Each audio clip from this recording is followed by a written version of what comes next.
At the beginning of time, God had 3 children, but they were not children of peace as they fought endlessly over who would reign over the world. Timurayong, the spirit of fire, Gayu, the spirit of earth and Nungwamayol, the spirit of gold. To put an end to this conflict, God created Seo, the spirit of water and warmth. To appease the anguished spirits, Seo gave its blood to Timurayong, its eyes to Gayu and its hands to Nungwamayol. But greed consumed the 3 spirits, and they sought out even more. They tore Seo's body into pieces, and this final act enraged God at last. He cast upon them dire punishments until they finally repented and sought out God's forgiveness, but he only told them, the one soul Seo that offers up its life for your agony, that Seo will become the master of your pain. It shall begin with a mark and last to the end of its days. In the Ganak village, a settlement that homed the Seo people, lived our heroine. And as she trudged through the snow-covered forest, she sang a sweet melody. With her ebony-colored hair flowing behind her like tendrils of smoke, she continued on her path, with a drawstring sack over her shoulders. She'd caught a hare today, so tonight's meat would be set on the dinner table, she thought gleefully. But she stopped as she met a boy with silvery hair. As soon as he saw her, he smiled happily and called out her name in greeting. But Bayan frowned, her displeasure apparent as she spoke in a cold voice, "What brings you here, Jahan?"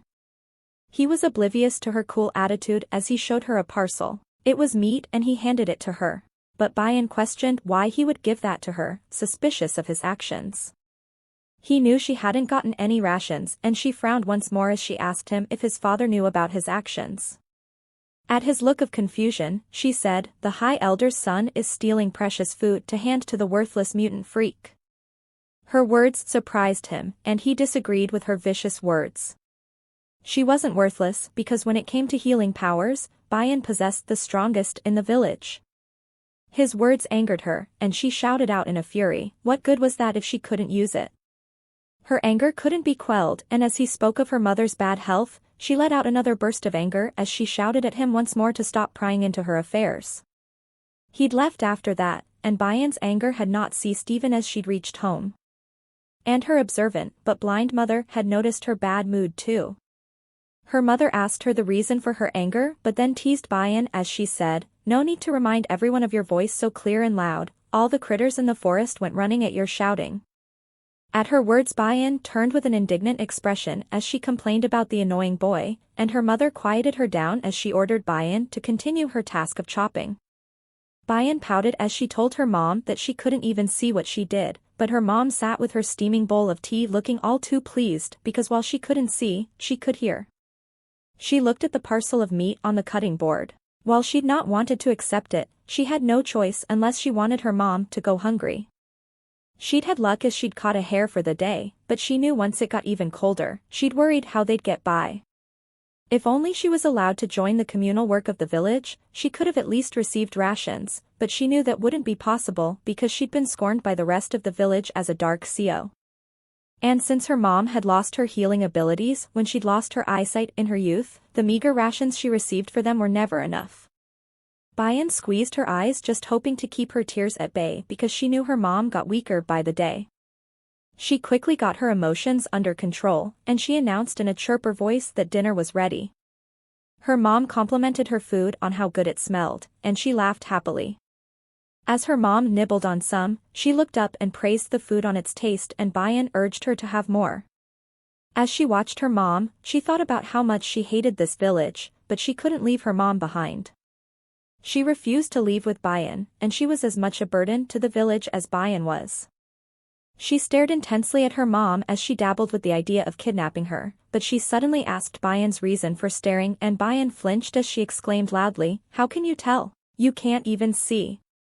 But her mother responded vaguely that she indeed had her ways, and then she lectured humorously, "Once a Sibyl, forever a Sibyl."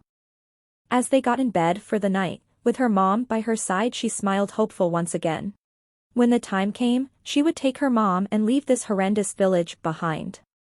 There was a reason for Bayan's hatred towards the village. The Seo were people born with the ability to heal. Through communal work, they bind their powers in small urns and sell them as medicinals. These urns are called Ryona and also the main source of income for the Seo. but once in every few generations a dark Seo would be born. These people, born with black hair instead of the trademark silver hair of the Seo, had strong self-healing powers but could not heal others, and these dark Seos were considered worthless and harshly mistreated. Bayan watched the village people roam about with a disdainful look on her face. She should have known that everyone would be out with the warm weather they had. She tried her best to blend in and not draw attention as she quietly walked back to her home. She'd finished her laundry and she'd hoped no one would notice her, but that was too much to wish for because someone tripped her, and Bayan fell to the ground with a hard thud. It seemed to be the doing of a silver-head beauty, and she looked down at Bayan with a haughty smirk as she greeted Bayan. Bayan got up carefully as she ignored the girls and dusted her clothes off. "Aren't you going to say hello to a friend?" she questioned again after Bayan ignored her first attempt. But Bayan refused to be intimidated as she stated with a glare in the girl's direction that they were no friends by any means. The girl's name was Saran, and while she had the face of an angel, her personality was as dark as the devil's behind. And the girls who flocked to her side and coddled her were her minions. She put on the phony appearance of being hurt, and the two girls quickly cozied up to Saran with sweet words. They told her that Bayan was nothing but a dark Seo and she needn't worry about her, and this was a situation that wouldn't even compare to in the emperor's court. The last bit of words caught Bayan's attention and she asked curiously about it.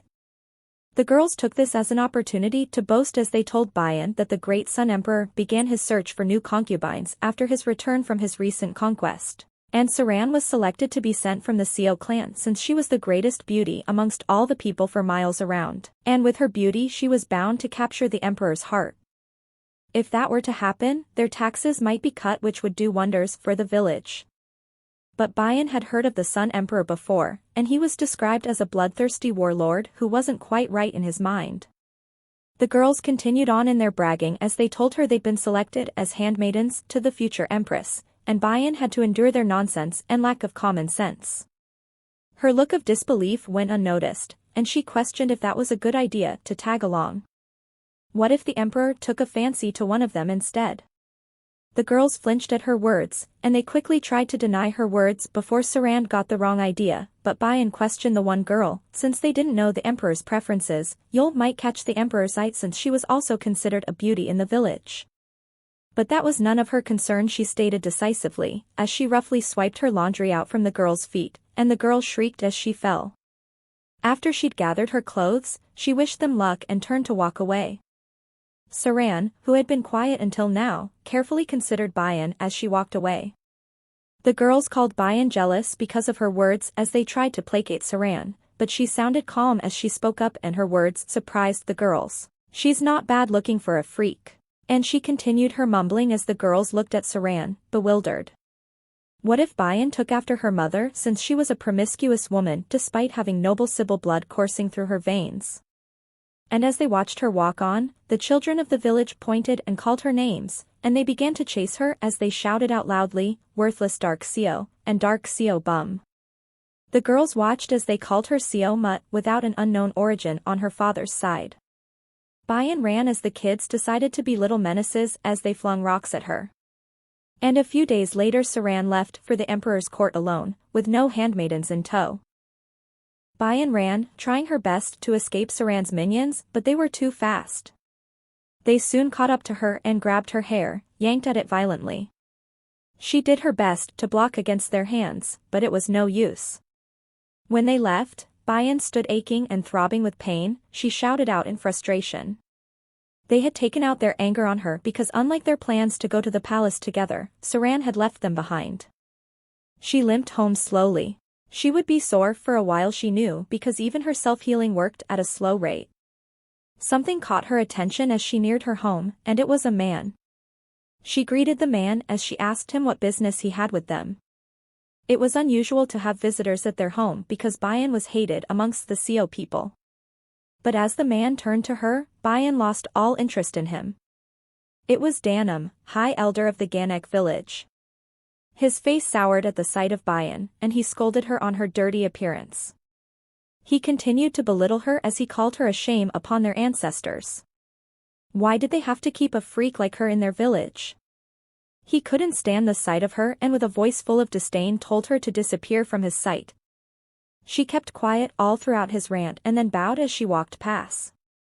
She knew she had to respect him for he was an elder of the village. But Bayan hadn't noticed the lecherous look on his face as she passed and he called her name once more, stopping her in her tracks.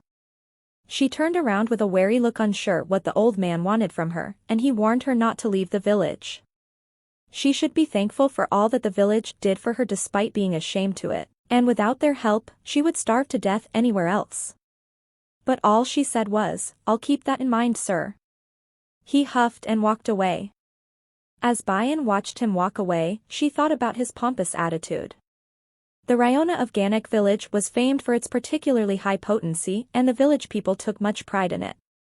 Danim was one of the main contributors to its fame as he'd somehow grown stronger since his youthful days, so much so, that he was now praised for being the strongest healer amongst all of the Seo villages combined, and because of this, the Seo people treated him almost like a king and he lived like one too. But what was his intentions, Bayan wondered. What was his reason for trying to keep her in the village? Was it to keep her under his control? Starve to death if she left, he said. Bayan scoffed at the thought because as it was, she'd barely felt alive in this stifling place. She sighed but that soon turned into a scream as her mother popped up from behind, as silent as a mouse. Bayan turned to look at her, as white as a sheet as she told her mother not to startle her so. But her mother turned away as she told Bayan that she lacked courage and Bayan was confused by her words. She was to go inside, her mother ordered and when Bayan questioned whatever for, her mother told her, for the bloodletting. Bayan was perplexed because this was something usually done at the end of the month, but her mother spoke vaguely that she wouldn't have the time then. Her words worried Bayan and she wondered if this unusual behavior had anything to do with Danim's visit. Bayan soon bombarded her mother with questions as she anxiously asked if she might be leaving. Where was she going? Who would be her guide? And her mother quickly shut down her inquisitiveness with a light scolding to not pry. But Bayan didn't let up as she told her mother that she knew well that bloodletting had to be done at the right time and if not, things could take a turn for the worse. Her mother frowned and shushed her once more as she told Bayan to ready herself. She chased Bayan away with a wave of her hand as she ordered her to get a wash basin and Bayan stomped away, fuming because of her suspicious behavior. But that was soon forgotten as her anger took a different direction as she spotted a familiar face near a tree. Jahan flinched as Bayan questioned loudly about his sudden appearance near their house. He asked her about her meeting with his father, Danim. Had he said anything to her, he questioned unexpectedly but Bayan was smart enough to find his questioning odd. Suspicious she inquired, about what? She thought it quite strange to find him dressed in thin clothes out in the cold, and near her house no less. Had he sneaked out in a hurry? At her curious gaze, he sighed in relief as he realized that his father hadn't encountered Bayan. She wanted to know what had happened and he stuttered out a feigned nonchalant answer. They were to have a big meeting tomorrow with all the elders from the Hanak and Kunak villages, he said with a frown but then brightened as he told her his mother sought out people to assist with the cooking tomorrow, so he'd wondered if Bayan was asked to help as well. She looked at him dubiously. Was that really the reason he'd come all this way? But Bayan started thinking quickly as usual. They definitely wouldn't have asked Bayan for assistance with her stance in the village and she wondered why everyone in the village acted so suspiciously. Her mother, the elder that visited her home and even Jahan. He was usually harmless so Bayan ignored him, but could he be lying this time? She turned away from Jahan, ready to dismiss him as she said bluntly that she'd hoped he wouldn't show up near her home anymore because it might give the wrong impression and she'd hate to become the gossip of the village. But he quickly grabbed Bayan by the hand as he said frantically, "What wrong message?" "I'm sincere," but before he could continue, Bayan interrupted him. She glared at him as she said mockingly, "Sincere? Are you attempting to have your way with me?" She looked pointedly at the arm still in his firm hold. Was he interested in the freak of the village now that he'd went through all the village girls? He must have been quite popular amongst all the girls since he was the son of the village elder. She flung every word at him like daggers, and he could only say her name in disbelief. But she was not interested in him, she said venomously. She'd wanted nothing to do with him. And with a yank of her arm out of his grasp, she'd shouted out the words hoping he'd heed them. "So please, just leave." Her raised voice seemed to have stunned him into silence, for he could only stare at her, mouth hung loosely. He looked down and clenched his fist, but then darted past her without another word. Bayan stood still as she thought about all the times she'd been bullied when she was younger. How the kids of the village would laugh and loudly call her a dirty freak as they'd gang up on her to pull her hair and trample on her. She'd endured that much, and she would continue on. But no matter how strong Bayan's will was, she couldn't stop the dribble of tears that ran down her cheeks, or the cold that seeped into her skin after that encounter with Jahan. It was probably that frigid air she felt, she thought, hollowly. After she'd retrieved the basin, her mother prepared for the bloodletting ceremony. Bloodletting was the art of drawing out blood, the source of life, in order to calm the body's unruly energy. Her mother sat sharpening and cleaning the knife, and Bayan pulled up her sleeves. She stuffed a rolled-up cloth in her mouth and bit down. Bloodletting was an extremely painful process, but without regular bloodletting, even someone such as herself could die from the excess of rampant energy running in her blood. Her mother grabbed her arm and asked her if she was ready. Bayan nodded in assent with fierce eyes. Her mother held up the dagger, ready to begin the painful process. Firmly holding Bayan's arm, her mother began the excruciating process, as she stabbed at Bayan's arm repeatedly. Bayan flinched as waves of pain ran up her arm, but she did not scream. Bayan's body healed itself at an amazing speed, so a successful bloodletting required several attempts. Her mother continued to stab at Bayan, and her body vibrated with the intense pain and multiple reopening of the wounds. After they had finished, her mother sent her out with the basin filled with blood, and Bayan knew what to do. She staggered outside as she carried the basin as carefully as she could. She tipped the basin and filled a large urn covered in charm paper. As she filled the urn, she thought about how long it had taken the bloodletting this time, and each time got longer and longer. She'd wondered about the once empty urn, now filled to the brim again. Every month, the urn was filled, but by the next bloodletting, it would be empty. But where did her blood go? Perhaps it got absorbed into the ground, Bayan thought, disgusted. But as she stared at the urn, something caught her eye. A charm on the lid of the urn had been torn. Bayan told her mother, and she'd had explained why. It seemed the charms that binded the unruly energy was not strong enough, because it appeared that the energy in Bayan's blood was growing stronger than ever. Her mother ordered her to visit the moon-shadowed lake every 2 weeks, and she was to cleanse her body in it. But Bayan sat in confusion as she questioned, "What's a moon-shadowed lake?" Her mother, used to her daughter's bouts of stupidity, simply explained that it was a lake that reflected the moon off its surface. But where was she to find one in the dead of winter? They didn't have a well nearby, much less a lake. Bayan looked skeptical. Her mother told her to find an azure pond, and Bayan once again grew frustrated at all these new names as she questioned what an azure pond was. A thought struck her, and she asked, perplexed at the idea that washing in a lake would calm the chaotic energy in her. Why had her mother only told her this bit of information now? She'd whined. That would have been much easier than bloodletting, and it would have saved them from so much trouble each month. Bayan now noticed her mother's silence, and she urged her mother to speak. She continued to nag in an impertinent tone that the bloodletting must be too much work for her mother since she'd gotten so old and frail. She'd seen her mother's shaky hands. Her insolent tone finally made her mother speak, and she denied it as being utter nonsense. Bayan's prodding had gotten her mother to speak, but she still refused to explain why she'd chosen bloodletting, which was the harder option. Her mother got up to leave the room, and Bayan wanted to know where she'd be heading. But Bayan's mother was full of secrets, as she only told Bayan to stroke the fire and to sleep. After the door shut behind her, Bayan felt the dizziness finally kick in. She touched her forehead, and having been through this plenty of times, she knew the signs for the oncoming fever. She'd settled to get the answers from her mother later. Right now, she needed to see to her own health. After bloodletting, Bayan would fall ill for a few days, and for some strange reason, her self-healing ability wouldn't work. She'd be confined to her bed for at least 3 days, so the happenings of the outside world would be unknown to her. She did as her mother commanded, and she got ready for the gruesome days ahead.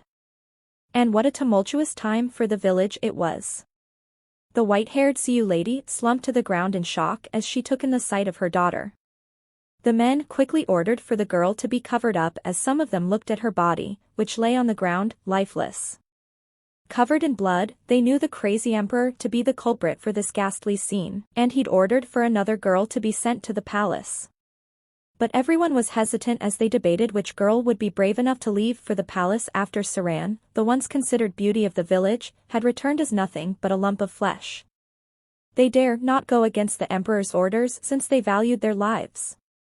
A man pointed out the candidate that was to be sent before Saran was Yule. Her father turned pale at the sound of his daughter's name, and he frowned in disbelief. "What did you just say?" he questioned. Unbeknownst to Bayan on the events that were to come, she'd exuberantly caught a hare, which slipped away, leaving Bayan standing in the snow baffled, as she watched it hop away. It huffed at her with an insolent burst of air and Bayan, who somehow understood, shouted out in a fury. She chased it as she stomped behind the fast little hare. Bayan giggled menacingly as she thought about catching the hare since her initial objective was to collect herbs. She grew excited as she watched the hare hop towards a cave and she ran as fast as her legs could carry her as she said gleefully, "Stupid hare, all the caves in the mountains have dead ends." But as she entered the cave, which should have been dark, had light at the end of the cave. As she exited the cave on the other side, she looked around, flummoxed at the green grass and trees in the middle of winter. And what surprised her even more was the clear pool of water, a lake it seemed to be. She recalled her mother's words as she crouched near the edge of the lake. She smiled as she thought that this might be a good place to do as her mother instructed. Bayan smiled brightly at her luck. But it all seemed too strange that this place was so green in winter, and the hare she'd been chasing had disappeared. Was she perhaps under some sort of spell? But a pained moan broke her thoughts and she turned towards the sound. A man cast beneath the shadows of the trees groaned once again as he said with a gravel voice, "I'm so thirsty." As he walked closer to Bayan, his image became clearer, and Bayan looked at him curiously. Who was he and why was he drenched in blood? Could he be hurt? But as she heard the sound of his blood-coated sword drag on the ground, she stood up straighter, more alert. He stopped before her, his tall figure loomed over her, and when she caught sight of his glaring red eyes, she shivered in fear.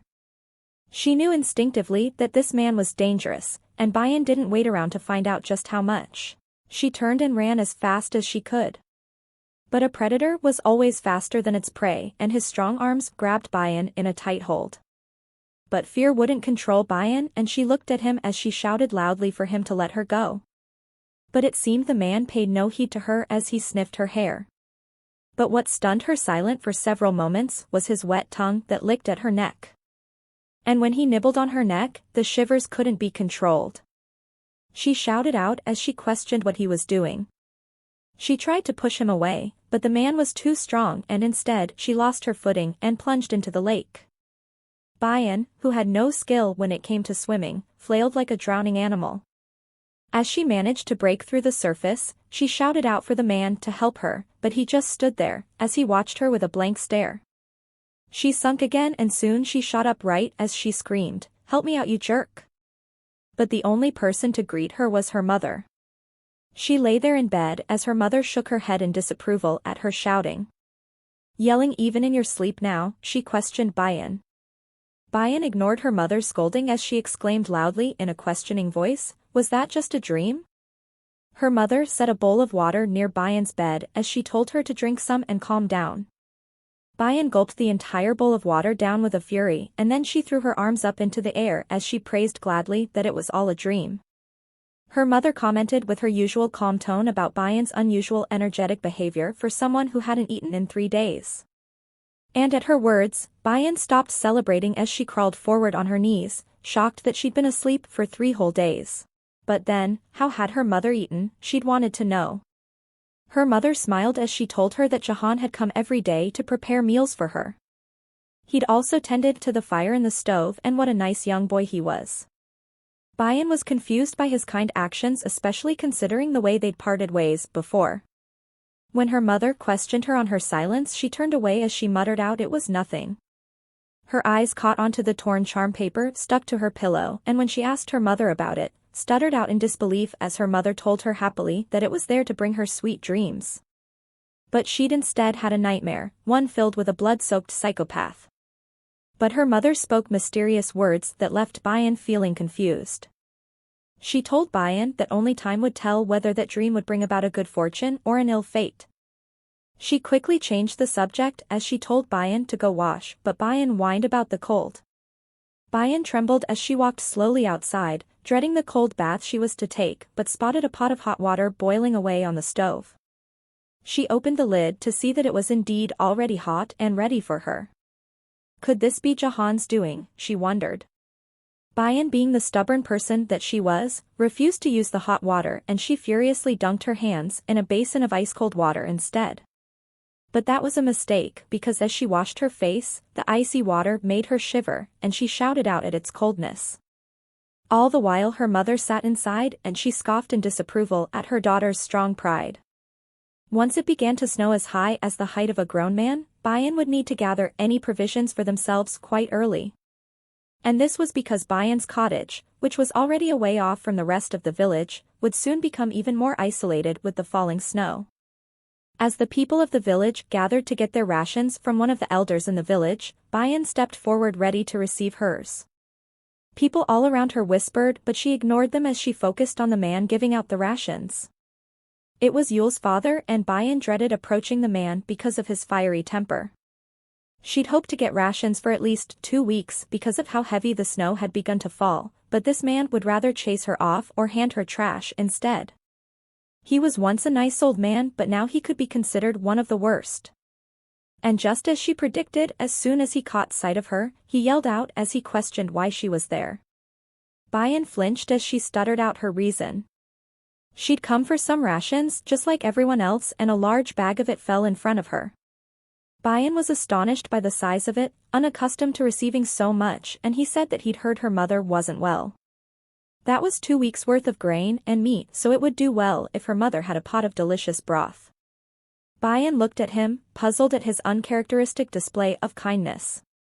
He quickly waved her off, but when she continued to stand there dumbfounded, he yelled once again for her to get out of his sight. And Bayan didn't wait for any harsher scolding as she turned to leave.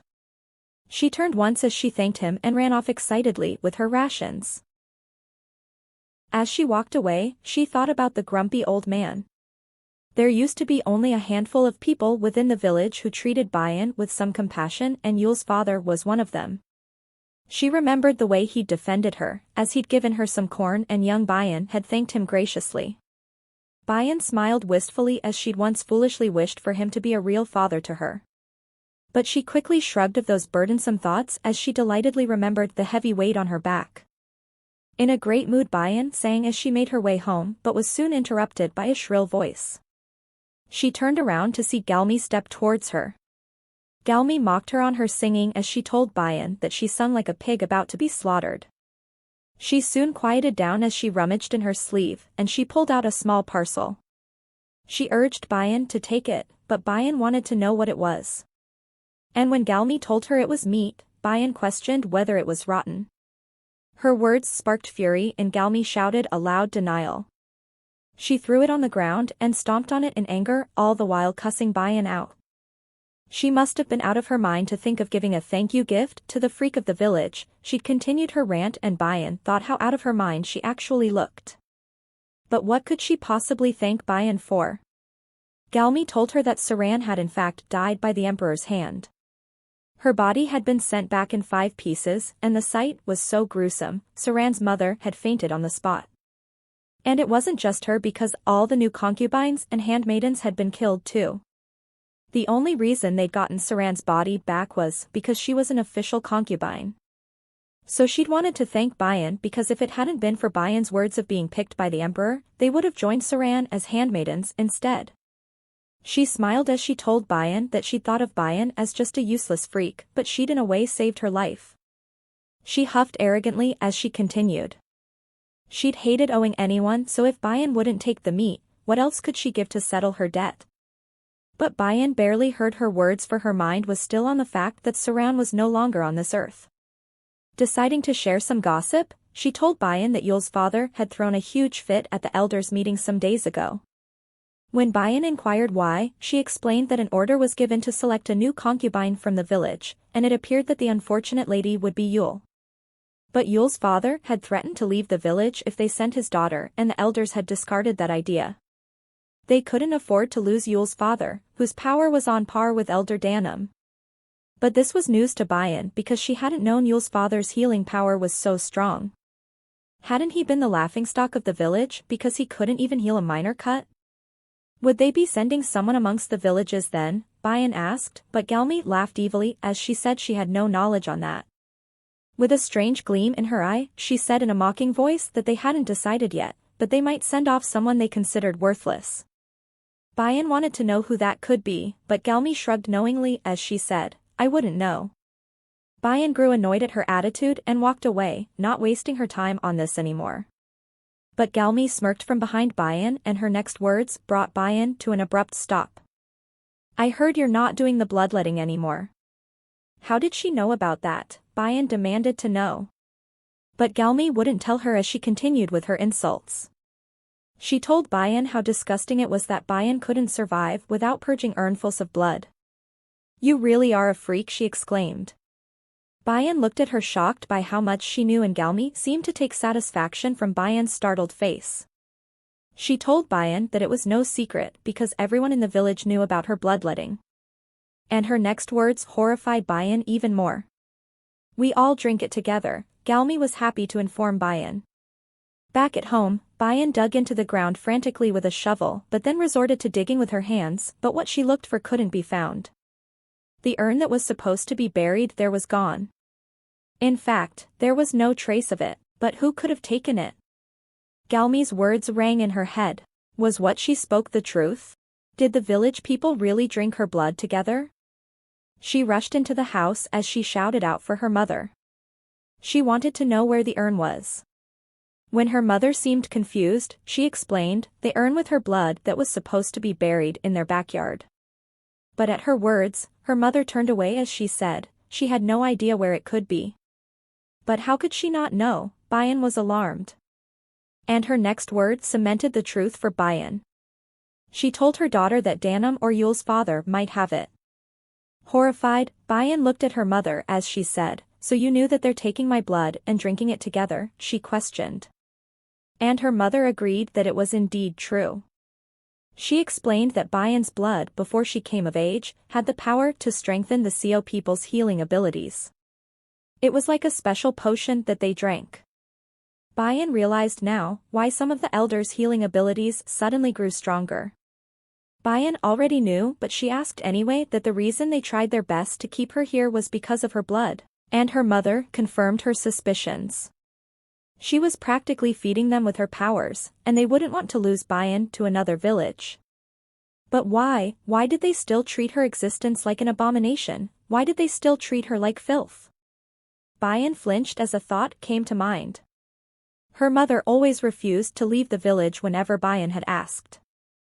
Bayan looked at her mother, hurt covering her face as she asked, fearing what answer she would get, "Did you sell me to the village people?" Had she been selling Bayan's blood to the village people, she'd wanted to know. Is that the reason they'd been performing the bloodletting all this time? Her mother didn't answer but urged her to sit.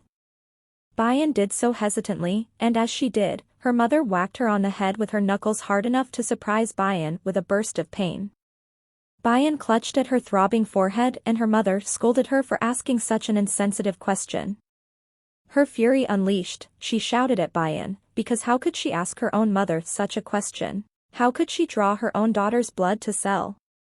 She'd never do that, not for all the gold in the world. Bayan listened to her mother's rant with an endearing look, and she giggled happily that her mother hadn't any hidden intentions towards her. Her mother explained that she had to find a way to keep her unruly energy in check until Bayan came of age. And as much as she'd searched, bloodletting was the only method she'd found capable within her abilities. And with this her mother had thought of a plan. She would hand over her blood to the villagers after explaining to them its effects, in exchange for the promise to leave Bayan and herself alone. And when Bayan worryingly inquired if she'd been threatened, her mother's answer was that they might have been afraid that Bayan's father's identity would be revealed. But Bayan already had an inkling about her origins, and she'd figured out that the elder Danim was the one to threaten her mother. At her look of shock, Bayan explained that she'd been young when she'd overheard her mother tell the elder that Bayan was his daughter and how he'd denied her existence. And as she spoke the words, her mother screamed in a voice that stunned Bayan, for she'd never seen her mother lose her composure so. She grabbed Bayan by the arms as she said desperately that that man was not her father. She only had a mother, and that was the person who stood in front of her. Bayan tried to appease her mother as she readily agreed to her mother's claims, and only then did she seem to calm down. Her trembling body seemed to grasp at Bayan like a lifeline as she declared in a fierce voice that Danim, Yul's father, Galmi's father and Saran's father were nothing but beasts. And her next words froze Bayan to the ground as she said in a whisper, "Those beasts violated me." And Bayan finally understood why she'd been treated as nothing but dirt all this time, because she was the product of her mother's misery. She cried for all that her mother endured, for the pain and suffering she had to keep hidden. She apologized to her mother for being born, for having to be a reminder of that dreadful day. Her mother's eyes widened in shock at her words, and she comforted Bayan.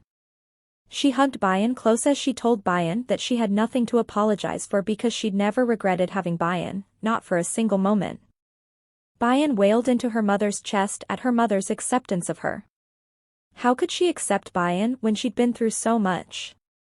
She explained to Bayan that in the past she possessed the strongest powers amongst the Seo for miles around. But that power was nothing more than a shackle for acquiring money from people. And when she'd had Bayan, her eyes could not see Bayan's destiny, so she'd broken the Sibyl's vow and she'd used her power to look into her future to find the best fate for her. And because of that broken taboo, she'd lost her powers of divination as well as her eyesight. But she hadn't felt its loss so acutely because in turn she'd had the opportunity to experience a happiness only a parent could feel. Bayan sniffed as she looked up at her mother, wondering what destiny she saw exactly for Bayan. Her mother hugged her tightly as she too shed tears, and she recited the prophecy. "Give up the blue thread to the scarlet-threaded stranger and this will lead you to your fate." But Bayan couldn't understand those words, and her mother only told her that when the time comes, she would know. And now, Bayan was more determined than ever to leave this village behind, and she'd insisted they leave together even if her mother didn't want to. Bayan continued to jabber on, expecting her mother's refusal. She'd become nothing here and she'd need to leave if she wanted to find this destiny that her mother had discovered for her. But her mother agreed after a moment's hesitation, and Bayan was over the moon with joy. Her mother wanted to have a meal before they left since it snowed heavily outside. Bayan excitedly told her that they'd have meat today too, to have for their last meal here. Bayan eagerly ran out, ready to make their meal, and her mother picked up the red orbs that lie on the floor. Her mother clenched the orbs in her fist as she thought for what was about to come. Bayan sat near the stove, and she fanned the fire as she made plans to leave. She knew that with the snow piling up, no one would be able to visit for a while and their disappearance wouldn't be revealed. They had enough rations to last them their journey, so this was the perfect time to leave. She thought about her mother's words, how those men had treated her mother. Bayan sat and fed the fire, her fury growing just like those flames the more she thought about it. They'd violated her mother and stole her blood, and while her mother had decided to forgive and forget about it, Bayan would never. Bayan had the strongest urge to run out to the village and expose them of all their heinous crimes, to expose them for the animals they were. She'd have them kneel before her mother and beg for forgiveness, and she'd make them pay. But who would believe her? These men were the central figures of the village, and Bayan was considered nothing but a dirty freak to the village. Her word against theirs meant nothing. She was powerless. She ladled the stew in the bowl ready to take it to her mother. She would have her revenge, and the first thing she'd do was to leave the village, and she'd acquire power to become stronger. She couldn't bear the thought that those men were anywhere near her mother any longer. She set the meal on the table as she exclaimed happily that the stew had plenty of meat. Her mother frowned at the bowl of stew, but before they ate, she handed Bayan the red orbs. "Divination orbs?" Bayan asked curiously. Why had her mother given her these when she'd never been allowed to touch them before? She'd not even be able to use them since she's not even a Sibyl. But her mother told her that she was the new owner of those orbs now. Those orbs were made with the energy from her own blood. Bayan didn't need them, she stated, but her mother told her that someday she might indeed need them. There was a legend that stated if one swallowed the orbs, it would cure sickness. And if swallowed with a partner, an everlasting bond would bloom. But of course, Bayan didn't understand her words, and her mother quickly changed the topic as she asked Bayan to sing her a song. Bayan was confused because weren't they supposed to be eating, but her mother told her that Bayan's voice cleared her mind. And as Bayan sang, her mother took her first spoonful of the stew. She called out to Bayan, drawing her attention, and she advised Bayan to never lose herself in anger because she'd only remain her strongest when she stayed true to herself. She set the spoon down and Bayan questioned her mother's strange words and actions. And just as she spoke the last word, a spurt of blood came forth from her mother's mouth. Bayan sprang up and the dishes clattered to the floor. What was happening? She grabbed at her mother's slumped form, panicked and confused. She knew something was wrong as she spotted the unusual dark blood that had come from her mother, and she shouted out that they needed to go to the village for help. They left, in the frigid cold, with her mom on her back as Bayan carried her towards the village. Bayan tried to stay calm, but her terror threatened to overwhelm her. Were they on the right path? She didn't know because of the heavy falling snow. She regretted not having the power to heal others because then she could have helped her mom. Her mother feebly called her name, and she told Bayan softly, "Don't cry." She struggled but with effort reached up to wipe at Bayan's tear-filled eyes. Blood oozed out of her mouth as she spoke. "Every single day since you were born, you've made me a happy mother," she said. And she had no regrets, so Bayan was to go forward with none as well. Bayan knew deep down that this was her mother's final goodbye, and she couldn't utter a single word.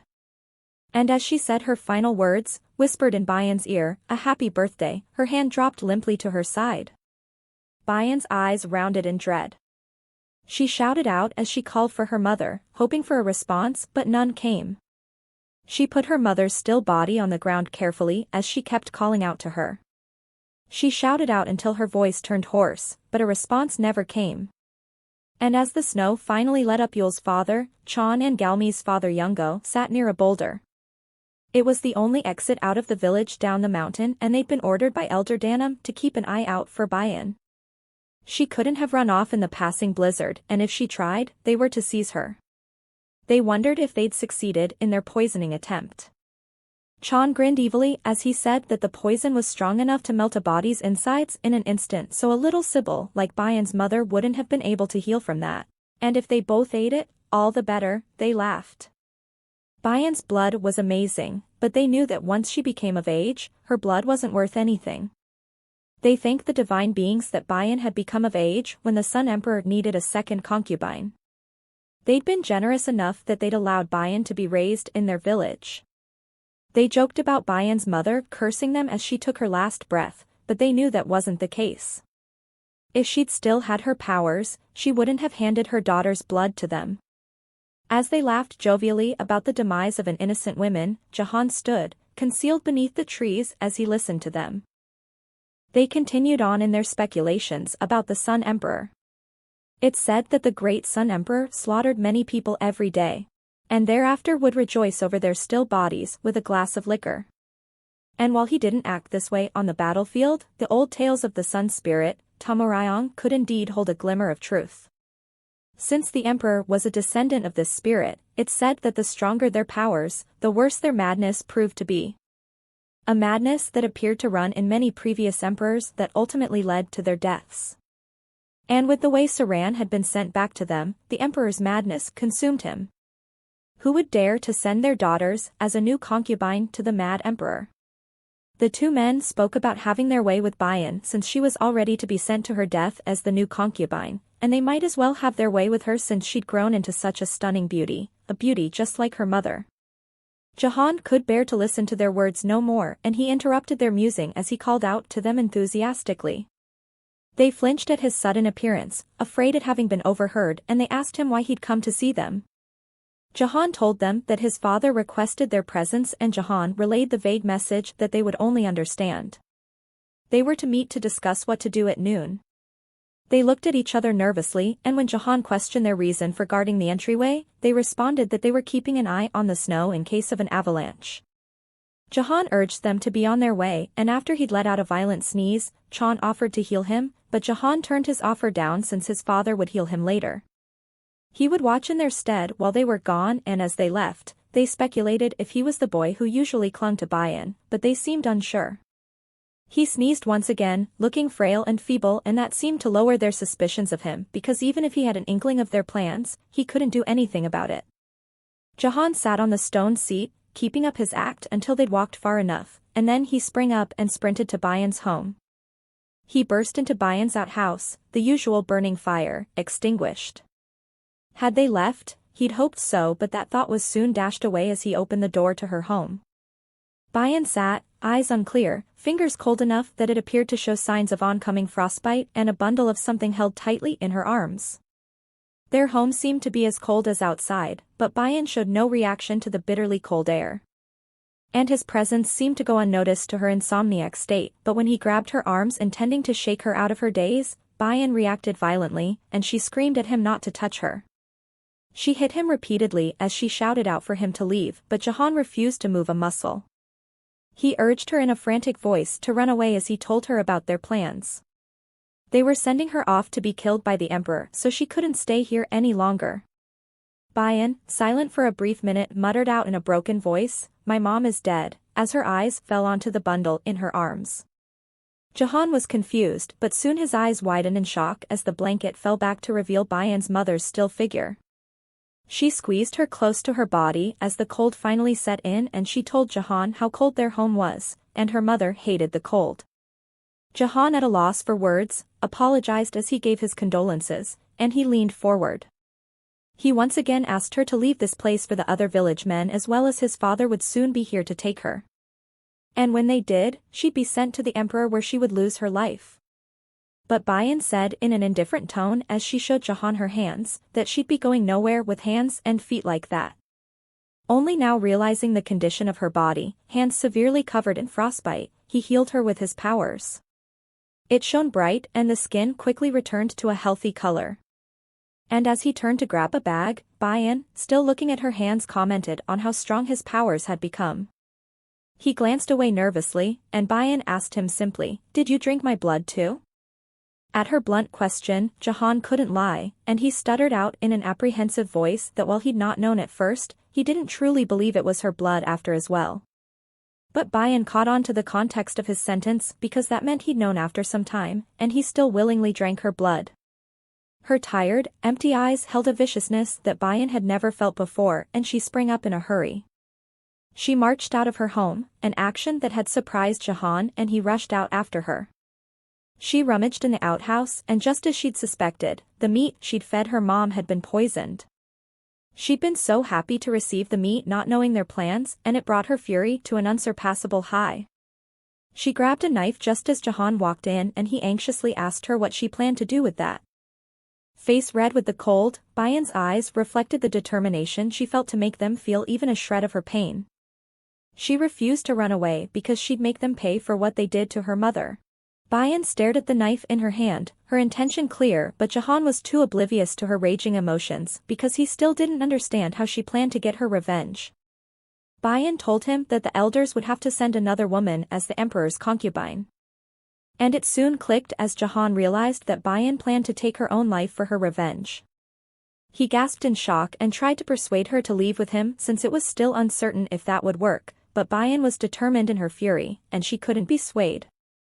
She turned away and began to chop the poisoned meat as she asked him if he'd rather prefer to be her hostage, and since he's the eldest son of the village leader, it was a rather good fit. Jahan gasped in shock at her suggestion because all he'd been trying to do was save her, but Bayan slammed the knife on the chopping board as she shouted out for him to stop playing innocent. She turned to him as she told him in a shout that she knew they'd all planned it together. Danim set rations for the villagers, and Jahan was the one who sent out the ledgers to the storehouse.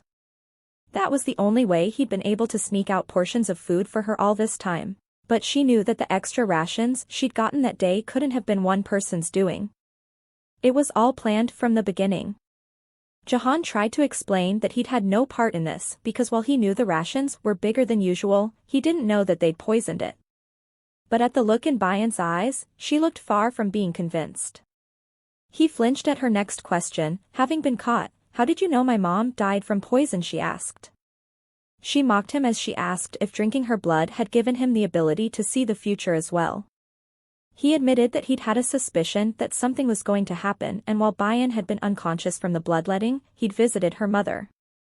He'd spoken about the suspicions he'd had about the rations, but all Bayan's mother told him was that he should leave it all alone, and this news shocked Bayan.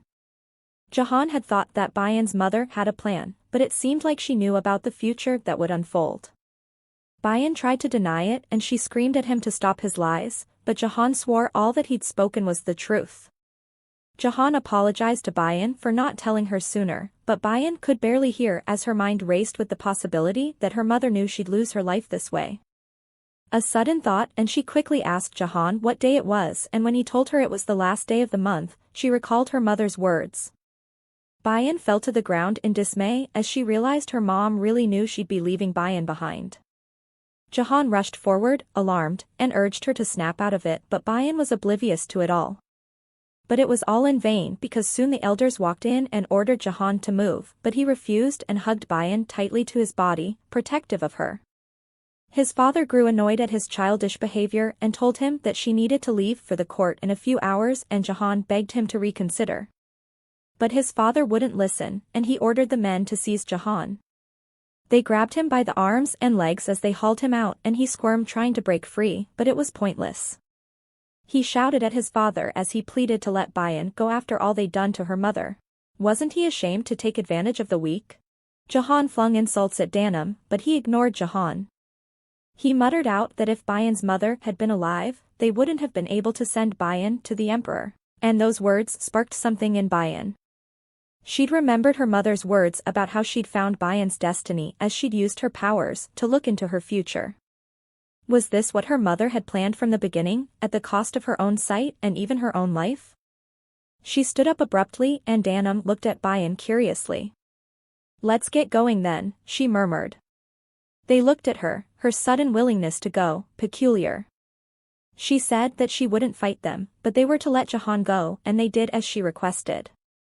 Danim ordered for her to be escorted because she was to be dressed presentably, and as she passed by, Jahan reached out for Bayan. She looked at him, emotionless as she told him she'd leave her mother in his hands. He shouted out for her, but Bayan's mind was already elsewhere. She knew her mother wanted her to go to the palace, and if that gave her a chance to take her revenge on these brutes, then she'd gladly do it, even at the cost of her life. This was the only way she'd be able to pay her mother back for all she'd done for her. They dressed her in garments she'd never before had the pleasure to wear, and when Sean opened the door, it revealed Bayan in all her beauty. Dressed splendidly in a traditional hanbok, adorned in jewelry, Bayan was a sight to behold, and Sean, in his drunken state, couldn't control his lustful gaze. He offered Bayan some food, but Bayan rebuffed him quickly as she told him she'd never take anything from the likes of him. But he wasn't offended because all he could do was leer at her beauty, and what he said next nauseated Bayan down to her core. He complimented her beauty and commented that even when she was younger her plump little mouth would arouse him. He approached Bayan as he spoke, and Bayan watched his every move like a hawk. She was horrified to think that all the times he'd been nice to her he'd had those awful thoughts running through his mind. Bayan warned him not to touch her or she'd scream, but Sean told her that since everyone had already left for dinner, not a soul was around to hear her scream. He grabbed Bayan by the shoulders, but Bayan gave him no time to do anything else as she chomped down on his hand. He shouted out in pain but then snatched at Bayan's wrist and pulled her roughly. Bayan cried out, and that was enough because a man walked in questioning all the noise. Chief General Galy took in the scene before him, a woman in traditional marriage hanbok who was pinned down by a grown man. He smiled dangerously as he questioned the Seo people's respect for the emperor. Danim walked in and fell to his knees hoping to appease the general of the emperor's guard. He looked at Sean, annoyed at his lack of discretion and at having been caught by Galy of all people. The general stared at Danim waiting for an explanation, but when none came, he informed them that the moment a woman put on the royal marriage garb, she already became the emperor's consort, and to lock up her highness and attempt to violate her was just seeking death. They paled at his words, and Sean tried to explain this was all a misunderstanding. In fact, Bayan was the one that tempted him. Galy glared at them as they referred to Bayan as a girl instead of her royal title, Your Highness. They tried to cover up their blunder as they described Bayan as a wayward girl that needed to be taught a lesson, and Sean had only been doing that duty. But the general smirked as he'd asked them if that meant they'd had no qualms offering such a woman as the emperor's concubine. Realizing their mistake, the elders stuttered out an excuse but could come up with nothing, and Galy looked at Bayan, who'd been quiet all this time, and asked her opinion on the situation. The elders flinched because they knew that if Bayan spoke, they'd lose their lives. They told the general that he shouldn't question Bayan because she was a girl that only spoke vicious lies, but the general looked at them as he told them that the only person he took orders from was the great Sun Emperor, and no other, so how dare they order him around? They felt immense pressure from Galy, and they knew they'd made a mistake. The elders bowed as they begged for forgiveness and for mercy, but the general ignored them and walked forward and approached Bayan. He kneeled in front of her as he asked what she wished to do. Bayan, who having been silent all this time, asked him if he could grant her whatever she desired, and he smiled as he told her that he could as long as there was good enough reason. Sean and Danim shuddered because they knew the trouble that was coming their way. What if I wish to destroy those 2 men as well as 2 others, she questioned him. Galy grinned at her request to dispose of the villagers that had wronged her, but that's not what Bayan wanted. She wanted Galy to gather the men she mentioned, then she wanted a sword and for him to lock them together in a room so that no one could escape. She wanted their blood on her hands, and no one else. Her cold, unwavering gaze coupled with her request impressed the general. He took in her appearance, an unusual black-haired CEO who willingly became a royal concubine when no sane person would, painted a clear picture of her life in this village, a village she desperately wanted to leave. He smiled once again, Bayan a breath of fresh air in this suffocating village. And at his smiling face, the elders paled once again. Were they going to lose their lives? From Galy's observations, the CEO village worked with a strict hierarchy based on levels of healing abilities that dictated the distribution of power and money. And there seemed to be a fair amount of tyranny from those in power, yet all the villagers obeyed the system without question. An eerily peaceful place this seemed to be. Galy knew that if this were the emperor's court, all the corruption and tyranny would have perished under his sword. The general smiled as he told Bayan that while he'd love to help her, they'd needed to leave. He offered up Sean and Danim as an alternative, but Bayan wouldn't have it. If it weren't all of them, then, for now, she'd settle for none. Galy promised another opportunity in the future, but Bayan was determined to give rise to that opportunity herself.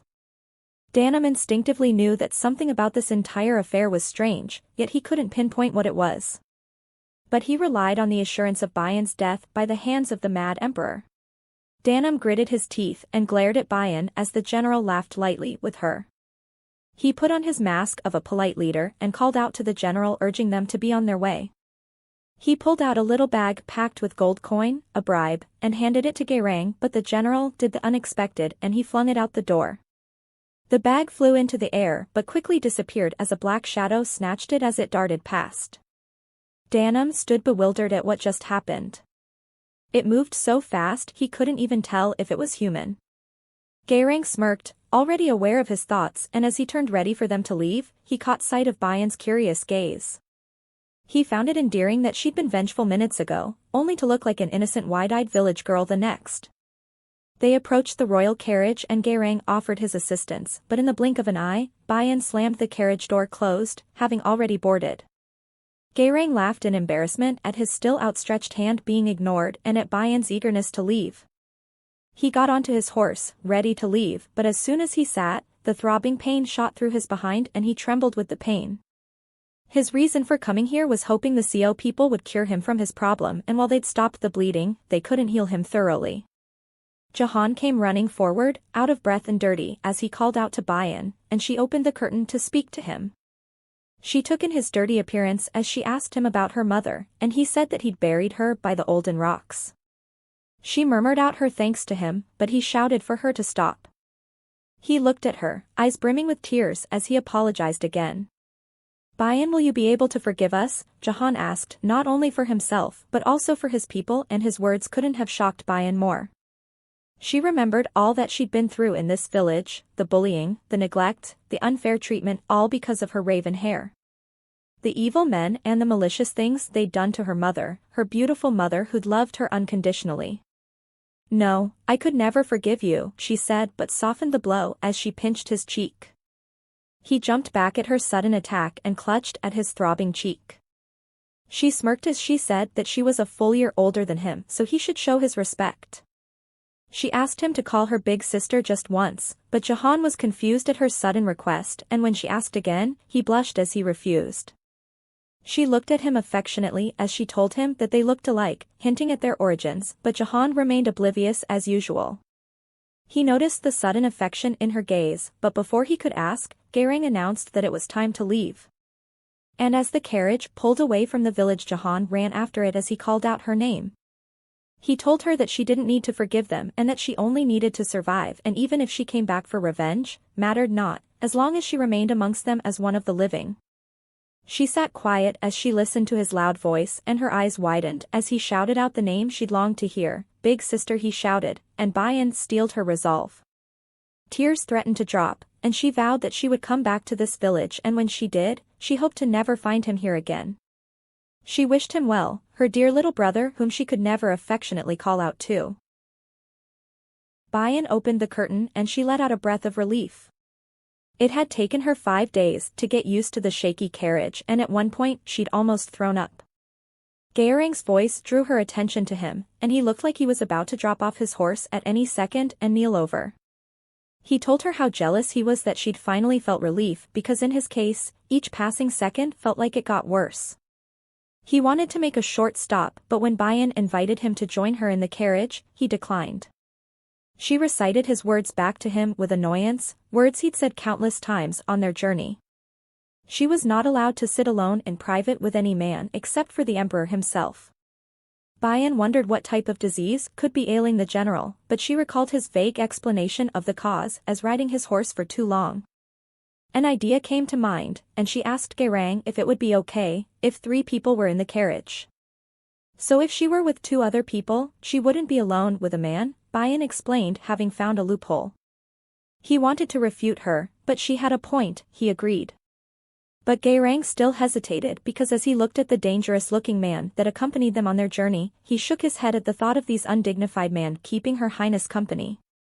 But he didn't tell innocent Bayan this and only explained that they were all much too busy. Then what about the man who jumped out of the sky? Bayan asked, and her words surprised him. Had she seen Perak? He questioned and asked her how she knew it was actually a man. Bayan explained simply that that person was very flat-chested, and Galy laughed at her words. He complimented her on her eyesight, and Bayan boasted about how wonderful it was since she'd never missed a hare while out hunting, and he laughed in confusion at the idea of Her Highness out there hare hunting. But that smile was soon wiped off his face as a pain like no other attacked his butt, and Galy clutched at the reins for support. Unable to bear the pain, Galy slumped forward, his body going in shock as his hemorrhoid but screamed out in pain. Bayan shouted out as she asked what's wrong, and her loud voice drew the attention of the men at the rear end of the carriage. And as they assessed the situation, they put the general on the ground, and he let out a distressed moan. As one man stated that Galy had lost consciousness, Bayan quickly ordered them to bring him into the carriage. And inside her carriage, Galy laid on the bed, groaning in pain. Bayan watched him, concerned but uncertain what to do since she didn't even know the root of the problem. But she thought about the way he'd defended her back in the village, the first person to treat her with some compassion when no one had done so except for her mom. She patted his head, clearing away the sweat, all the while wishing she'd been born a normal CO, because she could have taken away his pain. And like the many times she'd thought about it, she could have saved her mom too had she been born as a normal CO. She clenched the cloth in her fist and trembled at the feeling of frustration and helplessness at not knowing what to do. But Galy's red locks caught Bayan's eyes, and as she looked at his hair, her mother's words came to mind. Give up the blue thread to the scarlet-threaded stranger. And his hair really looked like beautiful scarlet thread, Bayan thought as she held a lock of his hair in her hands. But then, what was the blue thread the prophecy referred to? She looked around frantically but could find no blue thread. But Bayan quickly figured it out, as she knew it must have been something she had, since it was something she needed to give up. She carefully looked at her blue veins as she considered the words she'd heard from Galy about how they drank Bayan's blood together, and her mother's words as she described her blood as a precious potion. She pulled out a small knife as she wondered if what she was about to do would actually work. She hesitated, but Gaerang's pained moan spurred her into action.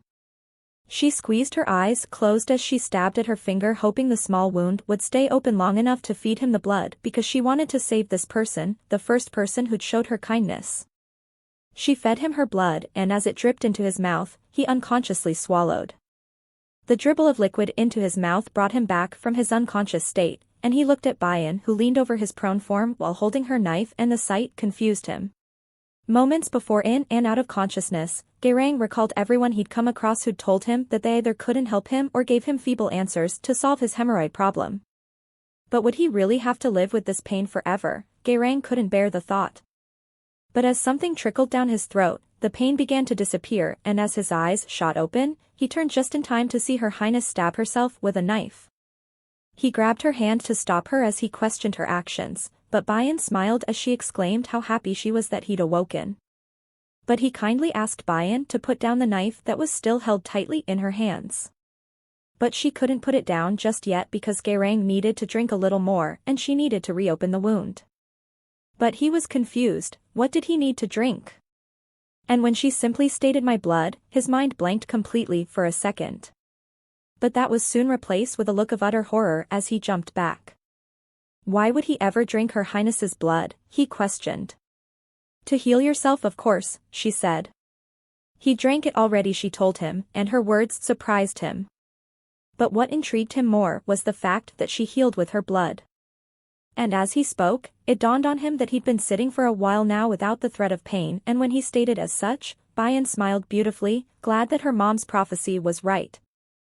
Gaerang told her that the elder of the village had already told him that she could heal with her blood. He'd told Gaerang that she was different from other Seo because when she come of age, her powers wouldn't flow outward but instead she'd be able to heal with blood itself, but Gaerang hadn't believed it back then as the old man had spoken. Bayan still couldn't believe it herself, but the proof of her healing abilities sat right in front of her. Gaerang spoke animatedly, and the color had returned to his skin, a healthy pink hue. The possibilities that emerged from this discovery were endless for Bayan because now her dream of always helping others would finally come true. But wait, like a blow to the head, Bayan realized that if she'd known this sooner, as she'd struggled to get her mom to the village for help, the one person she'd wanted to save, she couldn't. What use was this knowledge now when her beautiful mother was dead and gone? She told Gaerang that this knowledge was truly astounding, and she smiled, but her smile held no happiness, and her onyx-colored eyes couldn't hide the misery she felt. Gaerang noticed because how could he not when her sadness was so apparent before him, and as she told him to drink a little more, he called her name out in alarm. The first tear fell without Bayan's awareness, but like a dam that burst, her sounds of anguish couldn't be quelled. She cried, tears flowing freely, and she hugged herself to stop her shivers, to stop this wretched pain that gnawed at her heart. Gaerang watched it all, her raw pain exposed, and he knew that the pain she felt must be incomprehensible. He kneeled in front of Bayan because this was the only comfort he could give, as he accompanied her silently through her torment. And when he'd left the carriage, he'd called the men and told them they'd stop for lunch. He sat on a large rock as he gazed at the carriage, Her Highness on his mind. He sighed as he looked at the sky, as if the vast space held the answers he seek, because while his body felt better, his heart now bare an unknown pain. He'd wanted to desperately wipe away her tears as she cried, and he'd wanted to do so much more. He'd wanted to console her in his arms and take away her overwhelming pain, but he had to rid himself of such thoughts, for she was not a free woman but a married one, and the emperor's concubine at that. He could never give his heart to a woman like her, especially because she wouldn't live much longer. Two men approached Gaerang, and they handed him his meal, but even after they'd given him his food, they'd lingered. And after watching their uncomfortable shuffling, he asked them if they had anything to say to him. The one man started hesitantly, but the other shouted for him to stop, but the man scolded the young man because they could at least ask. The man explained as he pointed at the young man next to him that he had a festering wound on his leg, a wound he'd gotten from his time in the war. And though he'd been to many physicians since then, they'd all told him the same thing, the only way was to cut it off. But Gayrang failed to see how this was his problem, and when he said so, the man told him that they'd heard of how Her Highness had healed Gayrang of his chronic condition in a matter of hours, so would he ask her to help them too? Impossible, Gayrang said, and his instant refusal surprised them, and it surprised him too. He hadn't realized he'd uttered the words because he'd been so offended by the thought of Bayan offering her blood to anyone, but he knew he had no right to feel this way because she was not his possession.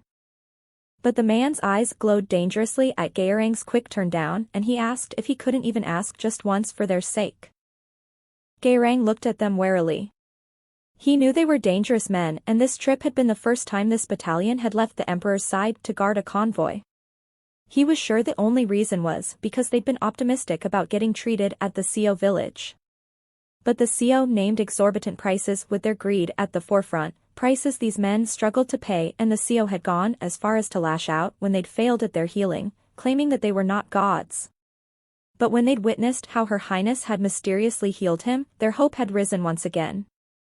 But they weren't aware that Her Highness healed by inflicting pain on herself in the process. Just then, Bayan's window to the carriage slammed open, which surprised the men, and she held a cup towards them as she urged them to take it. Gayrang called out her name at her brash actions, and when the man took the cup, she told him to drink it. The man blushed at her abrupt kindness, and he thanked her enthusiastically, and the young man behind him wondered what kind of CO potion was it. But as he glanced in the cup, its contents shocked him because in the cup the thick red liquid could only be described as blood at a glance. The young man grew pale at the thought of drinking blood, and the man urged him to drink it unless he'd rather lose his leg. If not, the man would drink it since he too suffered with shoulder aches. He forced the young man to drink it, and as the blood touched his tongue, he was confounded at the beautiful smell of Her Highness's blood. The man felt immediate relief, which stunned him so much he'd needed to see it for himself. He pulled up his pants leg, and before their very eyes, the wound that had brought him so much suffering healed. It disappeared in an instant, and that left Gayrang surprised. The man shouted out his thanks to Bayan, and soon she served them another cup of blood. But they were puzzled because the young man was healed now, so why did she give them more? She handed it to the man with the scar as she told him it's for his shoulder problem. His face flushed once again, but it worried him that she'd cut her body for a lowly person like him. He felt grateful to Her Highness because he'd only mentioned his shoulder problem in passing, yet she'd graciously bestowed him with a precious potion, and he gulped it down eagerly, all the while thanking Bayan. Gayrang watched him as he thought about how these lethal killers came about. In the previous emperor's reign, as poor lowborn soldiers were dying on the battlefield, the rich nobles stayed at the court, enjoying themselves.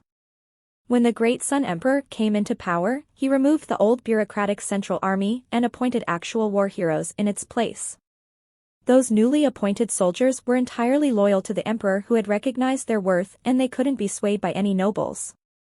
Among them were a special force unit called the Black Wraiths. Killing machines in black masks, the Black Wraiths was a group trained by the emperor himself and played a significant role in his coming into power.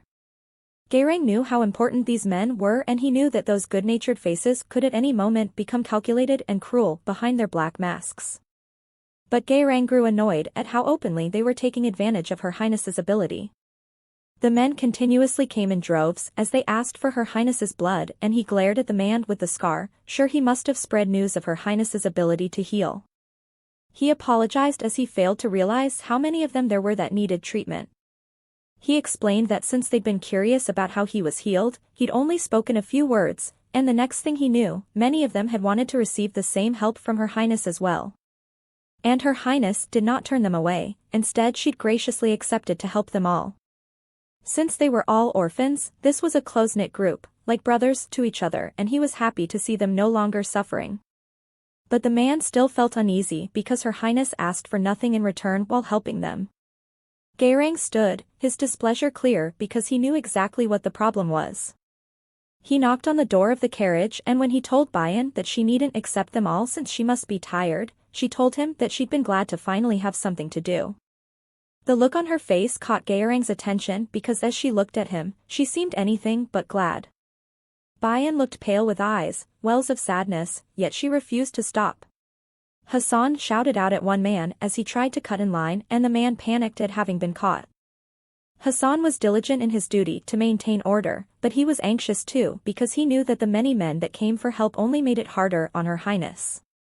One man quickly snuck into the line hoping not to get caught, but that hope was in vain because Hassan had eyes at the back of his head too, it appeared. He screamed at Chugang to get out of the line, and the man flinched. He pouted with his handsome face, hoping to win Hassan over with his good looks as he usually did with many, but Hassan was a stone wall in the face of all that handsomeness. He huffed, his puppy dog expression replaced with a stubborn one as he questioned Hassan's authority because it wasn't like he was doing the healing. Chugang's attitude infuriated Hassan and he scolded the man for acting cute. But Bayan's voice stopped his Hulk-like metamorphosis as she ordered the man to be brought to her. Hassan frantically told Bayan that she didn't need to bother herself with Chugang because he was better off being sick. And when Bayan wanted to know what type of sickness it was, Hassan couldn't bring his lips to utter the words, venereal disease. Bayan noticed his struggles and told him it mattered not and to bring him forth. Chugang smiled brightly and cleared his throat as he introduced himself, and he proceeded to flatter Bayan with pretty words and compliments, and as he waited for the usual feminine giggles that came after one of his many performances, he was met with silence. He opened his eyes, confused at her quiet response, and Hassan laughed at him from behind. A straight-faced Bayan asked again, about the injured area, clearly unaffected by his words, and he turned bashful as he tried to explain vaguely. He tried another tactic of the woeful soldier who suffered during the war, but Bayan interrupted his sorrowful act once again and he laughed nervously. Bayan seemed to be in no laughing mood, and Chugang realized his long speech had no effect on Bayan when that usually wasn't the case with ladies. Hassan, who'd been quiet from behind, still laughed at Chugang's expense, and Chugang tried to maneuver out of showing Bayan his affected area, but he grew even more anxious as he asked if he could receive treatment without showing Bayan the area, but she refused. Stoic expression still in place, Bayan remained adamant in her stubbornness, and he had no choice but to explain that it was a very tender area and he feared Bayan might be in distress by the mere sight of it.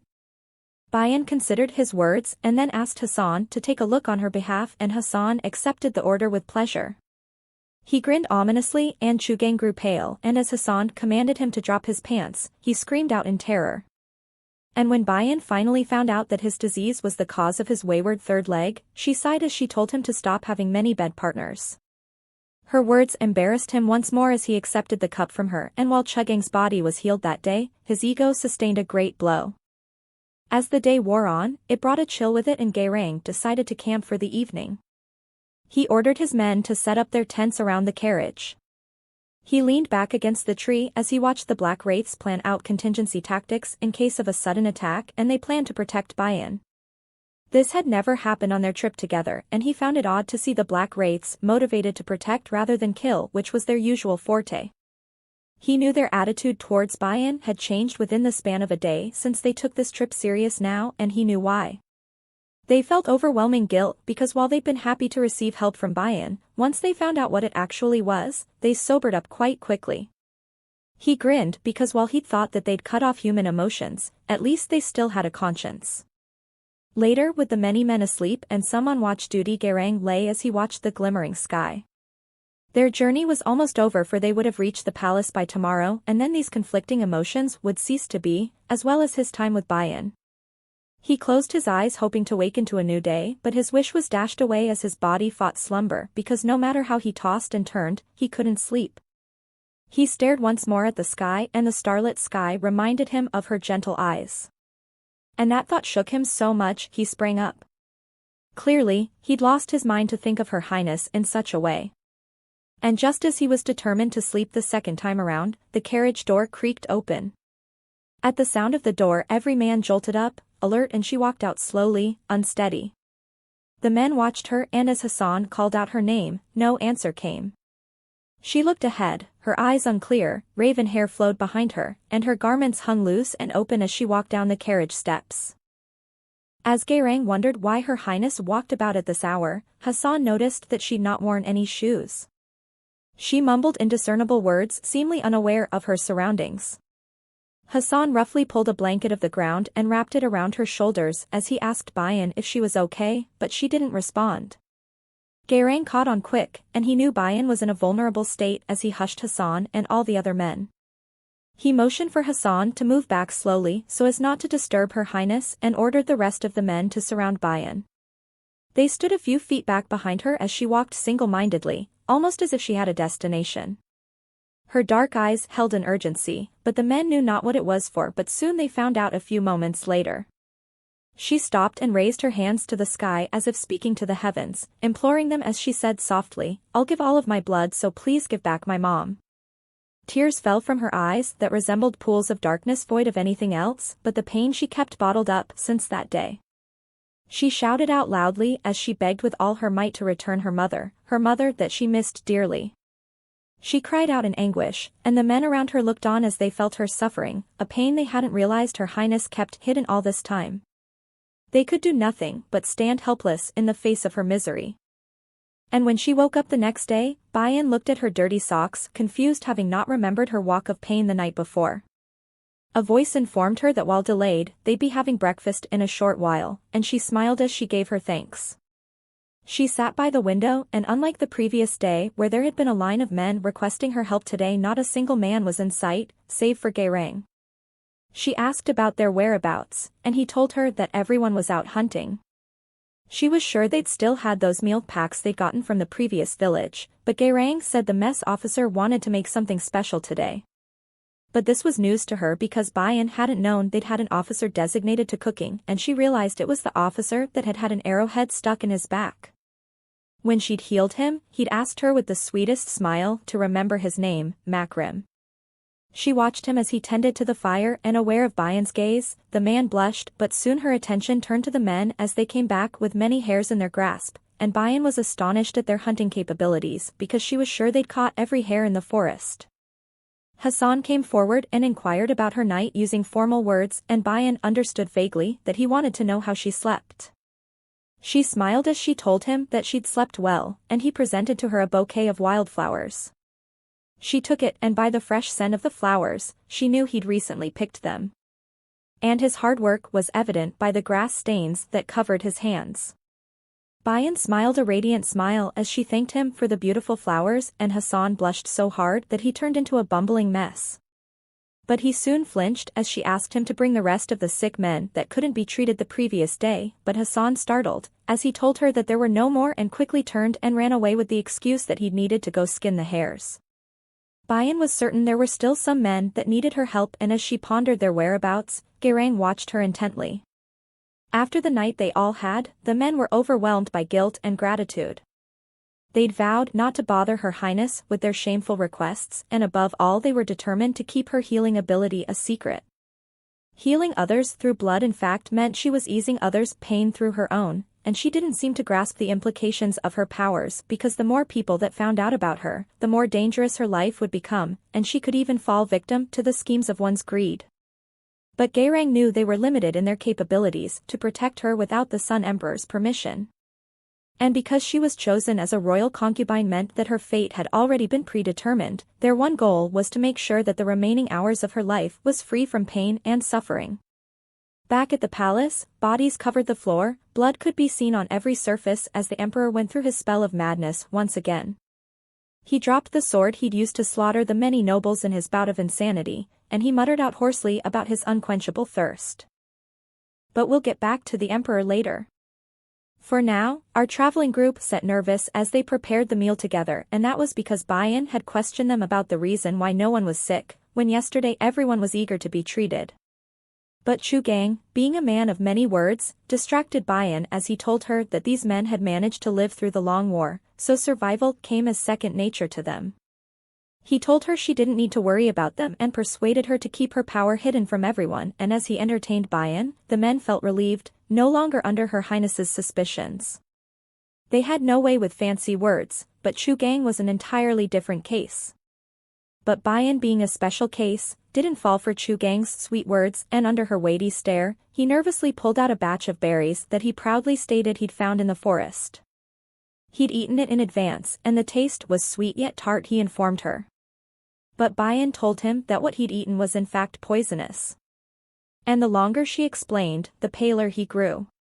She explained that it was a wild malong berry, and it took about half an hour for symptoms to appear, symptoms such as a bellyache, a fever, and a lot of diarrhea. She would give him some blood because luck was on his side since he hadn't experienced any symptoms yet. She turned away to get a cup and he glanced back at the vicious energy he felt. The men growled at his stupidity, and they chased him off. Later, another young man handed her a bag of sugar and a short, while after that, Makrim came up to her and offered her smoked hare cutlets. And it seemed the men had been taken over by a strange energy because throughout the day, they would hand her little trinkets as presents. But Bayan didn't turn them away, and she smiled a beaming smile as she thanked them for their little gifts. She'd never had people care for her so much, and she treasured them. The group of men blushed like little schoolgirls with a crush, and Gayrang watched them from afar, near a large tree. He'd wanted to give her a beautiful lush red rose, but he couldn't. This rose contained the feelings he'd had for her, and he crushed it in his hands almost as if he'd tried to crush the love he carried for her. He let the rose petals go, and the wind carried them away, each one holding the emotions he couldn't express. And not long after, they arrived at the palace. Gayrang complimented the men on a successful journey, but his thoughts were occupied with Bayan, and he stared at the carriage. He felt powerless because he'd wanted her to stay away from the emperor as much as possible, but he knew no way to accomplish this. And her sudden traumatic burst out of the carriage surprised him as she jumped down, completely ungracious. At her appearance, every man within her vicinity blushed bright red, but Bayan was oblivious to it all as she stretched happily, glad to be out of the carriage. Gayrang laughed softly at her actions, and he found it quite endearing. Makrim rummaged in his clothes and handed her a small sack. He gave her a sedative, and at his words the men stood, flabbergasted. Bayan was confused as to why he'd hand her something she didn't need, but he only told her that this sedative was strong enough to put a bear to sleep, so she was to never use it on herself. She was to hang it around her neck and use it in case of danger. She could put it in food or spray it on someone's face, and his words stunned Gayrang. Makrim essentially told Bayan to go against the emperor, and his words were high treason, punishable enough to put him on the torture rack for 3 months and 10 days. But as much as he wanted to deny it, he couldn't because as he looked at Bayan, he made up all sorts of excuses. It wasn't poison, just a sleeping aid, he'd reasoned, and Makrim knew more about poisonous substances than anyone, so his choice was the safest. He urged Bayan to take it, all the while begging the emperor for forgiveness. Bayan smiled at their considerateness for her, and she thanked them. A court attendant interrupted them, and she informed Bayan that she'd guide Bayan to her lodgings, and after Gayrang confirmed that she was the court lady in charge, the men wanted to have a word with her. They pulled her to one side and with immense pressure, asserted that her highness was to be treated well. And after they'd left the court lady haggard with their nagging, she'd asked Bayan to board the carriage that would take her to her rooms. But before she left, she had something to do. She walked to the men, and she told Gayrang that he was the first person that was ever nice to her, and at her unexpected statement he flushed happily. She bowed to all the men as she thanked them for the gifts as well as their kindness towards her, and Gayrang hastily told her that her thanks wasn't necessary, and her actions went against court etiquette. But she had to give her thanks now because who knew when she would be able to see them again. She wished them well, and the men stared at Bayan longingly, their precious lady who they'd come to love on their trip here. And as she boarded the carriage, Gayrang wondered if this would be the last glimpse he got of her. He prayed that wasn't the case. Gayrang entered the emperor's chambers, announcing his return with a bow. He sat behind the desk, inked brush in hand. Long black straight hair paired with sharp red eyes, the emperor grinned as he told Gayrang he'd heard the black wraiths had plied his concubine with flowers. Alarmed by his words, Gayrang wondered if he'd heard it all from Perik, but he shouldn't be surprised because that was the role of the Muko. To watch everything from the shadows and to report back to the emperor. But Gayrang still grew annoyed that he'd reported little details such as this. Gayrang spoke in an unusual loud voice as he told the emperor that they'd meant no harm, but the emperor smiled as he lightly brushed the incident off.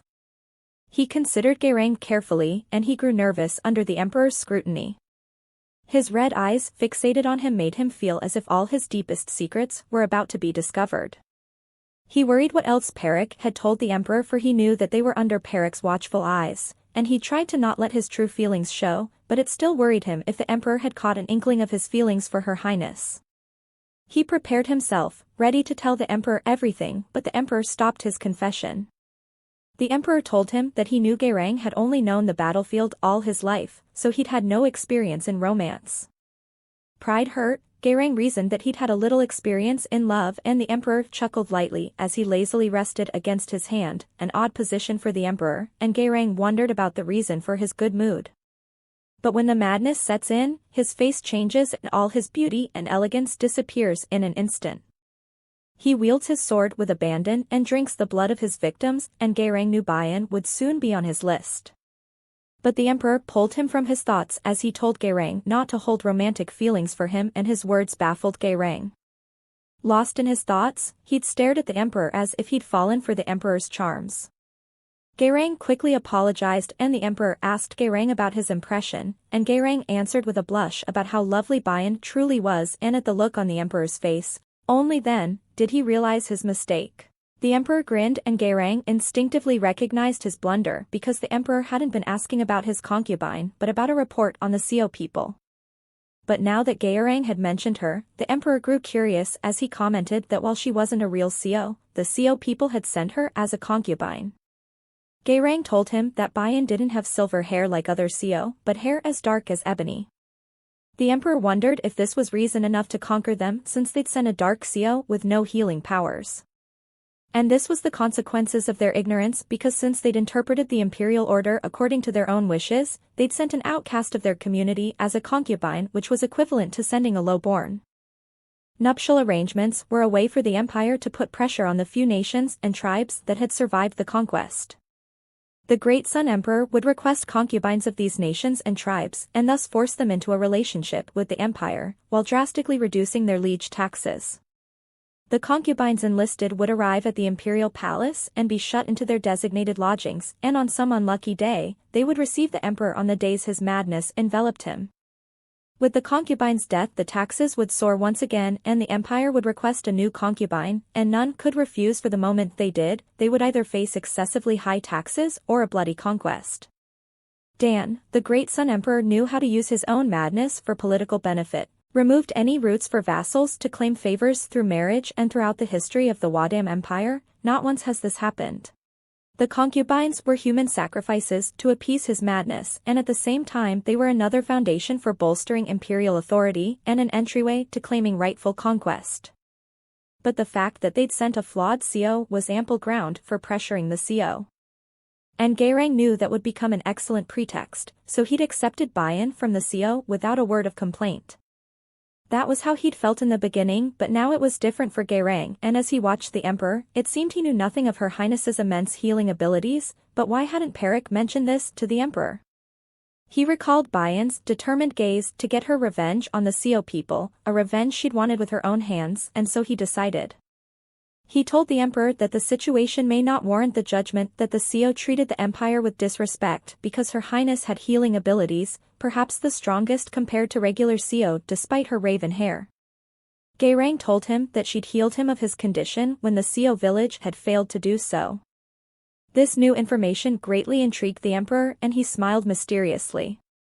Gayrang was certain he had the situation under control because he hadn't informed the emperor that Bayan healed with her blood. Bayan gasped as she took in the view of her new home, and she was greatly impressed. The court lady apologized as she told Bayan that the building was very old, so she understood her disappointment.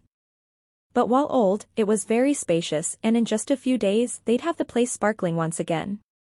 But Bayan explained that her lodgings were amazing, for she'd never seen such a spectacular building before, and the court lady looked bewildered at Bayan's excitement. And when they entered, Bayan couldn't contain her enthusiasm at the many rooms she had. But her stomach growled loudly, and she turned to the court lady, only now feeling the pangs of hunger. The court lady rushed ready to prepare a meal for Bayan, and Bayan told her she'd clean up while she was gone.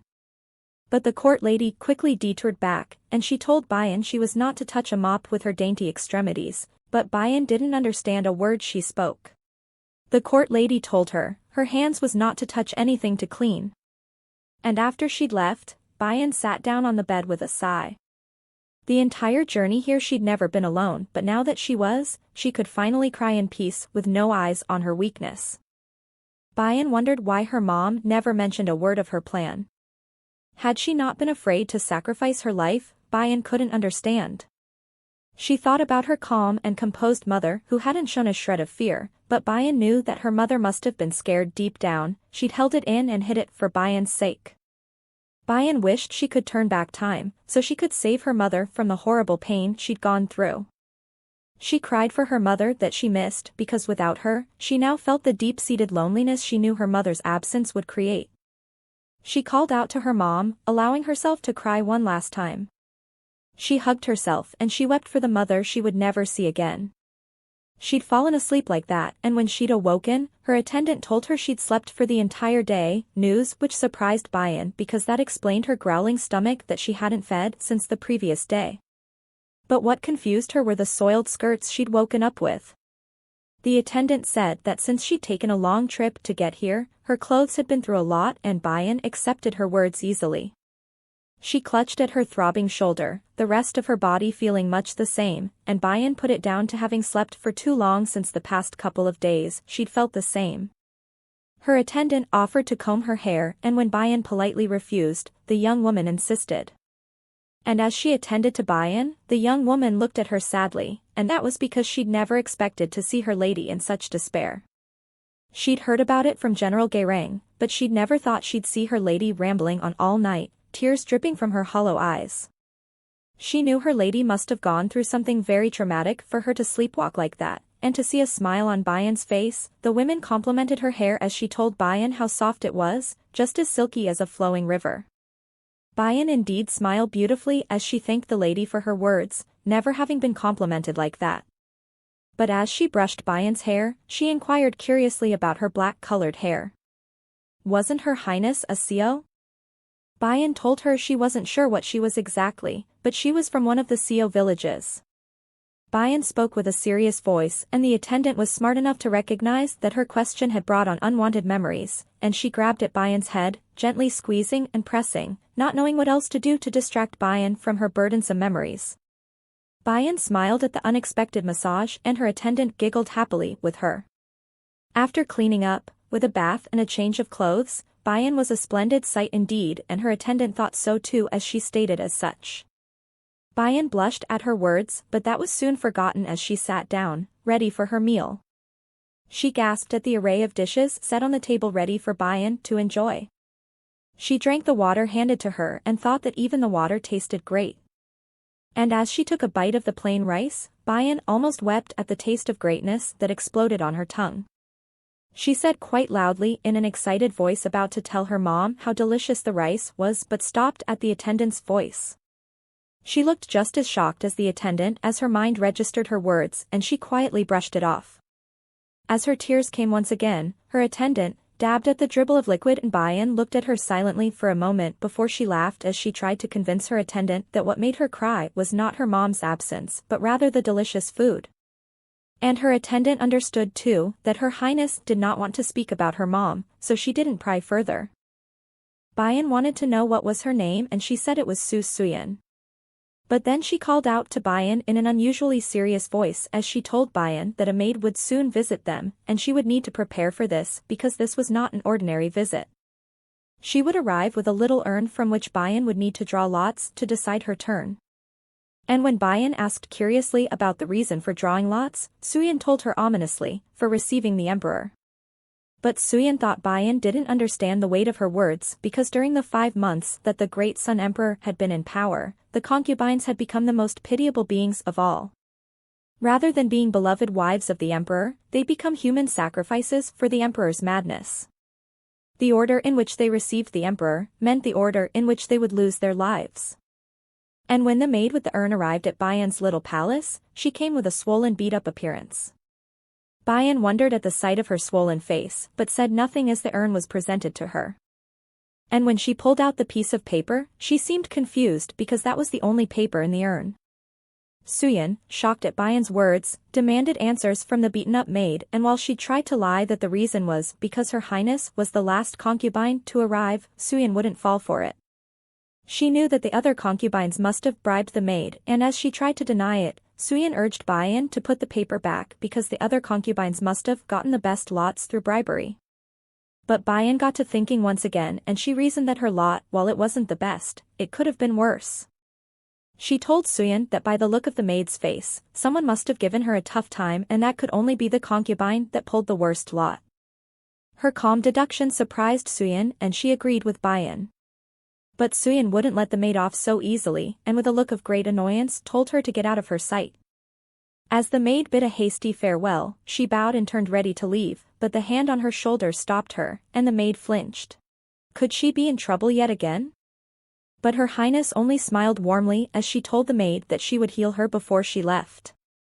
The maid looked at her confused because how would Her Highness heal her, and Bayan answered with a smile. But the maid's curious look soon turned into one of horror as Bayan handed her a small cup of blood, and she exclaimed loudly that she couldn't drink the blood of a human. Suyin glared at the maid and told her to try it since Her Highness came from the Seo people, and the maid had heard of them before, people with healing abilities. Bayan smiled at the lady patiently waiting, and as she hesitantly drank Bayan's blood, she immediately felt the aching pain from her face fade, and soon it showed visibly as well. The swelling and redness disappeared, leaving supple, healthy skin. And after Bayan was certain she'd felt better, she wished that maid well and left. They watched her walk away, her nonchalant attitude leaving them in a stupor, but Suyin soon snapped out of it, and she turned to the maid with a glare and warned the maid to keep her mouth shut lest she want to be kicked out of the palace.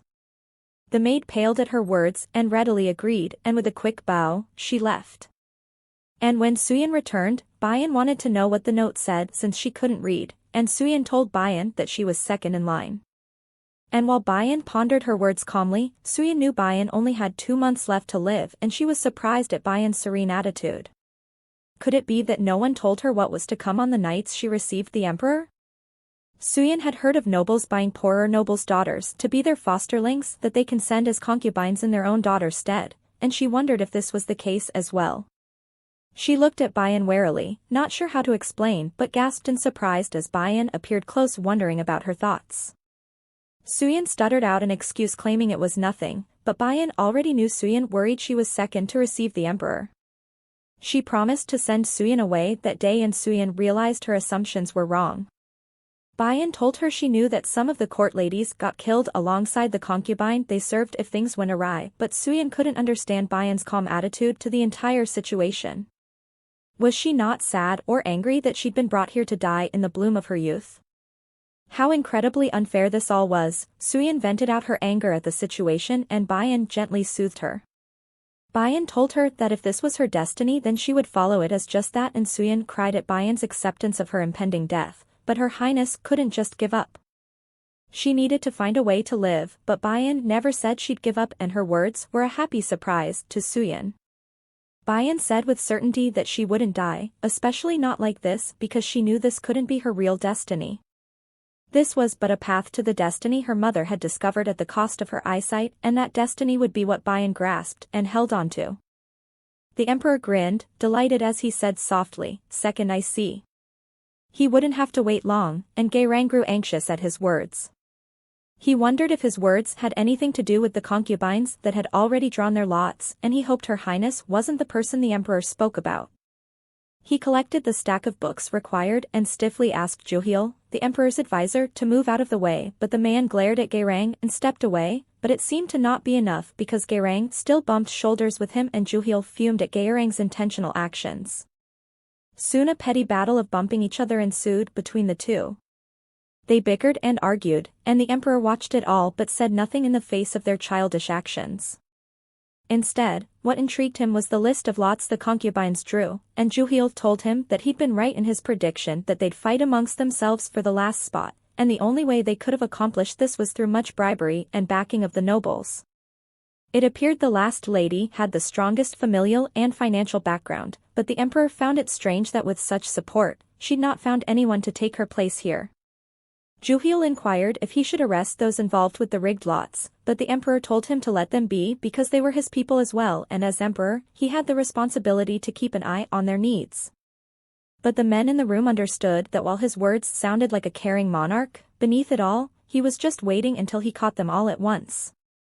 Gairang glared at Juhil because he never understood why the emperor entrusted such tasks to him when Gairang was more than capable of handling such matters just as well. All rulers of the Wadim Empire were born with an inherent madness, but this madness appeared in many different ways. Some indulged in killing like Dan, and others, like his father before him, indulged in women and pleasures of the body. Some were obsessed with magic, and yet others endlessly committed self-harm. While each had different symptoms, there was, but a common factor amongst all, a deathly thirst. The late emperor, Dan's father, aside from the beginning one major conquest campaign, spent his entire life surrounded by women. And of the 19 children that were born, Dan was the 5th. A child born with the reddest irises the empire had seen in ages meant that the blood of the great sun spirit ran the strongest in his veins. And the emperor, blinded by jealousy, abused Dan and ordered many assassination attempts, although all ending in failure. And finally, as a last resort, sent Dan out to the death-ridden battlefield at the ripe age of 15. But Dan proved himself to be greater than anyone expected, for Dan found the battlefield to be the perfect place to let loose his own madness. The more his sanity made way for his madness, the more the battle turned in the empire's favor. The emperor foresaw his authority soon to be challenged and handed the title of crown prince to his incompetent eldest son in an effort to curb Dan's ever-growing power. But the eldest son was mysteriously found dead on the day of his crowning, and what was soon to follow was the death of each prince thereafter. The late emperor, fearing for his own life, retreated into his chambers, and he stayed there until death smiled upon his weak, pathetic body, haggard from disease. And that was how Dan became the next emperor of Wadam, with no one daring to oppose him. The corrupt nobles tried to buy favor with the new emperor in the form of women or drugs, hoping to keep hold of their remaining power, but the first thing Dan did upon becoming emperor was the removal of corrupt remnants of the old regime. This bolstered the love of the common people, and he built up a strong authority as emperor. But one day, as the remaining nobles lay low seeking an opportunity to rebel against him, an incident happened, the bloody banquet. The banquet was held to celebrate Dan's rise to the throne and held more than 24 nobles in attendance. And his raging madness left not a single noble alive. This incident was proof of Dan's meticulous and calculating personality, one that would even put his horrific madness to political use. And as Gairang recalled the tale of the emperor's rise to power, he shuddered at his majesty standing tall amid all that gore, a truly glorious sight to behold. After completing his task of retrieving the books requested by the emperor, he requested permission to retire, but the emperor smiled knowingly as he told Gairang that he neglected to give the full report about the CO. And Gairang flinched because that meant the emperor had been laying in wait for Gairang to speak up, but had not, a trap that he'd fallen into. He fell to his knees as he begged the emperor for forgiveness and a fitting punishment. But the emperor would only dole out punishment after Gairang explained himself. His red eyes glowed dangerously as he told Gairang, "Now tell me." Gairang told the emperor that consuming the flesh and blood of their concubine offering could cure his madness, or so the elder of the CO village had said. He'd also told Gairang that the first CO didn't exercise healing powers the way they did now. They would use their own blood and flesh to heal, but for some reason their powers changed over time to their current form. And the lady they'd sent this time is said to have the original powers. And when the emperor questioned whether Gairang believed this to be true, he told the emperor that this information was indeed true because he'd been cured of his long-standing illness through the blood of Her Highness. But the emperor did not give the reaction that Gairang expected. Instead, he burst into a fit of belly-aching laughter, and after he'd calmed down, he'd explained at Gairang's look of confusion. The part about curing the emperor's madness was a lie because while Gairang had been healed after drinking her blood, that only meant that the concubine had some healing powers in her blood. The emperor's madness was not a disease, so how could it be cured, he asked. And Gairang realized that the emperor's words was correct because his madness was not a sickness, it was a sign of the blood of the great sun spirit, the sign of divine lineage. They all knew that dark COs have long been despised by the CO themselves.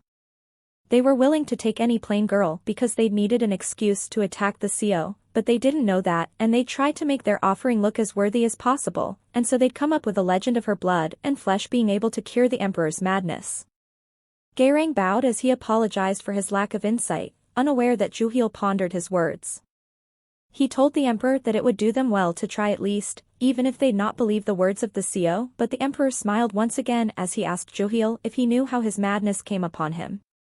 The emperor described it as an endless thirst. It was almost as if he were stranded in the heart of the desert, and it felt as if his entire body was filled with an unbearable heat. His throat grew parched, and his skin felt as cracked as the dry earth beneath him. A suffering that left him for not a second, because even now as he spoke, he was plagued with the thirst, albeit under control for now, but when the time came, it exploded, and when the madness overtook him, he lost complete control of his senses as his memory faded. The emperor spoke with an indifferent voice, as if speaking about another as he said, "It's quite an odd feeling to be standing there, corpses of people littering the ground that had died by my hand, but having no memory and no emotions about it." Juhil insisted this was all the more reason to do as the CEO said, but the emperor told him this was not the first time the emperors had heard about the miraculous flesh and blood of the CEO. And his next words surprised both the men as he told them that 9 out of 10 of the concubines were tested for that very purpose, and the emperor knew this tad bit of information because he'd read the records in the annals, but there was only one conclusion amongst all the testing: the madness cannot be escaped. But it was too soon to give up because there had to be a way. Juhil persisted. But the emperor told him it was futile since the thirst, the suffering and the madness were now part of his existence, and it was something the emperor had come to expect because he couldn't escape it. Instead, he'd chosen to accept it and control it, and he would release it at his own will. Juhil realized the extent of control the emperor attempted to exert extended to even a great burden such as his madness, since he'd found no way out of it, and it astonished him, for the emperor's need for control ran deep and he knew no ordinary man could fathom the depths of the emperor's mind. And soon he handed Juhil his next command. The first concubine would receive him in the next quarter moon, in other words, she would lose her life in the next 7 days to come. And on our CEO lady's side, Bayan kept herself busy as she swept the courtyard, and Suyin watched her worried at her eagerness to do the tedious task. She'd once again bear witness to her lady's sorrowful sleepwalking. Suyin usually guided Bayan gently so she didn't bump into anything in her hypnotized state, but yesterday she'd unexpectedly snatched her arm away from Suyin and she could do nothing as she watched Bayan continue forward, surrounded by demons that plagued her mind. She'd wondered what pains of the heart burdened her lady, pains she couldn't fathom. She knew her lady was a CEO because she'd witnessed her highness heal with her very eyes, but did she truly heal with her blood?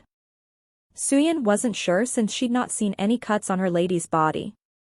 She'd recalled her lady's confident tone as she'd told Suyin that she wouldn't die since that was her destiny, but Suyin didn't understand what she meant with that proclamation.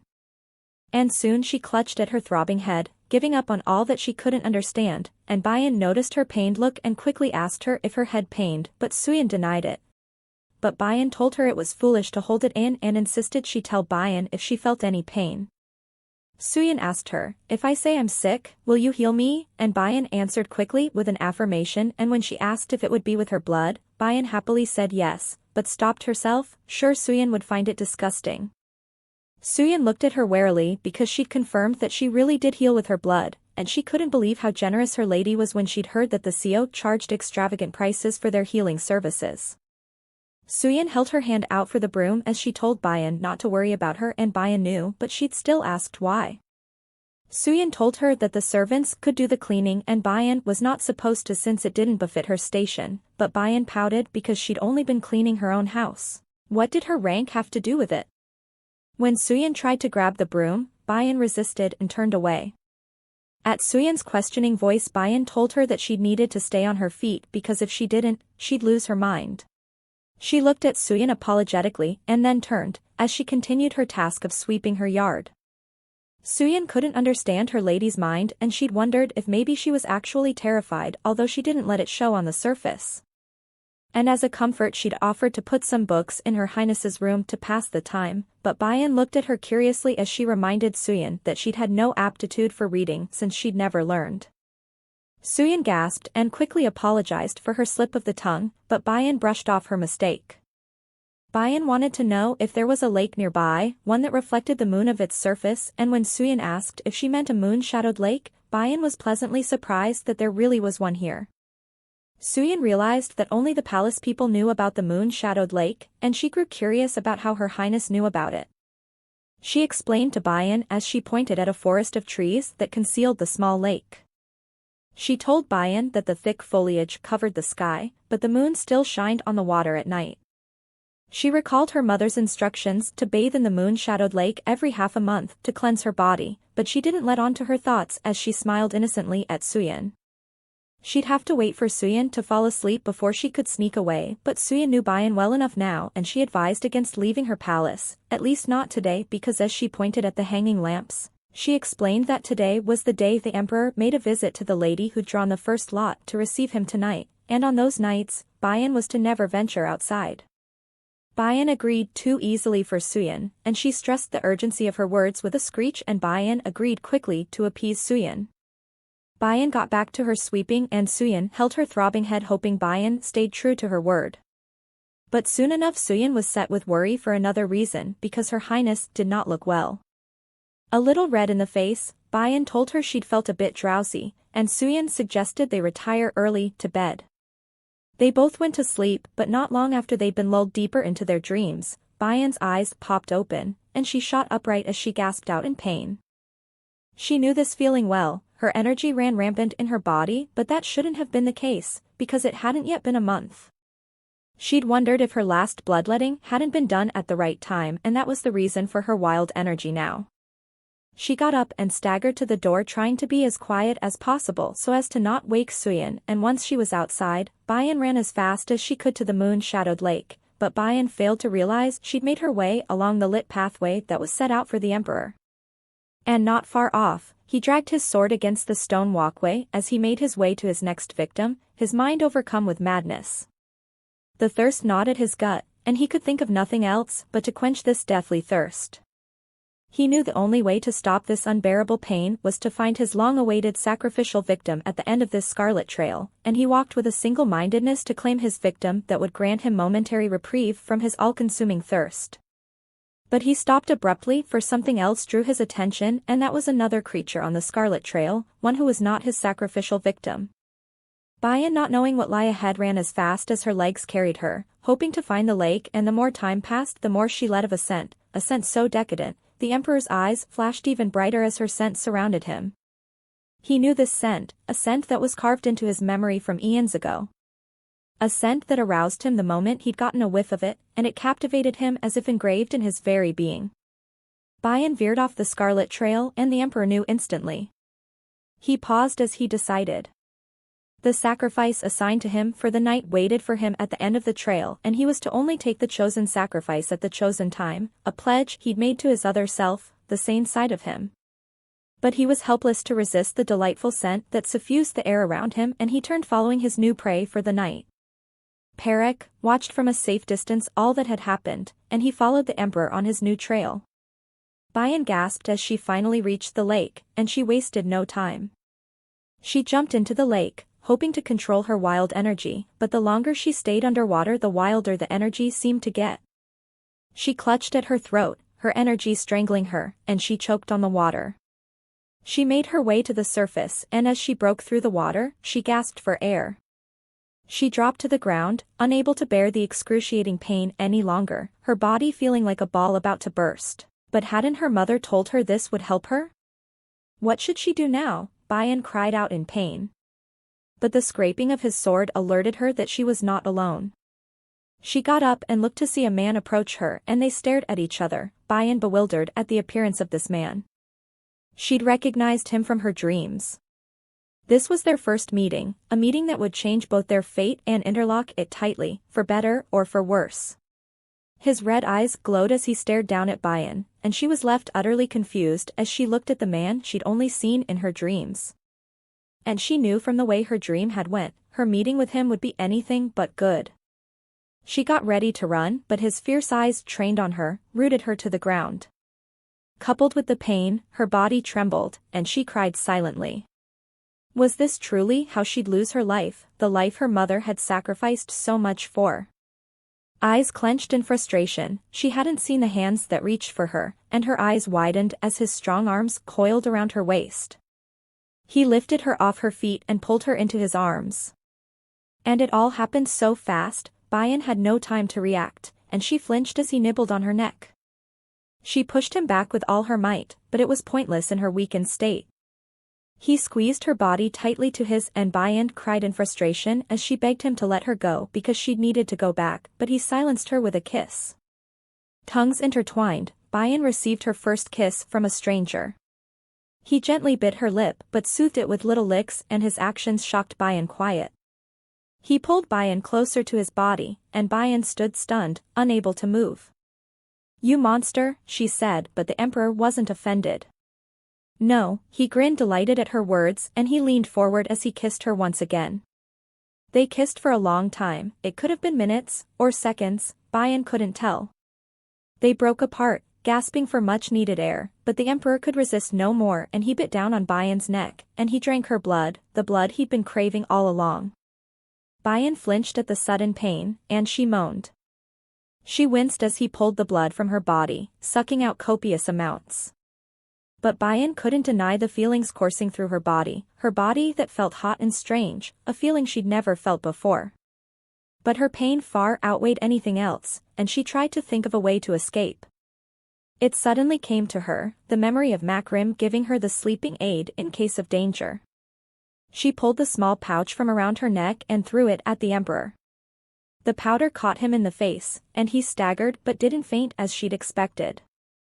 He fell forward and Bayan used this opportunity to bash him on the head with a huge rock. She'd made her escape then. And when Suyin had been standing outside, worry evident with the disappearance of Her Highness, she prayed that her lady was safe. She'd hoped Her Highness hadn't met the Emperor on his walk, and her name being called out by Her Highness almost made her faint in relief, but that was soon replaced with a look of horror as Bayan staggered towards her, her garments a mess, blood all over her body. Suyin fussed over Bayan, but she had no strength left to respond. All she could do was answer but one question of Suyin's when she'd asked how she'd come to be like this. "The monster drained me of my blood," Bayan said and slumped forward, unconscious. Suyin called out her name but a response never came. And back at the lake the emperor squinted as the bright sunlight blinded him. He got up, confused having no memory of entering the forest. Shouldn't he have been at the concubine's lodgings? But what caught his eyes was the blood all around him, yet no body to be seen, something that has never happened before. He called out for Perek, and he appeared as quick as lightning. And when the emperor inquired about his actions, Perek told him he'd strayed from the Scarlet Trail because there was another woman on the trail.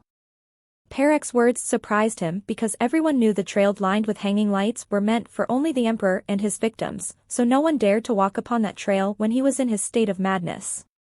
He killed only those who stood upon the trail, it was the one vow he'd ingrained into himself, the one vow he'd not supposed to break no matter the reason, but, did he break it now? He chuckled softly because the lady that led him astray must have been quite the attractive bait to lure him off his trail. He wanted to at least see what she looked like, and when he asked Perek for her body, Perek's silence spoke volumes. "Are you saying that I didn't kill last night?" he questioned Perek, and the man confirmed that he'd seen the lady walk away. He told the emperor he couldn't be sure since he needed to keep his distance from the emperor on scarlet days, but to his knowledge, the emperor had spent some time together with the lady. His previous actions intrigued him because not only did he veer of the Scarlet Trail, but he'd also let his victim walk away, a first for the mad emperor. But where did all this blood come from then? But his question was soon answered as he spotted a bloody rock nearby. Only then did he realize the dull pain at the back of his head, and he grinned, amused once more. He laughed aloud at the thought that the lady had bashed her emperor's head in with a rock and Perek stood silent, nervous. But the emperor stopped laughing fairly fast as realization dawned on his face. He grabbed at his throat and for the first time, he'd felt no pain and no thirst at all. The shock of the thirst gone rendered the emperor speechless. He couldn't believe that the thirst that had constantly plagued him was finally gone. He laughed softly, but that soon turned into a loud, boisterous sound as he reveled in the feeling of a clear mind and no more heat clawing at the back of his throat. And back at the central palace, the maids quietly whispered amongst themselves. They talked about the first concubine who didn't lose her life, and they wondered if the emperor had been cured of his madness. Perhaps he'd fallen in love, one whispered, but it was not soft enough for Gayrang, who stood a distance away, to still hear her words, and he gazed at the maids as he wondered about the quaint ideas they had about the bloodthirsty emperor. Gayrang knew that the emperor's madness was not something that could be shaken by a flimsy idea such as traditional love or even pure lust. But even Gayrang grew curious about the fact that the concubine had survived. He knew the emperor must have killed someone the previous night, but then, where was the body? His musings were interrupted by the head court lady as she called out to him. She smiled at him brightly, her eyes crinkled in the corners. She told him that the emperor had called her to his study, but she hadn't the faintest idea why. Gayrang smiled as he cheerfully told the head court lady how energetic she looked as of late. So much so that he'd almost mistaken her for one of the younger court ladies. He flirted shamelessly, and the old court lady blushed as he teased her. Just then the door opened and Juhil invited the court lady inside, but when Gayrang asked if he was allowed inside too, Juhil relayed the emperor's message to him, "Stop your lame flirting," and Gayrang flushed in embarrassment at having been overheard. And after greeting the emperor formally, he told them to rise. Gayrang noticed that the emperor seemed to be in a bad mood but found it strange because the past few days he'd been in an unusually pleasant mood. He ordered Gayrang to return the books to their original holdings, and Gayrang knew this was the only reason he was invited to the emperor's study. And as he did as the emperor instructed, the emperor requested that the head court lady find a woman. He described the lady as having long black hair and said that she lived near moon-shadowed lake. The court lady told the emperor that 9/10 of the women in the palace had long black hair, and the concubine's lodgings all surrounded the lake. And the emperor knew that finding this woman would be no easy feat. He groaned as the thirst took upon him once more, and it disheartened him because he'd been under the illusion that he'd been freed. Now that he knew what it felt like to live without pain, he has no intention of going back to living that way. The court lady inquired if the lady he sought was the lady he'd encountered on the Scarlet Trail a few days ago, and if so, could he not recall what she looked like? He told the court lady that according to Perik, this woman was seen in a white robe with long raven hair trailing behind her. She'd also been running barefoot, and this news surprised both the court lady and Gayrang. Gayrang was shocked that a lady would run amok in such a state of undress, but then he realized that there was a particular lady that went around at night, barefoot in her dreamlike state. Was the lady the emperor spoke about Her Highness? Gayrang hoped that she wasn't. The court lady wanted to know if the emperor remembered the lady's voice, but the emperor sighed because he couldn't remember her face, so how would he remember her voice? But he stopped speaking abruptly for he recalled her voice as she called him a monster. He blinked, surprised, as the sudden image came to mind, and straight after, he groaned out in pain as his head throbbed suddenly. Gayrang and Juhil called out to him in distress, but he stopped them with a wave of his hand. He grasped his head as more images of her appeared before him. Glittering black eyes and blood-stained lips as she said the words, "monster," the emperor grinned in delight because he finally remembered. Suyin attended to a feverish Bayan as she lay in bed, unconscious. She'd been bedridden for the last 2 days, and Suyin wondered what had happened to her lady to return in such a state. The horrible teeth marks on her neck made Suyin sigh sadly, because who would have been evil enough to attack such a sweet lady like Her Highness? She decided to go prepare some herbal remedies for when her lady awoke, and as she walked out to do just that, she encountered the head court lady as she made her way to their palace. The head court lady, accompanied by 2 other court ladies, greeted Suyin, and as she inquired about the court lady's sudden visit, the court lady told her that she'd been doing rounds on the request of the emperor. The emperor was looking for a woman, she told Suyin, a woman with a scar on her lip, and she had both black hair and black eyes. But that wasn't much to go on, Suyin responded, and the head court lady sighed in agreement. She needed to find a lady who was at the moon-shadowed lake on the night the scarlet lights were lit, a lady who had been in her undress with her hair hung loose. Her words surprised Suyin, and she gasped at the thought of a lady prancing about in such a manner, but as she spoke, it dawned on her that there was but one lady daring enough to do such a thing. Could her lady have been at the moon-shadowed lake the night she'd returned covered in blood? She realized that those marks on Her Highness's body belonged to the emperor. The head court lady asked about Her Highness's health because she would need to see Her Highness as well. "May I come in to see her?" the head court lady questioned, and Suyin paled at her request. Suyin thought quickly, and she smiled nervously as she told the head court lady that the lady she served was a CO.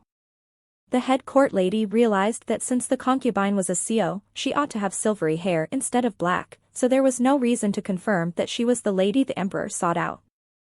She giggled in embarrassment as she told Suyin that she'd completely forgotten due to her advanced age, and Suyin shrugged off her words lightly. The head court lady asked Suyin to keep a lookout for anything amiss, and Suyin agreed. Suyin lost her cool demeanor as they walked away, and she shuddered in relief at not being caught. She knew now that the emperor searched for her lady, she couldn't let her lady suffer any misfortune. Suyin sighed as she wondered just what on earth had transpired that night. And Bayan, still in her comatose state, dreamt once again of chasing a hare, but the cunning hare was too fast for her, and an angry Bayan was all the more determined to catch that hare. She leaped at it but flinched as the hare stood motionless and turned to face her. As the hare observed her every step, its blood-red eyes trained on her, she paused, her arms suspended in the air. Its eyes scared her, and she backed away as it changed direction and stalked towards her. She yelled at it not to come close as she stepped back and fell as she tripped over a large branch. She shut her eyes at the throbbing pain, and when she opened them once again, the hair that had been small had significantly grown to tower over her body. She clenched her eyes shut as she shouted out in terror at being devoured, but it was not the hare that would eat her but the monster. He licked at her tears, holding her close, and soon he captured her lips in a kiss, one that startled Bayan. And when they broke apart, he looked at her, satisfaction in his gleaming red eyes as he said, "You are mine." His words left Bayan dumbfounded, and she shook with repressed fury, which soon erupted in a cry as she yelled a denial at him. Out of breath, that was how Bayan found herself in bed as a terrified Suyin sat at her side, silent at Bayan's sudden outburst. But that was soon replaced with joy, as she beamed with happiness that her lady had finally awoken. She jumped at Bayan and hugged her tight as she babbled on that her highness had been unconscious for 3 days, news that surprised Bayan. Suyin wanted to know what had happened when she'd visited the moon-shadowed lake, and Bayan recalled that arrogant face with a haughty smirk. She trembled once again, her anger renewed as she shouted out an expletive, words that shocked Suyin so bad she'd almost jumped out of her skin. Suyin urged Bayan to keep her voice down, but Bayan was too fueled with indignation to settle down, and she told Suyin that the son of a sheep had sucked her blood and had nearly drained her of her life. Suyin continued to calm her down lest someone hear her, and Bayan cried out, heard that Suyin seemed to favor that monster instead of her, and Suyin reminded Bayan that she had to because he was the emperor. Bayan was flabbergasted as Suyin said the words, but that soon turned to horror as she realized she'd met the infamous Mad Emperor known for his loose hand with a blade. But then, how had she come back alive after her encounter with him? She must have been blessed by the gods since she'd returned alive after going out on the night of the scarlet lights. The night Suyin had urged her not to leave her palace, she reminded Bayan in a reproachful tone. But they weren't out of the woods yet because Suyin worryingly told Bayan that they sought her out. Her eyes rounded, stunned at the news that the emperor looked for her, and she wanted to know why, but Suyin held no answers to her question because she didn't know as well. She shuddered because perhaps Bayan had done something in his presence that displeased him, and she pondered Suyin's words carefully. While she couldn't remember much from their meeting since she'd been in too much pain to even curse, she'd gotten away at the last possible minute only because she'd bashed him on the head with a rock. As soon as the thought came, Bayan went as white as a ghost. She told Suyin stiffly as she lied that she'd done no cursing in the presence of the emperor, and Suyin doubted her, but as Bayan reassured her, Suyin sighed out in relief. She smiled as she told Bayan that she turned the court lady's attention elsewhere in case they'd wanted to chastise her for something, but her worries were in vain. And as she wondered out loud if the emperor looked for her lady because he might have fallen for Bayan's beauty, Bayan could hold it in no more as she hesitantly called out to Suyin. She couldn't lie to her, and Bayan told Suyin that she might not recall the details correctly, and she whispered to Suyin her misdeeds regarding the emperor. And Suyin would surely die of a heart attack soon, as she served under her mischievous lady, as she'd learned that her lady had whacked the mad emperor on the head with a rock. As the court lady returned to the emperor, she informed him that she'd had no success in finding the mysterious woman, and the emperor lightly scolded her for her inability to find just one lady within the palace, and the head court lady apologized. He sighed because, as it stood, the thirst slowly returned, and he'd felt it all the more now that he knew what it was like to live without it. He'd almost regretted the brief liberation he'd experienced. The emperor wondered if the reason behind her continued disappearance was the aid of an unknown person. He ordered the head court lady to summon every woman in the palace to the inner mansion, and the court lady agreed to his orders. The emperor licked his lips with eagerness because he enjoyed the thrill of hunting her, and when he found her, he would devour her fervently. And soon after, Bayan entered the grounds of the inner mansion, Suyin in tow. Suyin fretted over their meeting with the head court lady because of the strangeness of the order. The head court lady had summoned not only the court ladies but all the concubines as well. And when Bayan questioned if it was the headmistress that had called for them, Suyin corrected her, as she told her that it was the head court lady, and while it was this lady that had a large amount of authority at court, it was not enough to call upon the concubines as she pleased. Bayan turned to Suyin as she decisively told her that, as youngsters, it was their duty to respect their elders, and Suyin could not believe her lady's words. And with that, they continued on. Suyin clutched at her head tiredly because, no matter how many times she explained it to her lady, she never seemed to grasp the fact that rules like those didn't apply in this place. It was not a matter of who was older, but respect was awarded based on rank and authority. But Suyin understood that this was why her lady still insisted she sweep the yard and do the dishes. She wondered if her lady would treat the emperor in the same manner she did everything else, and she suppressed a hysterical laugh that almost burst from her lips. Bayan looked at her curiously, but she was glad that Suyin finally smiled after all her worrying. Bayan knew she was the cause of Suyin's stress, and although she was worried herself, she realized the emperor seemed to have forgotten who she was. While she had wounds on her body that, for some reason, refused to heal, Bayan was confident that she wouldn't be recognized by the wounds on her body. She'd covered the wound on her lip with a rouge-style lip, so the wound was barely noticeable. And she felt confident that she wouldn't be recognized. The thought brought a broad smile to Bayan's face, and she walked with a bounce to her step, and soon they stood before the steps of the inner mansion. Bayan gasped as she expressed her awe at its size loudly, and her loud tone startled Suyin. The court ladies nearby snickered at Bayan's admiration for the building, and Suyin hushed Bayan. She sighed as she apologized because she'd promised Suyin that she'd limit her public speaking as much as possible. Suyin noticed her downcast face, and she'd felt bad for scolding Her Highness when she'd had no place to do so. She told Bayan that she need not give an apology to her underlings, but Suyin would appreciate it if Her Highness didn't draw unnecessary attention to herself, especially because her lip hadn't healed yet and she might be recognized. Bayan smiled in agreement as she thought what a nice girl Suyin was to worry about her. She walked on happily, and her unconcerned attitude worried Suyin all the more. Entering the building, they approached the designated meeting room, and an attendant informed them that only Her Highness was permitted entry and Suyin would enter when next it was her turn. Bayan stepped into the room but soon grew confused because she appeared to be the only person in the room. She was soon distracted by the beauty of the room, and as she looked behind her, she cringed at the dirty marks she'd tracked into the room. Bayan solved that problem by taking off her shoes and she placed them on a shelf, satisfied with the clean floors. She wondered aloud how they'd thought to build such a tall building. Hadn't it scared them? But her musings came to a halt as she heard a soft laugh sound out in the room. She turned to the drawn shades as she called out to the person in the room, but she received no answer. She peeked into the gap between the drawn shades to see very beautiful hands, and she wondered if it was the lady of the court. Why was she hiding? Bayan asked her to come out, but she received nothing but silence, and Bayan grew annoyed. Bayan told her that since she'd called her out here, she should at least show courtesy enough to talk face to face. And when she once again got no answer, Bayan's temper flared high. She pushed at the shades, not sure how to move them.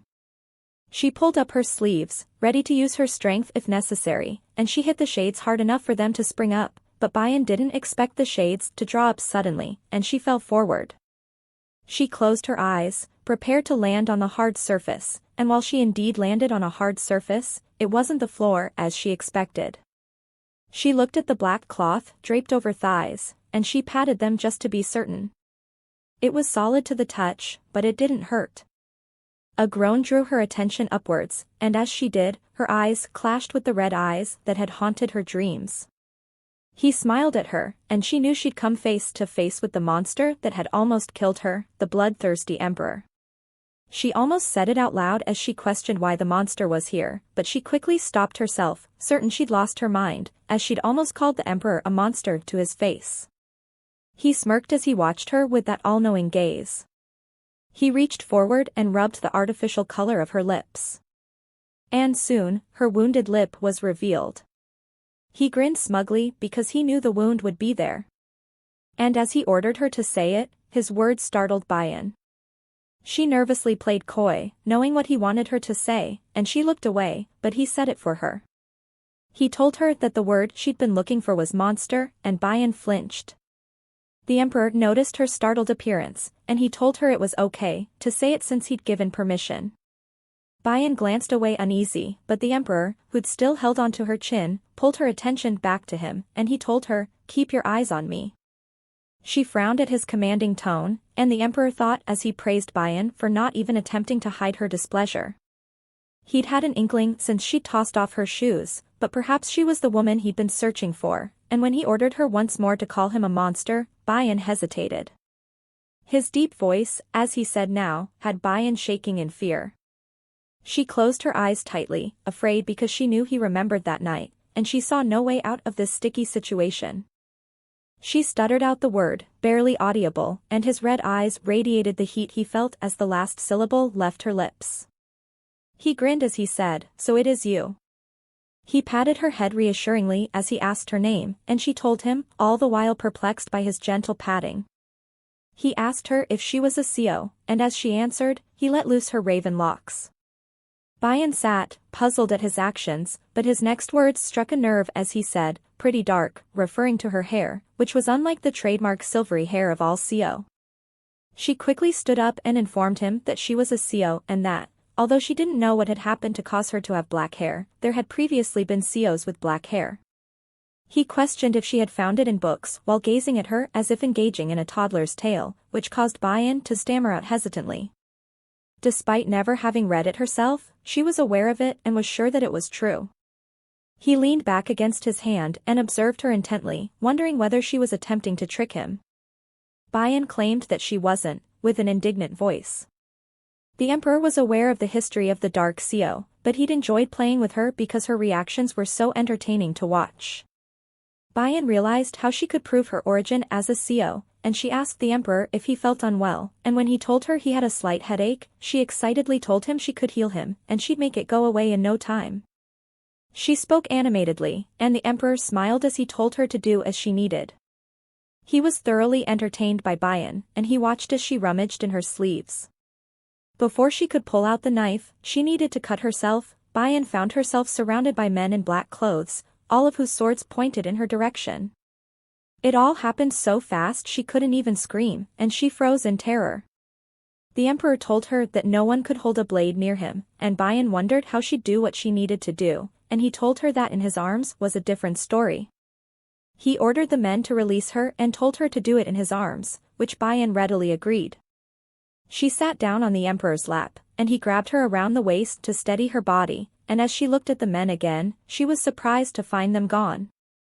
But they were soon forgotten as the emperor reminded her of her task at hand. She sliced into her finger, the discomfort made her cry out, and the emperor was reminded that Galy had told him that she healed with her blood. She turned to him and urged him to quickly drink the oozing liquid from her finger, and the emperor looked at her bewildered. She told him that he needed to drink her blood quickly before her finger healed, and as he brought her finger to his lips, he found it strange to be drinking blood while he was in his conscious state and not in his bloodthirsty haze. But the first lick of her finger, the blood that touched his taste buds, was unlike anything he'd ever known. The headache faded, but what made his eyes widen in surprise was that the thirst disappeared too. He couldn't control himself, and he licked at her finger over and over again, hoping to draw out that delicious taste. But the cut had already healed, and Bayan pulled her hand away as she told him so. He panted heavily as he told her he needed more, and Bayan was taken aback by his words. She knew that just a couple of drops of her blood would have cured him of his headache. She decided it was time to leave because this situation didn't look promising for her, and as she inched away, he grabbed her around the waist and pulled her so roughly towards him that she fell over. She crashed to the floor, and just like their other encounters, he had her ensnared in his hold. Her heart beat fast as he crouched over her figure, and Bayan blushed at their position. He grasped Bayan's hands, and he looked down at her in a daze, still high off of the taste of her blood. He leaned down and gently bit her ear, and Bayan flinched at the feeling. She struggled in his hold, her strength no match for his, as she begged him not to lick at her ears. But the emperor paid her no heed as he continued to do as he pleased, and Bayan knew she shouldn't have let down her guard around him as she thought once again that he truly must be a monster in disguise. He spoke softly in her ear, and he promised to let her go if she answered one question truthfully. He asked her if he drank her blood once before, and she yelled out that he indeed had drank her blood before, so much that she'd almost died from the amount he'd sucked out of her. He explained to her that madness ran in his blood, but on the night of the scarlet lights, her blood had cured his madness, but that was a brief respite of 3 days. Bayan's eyes widened, absolutely stunned that he drank so much of her blood, but it had only lasted 3 days. But that was quickly forgotten, as his next question surprised her. "How did you get away from me alive that day?" he asked, and Bayan vaguely responded that she was quick on her feet, so she'd managed to distract him long enough to run away. And as he confirmed that he knew she'd bashed him on the head with a rock, Bayan blushed in embarrassment. Looking down at her affectionately, he reminded her that when they were alone, it was all right, but when they were in the company of others, she couldn't injure the emperor's body. But did that mean she would be alone with him again? And for how long? He grinned, delighted by all that was Bayan, as he told her that they would be together every day from now on, and he made certain to seal his promise with a kiss. Suyin stood outside impatiently as she waited for her lady. Her Highness had taken an unusually long time, and she glanced around anxiously. It had been more than an hour with no word from her, and Suyin hoped nothing bad had happened. Her name being called out drew her attention, and the head court lady approached her. Suyin bowed as she gave her greetings and asked if Her Highness was not in her company since Her Highness had gone to meet the head court lady, but her words made Suyin apprehensive as she told her that she was actually in His Majesty's company. She fearfully told the head court lady that Her Highness hadn't yet returned from the main building, and Suyin begged the court lady to find out how she was. Suyin's distress was evident, but the head court lady showed no sympathy as she asked Suyin why she failed to mention that Her Highness was a black-haired CEO who seemed to have a wounded lip. Suyin couldn't justify her actions, but the head court lady assured her she did not blame her because, while she understood that Suyin had wished to protect her lady in her care, she needed to remember that His Majesty's orders took precedence over all else. In a much sterner voice, she ordered that her personal feelings were to never get in the way of her sound judgment again. At her words, Suyin looked up, and the head court lady smiled as she told Suyin to continue to care for Her Highness as she did because she was a treasure. She smiled as she said that perhaps they would finally see an end to the bloodbaths in the royal palace. Her words left Suyin puzzled. What could she mean? Had she forgiven Suyin for her mistake? She thought she'd receive a severe punishment for going against the emperor's orders, but that seemed not to be the case as she watched the retreating back of the head court lady. She limped towards Suyin, and she called out to her. Suyin gasped at Bayan's pallor. Bayan walked on unsteady feet, and Suyin fussed over her loose hair and no shoes. She wanted to know what had happened with His Majesty, and Bayan muttered loud enough to be overheard as she said, "That monster." Her words, as usual, startled Suyin, and she hushed Bayan. She scolded the court ladies that stared at Her Highness, and she ordered them to bring a pair of shoes for her. As they left to do just that, a voice stopped them. It was the emperor, and they all fell to their knees as they greeted him. He ignored them as he held up the pair of shoes Bayan had left in the mansion. He smiled as he teased, "Do you not want them back?" Bayan held her hand out, ready to receive them. She ordered in an impertinent tone for him to give it to her, and her tone shocked everyone. Suyin squeaked in terror because she'd known her lady would be like this, and she tugged at Bayan's skirts as she begged in a whisper not to disrespect the emperor. But Bayan misunderstood Suyin's whispered words, and she offered her foot as she told the emperor, "Go ahead." The court ladies gasped at Bayan's unintentional yet condescending actions as she silently ordered the emperor to put her shoes on for her. The emperor smiled as he told Bayan that he couldn't bend his head, but he swooped down and lifted her into his arms. Once again, everyone was stunned silent as the emperor held Bayan in his arms and proceeded to put her shoes on. He set her down gently, and he gazed at her as he told her that he didn't mind her speaking her mind, but she shouldn't leave her shoes lying around, and a reluctant Bayan agreed. He offered to escort Bayan to her lodgings, but Bayan declined. And when he asked if she was fit enough to walk, she looked away and muttered insolently that she'd walked here just fine. But the emperor seemed blind to her rude behavior because he didn't scold her but rather offered to send a carriage tomorrow morning. His kindness surprised Bayan, but she wouldn't give in to his sweet behavior, and coolly said, "That sounds good." The emperor saw right through her, and he burst out into laughter, surprising the eunuchs behind him, for they'd never witnessed the emperor in such a jovial mood. He kissed her sweetly on the cheek in farewell, and everyone sat dumbfounded at the emperor's behavior. They couldn't understand, for they'd never seen the emperor behave like this. And soon, word of the emperor's behavior spread like wildfire throughout the palace. They said that the emperor had fallen so hard for the lady that he'd put her shoes on her feet with his own hands. They whispered about her beauty, which had stolen the emperor's heart, and some even believed that she would soon earn the title Galy. They wondered if the emperor had finally been cured of his madness, and if so, they were sure they wouldn't be seeing any red lanterns in the palace soon. But for all their whispering, they still couldn't figure out who this lady was. Said lady stood playing with her fingers as she got scolding from her attendant for addressing the emperor with such rudeness. Suyin told her that no one demanded things from the emperor with such insolence as Bayan did. Bayan tried to defend herself as she told Suyin. The monster didn't seem to mind much, and Suyin fretted over Bayan's use of words. She'd begged Bayan countless times not to call the emperor a monster. But Bayan soon relented, as she promised Suyin she'd stop calling the emperor if she stopped chastising Bayan. Suyin realized she'd once again overstepped her bounds by speaking to Bayan in such a way, and she apologized, but Bayan assured her she knew it was all for her well-being. Bayan knew very well that Suyin only behaved in such a way because she truly cared for Bayan. Suyin was different from the men that had accompanied her here because they only showed her kindness because she'd healed their bodies, but Suyin cared for Bayan despite not receiving anything, so she didn't mind Suyin's nagging. She told Suyin confidently that the emperor couldn't do anything to her, and Suyin was curious as to why she thought so. "I have the power to cure his madness," she said happily. She explained to Suyin that this was the reason he'd been searching for Bayan the last few days. When the emperor drank her blood, his madness and pain disappeared. Suyin was aware of the emperor's madness but not the pain that accompanied it, and Bayan explained that the pain was in fact the cause of his madness. It would build up to an intolerable level, which eventually triggered his madness. Suyin finally realized why the head court lady had spoken so vaguely about not seeing bloodshed in the palace anymore.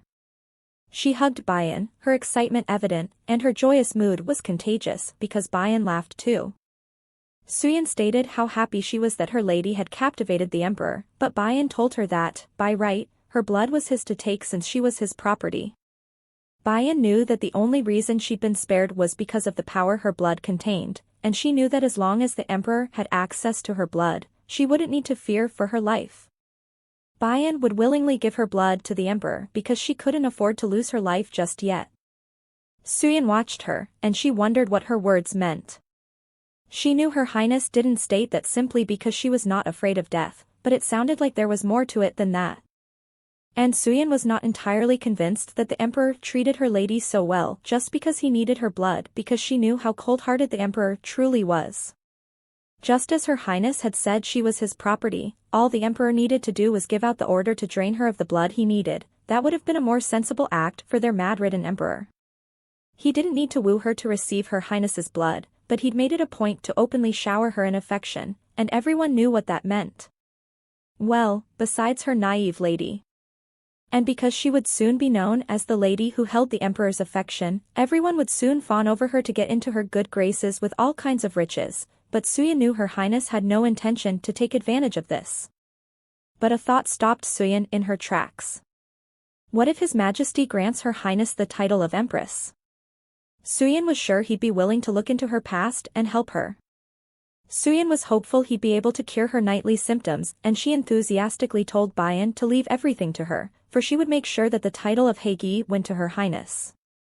Bayan didn't understand what she meant, but she smiled, her naivety apparent as she accepted Suyan's bold words. Suyan told her that there would be no more writing lessons, and Bayan was saddened to hear this because they'd only just started, and she wanted to know why. With gleaming eyes, Suyan told her that she would instead teach Bayan the ways of enchanting the emperor, and Bayan was caught off guard by her words.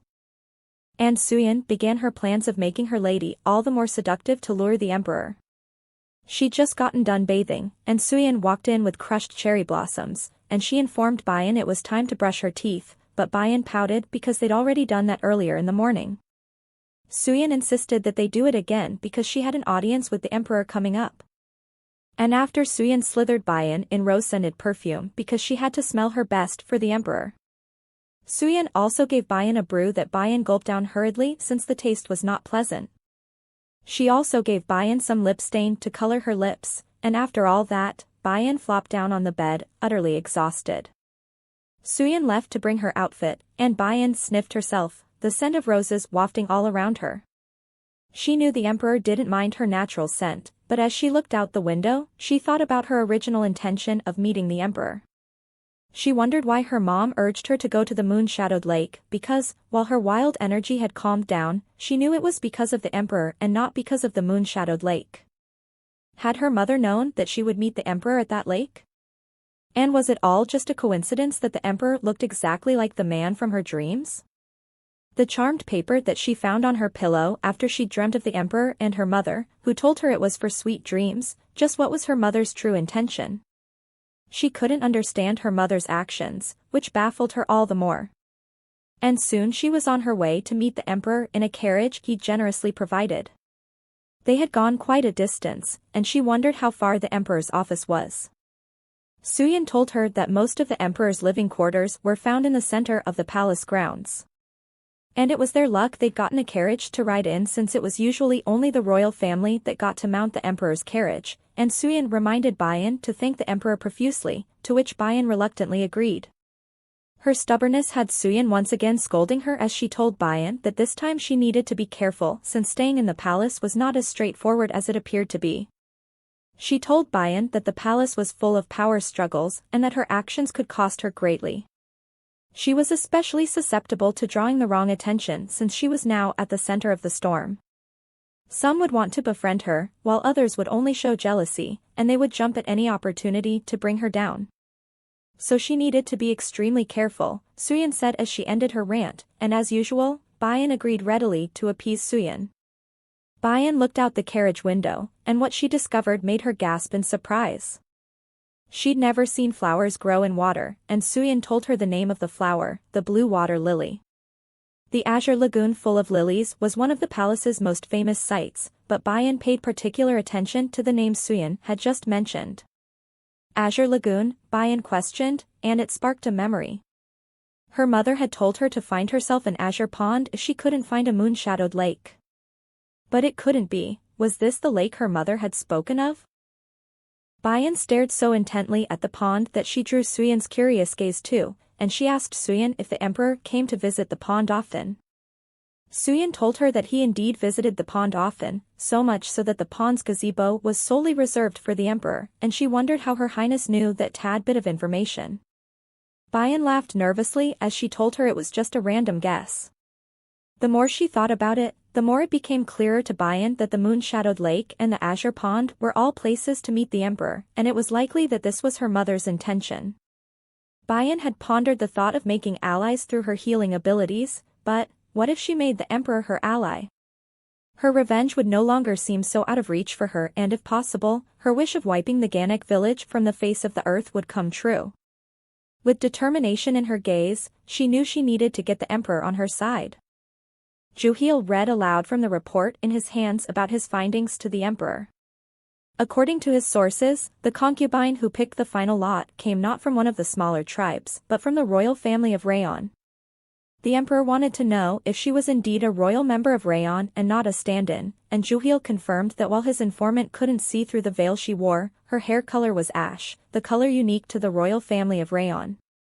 The emperor knew the kingdom of Rayon to be perilous because of its landscape, and it has remained secluded, cut off from neighboring lands. Because of this, not much is known about them except for the fact that the royal family line inherits an ashen hair color and that books originated from their land. The best quality paper and brushes are still made in rayon to this day. The emperor had predicted that the final lot would go to someone of considerable power, but he hadn't imagined it would go to someone of royal blood. The princess had come herself, not a substitute, and she'd come not for the position of queen but as a mere concubine in line to die. The emperor found it all odd. He asked about the lady-in-waiting they'd assigned to the princess, and Juhil told him that she was sent away. Only the 2 maids that accompanied the princess from Rayon remained by her side. The emperor concluded that they must have something to hide. But Juhil's mind was plagued with worrisome thoughts as he stared at the emperor. He was pleased the emperor had been freed from his pain, however, he was concerned about the circumstances in court since everything was far from calm. He was aware that as soon as the lady at the center appeared, the currents would change. Now that the emperor was no longer bound by his madness, the concubines would use this opportunity to exert their influence on him. While most of the concubines came from poorer noble families and probably had no understanding of court politics, the aristocrats of the court plied them with gifts in the hope of gaining their favor, and Juhil knew they'd stir up trouble within the palace once again. Juhil sighed tiredly because he knew the emperor was aware of the happenings in the court, yet he hadn't made any moves to get things under control, and he wondered just what the emperor was waiting for to take action. Juhil was aware that once they appointed new officers next spring, most of the nobles would lose their power, but anxiety riddled his mind because amongst the concubines there was still one lady who hadn't yet aligned herself with a powerful family, the dark-haired Seo. He wondered if her blood truly had the ability to heal and if she had ulterior motives for the emperor. For now, he couldn't do anything since he would need to find out more about the lady before deciding to act. Just then, an eunuch bowed as he announced the arrival of Bayan, and the emperor gave his permission for her to enter. Her Highness stepped in, and Juhil got his first sight of the woman who had ensnared the emperor. He looked at her wide-eyed because she was not at all what he'd expected. What he'd envisioned was someone more elegant and seductive, but this lady appeared innocent, with eyes so pure, just like those of a child, Juhil thought as he bowed respectfully to Her Highness. Her hurried steps towards the emperor caught Juhil by surprise, and as she grasped the emperor's hand, they watched her baffled by her sudden actions.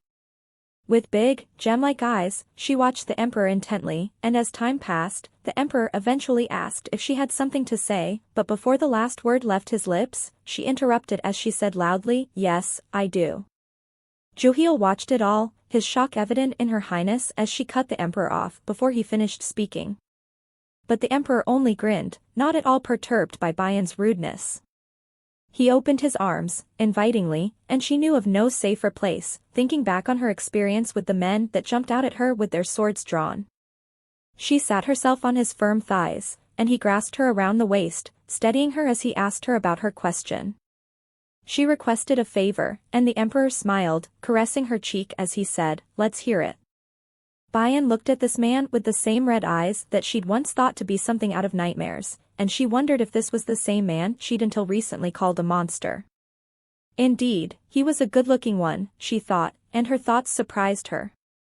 She shook her head frantically as if to shake away her wayward thoughts because she couldn't let herself be charmed by his handsomeness since she'd promised that she would be doing all the charming.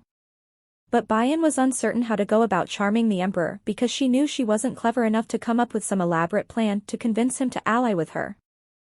So she would approach him the same way she did with hunting hares, in a straightforward manner. And her voice drew his curious gaze as she said with a determined voice, "Your Majesty, I wish to have you." Silent for a moment, her words had left the emperor in a stupor, and he seemed to not understand as he asked, "You want what?" She pointed at the emperor and said once more, "Give yourself to me, Your Majesty." She recalled the moment she realized how her words were perceived as their gazes stayed fixed on each other. She clutched her head in embarrassment, because that wasn't what she meant.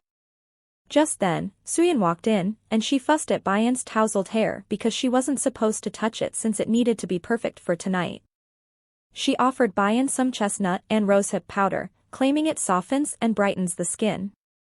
Bayan, already exhausted, looked at Suyin pleadingly, but Suyin wouldn't fall for it as she offered to help Bayan apply it. Once she was done, they needed to wait for it to dry, and she thanked Bayan for her patience. Suyin beamed with happiness at the thought of what this auspicious day would bring. And as Suyin tended to Bayan, Bayan couldn't help but scoff because nothing went the way she'd planned. She'd wanted his power, not his body. Upon hearing the news, Suyin bathed Bayan for 2 hours, and she'd lather Bayan's hair in scented oils. Suyin had made sure to wash every part of Bayan's body with extra care, and all the while, Bayan couldn't help but wonder how she'd gotten into such a mess. She thought back to the words that had left her lips, and at the time, she hadn't realized the disaster they would bring. The emperor had quietly stared at Bayan, and she'd wondered if what she'd said was strange.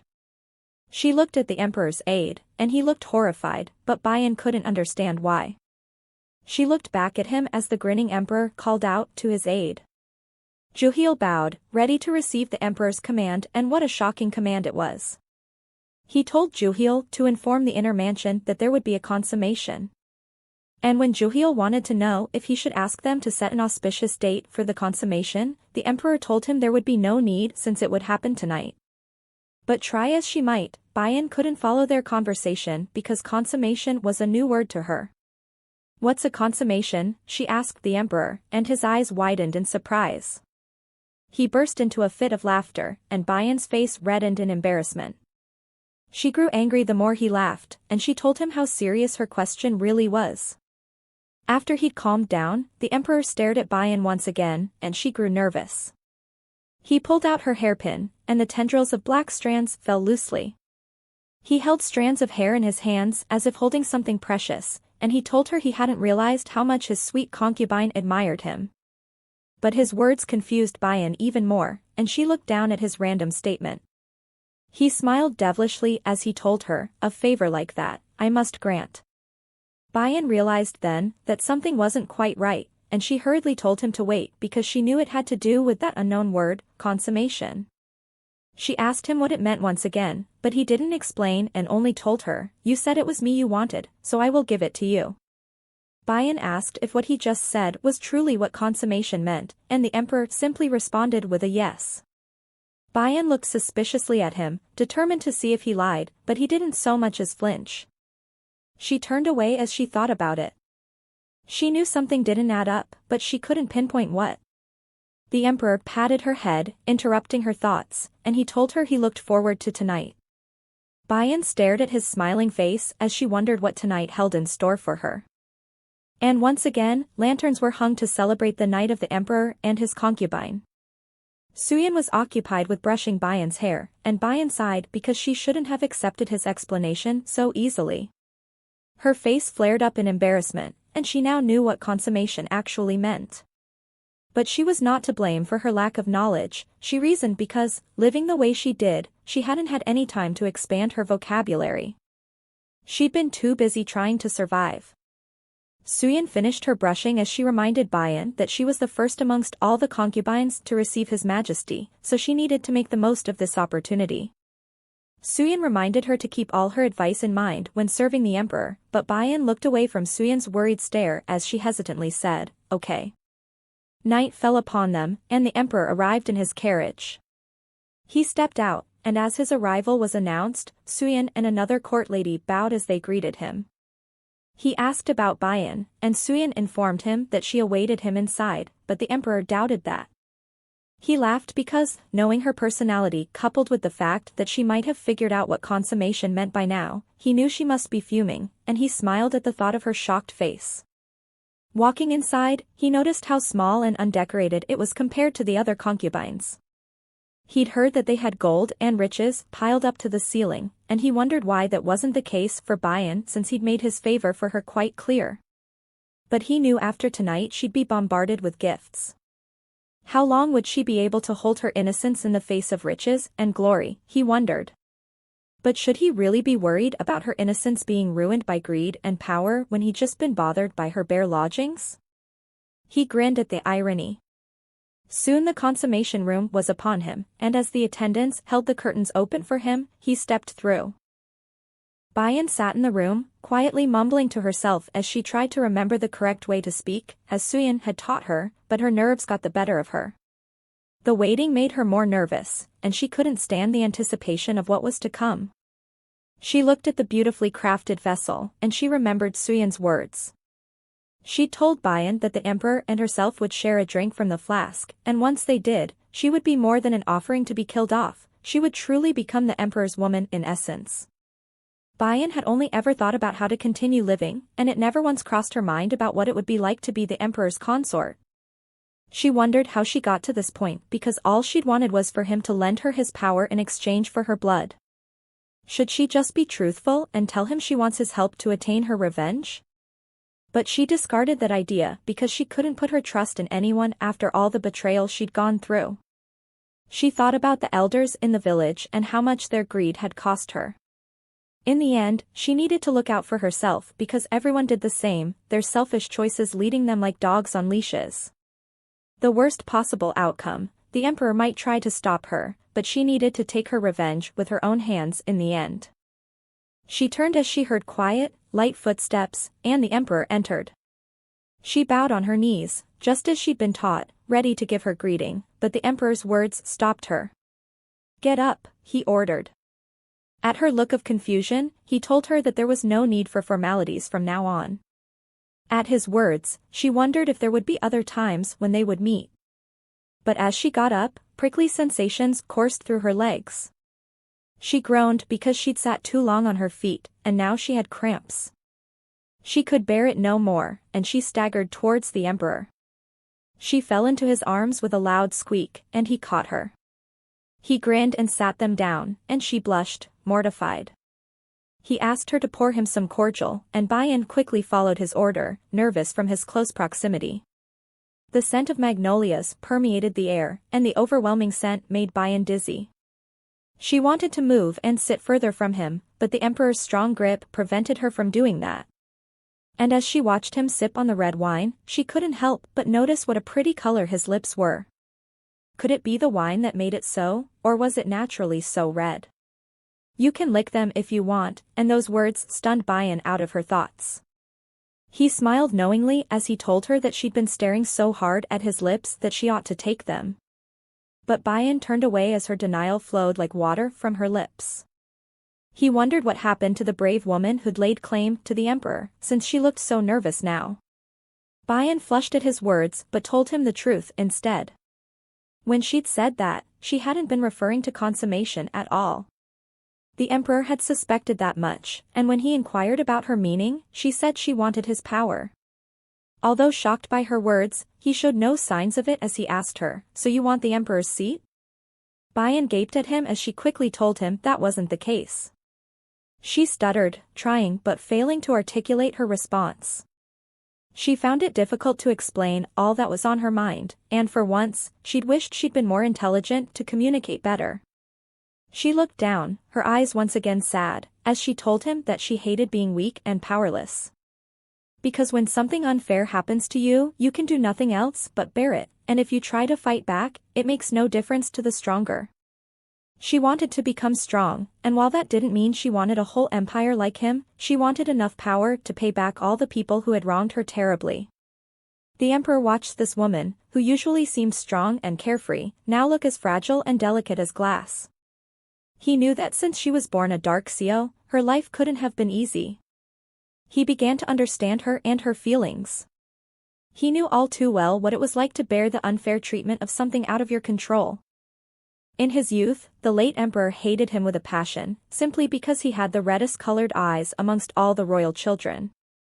While the other princes were given lessons in politics and warfare, he'd been only allowed to learn Damian, the empire's official language.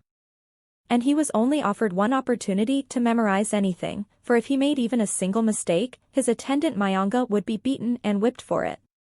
They made sure he suffered, and when he'd failed at something, they'd tell him but one thing: the great sun spirit's blood runs the strongest in your veins, and yet you cannot accomplish even this? And so Dan's hatred grew to an insurmountable level, and he vowed that he would pay them back all the outrage he'd felt. That was the only thing that kept him going. He looked at Bayan, gaze downcast as all that plagued her mind, and he told her that she need not explain herself because he understood what she meant. And Bayan looked at him, curious about his words.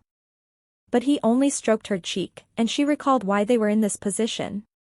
She blushed as she told him that since they'd cleared up the misunderstanding, they didn't need to go through with the consummation. But the consummation would continue, he told her, and she was surprised. She asked why, but Dan himself couldn't understand his behavior. He's never wished to lay with a woman before, but something about today was different because that was all he could think about. But he didn't tell Bayan all this. He grasped her chin and looked her dead in the eyes as he professed his desire for her. "Because I want you," he said, and Bayan blushed at his blunt words. He repeated it once more, all the while holding her stare, and she flinched when he rubbed at her lips. "What's that come hither look?" he teased, and Bayan went crimson, denying any claims. She looked away as she told him that she felt a little strange and couldn't understand why. And when he questioned how, she told him she felt ticklish. Confused, Bayan looked at the emperor as she asked him if he knew what this feeling was, because she didn't. He patted her head as he told her that he couldn't answer that either because this was his first time as well. And sitting close, he ran his fingers through her hair as he told her, "My first time is with you." He wanted to know if she'd ever drank liquor before, and when she answered no, he told her that she could start today.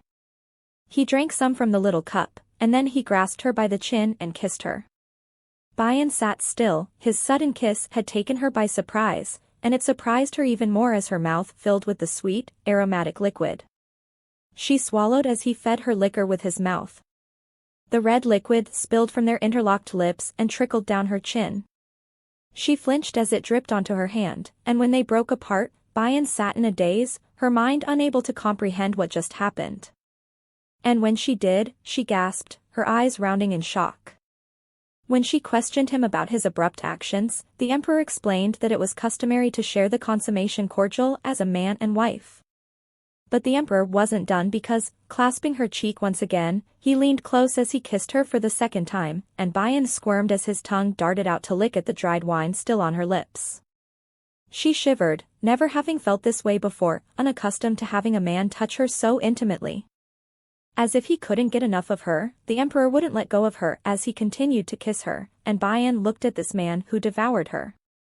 She couldn't believe his kisses were so gentle and soft compared to their first encounter, which had been so violent and harsh. Bayan, who had no experience, asked if this was another consummation, and the emperor told her that no, this was just a kiss. Seemingly wanting to give Bayan a heart attack with his continued surprises, he lifted a once again blushing Bayan into his arms, and as she squirmed in his arms, he ordered her to stay still. He walked to the bed and laid her down gently. He stared down at her, and she trembled at the desire that she saw reflected in his crimson eyes. Unable to control himself, he captured her lips in a kiss, and Bayan was helpless against his all-consuming lust for her. The emperor knew he needed to take it slow, but he had no control over his body. He panted, and heated breaths escaped his lips as he gazed down at her, unable to wait any longer, because all he wanted to do was leave remnants of his touch on her body. Caging her in, she lay under him, and he told her brokenly, his voice heavy with his desire for her, "I want you." Bayan blushed at his blunt words, and she reached up to grab his shoulder in consent. He sat up on his knees and began to disrobe, and as his powerful body was revealed, Bayan gasped. Shocked at the number of scars on his body, she could only stare, and she wondered how he came to be like this. Were they perhaps from the battlefield? She reached out, wanting to touch him, unaware of her moving hand, and at the first touch of his skin, she stroked slowly over the scarred skin. He groaned, and she gasped, suddenly aware that she'd touched the emperor without permission. She pulled back quickly as she gave a fumbled apology, trying and failing to use the right words Suyin had taught her. She was sure they were old scars, but she wondered if her unintentional caressing had still hurt him. He grabbed her hand and placed it on his body as he told her, "You can touch them." She asked if they still hurt, but he told her these scars were old, so they didn't hurt at all. And with his permission, Bayan's hands painted pathways as her fingers brushed over the old scars. He told her it didn't hurt, but why did he look to be in so much pain, she thought to herself. Looking down at her fingers on his skin, it crossed her mind, and she wondered if he had scars all over his body. Unable to bear her patting anymore, he ordered her to stop. "This is getting dangerous," he said as he grabbed her hand. She looked up at him, his loud breathing caught her attention, and it startled her. And as they stared at each other, it was from that moment something changed. He bent down and left a trail of kisses along her neck. And soon, the emperor began his feast with Bayan as his meal, as the mood went from a simmering passion to a raging inferno. And for the rest of the night, no more words were exchanged between the two. Someone ran their hands over her hair, smoothing it. It was a soft touch, careful so as not to wake her up. Cold, calloused, but elegant fingers. She knew these fingers. She opened her eyes slowly because she'd recognize her mother anywhere. She closed her eyes again because she knew this wasn't real, it was but a dream. Her mother's voice floated in the air as she teased Bayan. "You're breaking my legs, child." Her mom patted her head, and Bayan called out to her over and over, her longing clear in her voice. She told her mother she just wanted to call out to her, and she asked if her mother could continue to pat her head, hoping to make this dream last just a little bit longer. But her mother scolded her because she was too big to be acting so spoiled, but her mom still indulged as she continued her patting. "My sweet daughter is all grown up. It's time for you to find your fated match." But Bayan denied her words as she promised her mother that they'd live together forever. But her mother wouldn't want that, and Bayan nagged teasingly. Her mother comforted her as she told Bayan not to cry because she had so much to smile about in this world. Her tears flowed freely as she told her mother that she couldn't see what was so good about this world. But her mother pushed Bayan off her lap so abruptly that all she could do was catch herself. Bayan cried at her mother's harsh actions, but her mother's words gave her pause. She told Bayan that perhaps she'd raised Bayan wrong since she was too stubborn and sulky. And as she walked away, Bayan called out to her because she realized that this was probably the last time she'd see her mom. She begged her mom not to go. She'd smile, and she wouldn't sulk anymore if only she'd stay. She rushed forward, and she hugged her mom from behind, hoping to keep her mom in place. "Stay with me please," she cried. Her mom looked at her and ordered, "Open your eyes." But her eyes were open.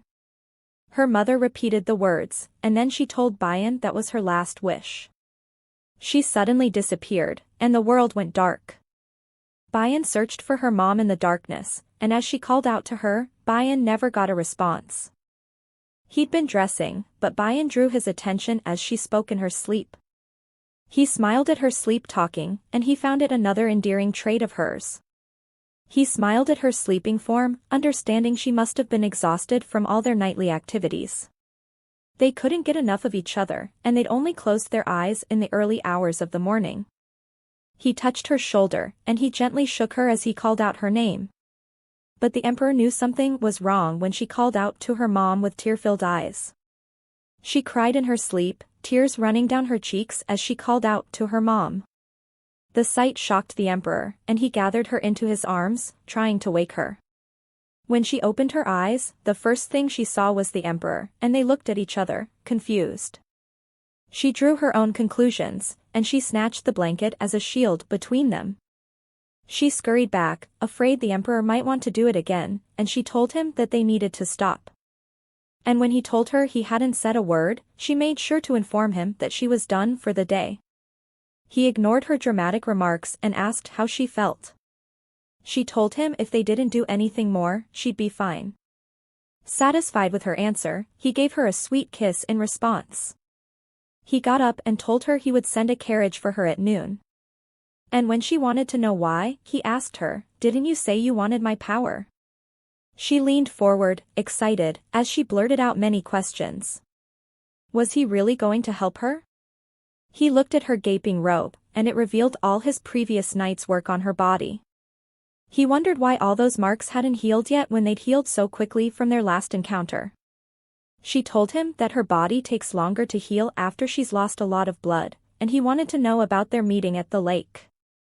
She sighed as she told him she'd suffered so much from their first meeting that she'd laid bedridden for 3 days straight. And her words convinced him that he needed to be more careful with her. He would need to limit the amount of blood he took from her, but that was if he could control himself. But enough of that, because Bayan got down to business as she eagerly asked the emperor what kind of power he was going to lend her. But the emperor would only tell her when they met at noon today. And he tacked on the condition that she needed to rest well as well. Bayan, invigorated by his promise, made one of her own. She'd rest so well that she would be as still as a mouse. And take all your meals, he insisted. But that was Bayan's specialty, she bragged, because she would never dream of missing a meal since she lived for them. The emperor laughed at her theatrics, and he praised her dedication. He watched her, hardly believing that this was the same girl who had been sobbing in her sleep. He called her name, and as she looked at him, he pointed at his lips, his meaning clear. Without hesitation, Bayan leaned forward to give the emperor his kiss, and it pleased him that she'd learned so well from their night together. But exaggerated coughing interrupted their sweet moment, and when Bayan wondered who it could be, the emperor told her not to worry because the man had done so to let the emperor know it was time to leave. But the man who continued his fake coughing outside overheard their conversation as the emperor told Bayan that he wasn't late for anything. But the emperor indeed needed to leave because he was late for a council meeting he needed to attend, and the man sighed tiredly at his reluctant emperor. And as he heard their laughs and giggles, he knew the emperor wouldn't be leaving anytime soon. He informed the eunuch that the council meeting would be delayed, and the man felt bittersweet feelings that his emperor was a late bloomer in romance. And when the emperor did attend the meeting, the ominous air hung heavy and thick as the councilmen stood silent and wary, as scroll after scroll fell onto the pile, discarded. The emperor dropped the scroll from his hands, his displeasure clear, as he told them he didn't need to look at the others since they all said the same thing. He questioned, "Who am I to you?" and the councilman flinched at his tone.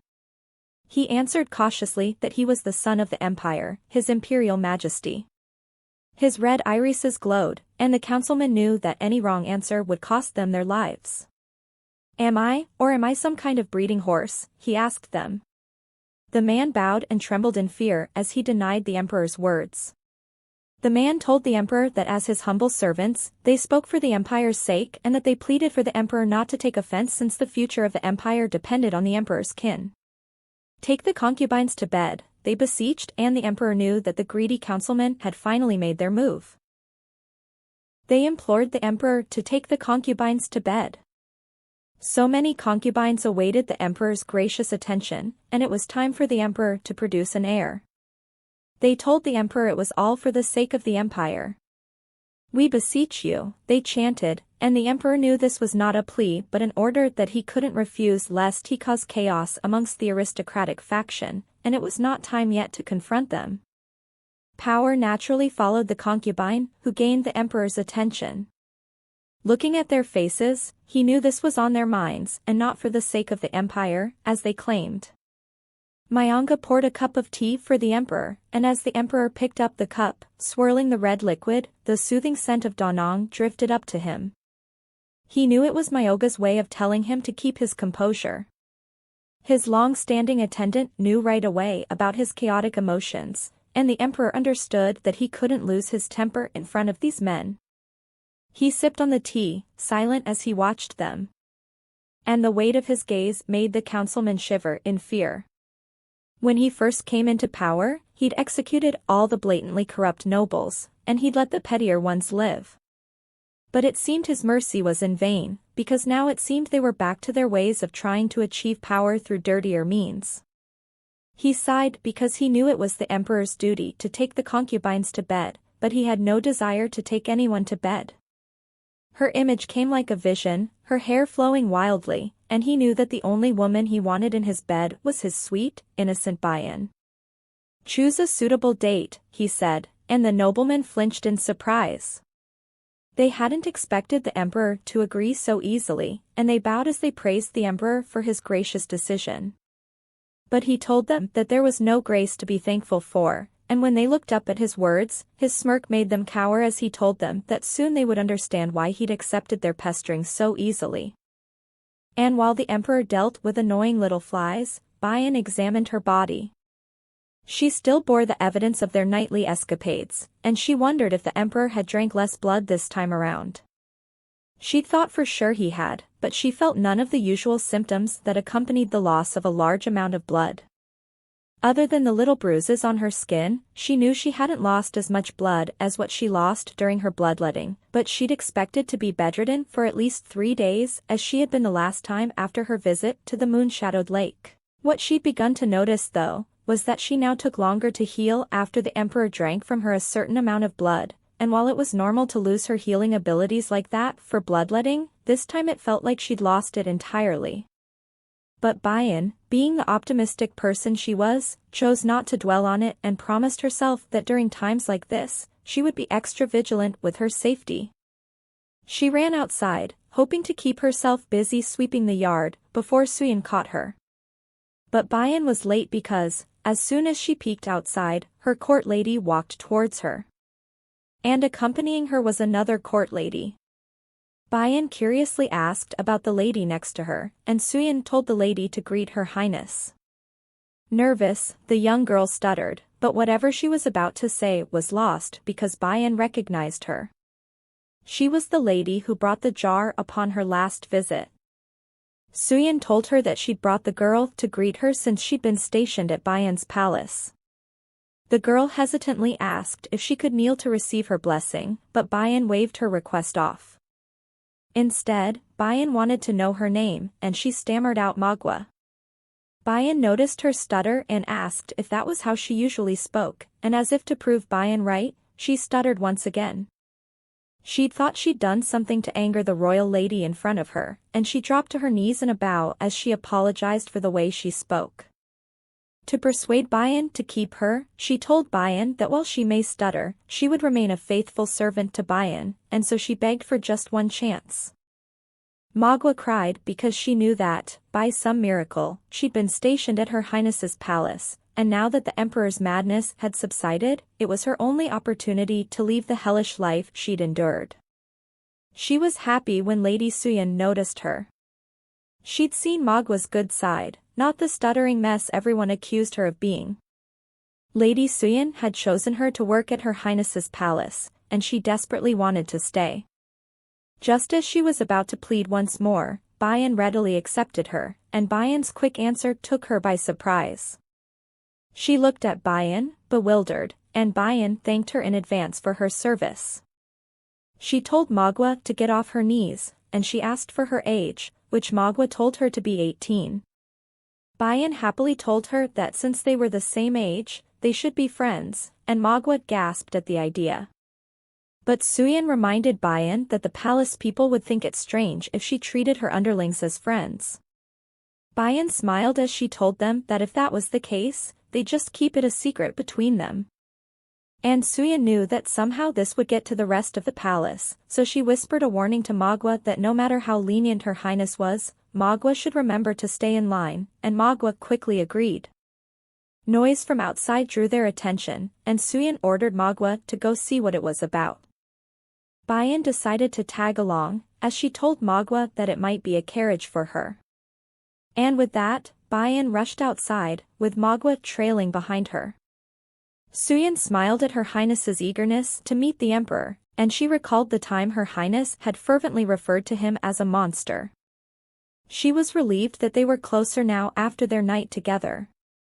Suyin knew that it was only a matter of time until other concubines began fighting for the Emperor's favor, and while Her Highness might have his attention for now, the Emperor could change his mind at any moment. He was a being that normal people like Suyin couldn't understand, and his mind was just as unfathomable. If anyone tried to win his favor with cunning tactics, he would always know, so Suyin was relieved that Her Highness was as easy to read as an open book because if she stayed in his favor, she may very well be on her way to Galy, the imperial consort to the great sun, and if she bore his children, all the better. But for all the good news as of late, one thing still bothered Suyin, and that was her sleepwalking. In the palace, many people considered sleepwalking to be a form of demonic possession, and while Suyin knew it was just remnants of her tragic past, it begged the question, what if His Majesty thought ill of it? But wait, hadn't Her Highness slept quite well the night she'd spent with the Emperor? So that would mean that their night's activities had worn her out enough for her to skip her spell of sleepwalking. Suyin wondered if that were to happen every night, would that prevent her from rising in her sleep? Clenched fist in encouragement, she congratulated the emperor on his effort well done. Magua and Bayan stared, completely taken aback by what lay before their eyes. From jewelry to expensive ornaments to gleaming gold, chests of it sat in front of Bayan, and she couldn't figure out what to make of all this. And they weren't done, for men brought in more trunks as they spoke. And what better way to find out about all this than to ask the men who brought it? They did just that, but the men seemed to be as clueless as them, and one man told Bayan that the sender's name would be on the trunks. They offered to bring the trunks into Bayan's lodgings, and soon Suyin read from a list that appeared to be full of nobles. There were so many to open, but Suyin explained their intentions clearly because they wanted to get on Bayan's good side. Quiet for a while, Bayan gazed at the boxes filled to the brim, and then she told them to send them back, words that shocked Suyin. She asked Bayan to rethink her decision since a lot of effort went into these gifts, but an unusually somber Bayan told Suyin that nothing good ever came from getting more than she needed, and since she didn't know their intentions, she might as well consider it poison, so she would not accept these gifts. And she thought back to the time she'd happily accepted that parcel of meat, which turned out to be the biggest regret she'd ever had. Her mother had lost her life because she'd foolishly accepted someone's generosity without question. A decision she would never forgive herself for and a mistake she would never repeat again. Speaking to Suyin, she told her attendant that they had a house with many rooms, they were served more than 10 different dishes per meal, and they'd gotten more clothes than they would ever wear, and if needed, they could ask for more if they so desired. So that was all she'd ever need. Her clear, unwavering gaze, free from greed, reflected the truth she spoke, and Suyin was convinced. She told Bayan that she would see to it that everything was returned. But before that, they'd need to go through the many boxes to determine their owners, and Suyin groaned at the thought of how long that task would take. Bayan apologized because, while she wanted to lend a helping hand, she couldn't read. She knew this problem began with His Majesty's favor, and Bayan soon got an idea. She told Suyin to leave those boxes, and when Suyin realized Her Highness had something up her sleeve, she paled. What was she planning to do? I'll take care of this, Bayan said decisively. At the main palace, the emperor mused that nobles had yet to get started on the orphan census, but they were so quick to demand he take concubines to bed. He sarcastically spoke about their efficiency. Not even 2 hours after the order was given, they set a favorable date for the emperor's night. With so many interested in my offspring, the future of the empire seems so bright, he told Juhil mockingly, but Juhil was sure they'd already had the date planned in advance. He didn't say it aloud, but Juhil for once agreed with the nobles because if the emperor was going to be with women, he felt it was only fair that the emperor give them all a fair chance. He knew that if the emperor took a liking to one concubine too much, the others would band together in defense, and that would be the start of so many problems. Because while the Seo girl was pure in heart now, he knew all the riches and power that she'd gained through the emperor would eventually blacken her once pure heart. The situation needed to remain advantageous for the emperor's sake, but the emperor's voice pulled Juhil out of his thoughts, and the emperor told him that the princess of Rayon was not on the list that he perused, the list that would determine which concubine spent the night with the emperor first, and the emperor found that quite strange. Juhil was sure that she'd have been the first on the list since she'd used bribes the last time to put off being sacrificed last. With as much influence as she had at her fingertips, she could have easily taken first place this time. It was obvious to the emperor that the princess avoided him at all costs, but what could be the reason? The emperor gave his order to prepare a banquet, and it was to be early next month. He smiled slyly as he said it was time to get to know his concubines. Juhil bowed in consent to the emperor's wishes, and the attendant announced the arrival of Bayan. Juhil bowed once more, ready to leave, but Bayan burst into the emperor's office, surprising both men. On her way, she didn't forget to give her greetings to Juhil, and he bowed in greeting. He walked out, still unable to get used to Bayan's boisterous personality, and the emperor ordered Bayan to sit. But she told the emperor that there was no time for that because she was in a bad mood. The emperor smirked at Bayan's boldness because she'd complained to the emperor about her bad mood, something no one else would ever dare do. He asked her what the cause was, and she told him that someone had piled trash in the yard. Her words piqued his curiosity, and he told her to explain further, and she told him the trash in question was mostly silk, pearls, and gold. And the emperor realized then that the nobles had found her, the woman who had captured the emperor's interest. But Bayan had called all those exquisite gifts trash, and he wondered if she knew the true value of those items. The emperor told her that it wasn't trash but valuables, and Bayan nodded in agreement because she already knew that. While they were expensive items for most, she considered them all trash because they were things she didn't need. He realized she didn't want them, and when he asked her, she told him that no, she didn't because she'd had enough. The emperor mused that from his observations, it didn't seem like she had much to begin with, but Bayan refuted his statement because, while it may seem that way by his standards, her standards were much lower, and she had more than enough. A roasted hare might taste good, but you shouldn't overeat, and she knew it was the same with gifts from strangers because greed causes sickness. And so she urged the emperor to take it all back. But the emperor questioned why he should be the one to return the gifts, and Bayan told him that she would have done it herself, but it was all just too much, and it would take her days to sort through, but the emperor could accomplish this with a single order. The emperor laughed softly because Bayan continued to impress him. He realized that this was her way of telling him that she had no interest in wanting more than what she already had. Looking at her earnest expression while she'd compared such valuable gifts to a roasted hare amused him to no end. He let Bayan know that he would have it done by this evening, and Bayan was surprised by the swiftness of his order. But the emperor kindly informed her that he wouldn't do this for nothing, and Bayan asked him what he wanted in return because all she had to give was blood, and he laughed as he told her that he wouldn't take any goods from her. But what did he want then? She questioned him, and he pondered her question. He too didn't know the answer to that, and Bayan told him to take his time to think about it because she would honor their deal. And looking at her, the emperor grinned at her playful attitude. He couldn't describe what it was he felt whenever he looked at her, but it was a feeling that was becoming contagious. He asked about her health and if she'd had a fever, but Bayan told him that she felt great. It used to be much worse in the past, and her words caught his attention. She explained that, like she told him earlier this morning, whenever she lost blood, she usually couldn't get up for 3 days, and just as the words left her lips, Bayan gasped. She'd promised herself that she was to never mention her bloodletting to the emperor, but the emperor was quick to catch on, and he asked her, "So you mean, you've been shedding blood often, even before our meeting at the moon-shadowed lake?" Bayan wondered if he thought it weird that she had to draw blood regularly for survival. Was it right to keep it a secret? She looked away as she decided the best course of action was to feign innocence. Getting off the subject of bloodletting, she quickly picked up a scroll, intending to divert the emperor's attention, and she nodded, agreeing to whatever was written in the scroll.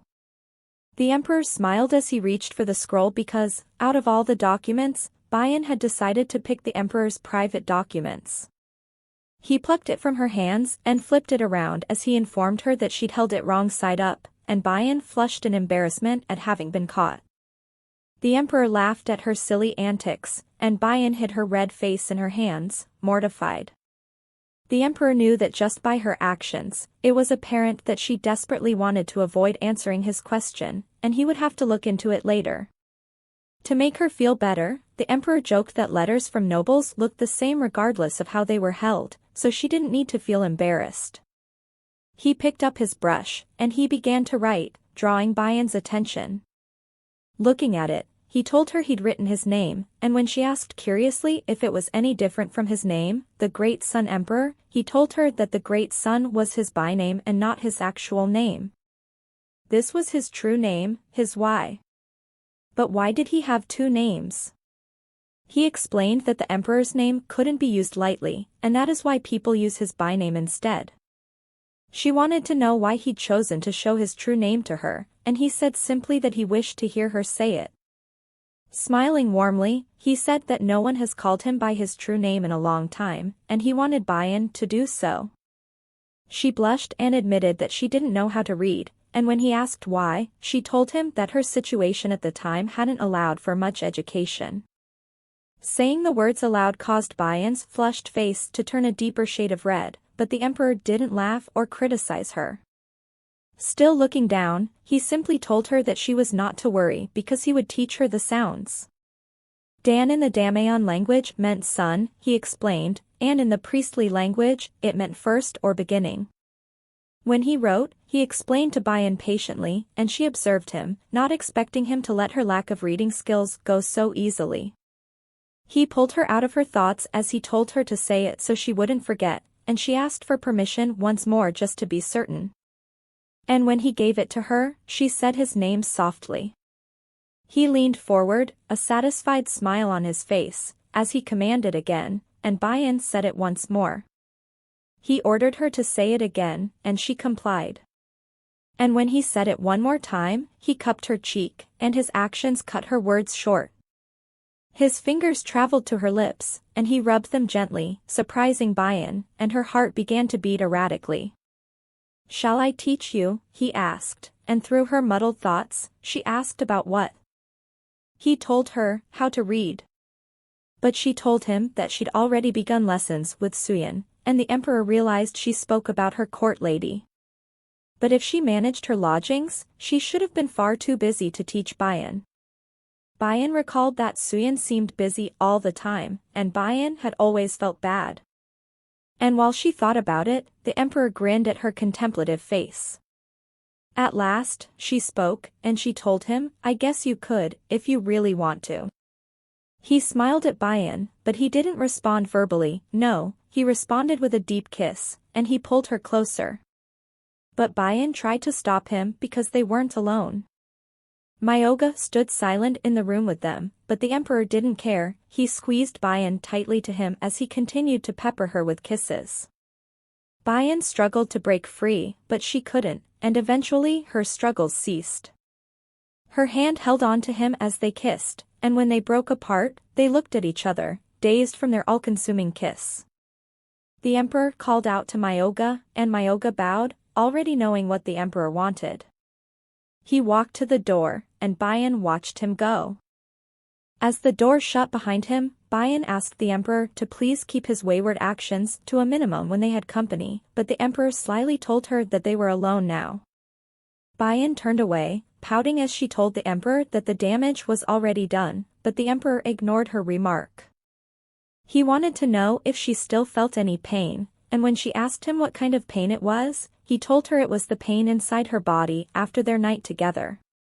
Bayan knew why he asked such a question, and she quickly told him that every joint of her body throbbed and everything hurt, so they couldn't do any more of that, but the emperor generously offered to take a look at the sore area, and Bayan gasped at his outrageous offer, and she stuttered out, "What?" But the emperor told her he would soothe the place that hurt. He told her it was something that married couples did, and Bayan looked at him dubiously. Was that really something married couples did? But then she remembered that among the CO, one's spouse was considered one's best healer, and, in the end, she was inclined to believe the emperor. The thought of it made her blush, and she hesitantly agreed to his offer. But would she have to show him right here? The emperor only offered to help her onto the desk, and once he did, she sat in front of him, and she couldn't help but blush at their position. And it appeared the emperor wasn't entirely unaffected as well, for he looked up at Bayan with a matching flushed face. She pulled up her skirts, ready to show him, but she didn't pull them up enough, and he told her so. She also needed to spread her legs for a better view, of course. She did as he commanded, and the emperor leaned in close. He'd begun to breathe heavily, a clear sign of his desire for Bayan, and he slowly slid her skirts up further as he ordered, "Lift your undergarment a little more." Bayan did so, and the emperor dove deep beneath her skirts, and soon he began his favorite meal of the day, his sweet concubine. Suyin asked Bayan if she needed anything, but Bayan told her that the emperor said to come as she is, so she didn't need anything. She told the emperor about the books they'd been using to study, but he'd said not to lug around heavy stuff. Suyin smiled at the care the emperor gave to Her Highness since he didn't want her to carry even a little book. The emperor visited Her Highness's lodgings every night, and he called her every day to his office to teach her to read. But Suyin sighed because she'd hoped his favor for Her Highness would last for at least 3 years, even 2 years would be great. Suyin had heard about how the late emperor had gone through women like water. She'd also heard about the concubine who was His Majesty's mother, and it was said she was an extraordinary beauty from the royal line of a neighboring kingdom. She'd become a concubine to save her kingdom from war, but the late emperor had broken his promise, and she'd lost both her family and her kingdom. Devastated at having been tricked by the greedy emperor, she passed away after giving birth to her son. Watching Her Highness's excitement at going to visit the emperor, she knew the emperor could change his mind with a snap of his fingers, and she hoped that Her Highness didn't get too attached to His Majesty. Suyin told Bayan that Magua and herself would be accompanying her, but Bayan nervously told her that she shouldn't bother since it must be boring to stand by while waiting for Bayan to finish her lessons. But Suyin insisted because it was their job to serve Bayan, and it was far from boring. Suyin rushed Bayan to the carriage because a minute more and they would be late, and Bayan trudged forward reluctantly, letting them accompany her. She didn't want them with her because she thought something like the last time would happen again. In the carriage, she made her way to the emperor's office, and she smiled at the warm weather because spring was finally here. But she flinched because of the throbbing pain on her shoulder, and the cause of it was the emperor. He kept biting Bayan's neck every day, so the small wounds never healed. And while it didn't hurt much, she'd flush in embarrassment every time Suyin helped her bathe. The emperor never gave her a moment's rest either, they were always invigorated for more time together, and she smacked her face in frustration at having to work so much as his wife. Bayan had thought that her mom would be the only family she ever had, and she'd never envisioned herself being someone's spouse, but when she was in His Majesty's presence, she no longer felt lonely. And when she looked into those warm red eyes, it felt like she finally had someone on her side now. But thinking about him brought on a different memory, and Bayan gasped in horror. She forgot that he said he would punish her if she'd failed to memorize yesterday's lesson. Mumbling to herself, she promised herself not to give up because she would succeed, and her attendants watched her confused as she spoke to herself. And at the emperor's office, Galy waited for Her Highness eagerly as he stood near the bookshelf. Glancing back at the emperor to find him perusing a book, he wondered when Her Highness would arrive since he'd been hoping to catch just a glimpse of her. The emperor called out to him, and he flinched at his loud tone. It seemed the emperor had been calling out to him for some time, but he'd been lost in his thoughts. The emperor repeated his question as he asked Galy if he'd finished his task, and Galy bowed as he said yes. But the emperor told him to answer truthfully, and this caught Galy's interest.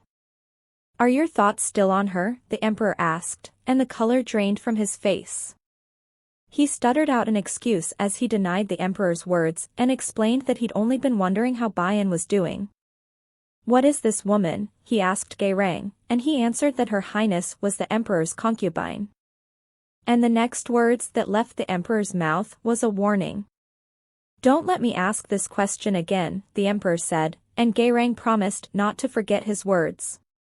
The door opened, and Bayan walked in ready to greet the emperor, but as she spotted Galy, she greeted him first, and Galy knew that this moment was the worst of times she could have greeted him before the emperor. Bayan hurriedly walked to the emperor, and soon she sat in the emperor's lap, as if that were her assigned seat, and she spoke about the letters he taught her the previous day. Her actions had caught the emperor off guard, and as she looked at him questioningly, he laughed softly. What was once a man on the verge of strangling the other man, now he sat like a blushing schoolboy. He kissed her cheek and asked about her question, and as they conversed, Galy stood sweating bullets. She told the emperor that she couldn't tell 2 of the letters apart, and the emperor grinned as he asked her, "Just 2?" Bayan knew he'd found out that it was definitely more than 2, and she laughed apologetically. All the while Galy stood there, the emperor having forgotten about him it seems because he'd yet to dismiss Galy. And the more they spoke, the more nervous Gayrang got, and after a while of watching their playful banter, Gayrang figured he could leave without the emperor's permission since his presence had been forgotten by the two.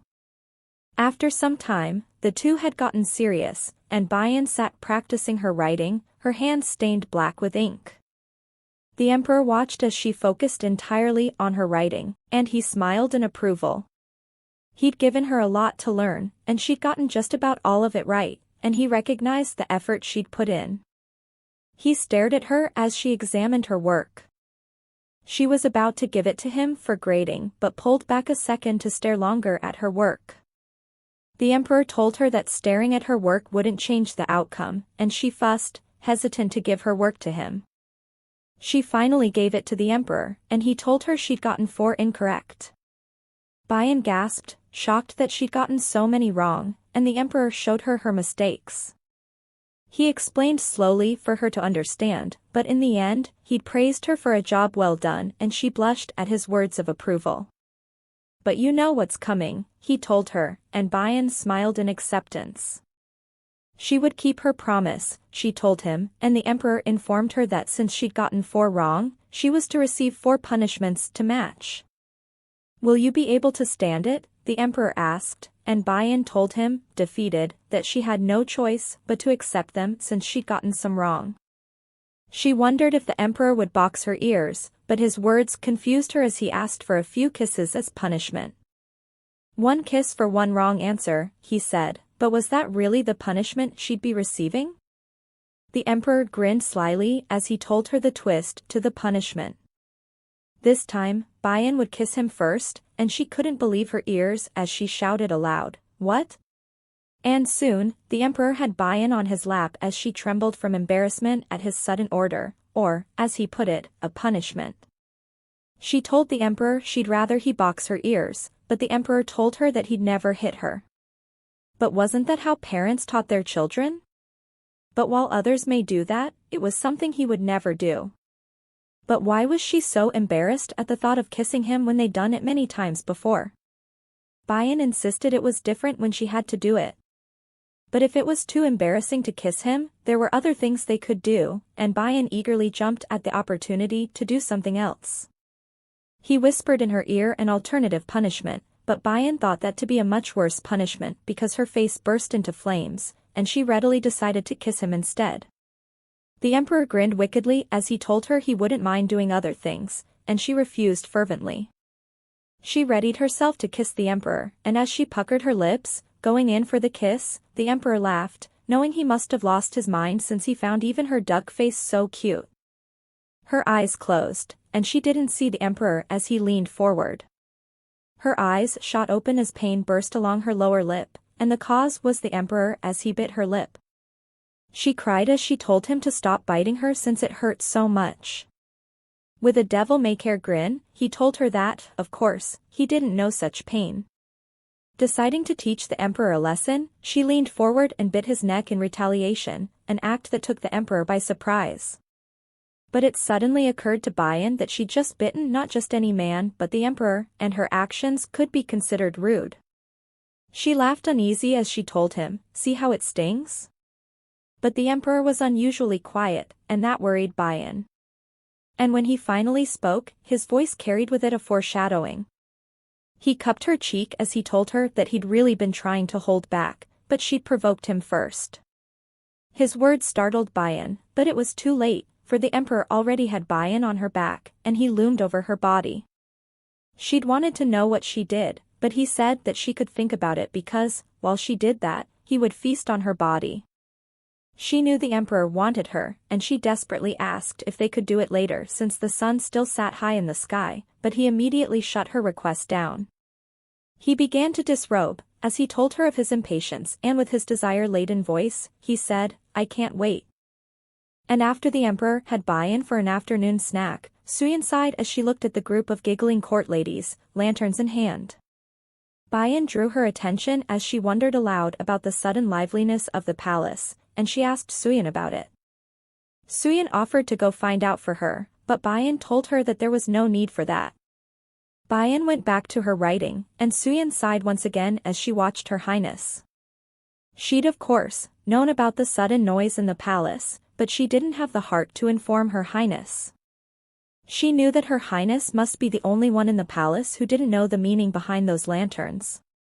Those red lanterns were used to decorate a concubine's lodgings in preparation for consummation, and she knew that this was the night the emperor planned to bed another concubine. Suyin came in as she asked if Bayan would be visiting the emperor this afternoon, but Bayan said that she wouldn't be going but that tomorrow she would. Suyin asked if he'd given a reason why, and when Bayan said he didn't, she wanted to know why she asked, as Bayan found it unusual for Suyin's line of questioning. Suyin told her it was nothing, but she felt distraught that the emperor would be so careless as to not even mention it to Her Highness. From the looks of it, he seemed to adore Her Highness, and while Suyin realized it wasn't meant to last, he still should have given her an advanced warning. Suyin fumed at the emperor's callous actions. Clutching her throbbing head, that was how Magua found her, and knowing about the situation, she whispered if she should find out which concubine it was to receive the emperor tonight. They cast worried glances at Her Highness to find her focused intently on her writing, and Suyin told her that she should just let it be since it wouldn't change anything. Saddened for her lady, Suyin realized that a concubine's life wasn't something to be envied because while he was to be the strongest man in the empire, and because of it, he was to be shared amongst multiple women. Deciding to distract their lady, Suyin offered Bayan some tea. She told Bayan it was game tea to clear the mind, and Bayan smiled as she joked that she'd be a genius in no time with Suyin's help since just this morning she'd given Bayan tea to power the brain. She would also bring some sesame cakes for Bayan, and Bayan perked up at the mention of food.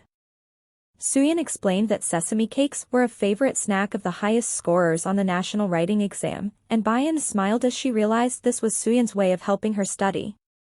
As Suyin left to go get the cakes, Bayan continued her writing. The brush glided across the paper, and dark thoughts plagued Bayan's mind. Contrary to Suyin's belief, Bayan had already seen the red lanterns in the hands of the court ladies, and she knew that her lodgings were decorated with those lanterns the first night the emperor had visited her. She'd always known that there were 4 other concubines, but why did she feel this way now? She felt disappointed and upset, but she couldn't tell who this anger was directed at. It could be the emperor, or it might be herself. These emotions were something she'd never experienced before, and it felt like she was sinking into an ocean, a place she couldn't escape. All sorts of thoughts ran through her mind as she thought about the emperor and the other concubine. Would he treat her the same way he'd treated Bayan? Would he kiss her and embrace her with a fiery passion, as he'd done so with her? Would he clutch her to his body tightly and watch her with burning eyes like the sun at its zenith, as if she were the only woman in the world? Would he stare into her eyes with endless hunger, as if it were never enough? She paused as her eyes came back into focus to see that the paper she'd written on was covered in indecipherable lines, as if it reflected the emotions she felt inside her aching heart. Looking at her hands, she thought how much uglier they looked covered in ink, and as if possessed by an evil spirit, she bit at them, as if she could clean them and make them look prettier that way. That was how her attendants found her, gnawing on her fingers, and Suyin gasped and quickly begged her to stop before she hurt herself. Bayan flinched as Suyin's loud voice drew her out of the daze she was in, and she laughed it easily off with a careless remark that the ink wouldn't come off.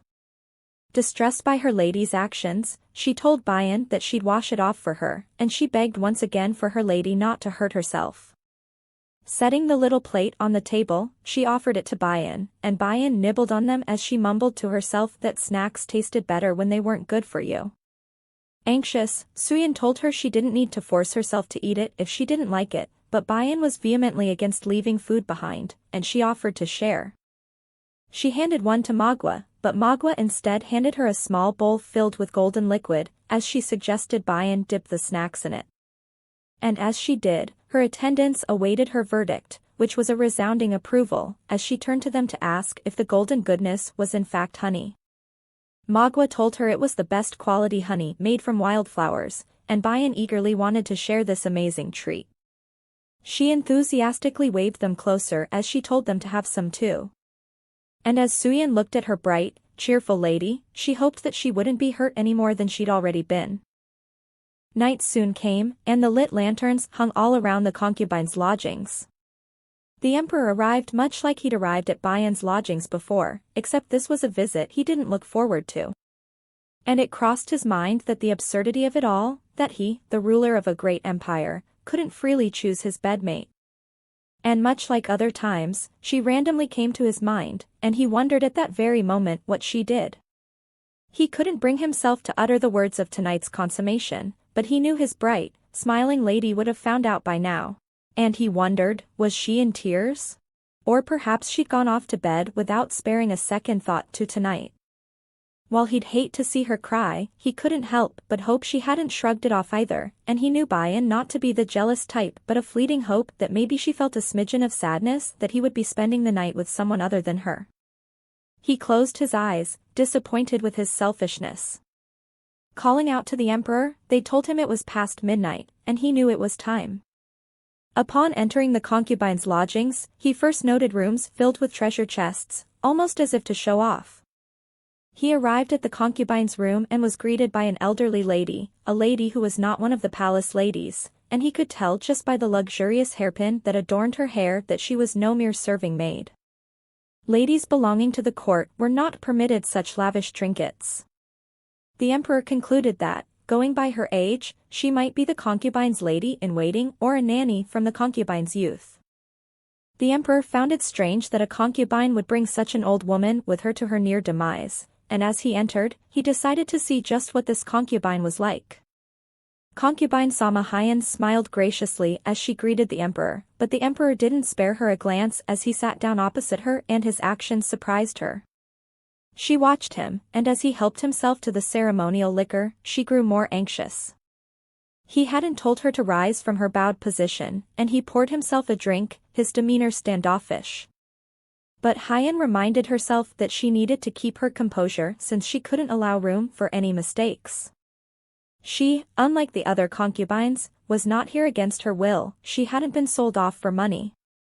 Her father was a nobleman, but she'd lived in deep poverty after he'd fallen into gambling with the aid of his liquor habit. With a house near falling apart, a starving belly, and rags for clothes, she'd figured if she was going to die anyway, she might as well do it in luxury. She'd come here of her own violation to live out a brief but good life at the palace. But upon hearing the emperor had been cured of his madness, she couldn't believe the luck she'd struck. While she'd come here with her mother, prepared to die, she'd received a last chance. She'd spent most of the riches she'd gotten from the nobles to set the consummation date to line up with her most fertile day, and if she could get pregnant with the emperor's child, all her efforts would be worth it. She needed to take the emperor to bed, no matter the cost. She eagerly offered to pour liquor for the emperor, and without waiting for a response, she quickly rounded the table and sat close enough to bump shoulders with him. She intentionally pressed her ample bosom against his chest, and she looked up at him seductively as she told him that his gaze was incredibly piercing. But instead of a man mad with passion for the beautiful lady before him, the emperor sat quietly as he observed her brash actions. No matter how forward she was, the emperor's body didn't respond to her wanton behavior, and he wondered if there was something wrong with him. But he knew that couldn't be the case because he responded quite ferociously to a certain lady. And just as beautiful doe eyes came to mind, the emperor blushed, hot and bothered at just the thought of her. Concubine Hyan looked at the emperor's red face, confused at his sudden flushed face, but as she gazed down, she found his robe tinted, and she blushed, assuming that her charm had worked on the emperor. Being bolder, she offered to take the emperor's robe off, but the emperor simply told her, "Your touch is putting me off." Confused, she looked down to find the emperor had cooled off, and she gasped in horror as she realized the truth of his words. The emperor called out to Myanga, and he told the emperor that there was only an hour remaining. Realizing that the emperor would be leaving in an hour, whether he betted her or not, she became desperate. She told the emperor that this was the chosen day, and for the future of the empire, would he do her the honor of joining her in bed? Grinning, he told her that while she was quite the beauty, it was a shame that he didn't feel like doing it tonight. She sprang up, and she implored the emperor to at least allow her to try to please him, and she quickly began to disrobe, hoping to entice the emperor. But he stared at her, uninterested. As she attempted to seat herself on the emperor's lap, her actions jolted him into motion, and he flinched at her nearness. He pushed her roughly before her skin could touch his, and she fell to the floor. He hadn't meant to push her in such a way, but he couldn't bear the thought of having another woman in his lap. She looked at the emperor sadly, as she asked him if there was truly no way, but before she could receive a response, a loud voice informed the emperor that it was time to leave. Hyan, aware that her time had run out, paled as the emperor passed her, and soon she was left alone, still on the floor. She trembled in fury at the emperor's apparent aversion to her. He didn't even bother to spare her a glance on his way out, and she scoffed. Outside, the emperor, who stood in front of his carriage, looked at the twinkling stars and the bright, clear moon, and he wondered what thoughts ran through Bayan's mind tonight. Bayan sat gazing at the sky. How bright the moon was tonight, she thought. Deciding to go to bed, she laid wide awake. She couldn't sleep, and she wondered if it was because she was alone. She'd rarely ever slept on her own because in Ganik village, she'd always had her mom by her side, and upon entering the palace recently, she'd spent every night with the emperor. And with all that had happened, she'd almost forgotten that she was truly alone. Getting up, she pulled out her little box, and inside lay her precious items, the hand knife and the divination orbs, gifts that her mother had passed on to her. She squeezed them to her chest, hoping to find some semblance of comfort from them. She assured herself that everything would be okay, because she had her own life to lead, and someday she would reach her destination. She felt content with the promise of the emperor's support, and she wouldn't long for anything more. Her heart ached terribly at the thought, but her thoughts gave her pause, and she suddenly wondered what exactly she was longing for. Confused by her muddled thoughts, Bayan decided that she'd look at her books until she felt tired enough and then go off to bed. She remembered the emperor's words, as he told her that all power comes from knowledge, and in order to acquire knowledge, she would need to know how to read. To build something that lasts, a strong foundation is needed, and Bayan's source of power would stem from her knowledge. In the dim light, the inked brush glided, stroke after stroke, on the sheet of paper, and indeed, that calmed Bayan's mind enough for her to go to bed. Suyin sat outside as she looked at the sky, moonlight the only source of illumination in the night's darkness. It had been an hour since Her Highness had gone to bed, and Suyin worried about her state of mind. She'd seemed at ease for now, but she worried that Her Highness might sleepwalk at any moment. She'd made certain to give Her Highness her evening herbals, and in it, she'd mixed strong sleeping powder, but what should have knocked her out quite quickly didn't, and she'd stayed awake until late. Sleepwalking was an unconscious act of pent-up sorrow hidden in the heart, and while Suyin had taken care to feed her foods that could relieve some of its burden and she'd added calming medicines to her herbal drinks, it only helped for a while. But that could also be a result of the emperor's visits. Her Highness had seemed much more at peace these past days, and Suyin had hoped her sleepwalking would disappear gradually. She was pulled out of her thoughts as Magua approached, confused to find Suyin, who sat alone at this late hour. But Suyin wanted to ask Magua the same question, and she told Suyin that she'd gotten up for a drink of water, but since she'd run into Suyin, she offered her assistance to Suyin if she needed it. She pondered Magua's words, but Suyin was hesitant to accept her help because while she trusted Magua, she couldn't have too many people knowing about Her Highness's troubles. Getting up, she told Magua that she'd simply been watching over Her Highness while she sat with her books, and now that she'd retired to bed, Suyin would do the same. But something caught Magua's attention, and as she spoke aloud to Her Highness, Suyin looked at her confused. She offered her help, and as Suyin looked behind her, she realized Magua spoke to Her Highness. She walked slowly, her eyes unclear, a sight Suyin knew well. Suyin couldn't believe that she'd still been in this state even with the amount of sleeping powder she'd fed her. Magua walked forward, ready to assist Her Highness, but Suyin grabbed her outstretched arm, halting her movements. Suyin ordered her not to touch Her Highness, and by now, Magua realized that something just wasn't right with Her Highness. Frightened Magua asked if there was a ghost in her body, but Suyin scolded her for her thoughtless words. Suyin hushed her as she explained that Her Highness suffered from a sickness of the heart, and Magua was to never utter such words about Her Highness again, Suyin warned. She grabbed Magua and pulled her further away from Bayan so as not to disturb her, and she explained that Her Highness has sleepwalking symptoms from time to time, and while she'd been fine for a while, today her sleepwalking appeared once more. She usually roams around for an hour or so before she goes back to bed, and she assured Magua not to worry too much. Magua curiously asked what she dreamt of while sleepwalking, but Suyin sighed because she too didn't know, but she was certain Her Highness was reliving the most painful day of her past. And they knew their words couldn't even compare to the torment that Her Highness endured behind those blank eyes. Stumbling forward, she walked with effort, and her tears dripped down her cheeks, a continuous river of her heartbreak. Magua felt overwhelmed by the devastation on Bayan's face, and she cried for her lady. Suyin couldn't even fathom the depths of her pain, but she didn't cry.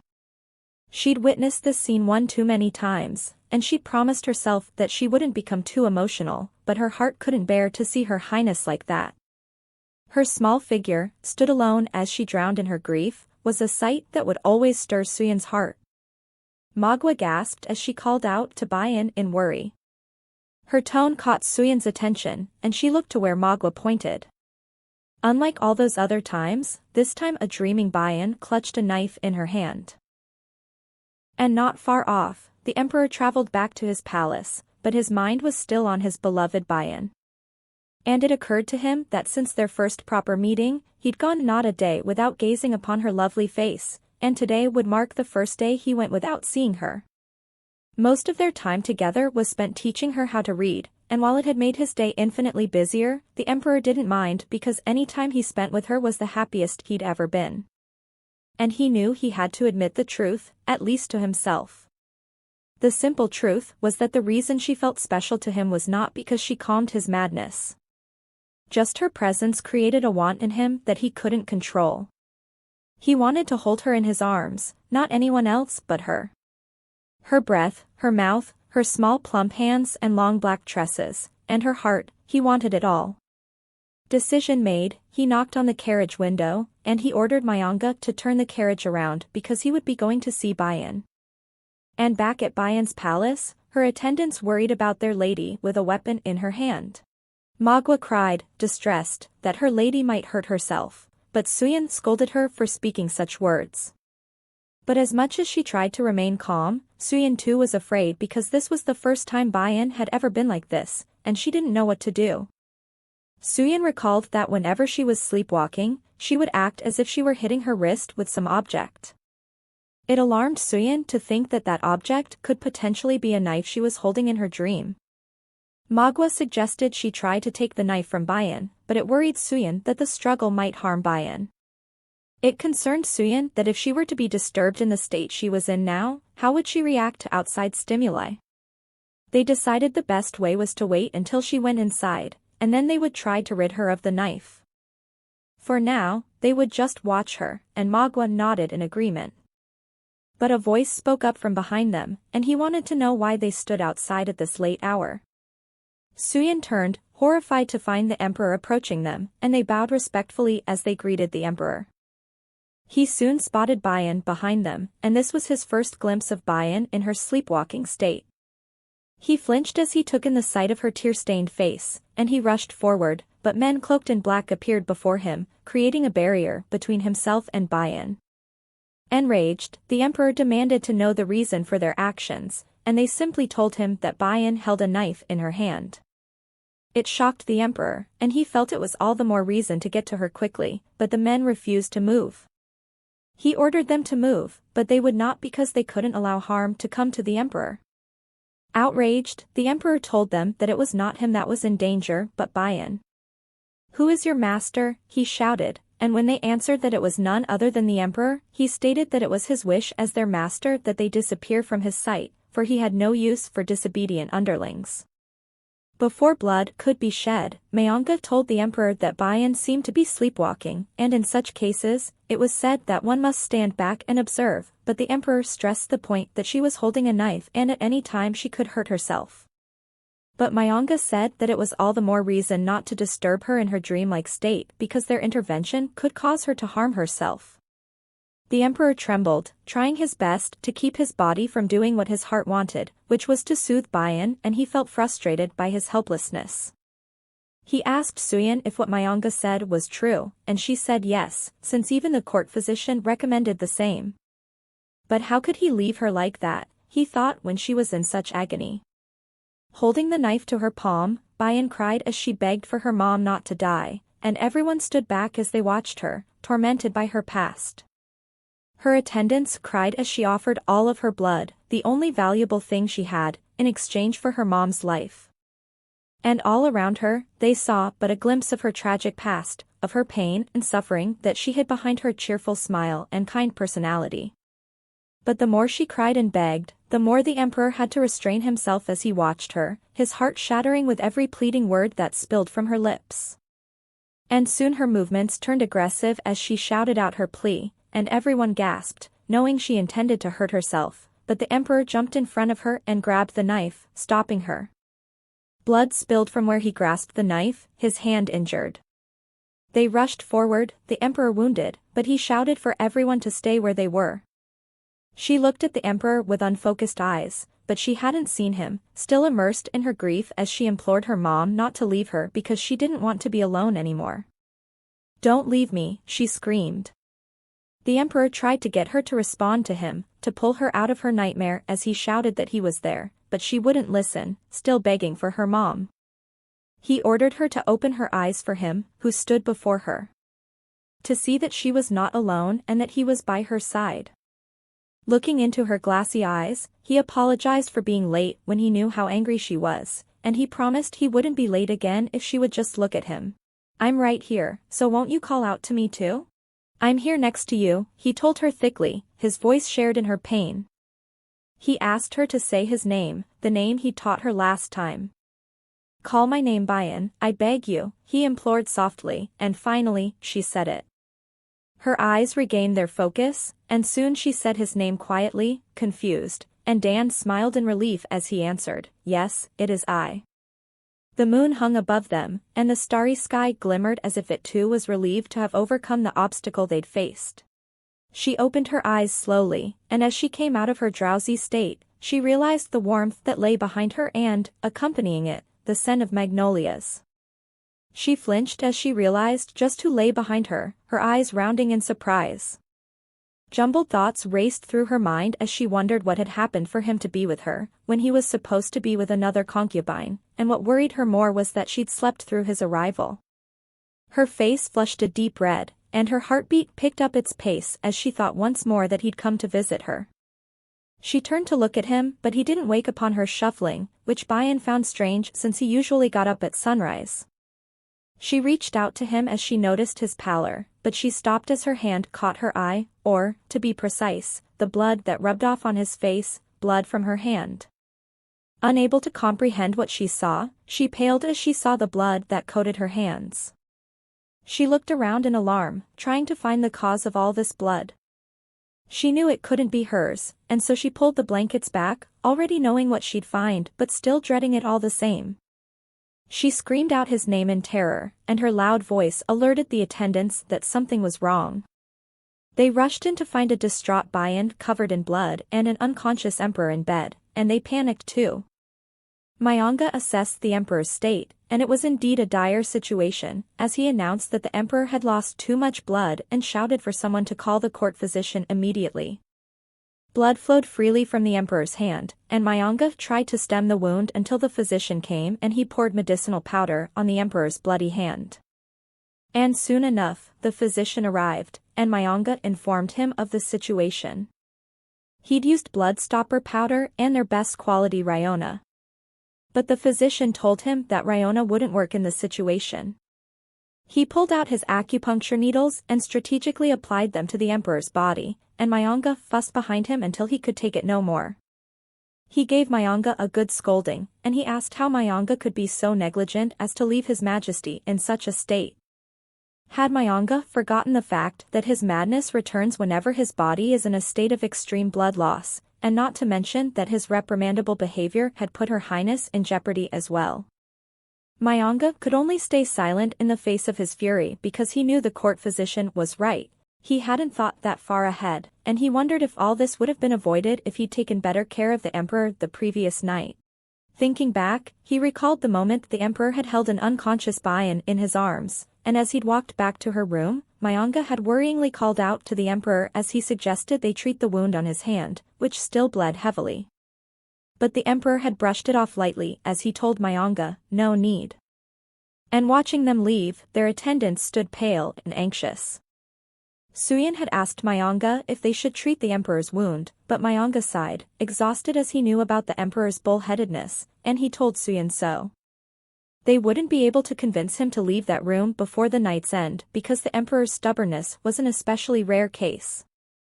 On the battlefield, he'd fight on with wounds even greater than the one he'd gotten now, and no one could stop him. So they could do nothing but hope that they would rise early next morning for treatment. It would be all right for them to wait until morning, or so Mayanga had thought, and now he'd regretted not insisting the emperor get treated the night before since he now realized how deep the wound truly was. The physician said that his bleeding worried him even more than the wound, and his words distressed Mayanga all the more. But Bayan spoke up, and at the sound of her voice, Mayanga looked up. "Hand me a knife or any sharp object," she ordered, but her words confused him. She repeated herself as she held her hand out, waiting for Mayanga to comply with her order. Soon, Mayanga was struck by realization, and he quickly handed Bayan a knife. But the physician knew not what the reason could be, and alarmed, he shouted out, questioning what they planned to do with that. But Bayan didn't have time to explain, and she gently but firmly pushed the court physician out of the way, her actions surprising him. Bayan lifted the knife up, and she slashed forward, stabbing at her hand to keep her wound open long enough to give the emperor her blood, and the physician could only look on, horrified by her actions. Her hand bled profusely, and hoping this was enough, Bayan grabbed the emperor's injured hand and squeezed until blood dripped from her clenched fist. And as if a miracle were happening before their very eyes, the emperor's wound was sealed shut in a matter of seconds. Never having witnessed anything like this before, they gasped in wonder as if watching God's blessing being bestowed upon the emperor. She leaned forward and squeezed her fist once more, and blood dripped onto his lips, but the emperor didn't drink it. She urged him to drink the blood, but he couldn't as he lay there in a state of unconsciousness. And seeing his unresponsiveness, she grabbed his head as she grew desperate, willing him to please drink it. Mayanga grabbed at the emperor's head as he offered his assistance, and he shouted at the court physician to help as well with his acupuncture skills. As he got ready to help, Bayan's voice stopped him. "No, let me do it," she said, but the court physician insisted that his acupuncture skills were most effective. Mayanga, who knew of Bayan's long-standing ability to heal with her blood, told the physician that Her Highness was a CEO with healing powers, so they should trust that she knew what she was doing. But the court physician didn't believe in the healing abilities of the CEO, and he felt that those healing abilities were not reliable enough for the emperor. But Mayanga refuted his statement as he told the court physician that he'd seen with his own eyes what Her Highness had done with the emperor's hand, and the physician could say no more. It was indeed true that he'd witnessed just now the healing abilities of Her Highness, and he wondered if that really was the power of the CEO. From his experience, he'd seen the effects of the CEO's Ryona that only reached skin deep, with wounds still left untreated underneath the surface. And even with his years of research, he'd come to the same conclusion with the highest quality Ryona made with the power of multiple CEO. But his eyes didn't deceive him, as he'd seen the entire wound heal up perfectly with the power of just one CEO, and she'd done it through the use of her own blood at that. And watching Her Highness attend to the emperor, the court physician couldn't help but wonder where her immense power came from. Looking at the emperor, Bayan knew that while his hand had healed up, the emperor needed to drink Bayan's blood for him to regain consciousness. She hesitated because she knew of one way to get the emperor to drink her blood, and Mayanga noticed her undecided demeanor, and he wanted to know what was on her mind. But Bayan didn't answer, and she instead bit her tongue. Everyone gaped in horror at Bayan's strange actions, unsure why she would bite herself. But she had no time to explain as her tongue throbbed painfully. Speaking slowly, she said that this was the only way, and she leaned forward. she implored softly as she said, "Please, your majesty, won't you open your mouth?" Kissing him, she hoped her plan would work, and soon she pulled back as he opened his mouth. Her blood trickled slowly into his own. The taste of her blood that he enjoyed so much entered his mouth, and his jaw relaxed enough for Bayan to feed him more blood. Soon his eyes opened to see Bayan, who kissed him, and he called her name softly. And seeing him awake, Bayan turned to the court physician, as she excitedly announced that the emperor was awake. The physician rushed forward and gave the emperor a quick examination, and he concluded that while the emperor had a quick pulse, all else was well. In fact, the wound on his hand had healed cleanly too. And soon the physician got quite emotional, and he ordered with tear-filled eyes that the emperor be more vigilant with his health. He'd shaven off some years of the old man's life with the scare he'd given the physician, and he hoped to live to a ripe age as the emperor's humble servant. The emperor laughed in agreement as he recalled that his physician used to say the same thing on the battlefield. But soon the emperor's attention was diverted behind his physician as he saw a nervous Bayan who sat quietly twiddling her fingers. Holding out his hand for her, he called her name, hoping she'd come to him, but she didn't, and soon he said in a calm voice, "My arm hurts." Alarmed, Bayan rushed forward, already looking the emperor over for potential injury, and he smiled slyly, knowing his trick had worked. Knowing that something was wrong, he asked Bayan, and she hesitantly answered, "If only I hadn't," but she didn't complete her statement, and the emperor wondered if she remembered the past night's events. Urging her to continue, she held his hand as she said sadly that if she hadn't gotten up so late, he wouldn't have bled so much, and upon hearing her words, the emperor was glad that she had no recollection of the previous night because he didn't want her to hold such sorrowful memories. He ordered her to look at him as he said that he sat there in good health, and it was all thanks to the large amount of blood she'd fed him. But Bayan remained worried for the emperor, but he assured her that her healing powers were strong enough to drive away his madness, so she needed to trust herself and her abilities. And his comforting words brought forth a tidal wave of emotions in Bayan, and soon tears ran down her cheeks, and Bayan cried out the fear that she'd bottled up. Fear that she'd almost lost the emperor forever, the man that looked at her with those burning red eyes. "I'm right here beside you, and that won't change forever," he told her gently. And if she couldn't trust herself, that was all right because he trusted her. He spoke softly, but the weight of his words rang through to Bayan. "I will give you all the confidence you need, and if you're too weak, I will help you become strong. All you need to do is smile, cry, and fall asleep in my arms, that's all." His words were a comfort that Bayan hadn't known she needed, and she cried silently as she nodded, accepting the emperor's words. The emperor watched as she cried, and he didn't stop her because he knew she needed to. And as he looked at her, her tear-streaked face, her red nose paired with her unruly mop of black hair, he couldn't help but think, "This is all mine. Mine once and for all, never to be shared with anyone else."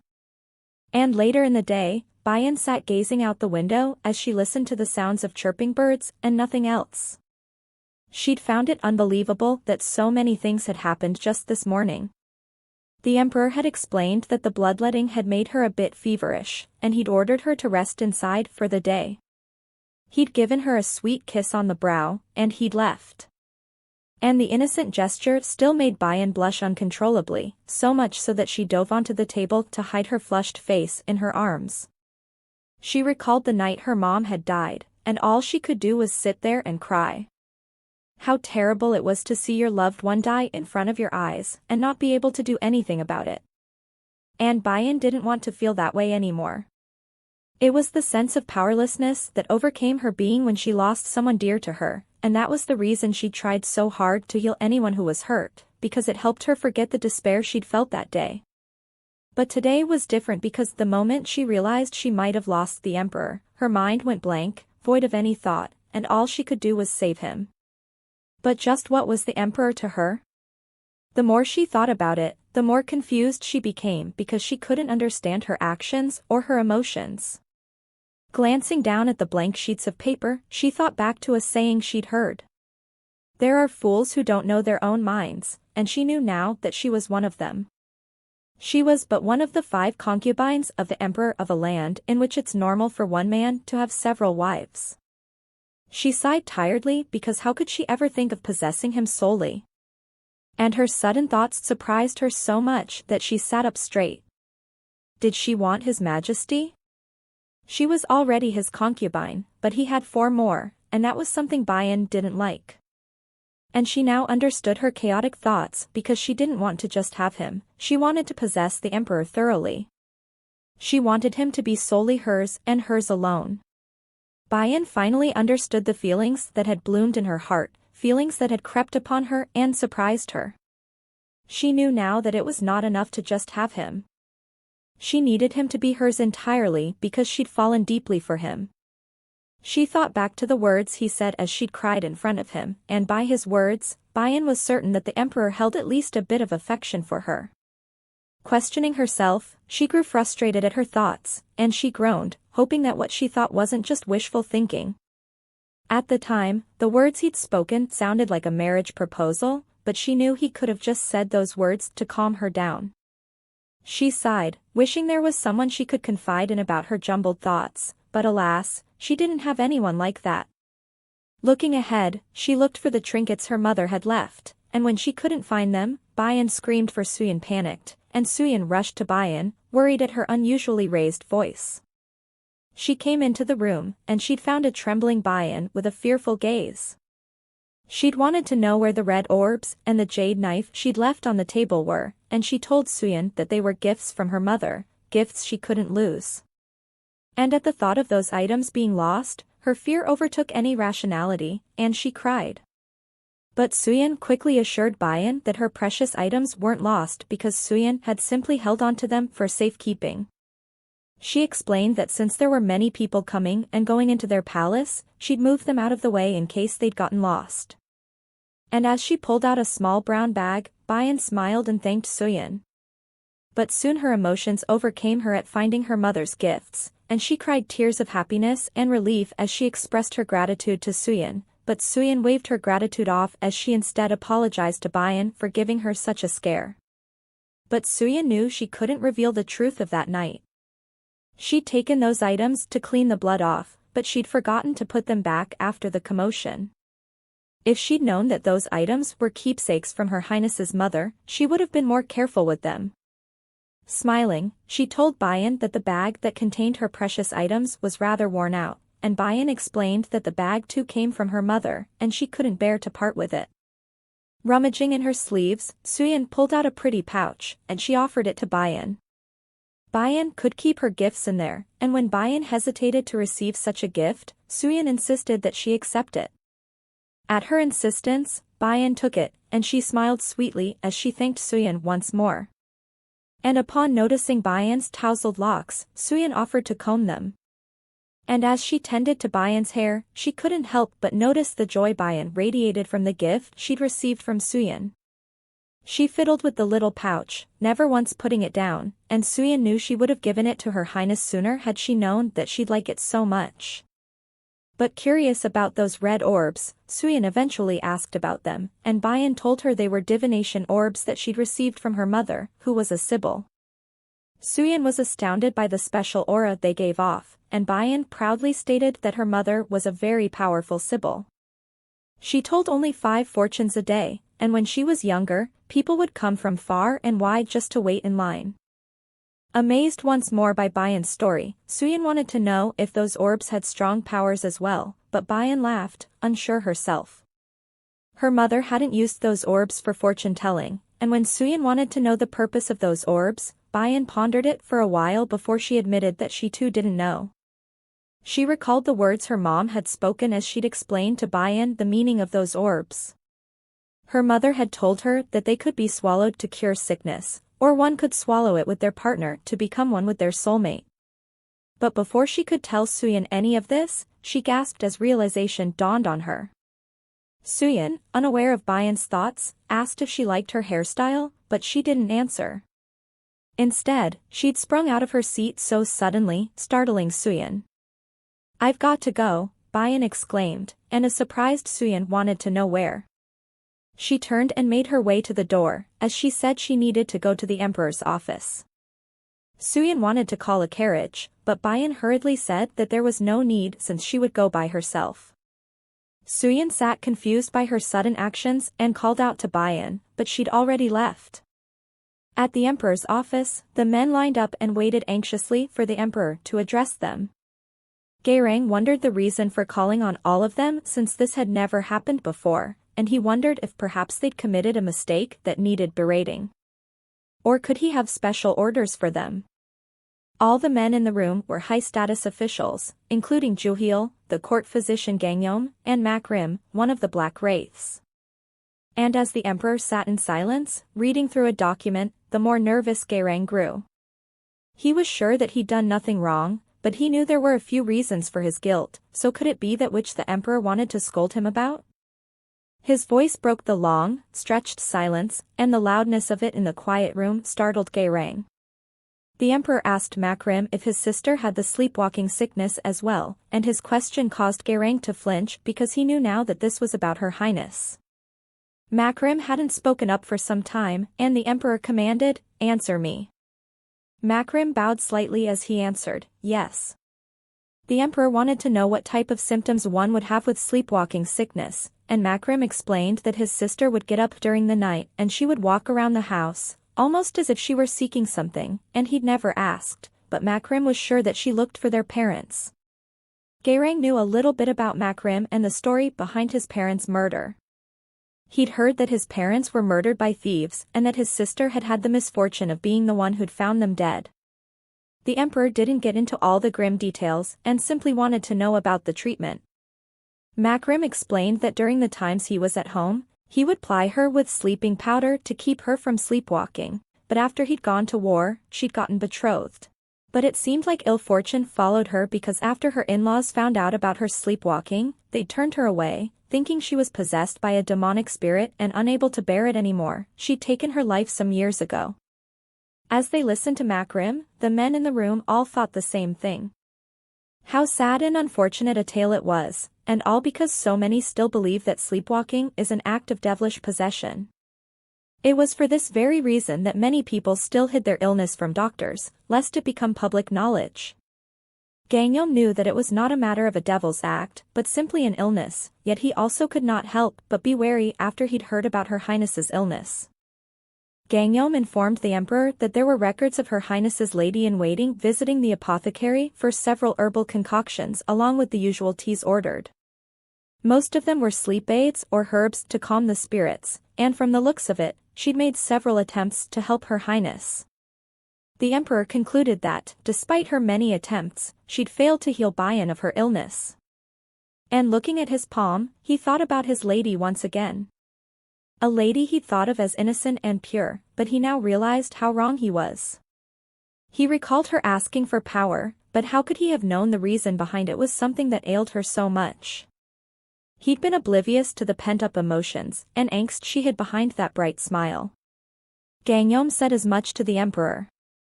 While she smiled brilliantly on the outside, her spirit inside slowly withered away. And the problem lied in Her Highness herself, since she too knew nothing of the pain she hid away. In order to get better, she must first come to know her own state.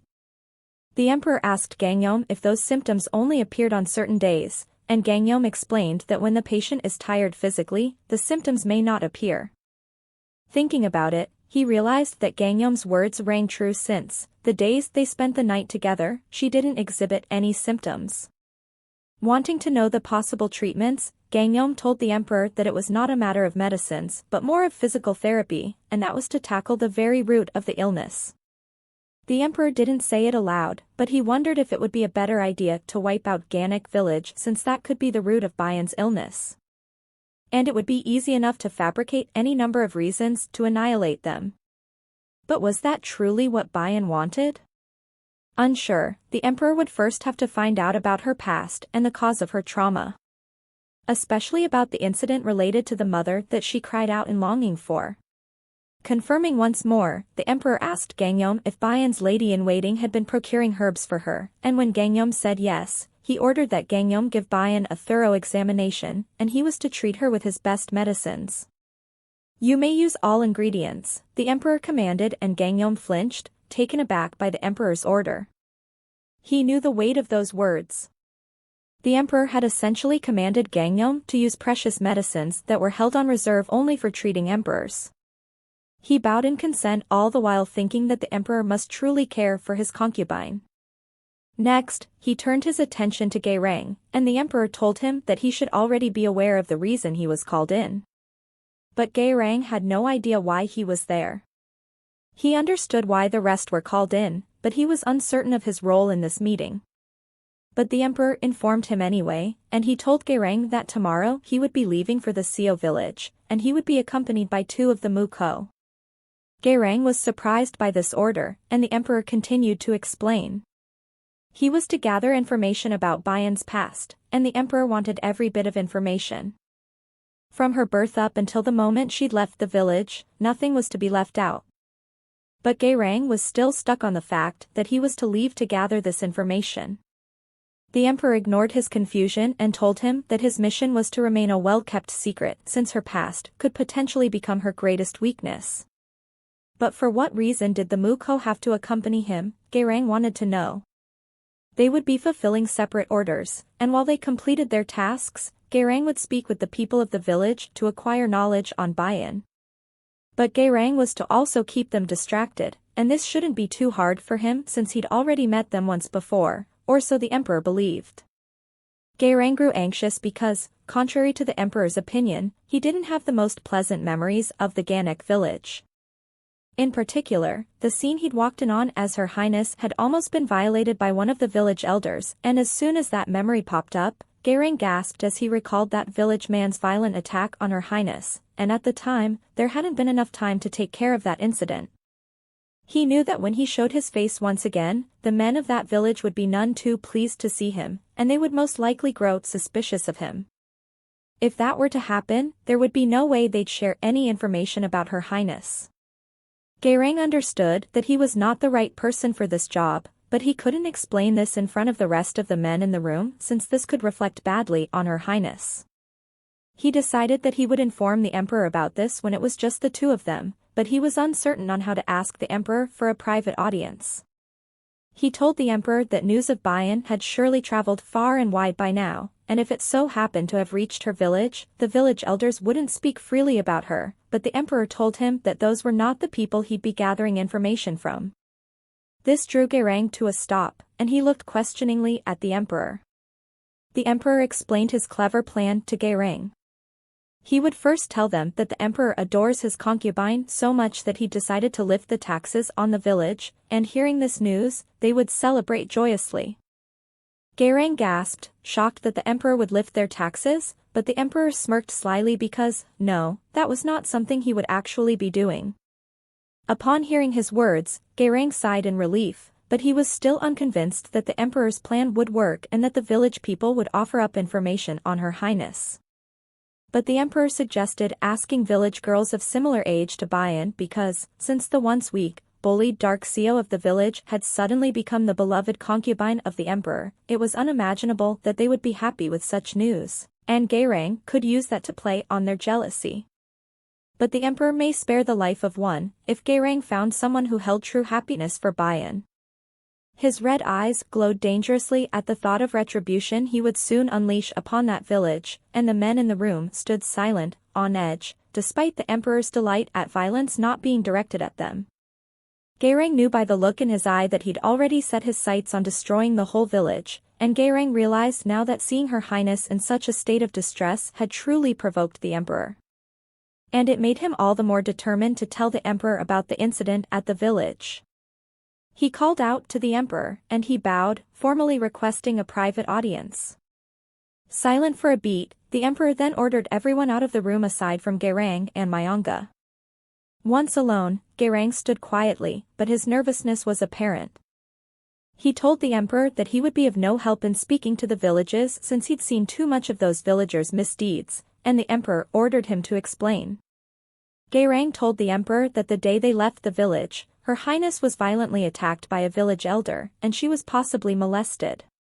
His words stunned the emperor. Silent for a moment, for when he spoke next, he said in a clipped voice, and, with restrained fury.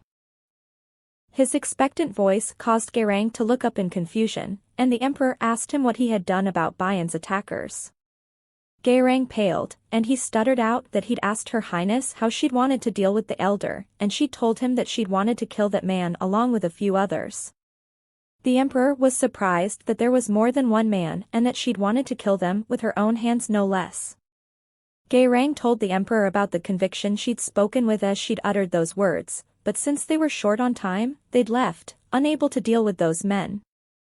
The emperor called out to Pt1-18, and the man instantly appeared before his master. The emperor asked if he too had seen the incident Galy spoke about, and when he answered that he indeed witnessed it, the emperor wanted to know why he'd not reported the incident. Pt1-18 told the emperor that he deemed it of little importance, so he'd foregone it on the report. At his words, the emperor's entire aura turned ominous as he questioned, since when do shadows make such decisions? Galy felt the emperor's threatening temperament, and he bowed as he begged the emperor to compose himself. But it seemed Galy's words only flared the emperor's temper, and he asked in a quiet, rage-filled voice, "Compose myself?" How could he keep calm when he just heard that his concubine had been assaulted? The emperor asked Galy why it had taken him so long to report this, and Galy fell to his knees, stammering. He asked the emperor to forgive him for his oversight, but the emperor was not done speaking. Looking at the fearful Galy, the emperor wondered why he'd not reported it sooner when this was regarding the woman Galy claimed to have a fondness for. He'd always allowed his subordinates to speak freely, and he'd bestowed upon them the power to resolve matters like this without the need for the emperor's intervention, yet he'd done nothing. "I gave you authority so you'd use it for the common good, not to keep silent." The emperor spoke as usual, but they all felt the seething anger in his words. Berating Galy once more, he said that if Galy cared so little about matters concerning the woman he admired, how could the emperor expect him to take care of their people's needs? And it seemed that the corrupt nobles were not the only problem the emperor faced, but also issues closer to him. At his words, Galy flinched, knowing he'd lost the respect the emperor held for him as his general, and on his knees he could blame no one but himself. He knew he should have known better. At the time, he'd thought that by keeping quiet about the incident, he'd have been helping Her Highness, but he knew now that his reasoning had nothing to do with that. Because he'd been so wrapped up in his own conflicting emotions about Her Highness and the pity he'd held for his love that could never be, he'd cared for little else happening around him. He realized now the true selfishness of his actions, and it infuriated him. And as punishment for his negligence, Galy slammed his head onto the ground repeatedly. The emperor watched him but did nothing to stop him. Mayanga watched on in worry that they might lose a good man on this day if no one stopped him for the injury Galy inflicted on himself. According to the emperor's ruling philosophy, those who have power must work hard to show that they are worthy of it, and that work must be solely for the good of the empire and its people. But when Galy had chosen silence over righteousness, this was something that had disappointed the emperor. Calling out to the emperor, Mayanga asked the emperor to please bestow generosity on them by allowing them a second chance. But the emperor had no patience for anyone that day because, as he looked at Mayanga menacingly, he said, "I did not ask for your opinion." Mayanga bowed in apology, and he knew that there was nothing else he could do, for no one who breathed the same air as them could appease the emperor when he was in such a state. But just as he thought that, a voice outside drew their attention as they asked for the whereabouts of the emperor. They announced the arrival of Her Highness, and Mayanga glanced back at the emperor. And looking at the emperor's flushed face at the mention of Bayan, Mayanga realized that there was indeed only one person who could calm the emperor down. They announced that Her Highness wanted an audience with the emperor, and the men in the room looked towards the door. At the mention of her, the emperor blushed, excited at the thought of seeing her. He knew well how impatient his lady was, and he sighed, knowing he couldn't keep her outside until they were done. The emperor called out to Pt1-18, and he ordered the man to look into the connections between Bayan, her mother, and the men she wished to destroy. After he received his orders, Pt1-18 disappeared, and the emperor addressed Galy next.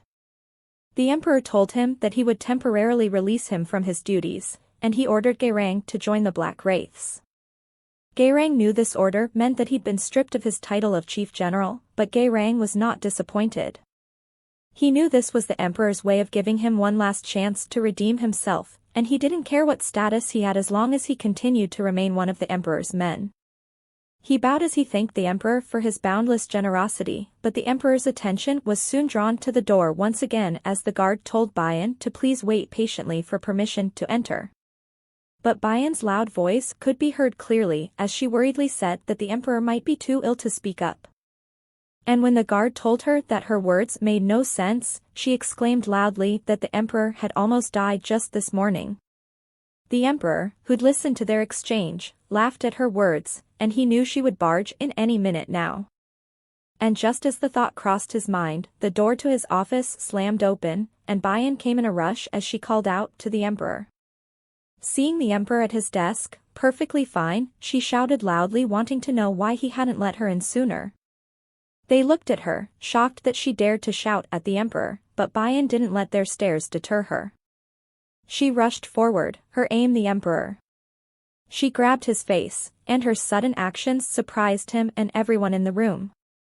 She asked him if he was okay, and soon she fussed over the emperor, making sure he didn't feel dizzy or weak.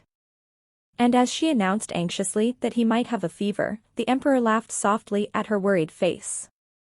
He knew in her eyes that she saw not an emperor but a man to be protected and looked after. Laying his hand on her forehead, he playfully told her that she was the one with a fever and not him. And while his voice held a teasing note to it, his words were indeed true, and he wondered if the cause was too much blood lost this morning. He ordered her to open her mouth, and when she did as instructed, he inspected the cut on her tongue. It had already healed, and he wondered why her wounds healed differently at different times. It seemed unrelated to the amount of blood she lost, and the thought crossed his mind that maybe it happened when he was the one drinking her blood. He ordered her to sit, and as she got comfortable on his lap, he wanted to know what brought her to him when he'd ordered that she rest for the day. But Bayan simply told him that she'd wanted to come to him. He questioned whether she'd come without a carriage, and she told him that walking aided in better digestion. Looking at Myanga, the emperor told him that this was not to happen again, and Myanga bowed as he received the emperor's words. Bayan watched their exchange, and she turned to the emperor, concerned by his words. Was she not allowed to come visit anymore? But the emperor told her that wasn't the case, and it just made it easier for her to come to him now. She could come whenever she wanted, and he would tell the guards not to keep her out. His words pleased Bayan, and she flushed, happy as she fiddled with her fingers. The emperor observed her nervousness, and he knew his words delighted Bayan. He told her to stop picking at her pretty fingernails, and Bayan stopped at his words, unaccustomed to hearing that her fingers were beautiful since she knew them to be short and stubby.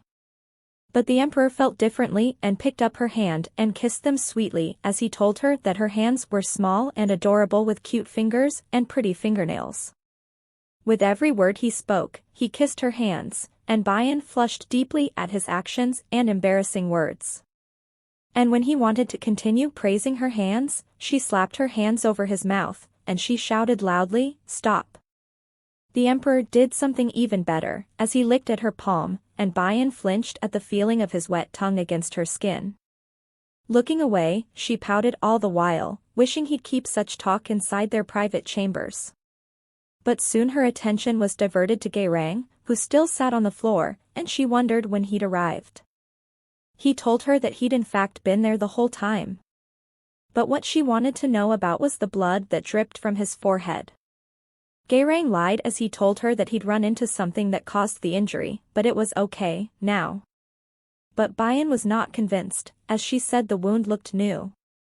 Continuing with his bad lying, he said that it was an old wound, but Bayan pointed out that it shouldn't have bled if it was old.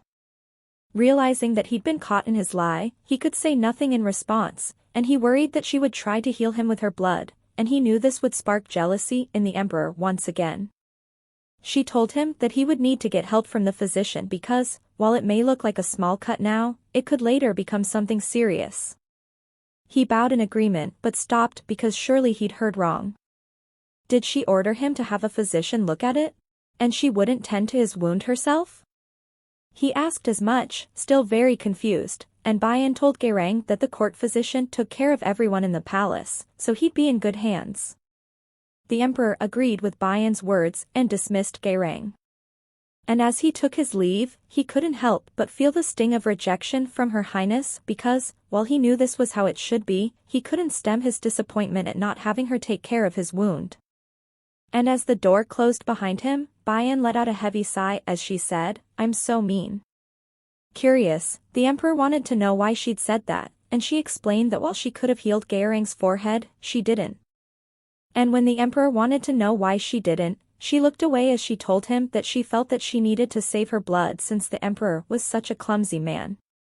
He looked at her, surprised, and she explained that his body was covered in wounds, and if he got hurt again, just like this morning, it would take a lot of blood to heal him.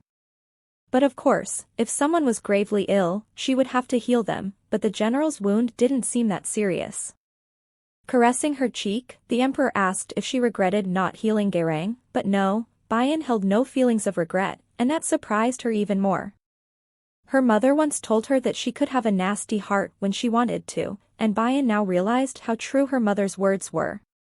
And as she spoke about her bad personality, the emperor cut off her words with an unexpected kiss, a kiss that surprised her. Holding her face close, he deepened the kiss, and Bayan moaned at his aggressiveness. And when he let her lips go, Bayan gasped for a much-needed breath. Looking at her fondly, he told her that he liked it this way. He liked her just the way she was. His words stunned Bayan, and she looked up at him, dazed. His words sounded like a declaration of love, Bayan thought happily. Looking up at him, Bayan wanted to ask the emperor a question, and he smiled as he said, "Go ahead." But his smile was soon wiped off his face as she asked him where and how he had gotten hurt on his hand, and he flinched at the unexpected question. And the more she persisted with her questioning, the emperor realized that Bayan wouldn't let up. But he couldn't tell her, and so he answered easily that it had just somehow happened. At his words, Bayan pouted since she'd gotten such a vague answer from the emperor, and the more she stared at him, the more pressure he felt under her weighty stare. Deciding the best course of action was to lie, he told Bayan that he'd cut his hand during sword fighting practice. But Bayan knew that he was supposed to have been with one of his other concubines. Looking at her, he asked if the mention of his consummation with another woman didn't bother her. Did she feel any jealousy? And his words truly infuriated Bayan, and she looked away, pouting once again as she told him that if he were one of the CO men, she would have beaten him to a pulp. Stunned by her words, the emperor looked at Bayan, flabbergasted. Mayanga, who'd stood to the side, could not believe his ears either, and Bayan continued to explain that the CO spent their whole life with one partner after the spousal ceremony. That caught the emperor's attention, and he wanted to know more about the spousal ceremony. Bayan told him that the man would ask the woman to spend the rest of her life together with him, and the woman would accept by offering the man the most precious thing she owned. And that would be the sign that signaled the beginning of the relationship as man and wife. But once this happens, the CO rarely chooses new spouses, even in the event of the death of the first spouse. And if a man cheated on his spouse with another, that was usually the end of him. She sighed as she told the emperor that that was the way of the CO, and she couldn't force that upon him since, here in the empire, it was normal for a man to have multiple women as spouses. And while it bothered Bayan greatly, this was an issue she could do nothing about since that was the way of the empire, and she had no choice but to go along with it. And while he told her that her conclusion was a logical one, he couldn't help but be disappointed since she'd practically told him that she didn't mind him spending nights with other women. But before his thoughts could sour any further, Bayan told the emperor that she'd thought about it and the only solution was to follow him around wherever he went. And when he questioned her about her vague statement, Bayan proudly said that she would need to be nearby to heal the emperor in case he got hurt again. But the emperor couldn't connect the dots, and he came up confused at the sudden change in discussion. But he soon caught on, and he asked, "What about when I'm with another concubine?" Bayan flushed as she said that while she couldn't follow him inside such places, she could wait outside for him. And her shy but insistent words amused the emperor because he now understood what she meant. She would pressure him regardless of her inability to stop him from seeing the other concubines. This was her solution to the situation without stepping outside of her boundaries, and her resourcefulness amazed him. "Your mother was right," he said, and Bayan asked about what, confused at the mention of her mother. "About you being a nasty little beast," he teased, and Bayan blanched, embarrassed, as she reminded him that he just told her he liked her just as she was. Giving her permission to do as she wanted, Bayan happily asked once again if she could follow him around. But he clarified that only in his office chambers and not anywhere else, and that included consummations as well. But Bayan specifically asked so she could follow him on those days, and she realized the emperor had tricked her, disappointed at her lack of foresight. Grabbing her hand, the emperor told her that while he wouldn't have minded it, her jealousy seemed to run deep, and if the nobles were to catch sight of her, they'd attack like a cackle of hyenas, and he asked her to promise him that she'd stay in her chambers on those days. He sweetened the promise, saying he'd reveal a special secret if she did.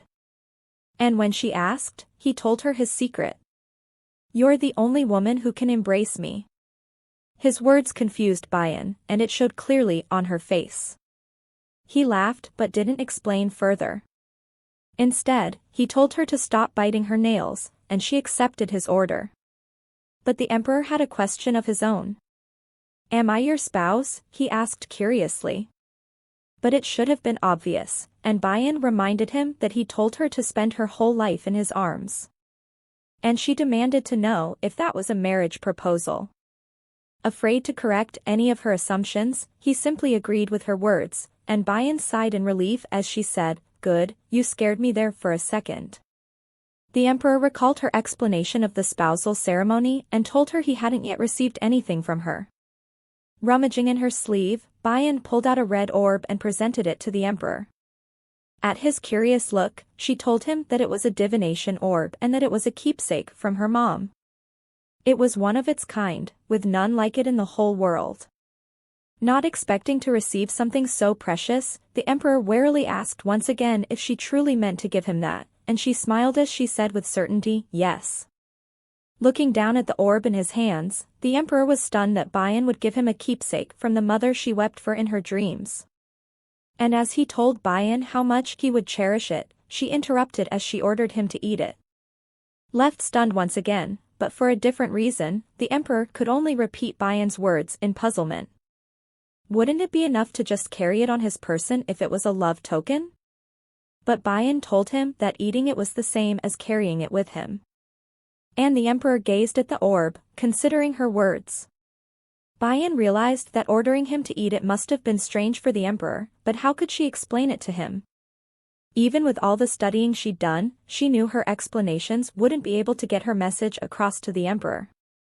Deciding to be as straightforward as possible, with no extra fancy words, she said simply, "I want to have you, your majesty." But having heard this once before, the emperor said he'd already offered her power, but that wasn't what she'd meant. She explained that back then, all she'd wanted was power, and it hadn't mattered who gave it to her, but now it was different because she wanted the emperor all to herself. She told him that she'd fallen for him hard enough to want to make him hers alone, and her blunt words caught the emperor off guard, and he blushed. She told him that by swallowing the orb, they would be bound together forever, and while she didn't fully understand its power, it worked like a magical mark. "You'll be all I want, and I will be all you want," she told him. She didn't expect an answer now because she still had unfinished business to take care of, so he would have time to think it over.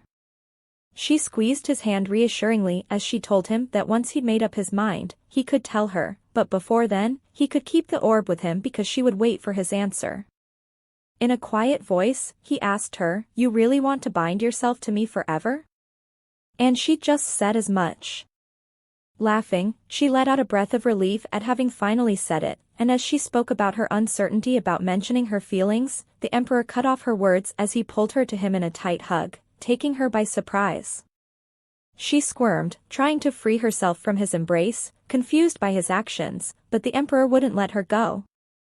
And that was because he refused to let her see his flushed face, all caused by her startling words.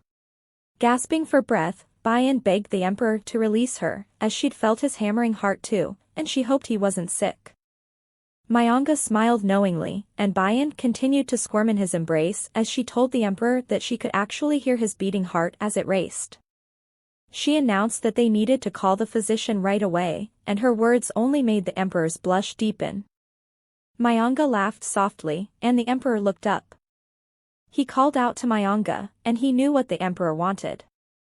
And as he bowed, taking his leave, the embarrassed emperor knew his intent and Myanga laughed at him, having witnessed the emperor's blushing face, and the emperor felt his dignity take a nosedive. Deciding to tease Bayan, he patted her head as he said in a haughty tone that it wasn't fair that he had to spend the rest of his life with someone who had yet to be able to read, and Bayan whined as she told him she tried her best. But the emperor was not done with his teasing, as he told her that she still had something more important than him to do. But what was supposed to be said in jest by the emperor reminded Bayan that she indeed had something to do. The emperor wanted to know what this important task was, but Bayan didn't immediately respond. And her reluctance reminded the emperor that she'd once asked to obtain power, but at the time, he'd not asked for what, and he did so now, but Bayan once again didn't answer. She wondered if she should tell the emperor the truth because, while she implicitly trusted him, she didn't want her shameful past to impact him in any way. But more than that, she did not want the emperor to know how terribly shameful her past truly was. Thinking back to her time in the village, she'd always envied the silver-haired Seo, but she was never ashamed of her own appearance. But in front of the emperor, why was she so embarrassed now? Bayan had never cared what the world thought of her, but the one person she did not want to know about her despicable past was the man who she now held dear in her heart. Would it be different if she'd had things to be proud of? If she were more pretty or better skilled? She didn't want him to know about the way she was treated in that village. An outcast that people could walk all over, and the fact that she could do nothing but accept such treatment because she had no power to do otherwise. She only ever wanted him to see the good side of her. His hand on her head interrupted her musings as he told her, "It's all right." The emperor stroked her hair comfortingly because he knew Bayan did not want to reveal her past to him, and it was fine because he knew such a past still hurt her. And it didn't matter because Perik would soon bring the information anyway, and when that time came, he would confirm the details with her. "My lady guardian has so many secrets," the emperor said, and Bayan wondered why he'd referred to her that way. He explained that the Wadam Empire had long given the name Hagi to the imperial consort. In the priestly language, it meant haven, resting place, and guardian. So in other words, the Hagi was the only person who could guard the emperor, and the only one who could give him a peaceful rest. If Bayan wished to be with him forever, that meant she would take on the role of his guardian. Setting a hand on her shoulder, he asked Bayan when she would be done with her plans since she was to become his guardian. But she didn't know, and she wondered where the end would be on this long road to revenge and how far along in her journey she was. "All I can do is try," she said, and the emperor listened intently. Just like when she learned how to read, she would have to repeat it over and over again until she accomplished what she set out to do, even if it took tens of thousands of times. She didn't meet the emperor's eyes as she spoke, and she told him that her plan for revenge did not have a time frame she could tell him because, while she wanted everything to be over as soon as possible, it was not up to her. He understood, and he laughed as he said in jest, "So it is I that must wait for you." He told her that when the time came, she only needed to ask him again, to ask him to be with her forever. And Bayan looked at the emperor as he spoke, wondering if his words meant that he held the same affection for her as she did for him. And she didn't need to rush because he would still be there at the end, but so long as she didn't get distracted. Bayan looked at him curiously as she asked what could possibly distract her from her goal, and the emperor sighed tiredly as he told her, including but not limited to other men. As the words left his lips, his red irises glowed dangerously as he said, "If you won't be jealous, I will." And he informed Bayan that, while she wasn't the jealous type, he was. And as if to affirm his words, he captured Bayan's lips in a heated kiss. Licking at her lips, he kissed her until she could take no more, and he only let her go when she gasped out of breath. She was not to do what they'd just done with anyone else, he ordered. But the emperor was not done because he needed to show Bayan what else she couldn't do with other men. He took her by surprise as he lifted her on his desk, and she blushed as he grabbed her foot, removing her sock. Holding her foot close to him, he licked at her foot, and the feeling of his tongue on her bare skin startled Bayan. She called out to the emperor, alarmed, but the emperor ignored her as he continued to lavish attention on her foot. His attention embarrassed Bayan as she yelled out how dirty her foot was, but the emperor didn't agree with her. Bayan saw it clearly as he looked up at her with a smirk, and she knew where his thoughts lie. She quickly reminded him that they were still in his office, and he'd made a promise not to do it there. The cheeky emperor told Bayan he'd only taught her what he was allowed to do to her, and Bayan readily answered that she knew, so he didn't need to show her again, but she cried out at the unexpected pain that traveled up her foot, and the source of it was the emperor as he'd bitten her. She trembled as the emperor said in a low, aroused tone, "We'll have a review session." And that afternoon, the emperor once again filled Bayan with unimaginable pleasure. Suyin watched as the court ladies excitedly bought products from the merchant for the ladies they served, and Suyin thought about how unusually busy the palace market was today. She knew the concubines were eagerly awaiting the upcoming banquet, but it was easy to guess the reason. It was simply because the emperor showered her highness with plenty of attention. She left and headed back to the palace, and upon entering, she found Bayan diligently reading over notes. Suyin knew those were the homework handed to Bayan by the emperor. But even Suyin felt exhausted just looking at the heaping piles of work that her highness needed to learn. And learn she did, as she'd been at it the entire day. Bayan too felt overwhelmed with all that had been given to her, and she found words that she had no way of understanding. Reading full sentences was much harder than memorizing alphabets, she found. And with all the extra work the emperor had given Bayan, she could barely keep up. For sentences she didn't understand, the emperor would explain them, but she had to explain the content of the passages given to her. The emperor would question Bayan about what she read, and when she struggled with it and begged for an answer, he would swap out the book for something else, and they would start all over again. He suggested jotting down her thoughts as she read her work, and he gave her a piece of advice along with it. "Others that hand you answers are rarely the right ones," he'd said. And that was how Bayan began to note down all her random thoughts. And what she wrote down was neither intelligent nor sophisticated answers but just her own thoughts, but she finally felt like she began to understand what she read. But with all that was left, Bayan was fired up, and she was determined to complete it all. But soon Bayan was interrupted by Suyin, and as she spoke, Bayan didn't look away from her book. Suyin tried twice more to get Bayan's attention before she grew frustrated, and she startled Bayan with a loud shout. Bayan flinched, her attention finally turning to Suyin, and she informed Bayan that they needed to take her measurements by today to make a dress in time for the banquet, and the emperor had sent over the head court lady to help prepare. The head court lady got right to it, and as she took Bayan's measurements, Suyin sighed tiredly, but she was glad nonetheless that the emperor still favored her highness, otherwise, her highness would have had to dress plainly every day. But soon her attention turned to what Bayan had been reading. The doctrine of wise ruling?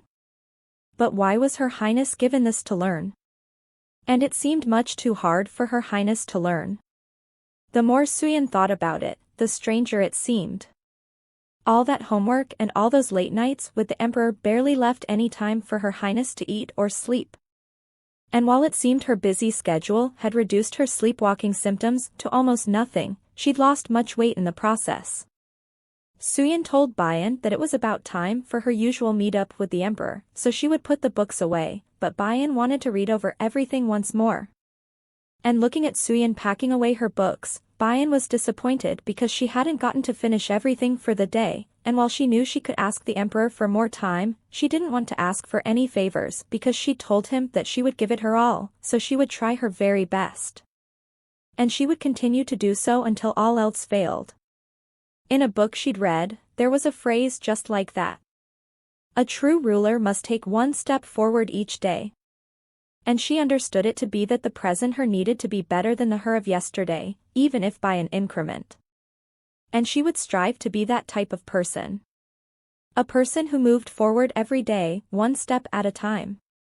And she didn't need to rush or be anxious because that person had told her so. The one person who would be by her side, who would embrace her, protect her, and defend her. So she would take her steps one by one every day, slowly, until she reached her destination. And the emperor grinned, his excitement apparent as he heard the rattling of the carriage. His beloved concubine had arrived. Looking out the window, Juhil already knew who would step out of that carriage. The scarlet carriage was reserved for the imperial consort, and there was only one lady who had received the favor of riding it. But Juhil couldn't shake his suspicion of the concubine. Why was there so little information available on Dark Seos? While there were records of Dark Seos, none of them clearly explained their characteristics or their powers, and he couldn't help but wonder, was Her Highness a real Seo? Juhil found it all too strange. Their first meeting and how fast and hard the emperor had fallen for Her Highness right after. The fact that she calmed his madness wasn't enough of an explanation as to why he adored her so much. So much so as to personally teach her how to read. And the content of what he taught her was questionable enough, like those manuals for ruling, which went beyond basic education for ladies. What he taught her were things usually taught to crown princes, or what one usually learned before ascending to the throne. The emperor also made sure to take her to bed every night, even on nights, after he'd visited other concubines, and it was no secret that while he visited other concubines, he did nothing with them other than spend a couple of hours of his assigned time until he left to spend the night with Her Highness. It was not spoken about, but everyone knew he only gave his night favors to one concubine since he had never been aroused by other women. And of all things, it baffled Juhil that her blood cured the emperor. He informed the emperor that there was a rather unsavory rumor circulating in the palace. But the emperor laughed it off, calling it nothing but vague nonsense. But Juhil wouldn't back down, as he said that Her Highness's background was vague as well. He observed Juhil quietly for a moment before he concluded that he was also one of the many who thought the emperor was under an evil enchantment. Juhil denied those words, however, he believed the rumors should be dealt with since dull-witted nobles would jump on anything they deemed a weakness of the emperor's that could be used against him. But the emperor found it pointless to fight against idiots like those, especially since just half a year from now, they would reappoint all the nobles based on merit. So he would let them bark like yupping dogs while they had the chance. But Juhil disagreed since the rumors were too vicious to be brushed off so lightly. Some mentioned evil curses just as those as the cause of the emperor's late father's death. And with a bow, he urged the emperor to reconsider since it would be better for Her Highness if they took care of the rumors and he could appoint Juhil in charge of the investigation. But the emperor called out to Juhil with his long-standing nickname, Heil. And the emperor wanted to know, was he really acting in the best interests of Bayan or in service of his own misgivings? The emperor's tone spoke of his mood, and Juhil would need to carefully consider his words before he spoke. Dan thought back to the last moments of the late emperor. He'd been present when the late emperor had passed, and before he'd taken his last breath, he'd flung all manner of curses at Dan, as the emperor had claimed it was Dan who plotted to kill him. No one believed the mad emperor's raves, of course, because it wouldn't have been possible since, at the time, Dan had just returned from the battlefield. The physicians were baffled since they'd never witnessed a disease that could destroy one's wits along with their limbs. And soon rumors began to circulate within the palace walls that one of the Nagi people had survived the massacre only to sneak in as a concubine and to place a curse on the emperor. But that was nothing but the silly ramblings of wagging tongues because it was Dan and not the late emperor who had destroyed the Nagi. So if any survivor had been smart enough to avoid the massacre, they'd have come after Dan and not the late emperor. And now he'd told Juhil once again that it was nothing but a rumor, and Dan was not someone to waste his time on silly rumors. Yet Juhil still insisted that addressing such gossip was in the best interest of both Dan and Bayan. Juhil spoke once again, but Dan interrupted him as he said that first Gayrang had failed to use his authority, and now Juhil had overstepped with his. And Dan said decisively that he would not allow it, and right after, he dismissed Juhil with a tone that brooked no argument. Juhil left, and as the emperor's office doors closed behind him, he let out a defeated sigh. But a voice pulled his attention, and he looked back to see Bayan approaching. She greeted him enthusiastically, her face adorned with a bright smile, as she asked him, "How are you?" But what caught Juhyul's attention was the book in Bayan's hands, specifically a book labeled Imperial something or the other. And as he stared at Bayan, she watched him curiously until he bowed as he stated that the emperor awaited Bayan. As Bayan entered, she looked back at Juhyul as he walked away, and she was aware enough to realize that his staring wasn't as innocent as it seemed, and she wondered about the meaning behind it. But that was soon forgotten upon entering the emperor's office, and as she sat on Dan's lap, they discussed her dress for the coming banquet. Bayan couldn't understand why she needed another dress for the banquet when she'd already had plenty, and Dan told her he thought it would please her. But Bayan would have preferred flower honey instead since she couldn't eat dresses. But Dan told her that too much sweetness wasn't good, and he was surprised that she'd finished the entire jar he'd given her. Bayan told him that Suyin had given her many treats to dip into the honey. And she'd never had so many treats in her life, so she was sure it was alright to eat so many now for some balance. And as if to back up her theory, she happily told Dan that the book also spoke of the importance of balance. The emperor knew it was time to move on to another book now since she was comfortable enough to quote from the book, but Bayan gasped, outraged at his words because she still had so much to learn from that book, and so she begged Dan to allow her to keep that book a little longer. Dan laughed at her eagerness to learn, but the emperor had noticed that Bayan's way of thinking usually veered in terms of food, and he wanted to know the reason. But Bayan's gaze turned cloudy as she simply stated, "What you eat is what stays with you." She was overcome with shame that she was once a starving child, and she didn't want the emperor to know of this embarrassing fact. The emperor noticed the wall Bayan had erected between them at his question, and he wondered why since she was usually so open and honest with her answers, and he wondered about the burden she carried on her dainty shoulders. Deciding to speak about something she loved, he asked if her mother loved to eat, just as she did, and as he thought, Bayan excitedly spoke about her mom. She told Dan that her mother was nothing like her. She was neat and clean when she ate. She didn't have a big appetite like Bayan, and she usually only ate a little. In fact, she'd usually finish off her mom's meals for her. Bayan stopped talking as a thought struck her, and how could she not have realized it sooner? Her mom only ate small portions of food because of Bayan. She was too busy bickering with her mom that she'd not even expressed her love for her. Saddened once again, Bayan's eyes turned glassy with unshed tears, and Dan knew that the mention of her mother must have dredged up unwanted memories. He didn't speak, but he held Bayan close in a tight hug, the only way he knew to comfort her. And as he patted her head, he told Bayan about his dark youth. He compared it to a dark tunnel with no end in sight. The late emperor sought many ways to make Dan as miserable as possible, and the nobles were no better. And while he had Myanga, he was a person Dan needed to protect. But he was the only person Dan had by his side. He had no one else to embrace him, and while he tried his best to smile from day to day, the solitude ate away at him. Bayan squeezed Dan in a hug of comfort, and as he felt her sorrow for him, he patted her head gently in acknowledgement of her support. And his next words were words he'd had to learn to overcome his tragic past. Those who lead the way must not get caught up in the past because, while it can be a motivating force, it could also suck you in and suffocate you. If you cannot forget it, at least let the pain float away. His words urged her to let go of her unimaginable pain and anger, and he'd hoped they'd reached Bayan. Bayan, who had been furrowed in Dan's embrace, looked up at him with a beaming smile, and she said, "Your Majesty, I really like you." Stunned by Bayan's blunt words once again, Dan's face burst into flames of embarrassment, and she repeated her words again. She confessed so easily that Dan had to stop her, and he had to ask her if saying things like that in such a straightforward manner didn't embarrass her. But what would she have to feel embarrassed about when all she'd done was tell her spouse how much she adored him?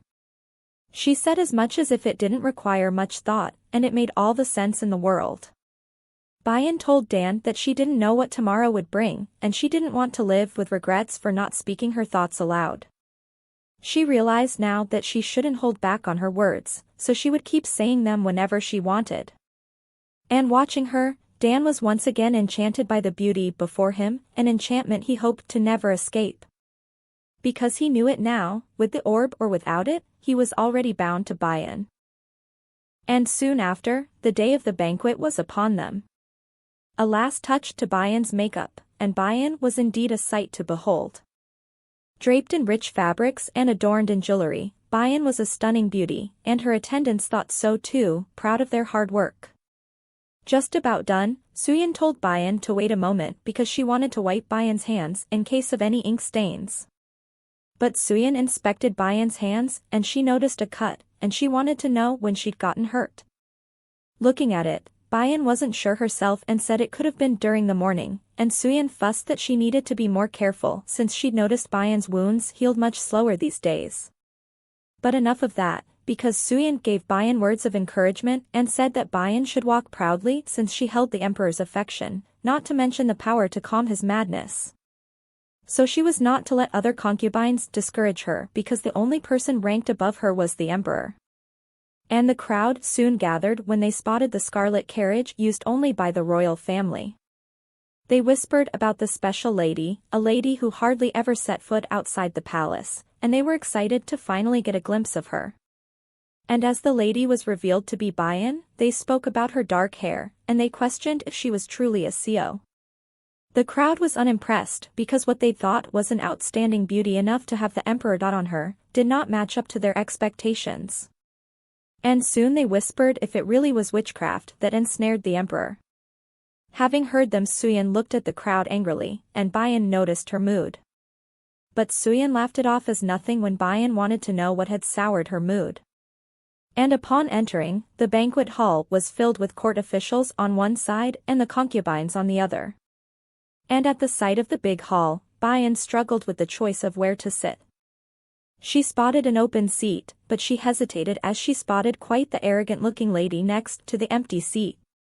But she was not the only one, because many of the concubines whispered and giggled with their court ladies as if laughing at an inside joke Bayan was not privy to. But Bayan didn't let that stop her, and she took the seat next to the concubine. In the Ganek village, villagers always yelled or beat on Bayan for no valid reason, and so she'd learned and developed tough skin to whispers and gossip. She knew that words could never hurt her, and she knew her attendees must be more concerned than her. A tall lady approached her, and Bayan was astonished by her height, never having seen such height on any lady before. She handed a letter to Bayan, a letter from the lady she served, another concubine. But Bayan wanted to know why she'd be receiving a letter, and the attendant explained that her lady had long since wanted to make Bayan's acquaintance, but she was a rather shy lady, so she found it difficult to approach others. And this was the only way her lady could express herself freely. But did Bayan need to reply? The attendant told her that she'd just be happy if Bayan simply accepted it, and as Bayan took the letter, she wondered about their motives. Was she truly just being nice? Bayan wanted to know who this concubine was, and the attendant pointed to the end of the row, and when Bayan spotted her, she gasped. Because the lady with ash-colored hair was the most beautiful lady Bayan had ever laid her eyes upon. She smiled as Bayan stared, enthralled by the concubine's beauty. So much so that Suyin had to clear her throat at Bayan's staring. Suyin told the attendant that her lady might not be able to reply, and the concubine's attendant told Suyin that they wouldn't feel offended by the lack of response. She left, and as she walked past the court ladies, they whispered loud enough to be overheard about the attendant's unusual height. Bayan and her attendants watched as they laughed at the expense of the tall court lady, and Bayan angrily wondered why people were so quick to judge based on appearances. But someone wanted to know the reason she pouted, and Bayan answered without turning around, just because. But she recognized this scent, the scent of magnolias, and she turned to find the emperor who stood behind her. And soon everyone noticed the emperor's presence, and they bowed in greeting. Bayan noticed she too should be greeting the emperor in a formal way, but Dan thought otherwise as he drew her in for a kiss that at first startled her but soon turned passionate, and Bayan's mind soon became clouded, as she was drawn deeper and deeper into the kiss by Dan. And as the court attendants and jealous concubines watched the emperor as he lost himself to the sweetness of the dark-haired Seo, they couldn't help but wonder who this lady was that had won the emperor over so easily. And soon after, the banquet got underway, and the crowd was entertained with many different tricks and joyful music. Bayan gasped in wonder and was thoroughly entertained as she sat on the emperor's lap, her new seat. But it seemed only Bayan was impressed, as the rest of the concubines sat clearly bored by tricks that were usually used for children.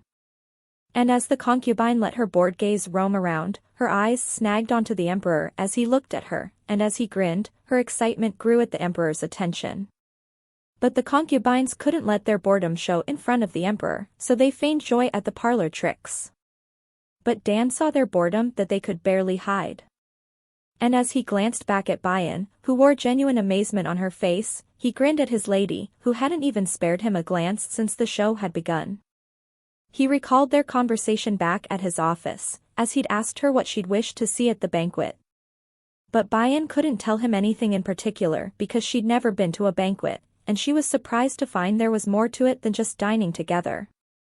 Dan told her that sometimes they would do clown shows or plays for entertainment. But Bayan still didn't understand because she, in fact, didn't know what even a clown was, and when she asked, it was Dan's turn to be surprised. She wanted to know what they looked like, but he only told her he would have some at the banquet. And as he watched a riveted Bayan, he couldn't fathom that his lady had never even seen a clown in her life, and he couldn't help but wonder what type of life she led.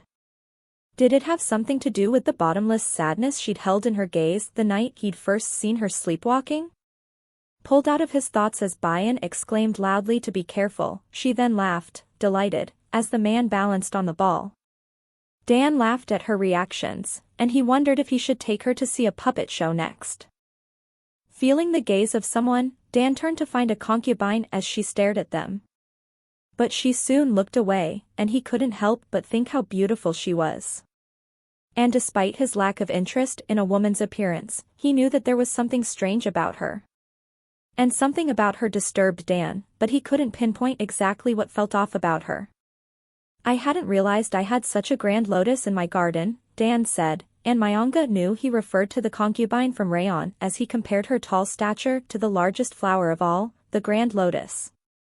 Mayanga told the emperor that, to his knowledge, all the people from Rayon were quite tall, and the cause may be the Amon's people's blood that still ran in them. Dan knew the Amon people to be of recent conquest, and their women were taller than the average man. He pondered the reason she'd come so far from her land. Mayanga told the emperor that she had aphasia, a disorder that affected the way one communicated. And since she couldn't speak, her kingdom must have considered her a shame, and so she was sent as a concubine, even though she is of royal descent. Rumors in the palace said she was overly sensitive and timid, so much so that she'd refused to be served by the palace ladies, and she had not set foot outside her palace until today. But as Dan watched the concubine, he got more of a self-assured aura, and he knew if she was really as sensitive as they claimed, she would have paid more attention to others to deduce their moods. The more he thought about it, the more he wondered if she had a hidden objective, and he decided to keep an eye on her.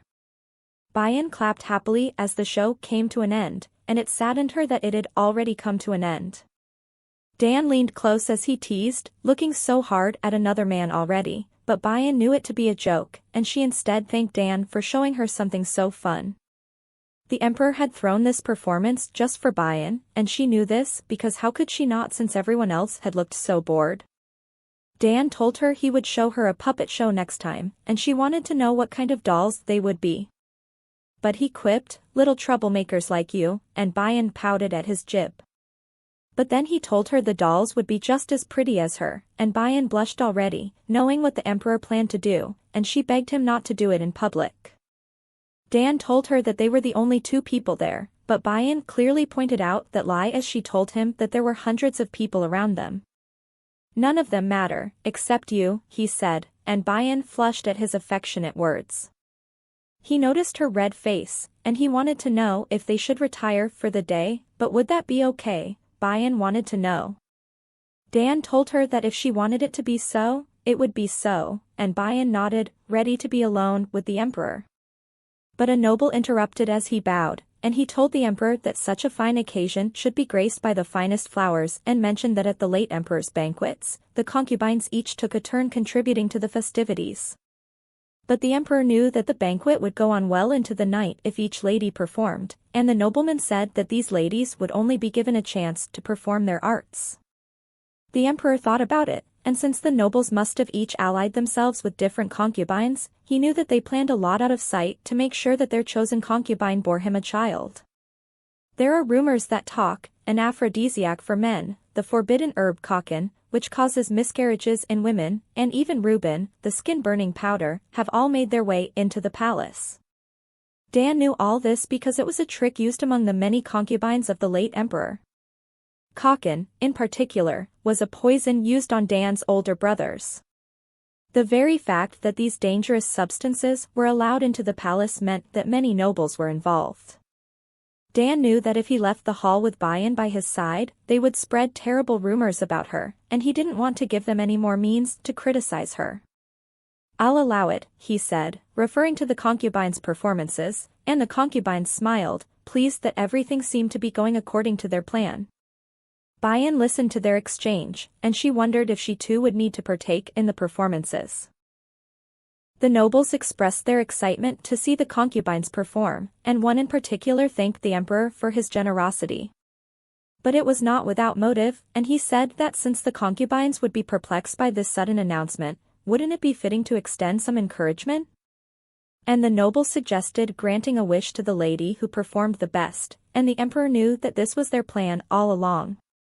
"Choose a wish then," he said, but the nobleman said that stating the wish beforehand would ruin the festivities. Dan couldn't refute them all, so he agreed, and the concubines smiled, pleased that things seemed to be in their favor. And Dan had noticed that none of them seemed surprised by the announcement of this performance, and he knew that they all must have planned this together with the exception of Bayan. But the emperor was no fool, and he wouldn't make things easy for them, so he told them that to add to the fun, he would provide a theme to make it more of a challenge, and his words startled the noblemen because they hadn't expected such an obstacle in the way of their plans. Mayanga handed Dan a scroll, and he presented it to the room. They were to express their art with the theme of the mask in mind. The concubines, too, hadn't expected this since they'd all prepared their own performances beforehand, and they grew nervous at the sudden mention of the theme.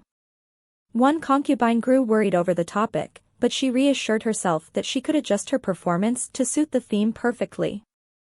She got up and bowed as it was announced that she would go first, and soon she sat with a hyangbipa in hand. And as she sat with a proud posture, Dan knew for certain now that she'd already prepared her performance in advance. The first notes of music drifted in the air, and everyone in the room became entranced by the song and the concubine's beautiful appearance as she played elegantly. The nobleman threw out compliments about the concubine's excellent skills. The last notes of the sweet melody drifted away, and the emperor said he hadn't realized he'd been graced with the presence of a fairy of the lute. The concubine bowed graciously as she answered that her father was a lute maker and she'd been playing the instrument for a long time. But the emperor wanted to know how her song fell in line with the theme. The concubine explained that the composer of the song had a large scar on his face, and for that reason, people called him a monster. And to hide the hideous scar, he'd always worn a mask he never removed, even up until he took his last breath. And his music, while beautiful, was full of his anguish. And Dan recalled that there was indeed once a masked musician, and his story was a famous one. A round of applause went out to the concubine as she returned to her seat, and the emperor wanted to know who would go next. Concubine Samahayan smiled as she stated that she would go next. She walked to the center of the room, and this time, Hyan was determined to take the emperor to bed. Without shame, she stripped off her robe covering, and the sight of her exposed skin drove the nobleman mad with a desire for the beauty before them. She tied a red cloth around her eyes, her vision blocked. Throwing her arms out, she began her dance, fluttering around, her movements light and whispery. And another concubine watched, dismayed because she too had prepared a dance, but Hyan looked much more elegant than she ever could. Once done, everyone applauded her outstanding performance, and she addressed the emperor as she removed her blindfold. She told the emperor that just as skills have names in swordsmanship, the dance too had a name, and it was called the Dance of the Mask, and that was the reason she danced with her eyes covered. Hyan was certain to win regardless of who was actually better because that was how the nobles had rigged the performances, and she glanced back, and as she met the eyes of one, he nodded, confirming her thoughts. And when the emperor asked for the next concubine, she hesitated, and she asked for the emperor's forgiveness since she hadn't trained in any art. The concubine knew she couldn't perform her dance right after Concubine Hyan because she'd make a complete fool of herself. Dan next looked at the Princess of Rayon, and when she met the emperor's eyes, she flinched, knowing that he expected her to perform next. The nobles looked at the princess, and they wondered what she had prepared for her performance, but by the look on her face, the princess wouldn't be performing anything, and her attendant stepped forward to address the emperor. As she stated, her lady found it very difficult to perform in front of an audience, and so she begged the emperor to please pardon her lady. Dan accepted her words, and he glanced at Bayan, the only concubine left to perform, but he knew she couldn't since she'd not prepared anything beforehand like the other concubines. And so he announced that it was time to choose the winner, and the two concubines sat up, eagerly awaiting the emperor's words. The nobles began to bicker amongst themselves about who the best performer was, and one noble cleared his throat as he told the emperor that the theme of the mask was expressed very eloquently by the dance of Concubine Hyan. But the emperor disagreed with his words as he stated that the theme was not expressed in its entirety. His words stunned the nobleman, and the emperor explained that a mask is not only used for covering one's face because it could also be used as another way of expressing oneself, but the nobleman could not comprehend the emperor's words. The emperor wouldn't explain further, and he sighed, but his attention went to Bayan as she pulled on his sleeve. "Why didn't you ask me?" she wanted to know, and Dan looked at her curiously, unsure of what she referred to. But she wanted to perform because she knew that all she needed to do was show something according to the theme, and Dan agreed, but he appeared baffled that she wanted to perform when she had nothing prepared. She hopped off his lap, and as she walked to the center of the room, everyone watched, confused by her actions. They knew that she was unaware of the performance for today, and they wondered what she planned to do. The low buzz of noise drifted around the room as everyone watched Bayan, and she stood quiet for a long time. In fact, whispers and sounds of soft laughter rang out in the room as they wondered why she decided to make a fool of herself. Some noblemen commented that Bayan must have been jealous that the other concubines had received so much attention, but her voice soon stopped all chatter. Many must be the masks of a true ruler. As a rule, though, humans must not hesitate to put on the mask of a beast or to reign over men as one from the heavens. She spoke clearly, without a stutter or pause, and everyone looked on in shock. The nobles in particular couldn't fathom that Bayan had recited word for word a passage from the Doctrine of Wise Ruling by Pt1-18, a book that even scholars found difficult. They gaped at her flawless recitation, and they couldn't fathom how she'd been able to memorize the passage so easily. The emperor broke out into laughter, drawing everyone's attention, but they didn't understand his reason for laughing. And he laughed because he knew the nobles now thought that Bayan came from an incredibly academic background, but the emperor knew that not to be the case. He hadn't expected it, that Bayan would memorize the entire book by heart, and from the way she'd just easily spoken, he knew she must have worked hard on her reading and writing. And he couldn't help but smile as he gazed at her. To see her applying what she'd learned in real-life situations, he couldn't be prouder. Dan questioned her as he asked her thoughts on the passage she'd just quoted, and Bayan told him that it teaches that masks must be worn not to hide what is within but to suit different situations, and that is the fundamental skill of a true ruler. Her eloquent explanation and understanding once again blew the nobles away. And with her words, Dan announced Bayan as the winner of the night's performances. But the nobles couldn't accept the emperor's words, and they shouted outrage that Bayan had won by merely quoting a few lines from a book.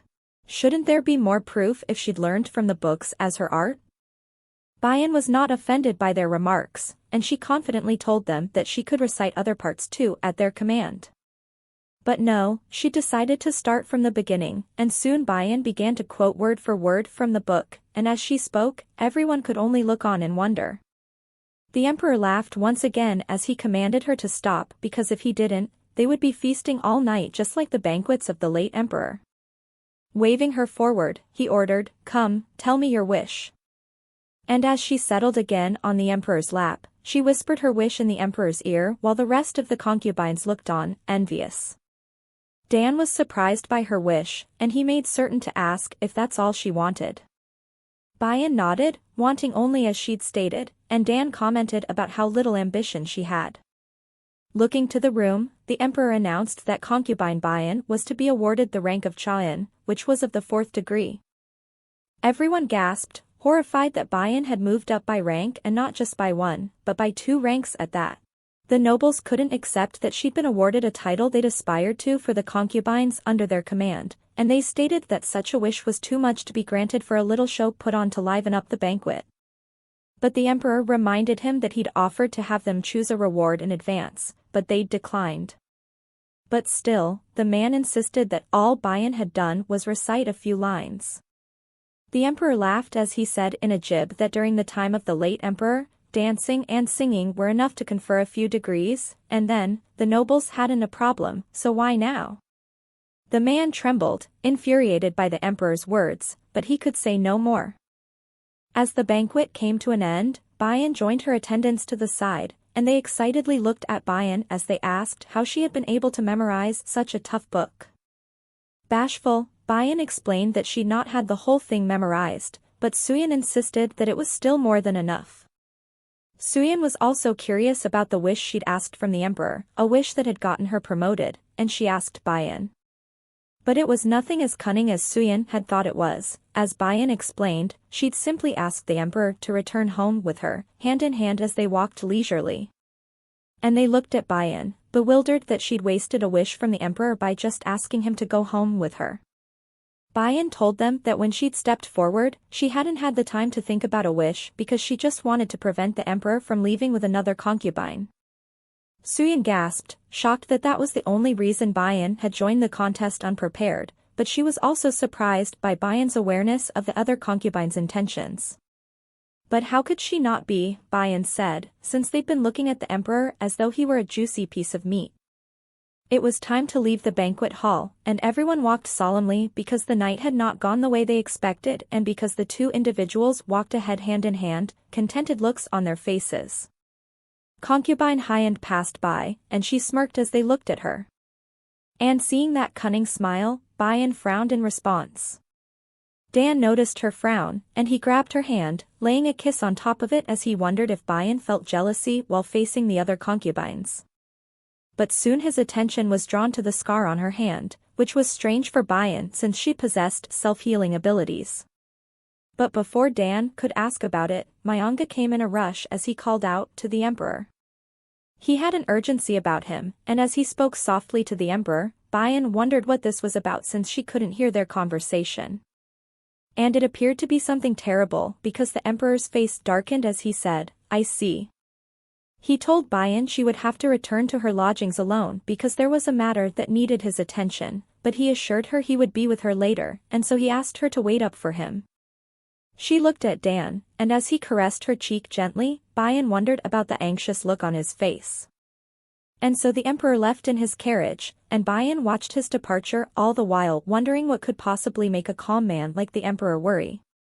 She knew Dan would inform her later about his worries, and so Bayan decided not to dwell on them anymore. Whispers pulled her attention to the side, and there she spotted the nobles. They spoke softly amongst themselves, but it was clear that Bayan was the topic of discussion since they didn't even attempt to hide their gazes from her. And being the center of attention made Bayan all the more uncomfortable since she was used to being laughed at instead. Suyin announced the arrival of her carriage, and Bayan stepped forward, ready to leave. But a voice called out to her using her official title, Lady Chayan, and she turned back to see concubine Hyan. Bayan was not used to her new title, and so she looked at the concubine in confusion until she congratulated Bayan on her new title. And awareness returned to Bayan, and she apologized as she explained that she wasn't accustomed to these terms of office yet. But Concubine waved her apology off, and she smiled sweetly, hoping she hadn't offended Bayan by approaching her so suddenly. But Bayan was not at all offended, and Concubine Hyan told Bayan how moving her recitation of the doctrine of wise ruling was, and she smiled beautifully to convey her words. She complimented Bayan once more, as she felt so ashamed for performing a dance. Bayan's performance was knowledgeable and enlightening for all those who attended, but Bayan rushed to assure the concubine that her dance was beautifully done. "I am so flattered that you liked my dancing," Concubine Hyan said, but nonetheless, Bayan had been the flower of the banquet as she'd won the emperor's favor once again, but Bayan quickly stated that that was nothing but pure luck. Concubine Hyan was amazed by Bayan's humbleness, something that they all needed to take note of. But as she spoke, Bayan felt strange, because while it didn't feel like the concubine was speaking sarcastically, something still felt weird, but Bayan brushed it off. She thanked Bayan for the lovely conversation, and she hoped that they would get a chance to speak again. And with that, she bid Bayan farewell. On her way back to her lodgings, Bayan sat back with a sigh, tired from the day's activities. She recalled the letter she'd received from the Lady of Rayon, and she pulled it out. But looking at it, Bayan grew more confused the longer she stared at it. What could it mean? She wondered why they'd given her a riddle if they expected an answer. And she sat back once again, letting out a loud sigh, but this time her hand tapped on something, and Bayan picked it up. Examining the small box, she realized it was a box of powder, but where did it come from? Bayan knew she hadn't left anything in her carriage upon her arrival at the banquet. And as she opened it, she wondered who the owner of the little box was. She got the lid off, and the powder exploded out, spilling everywhere and all over Bayan. She dropped the box, searching for the window in the cloud of powder. She yanked it open, relieved to finally be able to breathe easier once again. But as she sat on her knees, catching her breath, something dripped onto the floor, and soon Bayan realized it was blood that came from her.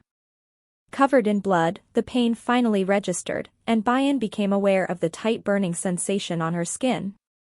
The entire surface of her skin was burned, and the excruciating pain began to set in. Back at his office, Dan looked out the window as Juhil told him that Reuben powder had begun circulating in the palace. Many cosmetic sellers entered the palace because of the banquet, and Juhil suspected the culprit to have been among them. Dan wanted to know if they had caught them yet, but Juhil explained that while they'd moved as fast as they could, the sellers had long since left the palace, and it proved challenging to track them down as well. It was almost as if they'd done this more than once. But since the culprit had entered the palace several times, why have they still not caught them? Dan demanded to know, but Juhil could only apologize for his incompetence. With a chilling look, Dan wanted to know if Juhil had even verified if the rumors were indeed true, but Juhil's silence spoke volumes. The emperor wanted to know if they had at least figured out who the sellers met with, and this was something Juhil could answer because they had, and it appeared the sellers had stopped at all the concubines' lodgings except for Lady Chaoyan's. Dan pondered his words, and this was a familiar scene to the emperor. What he knew about Reuben powder was that as soon as it got onto the skin, it caused tremendous pain and left behind harsh burns in its wake. It was a popular method for noble wives to get rid of unwanted mistresses and also popular amongst the late emperor's concubines. But Dan could breathe a sigh of relief because all the items that entered Bayan's lodgings were closely monitored by the head court lady and Bayan's ladies-in-waiting. And to top it off, Bayan had rapid self-healing abilities, so the Reuben powder couldn't do much harm to her. Dan wanted to use this as an opportunity to rid the palace of all other concubines, but it would be all for naught because this would provide the nobles with ample opportunity to then send their daughters as replacements. Soon, he would replace all current nobles with officers appointed on a merit basis, but until then, he hoped all stayed quiet because Bayan would need to earn the title of Hagi, which was very far from now. "How are the culpability account books coming along?" he asked Juhil, and Juhil said that it was almost completed. Dan thereafter inquired about the system for merit-based appointments, and his aide explained that they would announce it during the year, which would be implemented next spring. But the emperor didn't want word of this going around yet, and he told Juhil so. And until the new system is set in place, the emperor will wait and watch. Juhil received his words with a bow as he thought about the emperor's foresight because, since the newly appointed system was the first step in cleaning out the corruption of the nobles, it would be most effective to reveal their crimes after the system was in place. Dan asserted that they must catch the Reuben powder seller since they would need their testimony as well. And just as he wrapped up his meeting with Juhil, a loud voice shouted out in front of the emperor's office. She bickered with the guard, insisting she needed entry into the emperor's office because she needed to speak with the emperor, but the guard wouldn't let her in because of her filthy state. She shouted out to Dan as she begged him for an audience, and when she said it, it was regarding her lady Chaeun. Dan recognized her by her stutter as one of Bayan's ladies-in-waiting. He allowed her entry, and as she rushed in, she indeed looked a mess. Blood splatters covered her, and she huffed as if having ran for miles. But what was most shocking were the tears that ran down her face, her distress apparent. And by her stuttering voice, Dan's entire body went cold, something ominous about to come, he knew.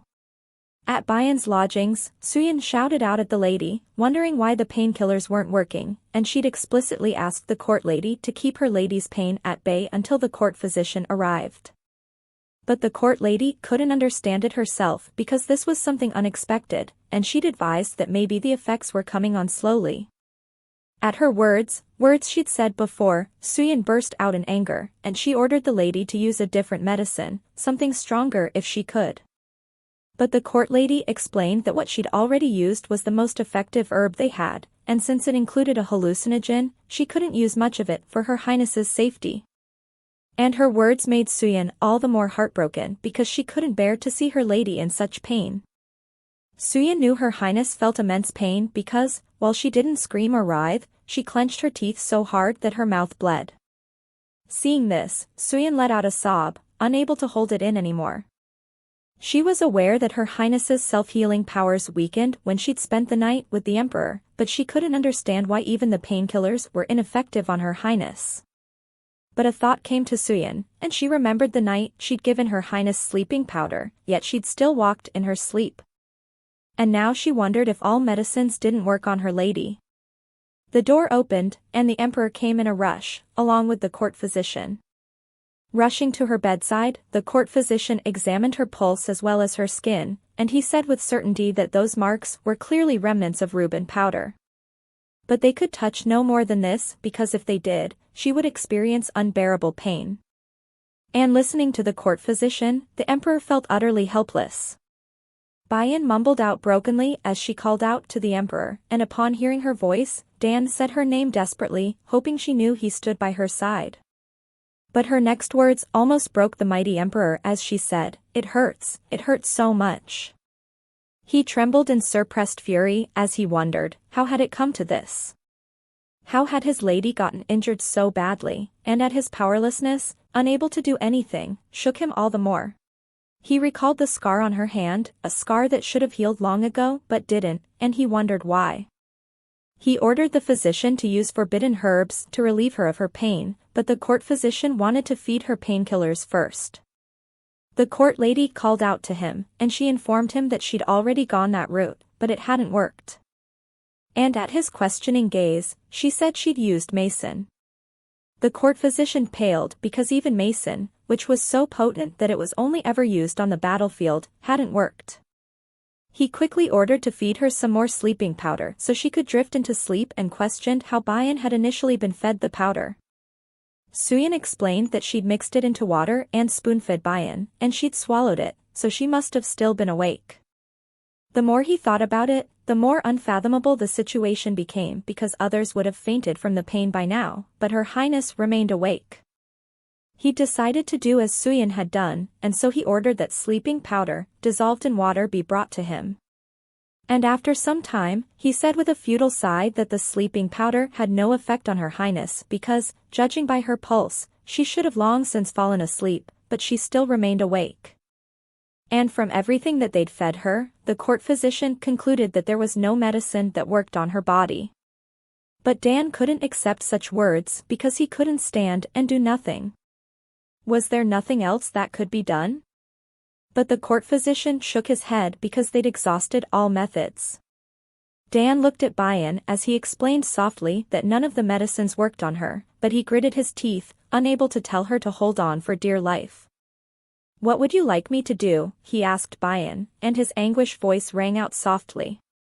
He offered to bring all those who'd done this to her, and he would cut off their limbs and skin them alive. But she called out softly to the emperor because she only wanted one thing. "Please hold me," she said, and for the first time in his life, the emperor had the urge to wail in despair and his heart beat painfully. All she wanted was to feel him close to her and nothing more. And so he did as his lady requested, and he'd held her all night long. And when morning came, she sat upright, asleep, as the emperor held her in his arms. Remarkably, her skin had begun to heal, her body's healing ability repairing the damaged skin. And with the court physician near, Dan ordered him to once again attend to Bayan. He did so by examining her pulse, and he was astounded by what he found. What was once erratic, now a calm pulse thudded lightly, and her wounds were slowly disappearing as if they were never there. And in all his years, Gangnam had never witnessed such extraordinary healing abilities. Nowhere in the books had it mentioned that the Seo possessed such regenerative abilities, nor the ability to heal with one's own blood, and he couldn't help but wonder, was this the true power unique to only the Dark Seo? Looking at her sleeping form, all healed now, the pain she'd felt must have been unimaginable, yet she'd not let out so much as a shriek, and he found her to be truly impressive. He said aloud that all of Bayan's wounds had seemed to have healed, and Suyin was ecstatic at the news. He ordered that she have absolute rest to regain her health and strength. He requested permission from the emperor to stay with Bayan to track her progress and learn more about her bodily disposition, and Dan allowed it. Mayanga appeared out of thin air, and he asked for the emperor's next orders because this matter needed to be dealt with and he wanted to know if he should summon all the concubines. But Dan ordered for Juhil to be brought in and to come along with the culpability account books to the court meeting that would be held, and the emperor would be attending that meeting as well. And after that, the Black Wraiths were to gather. With those words, the emperor slowly got up so as not to disturb or wake Bayan. Mayanga watched him, and he wondered just what the emperor's thoughts were. Did he plan to go on about his day as normal? Was he not going to stay by Her Highness's side? He leaned down and kissed a sleeping Bayan tenderly, a whisper of a kiss. And when he stood up, he called out to Perik, and the man appeared instantly, ready to receive his master's orders. "My sword," he ordered, but Perik didn't move a muscle, and the emperor repeated his words more firmly. And everyone knew that the gentle emperor they'd grown accustomed to was gone. In his wake, now stood the mad emperor they all feared, and they knew that soon blood would once again be spilled within the palace walls. The noblemen gathered as ordered by the emperor, and as they stood waiting for the meeting to start, they gossiped as per their usual. They spoke of the attack on Her Highness Jayan not even one day in her office, and they murmured about karma catching up with her greed. And one noble soon spoke about the unusualness of it all. First, she was a Seo with black hair, and she was rumored to actually be one of the Nagi. At the uncertainty of the others, one nobleman explained that the Seo's healing were used for nothing but little cuts and wounds. Such healing abilities were not strong enough to drive away madness. And another strange point was the fact that the emperor had fallen too quickly for the Dark Seo, and everyone knew the Nagi's witchcraft could suck the essence of a man dry. And once done, the man's body slowly withered away. And rumors suggested that the late emperor's death was caused by Nagi witchcraft as well. And that last shocking remark caused all the men to flinch back, unwilling to partake in such rumors.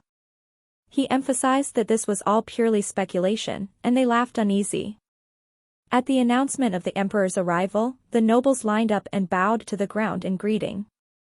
But today was not a day like any other, for the emperor walked with his long sword in hand, and seeing it drag on the ground as he passed, everyone grew nervous. Sitting on his throne, Mayanga and Juhil by his side, the nobles bellowed out a formal greeting to the emperor, and he ordered everyone to rise. And by the tone of his voice, the nobles knew the emperor to be in a foul mood, and it was certainly because of all that had happened to Her Highness. They'd decided that staying quiet was the best course of action, and soon the entire room was engulfed in stifling silence. After a moment, the emperor spoke up, and he said that the first order for the day would be the statuses of his concubines because he'd felt he'd been too neglectful towards them. His words aroused hope in the nobles, and they knew now that Lady Chaoyun's face might be disfigured, so the emperor might be planning to promote another concubine. But their hopes were in vain because the emperor announced, "I shall grant the office of Zhongyin to Lady Bayan." The man paled, their assumptions were wrong, and someone needed to stop this tomfoolery because how could the emperor promote her highness to the 3rd degree when she'd just been appointed yesterday to the 4th degree? But no one was brave enough to speak up, so they urged the youngest one to speak on their behalf. And pressured into doing so, he stepped forward, addressing the emperor. He told the emperor that it had only been a day since her highness had received the office of Chaoyun, and to grant her a new office so quickly was too abrupt, especially for a lady of an unconfirmed background. The emperor's gaze turned colder than the wintry north as he questioned, in what way her background was unconfirmed, and the young noble gasped, realizing his blunder. He'd unintentionally relied on the rumor mill of the palace, which was nothing but gossip. With a shaky voice, he tried to cover up his mistake, and he said that he'd only meant that rewards and punishments should match one's deeds in equal measure.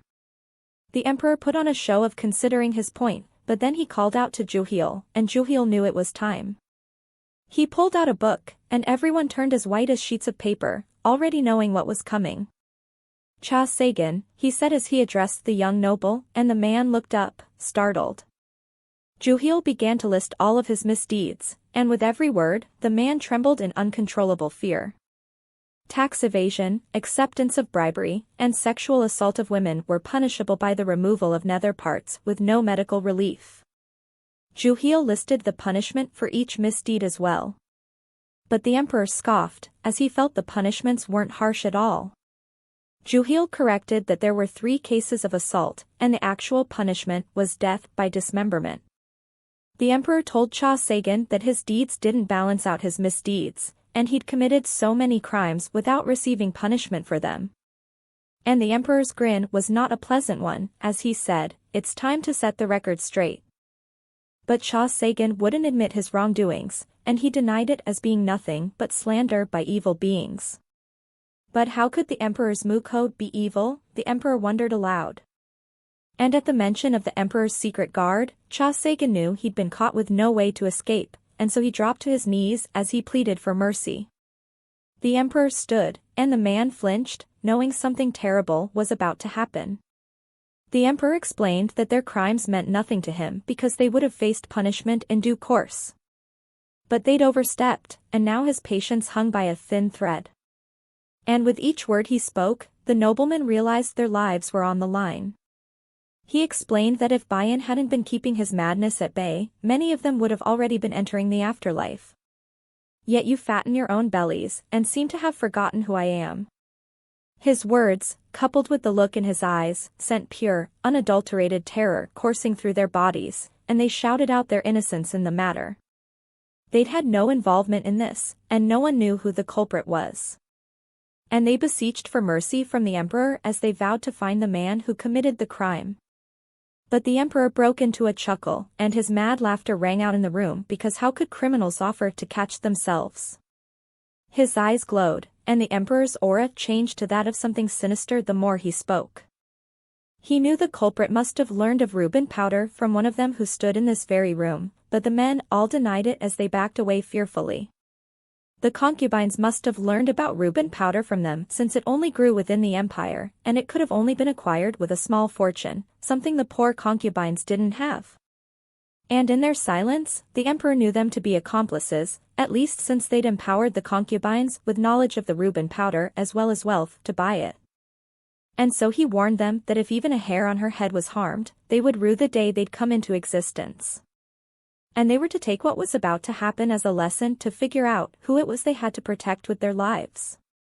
His sword moved so fast, they didn't see it coming, and blood spurted as he cut down Cha Sagan in an instant. And seeing the young noble who lay deathly still, the rest screamed out in horror, and they ran for the door, trying to escape.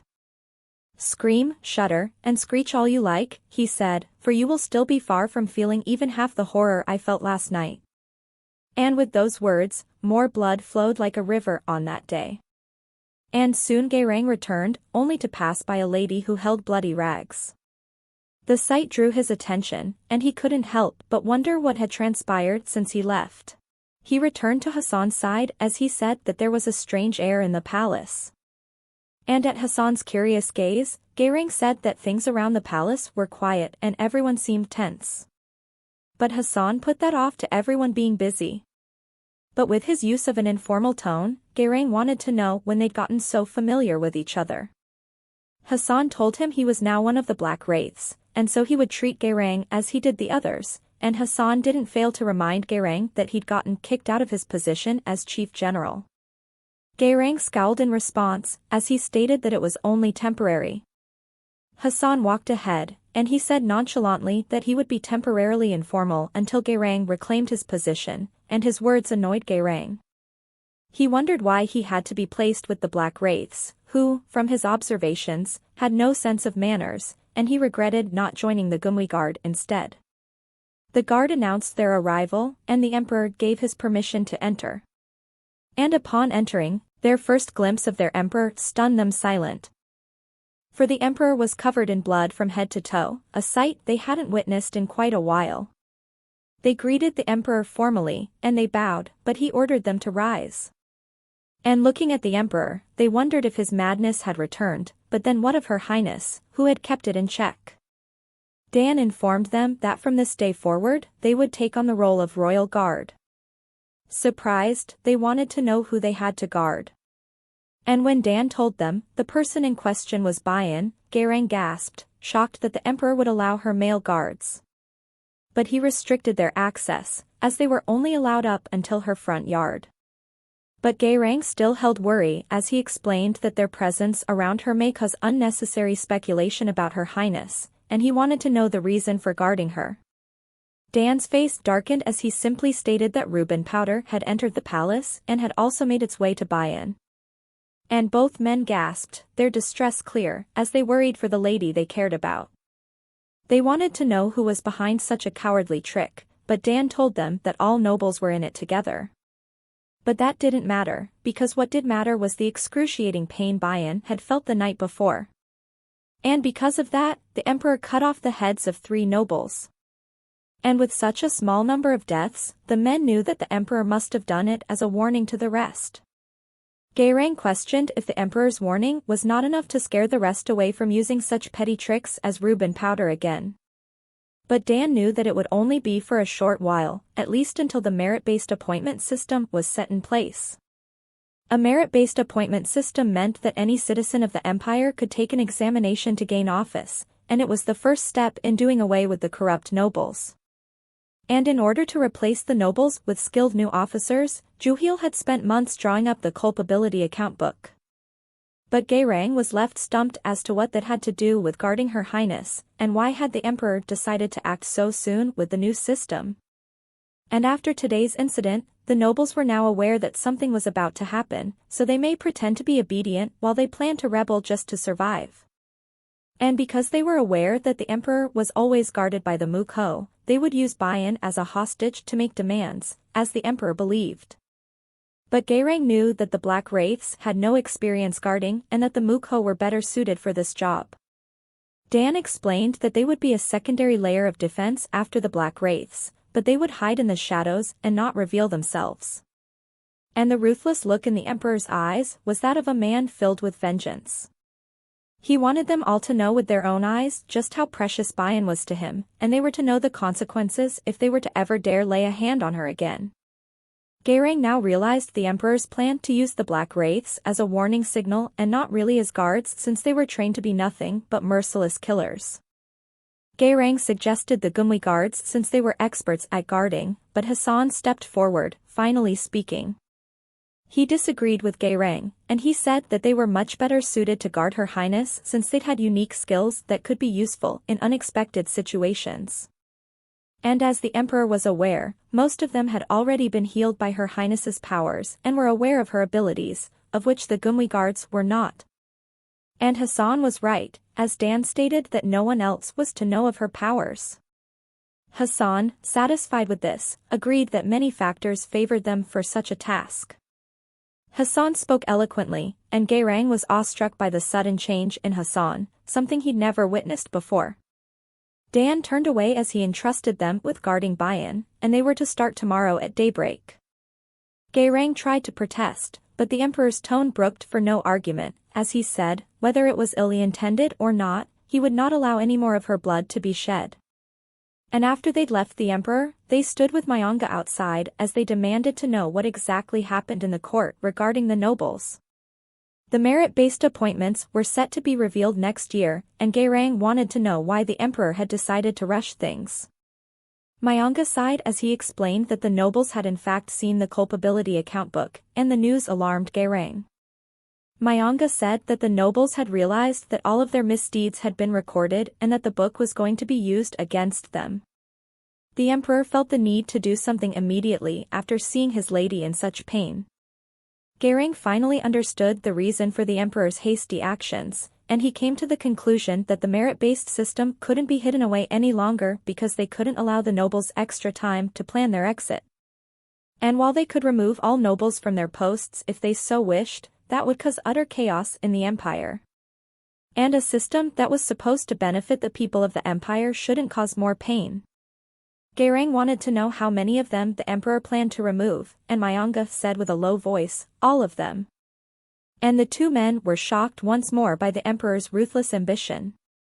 Bayan played in a pool of crystal-clear water, and she sang, delighted at the feeling of the cold liquid. And as she sang, the last notes of the song rang out from behind her, a voice she'd instantly recognized. Bayan was surprised to find her mom, who stood before her, but her mom wanted to know why Bayan was in such a place. But Bayan couldn't answer because she too didn't know.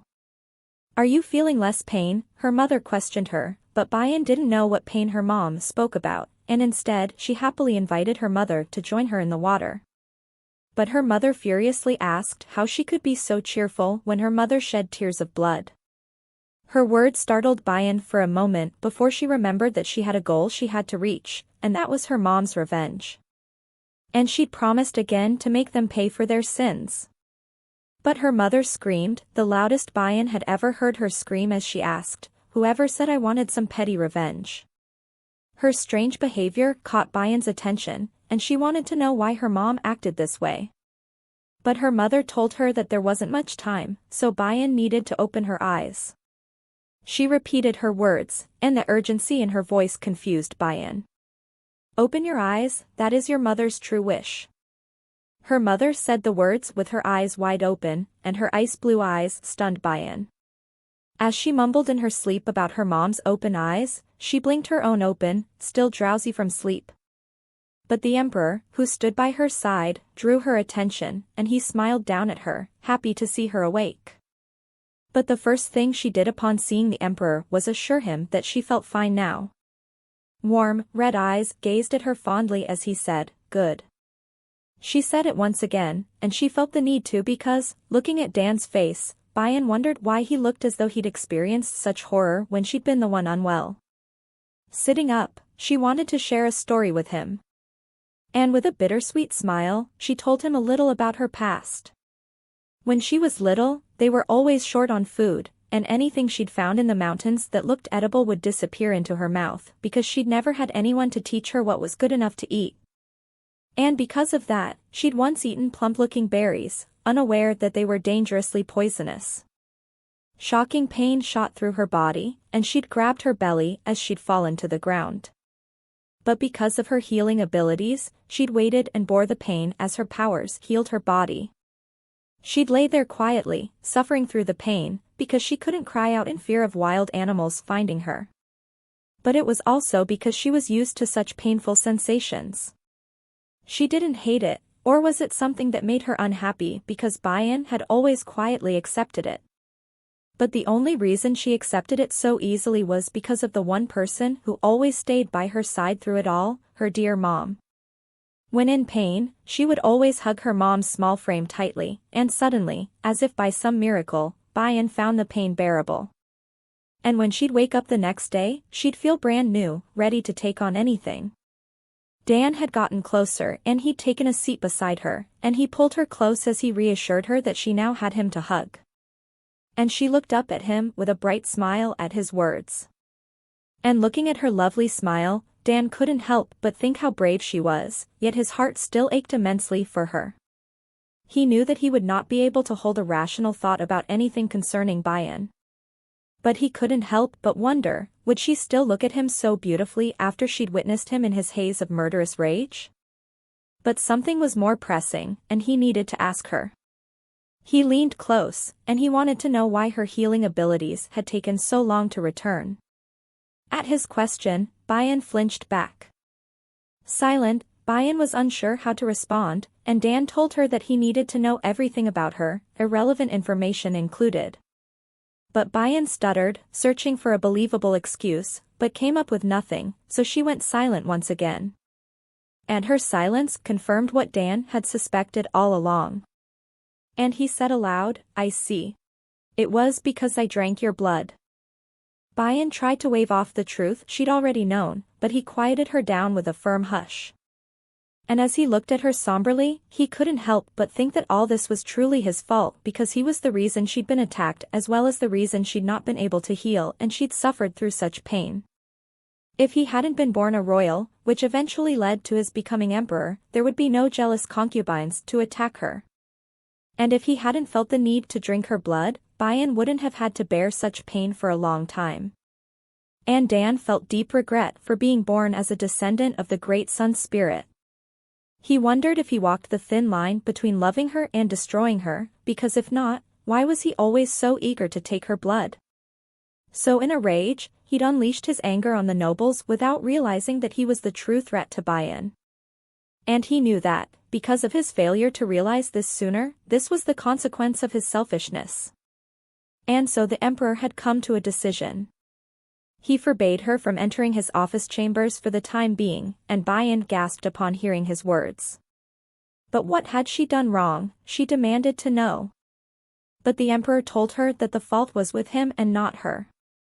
He'd failed to keep her safe by drinking too much of her blood, and he reiterated that it was all his fault. And without looking at her, he begged softly, "Please do not hate me though. I'm a selfish man, so I cannot let you go, even if you hate me." But Bayan wanted to know if his reluctance to let her go stemmed from his need for her blood, but he told her that it did not. Bayan was not done with her questioning, and she wanted to know if he'd let her go if she cried and begged to leave. He looked down, his face hidden beneath his long bangs, as he told her, "I would lock you up all alone, where only I could see you. And no matter how much you cried, I wouldn't let you go." He would imprison her, where she would see no one but him and talk only to him. His voice carried with it a hint of dark desperation as he spoke, but a soft giggle broke him from his darkening thoughts. He looked up, surprised to see Bayan as she laughed softly, and she told him she'd like that very much. Stunned, Dan looked at her quizzically, and she told him, matter of fact, that she wouldn't like it if he let her go too easily since she wanted him to hold on to her tightly when she resisted. But she pondered his words because she didn't want him to just watch her, and the emperor looked intrigued by her line of thought. And she said decisively that he should persuade her to stay instead of standing and just watching. And as she urged him with many words to never give up because eventually she would cave and give in to his desires so long as he didn't stop trying, the emperor grew hopeful at her sincere words. But all this was hypothetical, and she assured him she didn't hate him at all. And he asked once again for clarification as he asked if he was allowed to lock her up, and Bayan laughed as she said maybe someday if she grew to hate him. And she let loose a smile as she said fondly, "You know, I think we get along really well." Dan couldn't help but agree as he gazed at this ethereal creature. Their meal arrived, and Bayan ate enthusiastically. Dan watched her, pleased that she enjoyed her food. She happily told him that mealtimes at the palace were the best because all the dishes were delicious, and Dan laughed at her enjoyment. Bayan wanted to know where she would study if not in his office chambers, and he informed her that a study would be built for her in her lodgings. But would she have to study alone? The emperor told her he would be joining her as well. Bayan was saddened that their time together would be shortened now because, previously, she'd always stayed behind on the pretense of tidying Dan's office. She pouted, dismayed at the thought, but Dan called out her name as he put his utensils down. This was something that needed addressing, and so he asked what she wanted done with the perpetrators. "I'll do exactly as you wish," he said. She didn't respond right away, and she thought about the acute pain she'd experienced. How could anyone think to do something like that?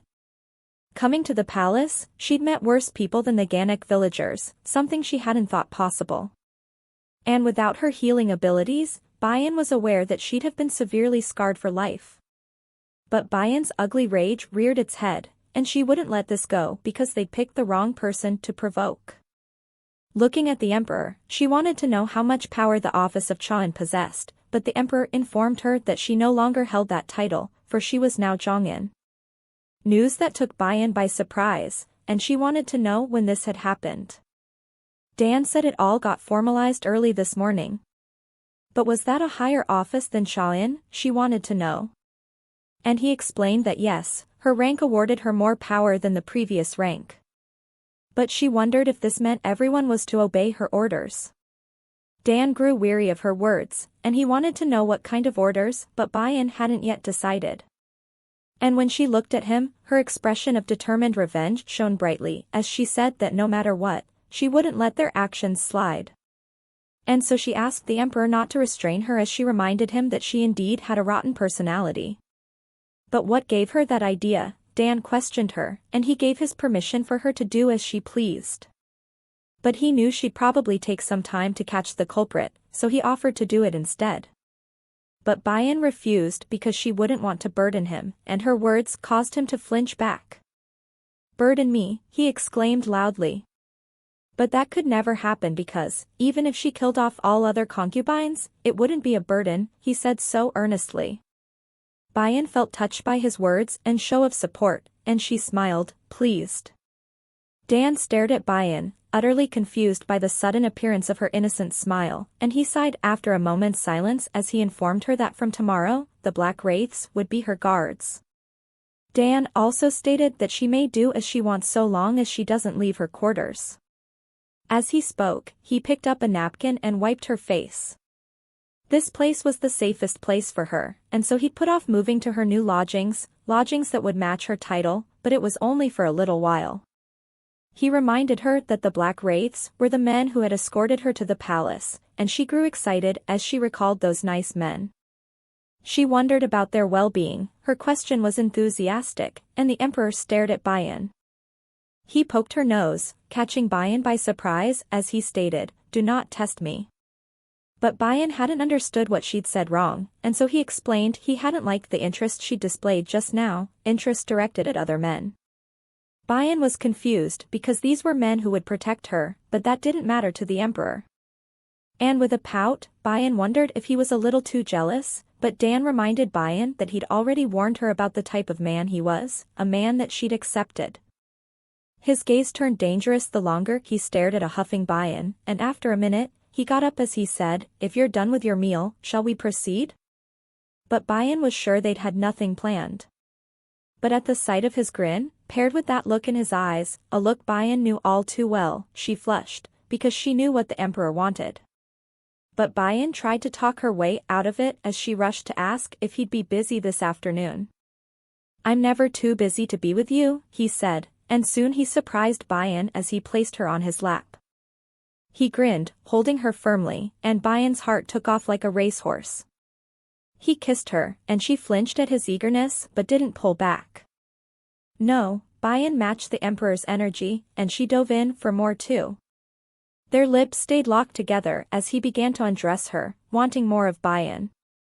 And in his fervor for Bayan, he couldn't hold out any longer, and his lips trailed down her neck, wanting a taste of her. Bayan cried out as Dan got the taste he so wanted, her chest a delectable treat, and soon all that could be heard in the room was the panting breaths of the two individuals who had lost themselves in a haze of passion. And when dusk faded into night, Bayan sat dazed by the afternoon's events. She snapped out of it as the court physician called out to her, and she apologized as he took his time to check her pulse, but he found it to be strange. Could the reason be because she was a CO? He asked her if she'd ever taken sleeping powder or painkillers prior to coming to the palace, but she answered that she hadn't. From what she recalled, she'd sometimes suffered from high fevers and headaches after the bloodletting, but she'd never resorted to painkillers for relief, aware that she'd recover soon enough. He ordered manhwa to bring the potion. She presented it to Bayan, and Bayan had noticed her nervousness. The court physician explained that this tea contained a small trace of poison, and his words startled Bayan. But he wasn't about to harm Bayan, and he explained that all it would do was cause a slight headache, and this was a test to find out what her physical state was. But Bayan already knew the outcome, and she explained that this wouldn't work on her since she was immune to poisons. He looked startled, never having heard such a thing, and she explained that her body healed instantly, even if she took poison. But how did she know this? The court physician questioned. Bayan told him of her experience, as she'd once eaten a poisonous thistleberry. He gasped, shocked that she'd survived such an ordeal because that fruit was known to lead most people to their deaths after a painful hour of bloody discharge. And as he looked at her laughing off such an experience, he wondered just how powerful her healing abilities were. But something else concerned him, and he dared to ask her this question. "Are you certain that you are one of the CO?" Bayan flinched, and before she could respond, Suyin spoke up, outraged that the court physician would ask something like that, and she warned him to watch his words. Bayan calmed Suyin down as she said it was all right. And looking at the court physician, she knew he had good intentions since he looked to hold genuine worry for her. She explained that her mother was a famous sibyl of the village. When he inquired about her father being a CO, Bayan's face darkened as she simply stated, "Yes." Upon hearing her words, the court physician bowed as he apologized for asking such insensitive questions, but Bayan hadn't minded it at all. But she was curious as to why he asked them regardless.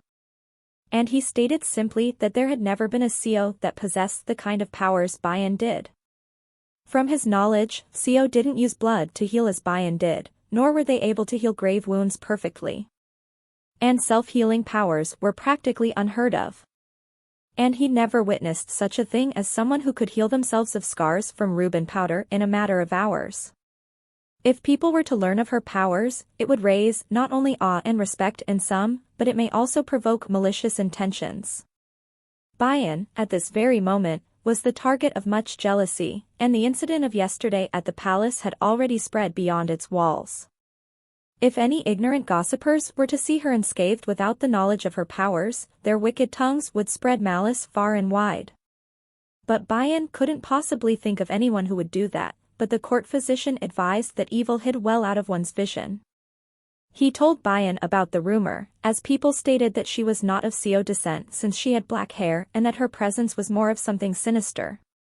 Bayan flinched upon hearing this news for the first time. Suyin spoke up, furious that he would repeat the prattle of idle gossipers, but Bayan wanted to know more about this.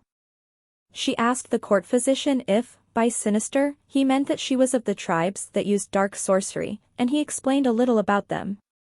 The Nagi, for example, were beings who used evil spells, but they were annihilated in the last war. She wanted to know if she resembled them, but the court physician shook his head in denial because, while they had black hair, they were more pale and possessed a distinct odor. But if she didn't look like them, why did people call her a Nagi? Bayan couldn't understand. The court physician stated that people do not really care about the truth, nor any proof, since they were but a bunch of ignorant fools. But she didn't care for their suspicions or their gossip, she worried how this might affect the emperor negatively. But the court physician seemed to be the bearer of bad news because he wasn't done. He said that due to her great healing abilities, her body naturally defended against poisons as well as painkillers and sleeping aids. So her body couldn't distinguish between what was bad for her and what was good. So no matter how many healthy potions she drank, none would work, but Bayan assured the physician that she was healthy, so this wasn't a problem since she didn't really need those. But the look in his eyes as he stared at Bayan intently worried her, and when she asked, with great difficulty, he explained that that very reason may be how she would most likely struggle to bear children. The women gasped in horror, and he explained his understanding of Bayan's body. It was not that she was completely immune to poison, but that her healing powers dissolved it over time. In other words, her healing powers could be understood in the sense that it returned her body to its original state.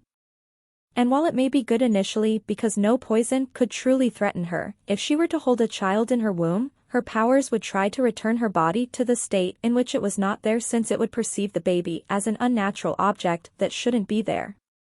Suyin and Magua paled because they knew what this meant. If the nobles found out that Bayan could not bear children, this would be the ultimate weapon to use against her. And since the emperor had the responsibility to produce possible heirs, he wouldn't be able to protect her from them. But Bayan didn't seem in the least bit worried, as she questioned if, aside from that, there were any other problems with her body. But the court physician found nothing else to be the problem, as Bayan was quite fit and healthy compared to other women her age. She laughed as she reassured them that there was no need to worry because the emperor took blood from her almost every night since it kept his madness at bay. And once done, her healing powers don't work for some time. So her body would be in an almost normal state to conceive a child. But contrary to Bayan's thoughts, the court physician thought otherwise. He knew that after the disaster during this morning's council meeting, the nobles would hold more ill will towards Her Highness, and that was why the emperor had assigned her guards. And because the emperor knew his drinking her blood prevented her powers from working, he would refrain from taking blood, even if that meant his madness would return. But how should he explain all this to Her Highness in the most delicate manner possible? And so the court physician explained that this morning, 3 nobles were beheaded. And at the look on her face, he rushed to convince her that it was a much-deserved punishment. But Bayan silenced him as she ordered, "Speak no further since I'm no fool." And the court physician shrunk back at her tone. She walked to the window, and it was there that she stood quietly, watching the rain. She knew this had all happened because of her. She stated that the emperor would continue to take her blood, just as he'd done so every day. But the court physician wondered why she would risk losing her healing powers like this. But that just meant she was living as an ordinary person, just like everyone else. And watching the still form of Her Highness, they couldn't fathom doing the same thing. Their hearts ached for their lady, who seemed to have the biggest heart amongst them all, because it seemed she continued to sacrifice for others, expecting nothing in return. The court physician wondered why her powers disappeared when only His Majesty took blood from her. And because of his unease, he urged Bayan to please take extreme care about what she ate. And she was not to take anything from anyone's hands, with the exception of her ladies-in-waiting. The same went for random objects. Bayan felt that was too extreme, but the court physician told her the other concubines already did so as well, and since she didn't have her healing abilities, she needed to be extra vigilant. And with an anxious gaze, he reminded her, "You are now just like them." And so Bayan consented to the court's physician's advice. And so a new day arrived, and with it, the black wraiths who got ready to see Her Highness, their excitement evident. He called out to Hassan as he rushed forward, his hands full of wild flowers he'd picked for Her Highness. Jangmyo looked distraught that the flowers he'd picked had already withered, and Hassan felt the same. With a look of annoyance, he ordered the young man to pick fresh flowers because how could they give Her Highness dried-up grass? But Jangmyo had struggled to find these, and to pick more, he'd need to travel a further distance. Hassan stated to simply not give her anything then, but Jangmyo was shocked that he'd suggest such a thing since they needed to give her a gift to express how much they'd missed her. They bickered back and forth until Hassan suggested stealing some flowers from the other concubines' lodgings since they had plenty, and Jangmyo rushed off to do just that. Hassan looked around, pleased that, for a change, everyone buzzed with excitement to see Her Highness again. She was special to them since she'd healed them all without asking for anything in return, and they would guard her with their lives because that was the only way they could express their gratitude to her. Hassan and Jangmyo covered their noses as they stared at Chugang accusingly. A pungent scent surrounded him, and they wondered what it was. But Chugang stood proudly as he stated that Her Highness would love it since he'd heard all women adored the scent of male deer musk. But a scowling Hassan begged to differ because he wouldn't get the chance to test out his theory since he wouldn't be allowed anywhere near Her Highness. Chugang shrugged, and he said smugly that one needed to get close to her to guard her, but his words almost cost him his life as the men soon stood with their swords pointed at his neck. Hassan made it clear that they weren't to set foot in her lodgings, and he warned Shugang to never forget it lest he want to lose his life. A stunned Shugang could only stutter because how could they guard her in such a way? They bickered back and forth until Hassan explained that the Muko would be guarding the inside, and their jobs were just to keep watch of the surrounding area, but this news didn't please Shugang one bit. But what Hassan said next worried Shugang, as he stated that their presence around her would cause unpleasant rumors, and if that were to happen, the emperor might decide to switch over to new guards, and he questioned if Shugang wanted something like that to happen. He pouted as he stated clearly that he didn't, and Hassan ordered him to keep his mouth shut. Hassan informed the men that Gayrang had insisted that the Gumwi guard her highness, but Hassan couldn't trust to leave her in their incapable hands. And he reminded everyone of the incredible pain she'd been through, something that should never happen again. The men shouted out with determination that they would protect her with their lives, and their shouting attracted Gayrang's attention. He scolded them because they should have already left by now, but they rushed by in a flurry of movements. He laughed at their apparent excitement to see her highness, and he understood it all too well. They'd watched her from a distance to prevent any gossip, curious about her well-being. He too, like the Black Wraiths, was excited to finally have an official reason to keep watch over her highness. But all was not as simple as it appeared to be, and soon the two men clashed swords as they fought over who would get the daytime shift. This was a very serious matter because during nighttime shifts or at dawn, it would be extremely difficult to see her highness, so to see more of her, the obvious choice was the daytime shift. And as they got ready to battle with their lives on the line, they were interrupted by Magua. She informed them that the emperor had ordered them to retire for the day because of all the ruckus they had made. And then she passed on his words, as he'd expressed regret for choosing them and not the Gumwi guards. Shocked silent until Magua turned to leave, Hassan hastily said that they would keep quiet, but Magua only repeated her words. I'm sure he didn't mean it, Hassan insisted, but Magua only repeated herself once more, aggravating Hassan, and his aggressive attitude scared Magua, for she didn't like confrontation. With a nervous look, she said simply that it was not the job of underlings to decide what the emperor's words meant but only to pass them forward. The men gasped as they realized that they not only needed to get in her highness's good graces, but her ladies-in-waiting too. And they looked to the womanizer of the group, Chu Gang. Clearing his throat, he readied himself to sweep Magua off her feet. He presented to her a bouquet of flowers, and he used his charm and good looks to sway Magua as he said softly, "We'll be quiet." And like all other women, Magua fell under his spell. The men watched in awe as Chu Gang worked his magic, for once being helpful, and thus, the Black Wraiths began to guard Bayan. A few days later, Bayan sat fanning herself, unable to take the heat as summer finally set in. Suyin offered Bayan a drink as she continued her studies. Unfortunately, Suyin informed her that they would have to wait a few weeks more for the ice rations to begin, and so for now they would have to bear with the heat. Suyin offered Bayan some fruit, although it would be lukewarm, but Bayan turned down her offer since she hadn't felt like snacking lately. But as quickly as she said that, an idea struck her, and she rushed out of the room, surprising Suyin. She looked to Hassan, who stood to the side guarding the courtyard, and she asked them if it was quite warm out there, a redundant question. She soon offered to have them sit in with her as they enjoyed some tea and snacks together. But Hassan said it wasn't possible, just as Suyin came out and said the same thing. Suyin had already explained the rules to Bayan, but Bayan didn't like them.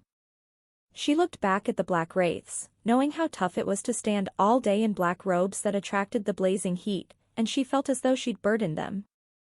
With a downcast face, she thought about how she'd taken the palace rules for granted, but now that she understood them more through her learning, she held more questions than before. A concubine shall not be in the company of men other than her spouse, a quote from the books she'd learned. But it still bothered her because, while she knew that the reason for that was to avoid possible scandals, why did this rule not apply to the men as well? The male nobles could have the wives and concubines they'd so wished for, but the women would receive harsh punishment instead. Letting out a sigh, she could appreciate one thing about the Ganek village. while they were a selfish bunch, the men and women there were treated equally. Bayan worried for the men that protected her, but her frown was soon replaced with a smile as she passed a room. She peeked in, excited to start studying in the room that the emperor had built for her. It was almost ready, the faint smell of paint still in the air. Suyin smiled at Bayan's visible eagerness, but voices soon caught their attention. She walked to the doorway, and Makrim and Hassan looked at her. They presented a letter to her as they explained that a lady-in-waiting had begged them to pass on to Bayan. Bayan looked at the letter curiously but paled as she realized the sender was none other than Concubine Samahayan. Upon seeing her name, Suyin was furious at the audacity this lady displayed since she now requested an audience with Bayan after a week she'd been raised into her office. Bayan spoke more rationally, as she deduced that they probably thought she felt better by now. Suyin knew the only reason for this meeting was because they wanted to gloat over Bayan's supposed ruined face. But Bayan thought calmly about the situation. Since rumors had spread everywhere about the Reuben powder attack, everyone knew when it had occurred. Suyin grew even more furious that the concubine who had committed such an act still had the nerve to visit, but Bayan reminded her that they didn't know the identity of the culprit, so Samahayan might not be the person who committed the act. Suyin watched Bayan as she scanned the letter once more, and she couldn't believe her lady once again saw the good in someone before the bad. But Suyin was certain that Samahayan was the one who did it. She had the support of many nobles, who showered her with riches. She was also rumored to be so evil that she didn't keep any ladies-in-waiting for more than a couple of days at most. But whenever she told Her Highness such things, the first thing she would ask for was proof. Makrim spoke up as he told Bayan that Reuben powder was a forbidden item that was difficult to procure because of its expensive cost, and it made sense that the culprit would be the richest concubine, who was backed by many nobles.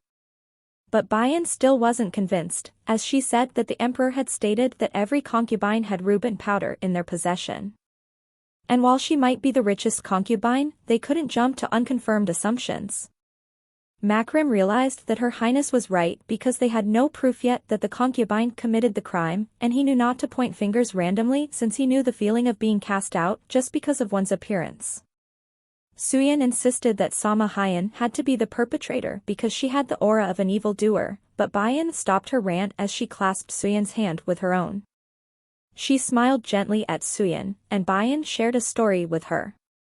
Once upon a time, there were silver-haired people, and among them, a black-haired girl was born. The village people hated her so much because of her dark-colored hair, so much so that they would mistreat her. They would spit on her and throw rocks at her. Some of them even believed that all the misfortunes in the village happened because of her. But the little girl had done nothing wrong, and because she was powerless, she couldn't refute their claims. She didn't ask to be born with black hair, but she still had to bear the hate for having it.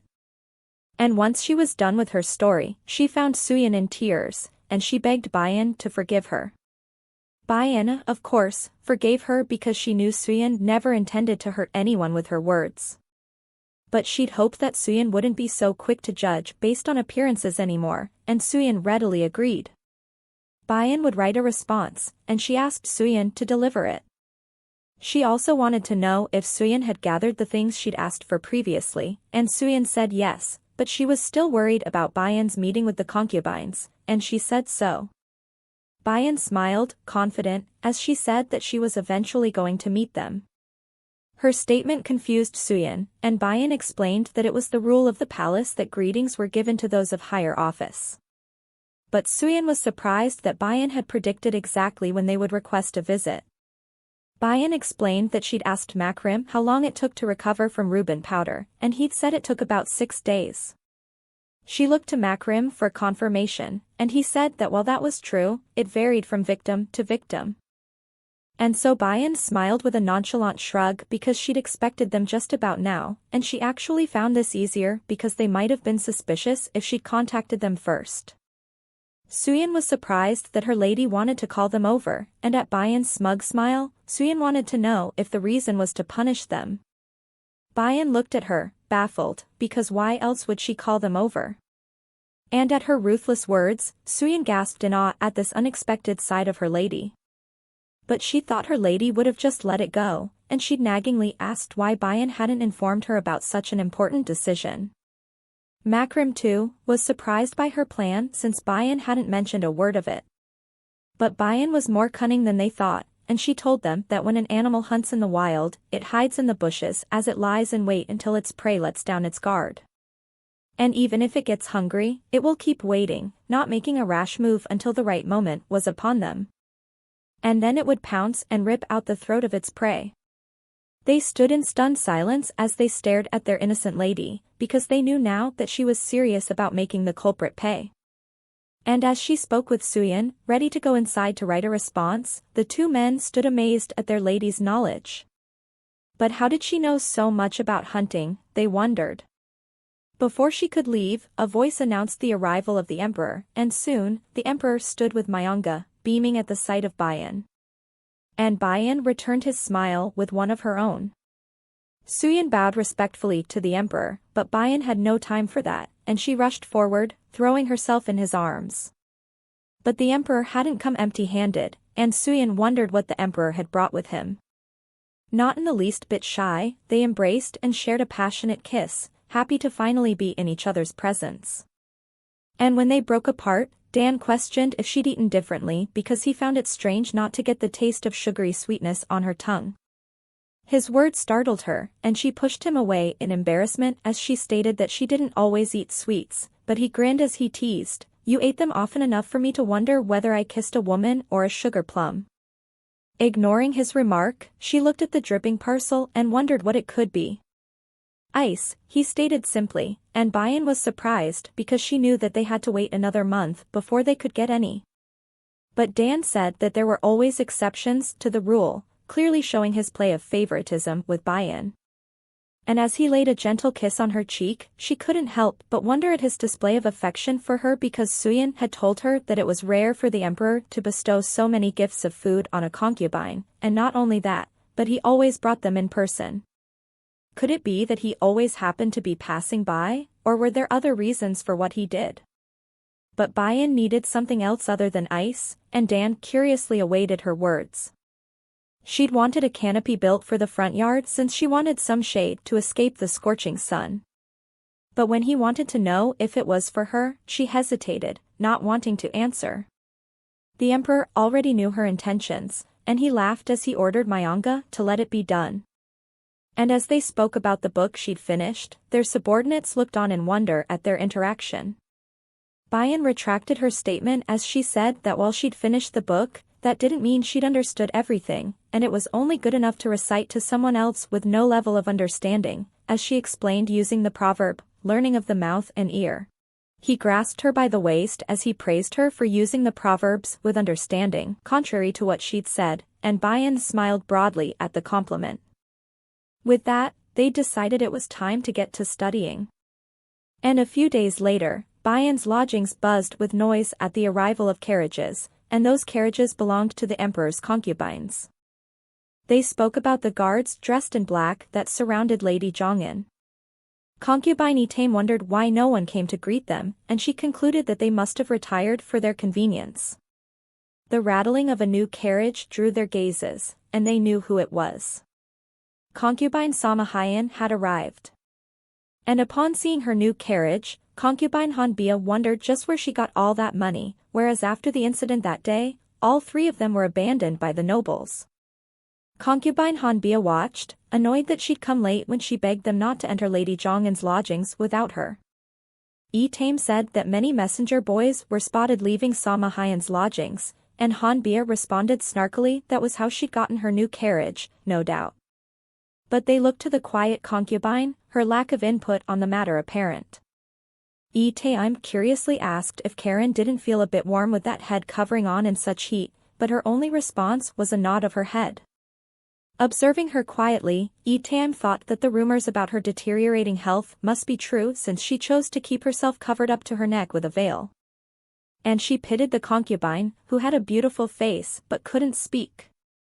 But their attention soon went to Samahayan as she approached them, and she smiled beautifully in greeting.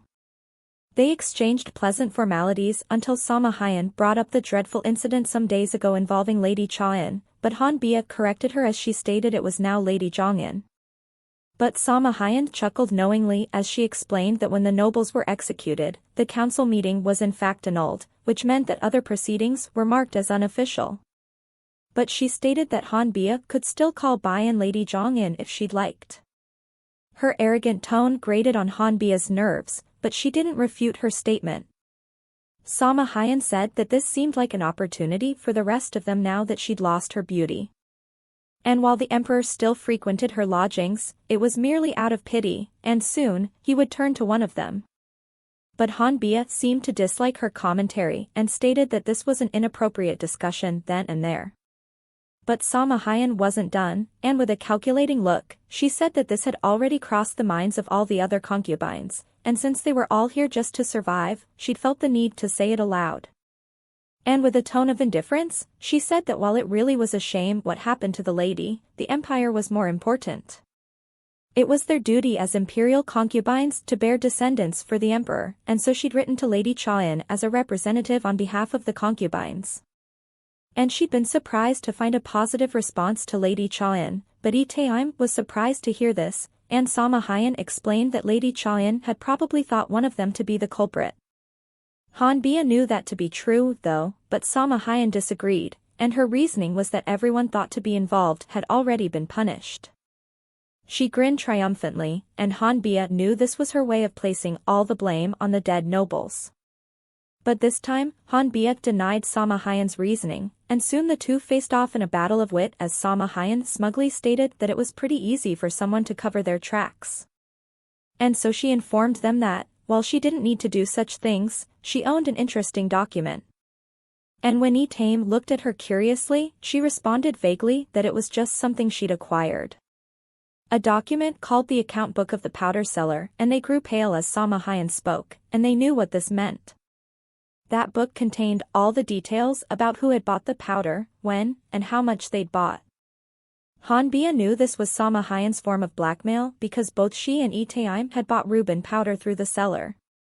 Taeim was not as calm as Han Bia, and she exclaimed loudly, doubtful that the book was the real deal.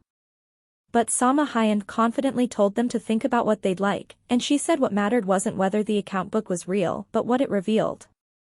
They knew Sama Hyan could now forge information to suit her, and they paled at that implication. She walked to the doors, ready to enter, and she turned to them once more as she said that taking out that book would be no good for the empire, and they knew her words to be a threat. They needed to be careful not to incriminate themselves, so they would need to tread lightly with Sama Hyan. And from beneath a large tree, hid Galy rang as he watched the concubines enter Her Highness's lodgings. But as they entered, it was not as they'd expected, and they walked slowly beneath the large covering. The finest silk was used as a canopy, which shaded them, and this hadn't escaped their notice. Taeim looked at the bench, cool air emanating from it, and she was surprised to find it was the legendary ice stone, reserved for only the emperors. But Han Bia was quite annoyed that no one had come out to receive them, and it was impolite to have guests waiting. But her voice startled them as she wondered if they were guests, as Han Bia had stated, or were they ladies who'd come to pay their respects. Draped over her head and shoulders was a cloth that obscured her features. And as Bayan walked to the seat, Han Bia stressed that her words were said lightly, but Bayan brushed it off. They looked at her hesitantly as she offered them a seat, and they knew that her scars must be quite bad. And as they sat under the awning, Bayan offered them bowls of shaved ice. Sama Hyan thanked Bayan for her hospitality, but the concubines looked at the bowls and wondered if they were safe to eat. Bayan had already figured out their thoughts and said that they were not poisoned, and they looked at her, startled by her words. But she assured them that it was safe to eat because she was not someone to play around with her food. Taeim worriedly apologized to Bayan for their disrespectfulness, and Han Bia looked at Karen as she casually ate the shaved ice without a worry. And they knew they had to follow suit because now they couldn't avoid it. Sama Hyan observed her bowl of shaved ice carefully. And she knew that they were still weeks away from ice season, yet she had some already. She knew that the Lady Chaoyan must have nagged the emperor for some. Samahayan couldn't stem her growing envy at the riches she was surrounded by, and now she knew the reason why she turned away favors from many nobles. She took a spoonful of the shaved ice as she acknowledged her jealousy. Pt1 offered Bayan some of the shaved ice, but Bayan would find it difficult to eat with a veil over her head. And when Pt1 suggested she take it off, Bayan shook her head in refusal. Pt1 thought about how terrible the scars must be if she didn't wish to reveal them to others, and she bowed and apologized for asking. After their exchange, silence descended upon the group for a moment. Samahayan put her bowl down as she spoke about the Reuben powder accident and their worry for Bayan. And she knew that no words could undo the harm that was caused. And as she laid on her sympathy as thick as butter, Bayan interrupted her. "You've got it all wrong," Bayan said, and Samahayan looked up, confused. Bayan told her that she hadn't been in an accident and that what happened was rather a well-thought-out crime. Bayan's tone left no room for misunderstanding, and Samahayan nodded in agreement.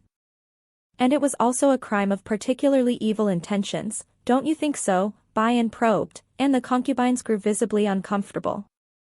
They sat quietly in unbearable silence.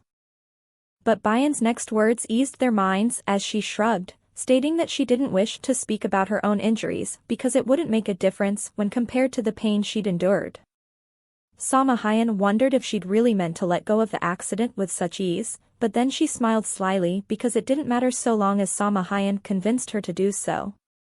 She started off by accepting Bayan's will on the matter of the incident, and so she shrugged unperturbed as she stated that it was the right thing to do since the culprit had already been caught. She praised Bayan as a wise senior officer in the concubine ranks. "Your wise generosity must be what won over His Majesty's heart," Samahayan stated, but Bayan knew her words to be anything but genuine. The other concubines followed suit, and they threw out words of empty praise, but Bayan decided to end their meeting there. She sighed as she asked if they'd concluded their business with her for the day, but Samahayan had more to say. She explained the true reason for their visit. It was not only to pay their respects but also to speak with her about the abnormal situation among the concubine ranks. Samahayan was sure her plan would succeed, and she said that while the emperor had multiple concubines, it was rather odd that there was still no news of an heir, and such a thing did not bode well for the empire. In order to prevent any evil forces that threaten the emperor's seat from succeeding, an heir must be produced quickly for the stability of the emperor's line. Bayan knew well enough that what these women thought about was not the stability of the emperor's line but power. Samahayan went on to say that as concubines, they bear a heavy responsibility, and it was both their right and a duty to produce an heir. She'd considered Bayan a pushover, and so she decided to make a rather outrageous demand. "Your Highness, please help us fulfill our duties." Bayan looked down, and although they could not see, her gaze held a deep sadness. She knew that Samahayan's words held some truth to them. She knew it was important to give the emperor an heir, so important, in fact, that she'd already decided to give up her self-healing abilities for that very reason. But Bayan would not assist in pushing the emperor into another woman's bed. It was already something Bayan detested, that the man she loved had multiple concubines. Why should she share him with multiple women when she has only him? Just because he was the emperor, or because he needed heirs? From her understanding and all that she'd read, throughout history, multiple heirs had posed a problem for the empire, especially when those heirs were born from different mothers. It caused more internal conflict and weakened the imperial power. And while many historians pointed out how flawed the concubine system was, she wondered why Dan had refused to make any changes. This lack of change that the emperor refused to address was getting increasingly difficult for Bayan to accept, she thought bitterly. Bayan questioned why they asked this of her when she'd had no authority over that, but Samahayan claimed otherwise because, in a way, Bayan was one of the emperor's offices too. "This means that you should be able to advise the emperor when he's gone astray," Samahayan said. And the concubine's words had struck something in Bayan because, as she looked at her hands, she realized that she did have some power. She could speak and advise the emperor freely about important matters like this. She thanked Samahayan for giving her inspiration, and Samahayan bowed, pleased. Bayan told them that she agreed with all they said and that she was in a position to speak frankly with the emperor. She also agreed that the duties and rights of the concubines must be upheld, but that would be only until those laws changed. The concubines were bewildered by her remark. In order to harvest high-quality grain, the fields must be cleared of rocks and weeds before the sowing of seeds, she said, stating the proverb word for word. Pt1 grew even more confused because Bayan spoke about grains. Hanbia had decided to be proactive, and so she offered to assist Bayan, but Bayan told them they would have their own responsibilities to fulfill. And with a voice that possessed the full authority of her position, she gave them her first command. There is one among us who must have her duties and rights taken away, and they were to bring forth the person who had brought Reuben powder into the palace and dared to attack the emperor's concubine. The concubines paled at Bayan's unexpected words, and they knew now that she wouldn't let this matter go. Samahayan said as much, but Bayan informed her that while she'd let go of her personal feelings involved in this, they couldn't simply let a criminal roam free within the emperor's palace. But Pt1 wondered why Bayan had asked them about this, and Bayan stated that they'd all agreed to handle what happened amongst the concubines by themselves. But she gave them an alternative option, as she offered to speak to the emperor directly, but they knew her words were a threat. They panicked and claimed to be innocent on the matter, and Bayan stated that they didn't need to give up any information at that instant. If you have any more requests to make, bring me some results first, Bayan said clearly. With that, she got up ready to leave, and she ordered them to do so as well. The concubines got up frantically, calling out to Bayan, and she had one more thing to remind them about. My office is that of Zhongin and not Shaoin, so address me as such. If you'd like to have order in the palace, please take care to first keep it yourselves, and with those parting words, she left. The stunned ladies left after Bayan had long disappeared and Suyin tidied up the area they'd vacated. She hummed contentedly. The sight of the shocked concubines left Suyin extremely satisfied. She never knew her lady had such a way with words when, not long ago, she couldn't write a single letter. Her musings were interrupted by Magua as she announced the arrival of a visitor. And as that visitor came into view, Suyin was surprised to find their visitor none other than concubine Karen. Suyin addressed the lady to find out the reason for her visit, but all she did was wave her hands around randomly. Suyin was sure that she'd replied using sign language, but since she wasn't knowledgeable about the language, Suyin guessed that she'd wanted an audience with Lady Zhongin. She watched the quiet concubine, and Suyin didn't have the heart to refuse her, so she asked Karen to take a seat while she asked her lady what she wanted to do. Karen smiled beautifully at Suyin's words, and Suyin was left in awe at the stunning vision. She rushed to Bayan, and soon after, Bayan walked out as she greeted Karen once more. She smiled at the sight of Bayan, but Bayan didn't grow flustered like the others, and she held the concubine's stare. Bayan sat down, and she requested that Suyin bring her a brush and paper. And soon, the paper and brush were set in front of Karen. Bayan questioned her about the reason she came back so soon, and Bayan wondered if she caught the culprit already, but Karen only laughed lightly. Inked brush to paper, she wrote her response, and Bayan had to admire her beautiful hands that drew firm, decisive strokes. She pouted as she thought about her scratched-up, stubby hands. But she was soon surprised by the words written on the paper and burst into a fit of laughter. Her laughter surprised the concubine, and she looked at Bayan bewildered before she questioned Bayan about her reason for laughing. And when Bayan spoke, it was with certainty, as she stated, because you aren't the culprit.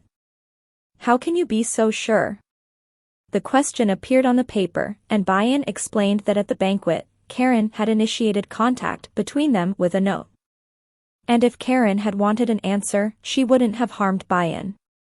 But Karen countered that she might have not been waiting for an answer, and Bayan shrugged easily as she stated that the concubine wouldn't have written the question in the first place.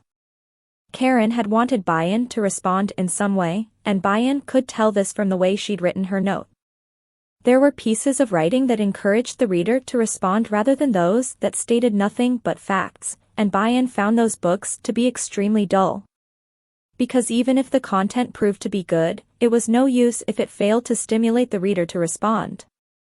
Bayan found that form of writing to be easier than writing short but effective sentences because it took time. And she guessed that Karen had spent a bit of time writing that note, and Karen confirmed Bayan's thoughts. And because she'd spent quite a bit of time on that note, Bayan was sure she'd wanted a response, so she couldn't be the culprit. Karen let out a soft chuckle, drawing Bayan's gaze, and she beamed brightly at Bayan as she agreed that Bayan was correct on all accounts. While she was not the culprit, she could also lend a hand in catching the culprit. It wasn't unnoticed by Bayan that Karen's offer of assistance wasn't something set in stone but merely a possibility. But Bayan stated that she wasn't interested in finding the culprit, and Bayan's words surprised the concubine. She stared at Bayan, and Bayan admired Karen's surprised face more than her smiling face, which she found to be much cuter.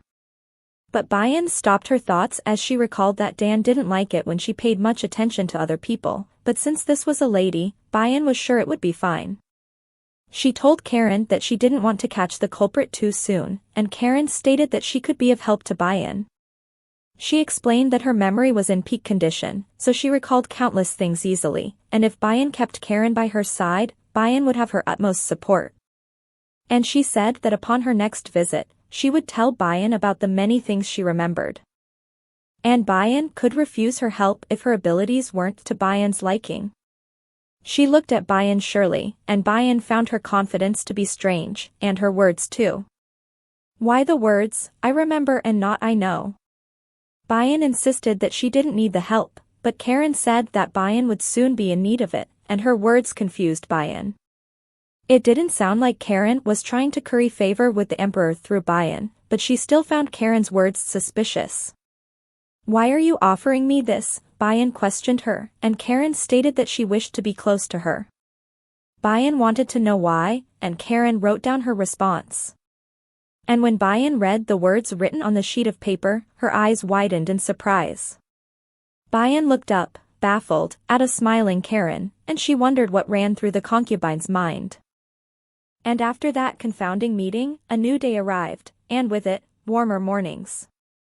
Suyin ran the comb through Bayan's long raven locks, and she asked Bayan which decorations she'd like to wear today. But Bayan yawned, still drowsy from sleep, as she said that the hair decorations felt heavier than usual in such heat. And Suyin decided it would be okay to forego head decorations today. Suyin bowed as the emperor approached, and Bayan called out to the emperor in greeting. He patted her cheek as he noticed that Bayan had lost some weight, and Bayan hadn't noticed at all. She gazed at Dan lovingly, and he brushed his hand against her cheek gently as he returned her smile. She broke out into a giggle, and the emperor smiled at her silly antics. But Myanga cleared his throat to alert the emperor that it was time to leave, so he needed to wrap up his meeting with Bayan. He sighed because of the little time he had with Bayan.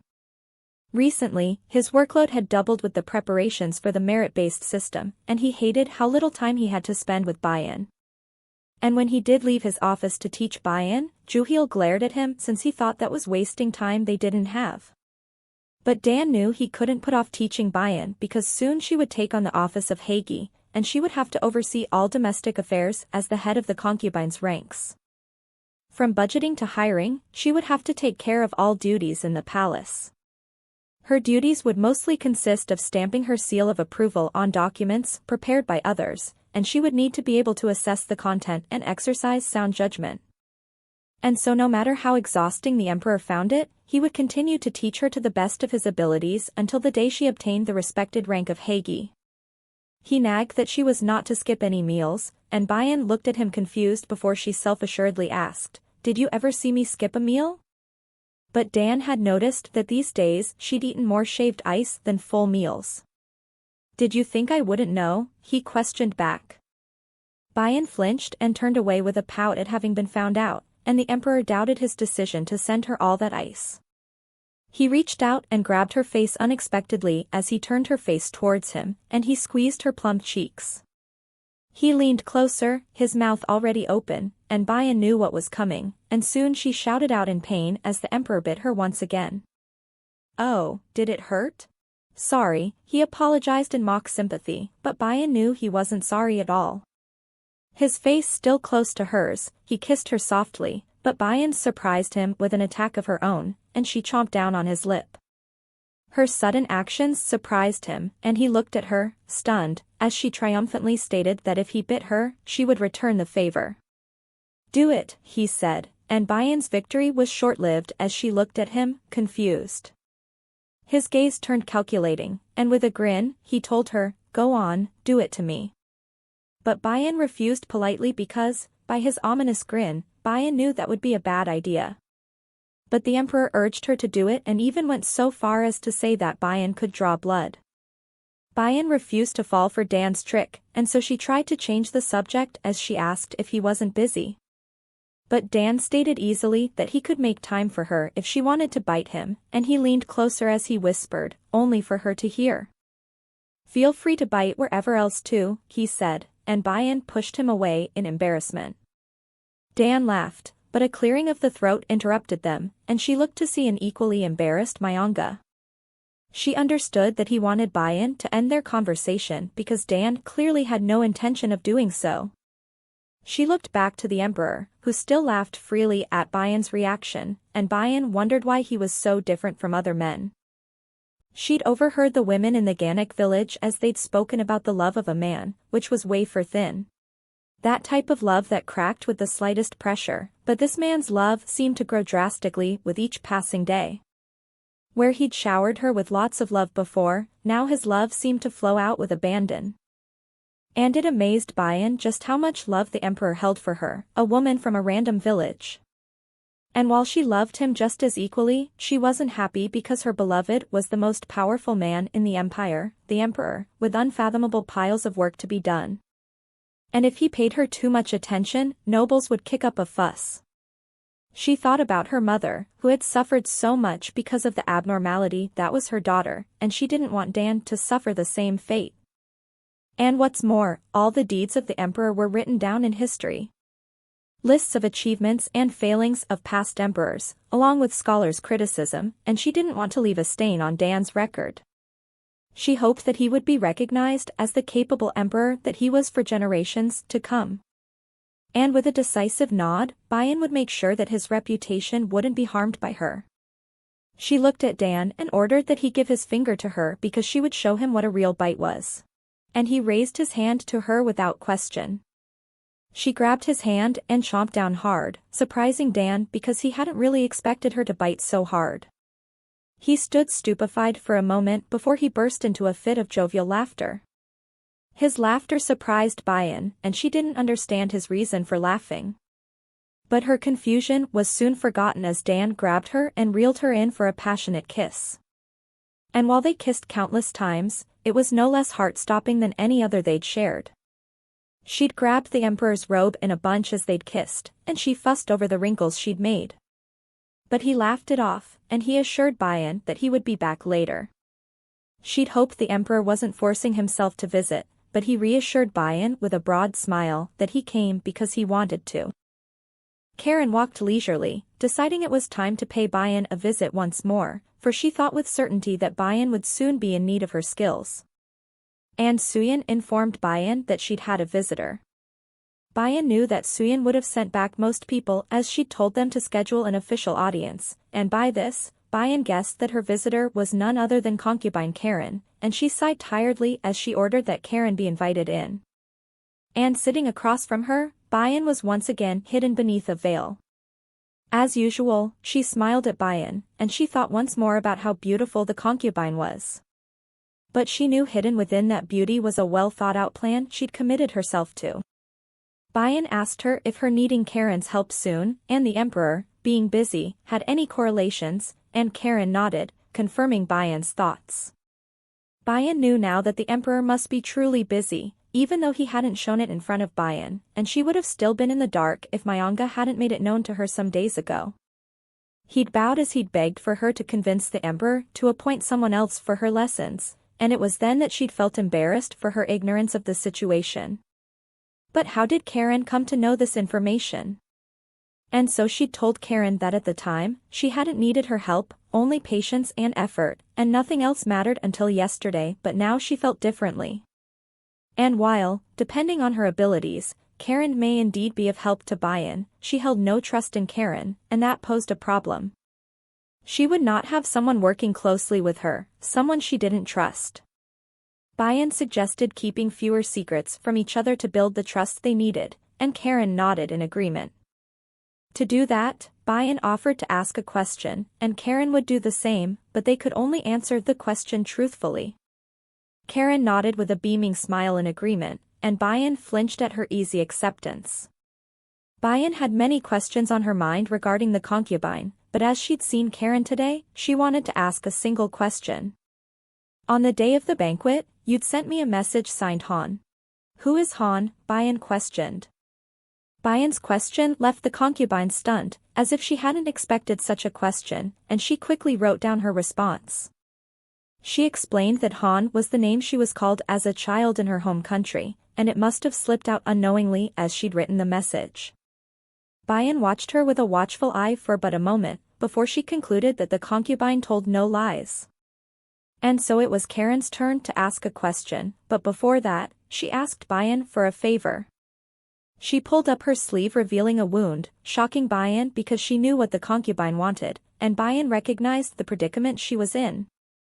If she refused to heal her, Karen would doubt her origin as a true CO, but if she did heal her, she'd become suspicious because Bayan used her blood to heal, unlike any other CO.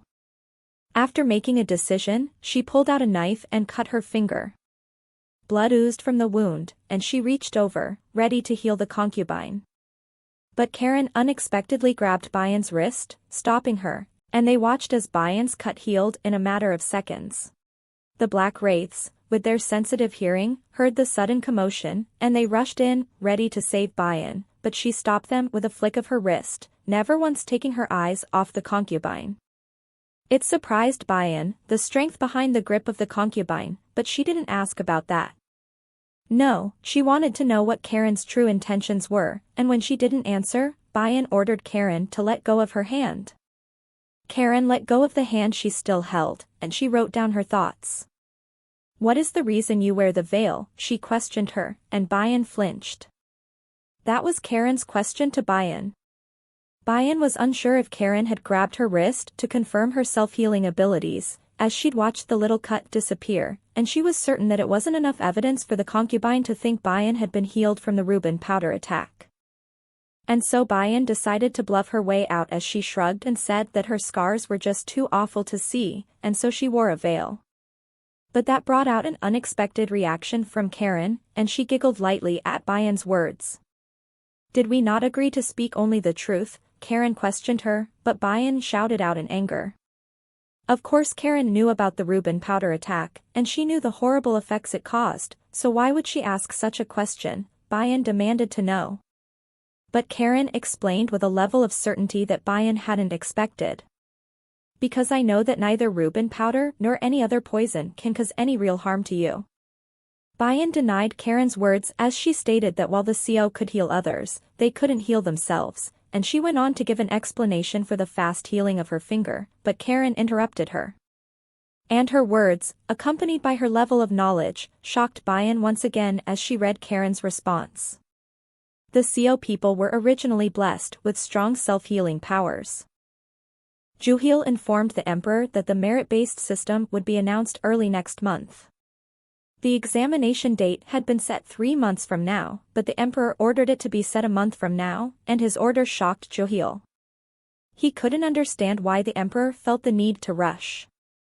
Most empire-wide examinations were given a half-year's notice or more, and 3 months was already an exception, yet the emperor wanted to cut that time even shorter, and Juhil knew most wouldn't be able to prepare for such an exam. He explained as much to the emperor that with that decision, there wouldn't be many applicants, but the emperor was ready to accept that. His nonchalant response concerned Juhil, and he explained that in order to push out the nobles in one big swoop, what mattered was both the quality as well as the quantity of new officers, and such plans had already failed previously. But the emperor wouldn't be swayed, and he would rather prefer ways to increase participation than to give the nobles more time to plan. But Juhil guessed that the reason for the emperor's hastened decision was the safety of Lady Zhongin. Juhil reminded the emperor that Her Highness received the same level of protection as the emperor and that it was irrational to decide important matters on the basis of a concubine's well-being. The emperor stopped his rant with a call of his name, and Juhil looked up to find the emperor's cold gaze, warning Juhil not to say a word more. Juhil bowed as he said, "I hear and obey." Dan knew that with the announcement of the merit-based system, the nobles would realize that their lives were at stake, and they would do everything within their power to save themselves before it began.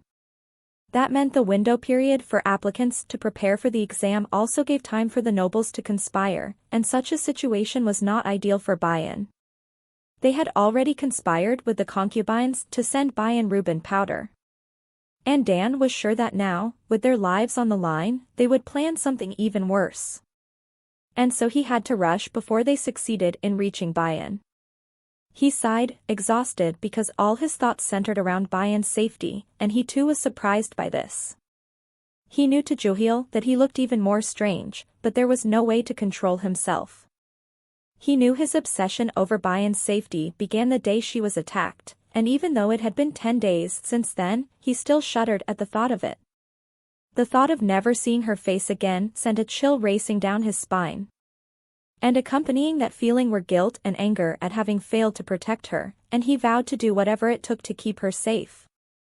Dan couldn't describe this feeling he had for Bayan, a sense of an unbreakable bond between them, and just the thought of being without her left him feeling abandoned, as if he were adrift at sea with nothing in sight.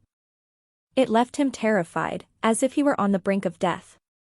Dan had long since read in the records about the sons of God that Taemuriong had taken the form of a red dragon, Galy the form of a white bird, and Nungwamail the form of a huge black tiger.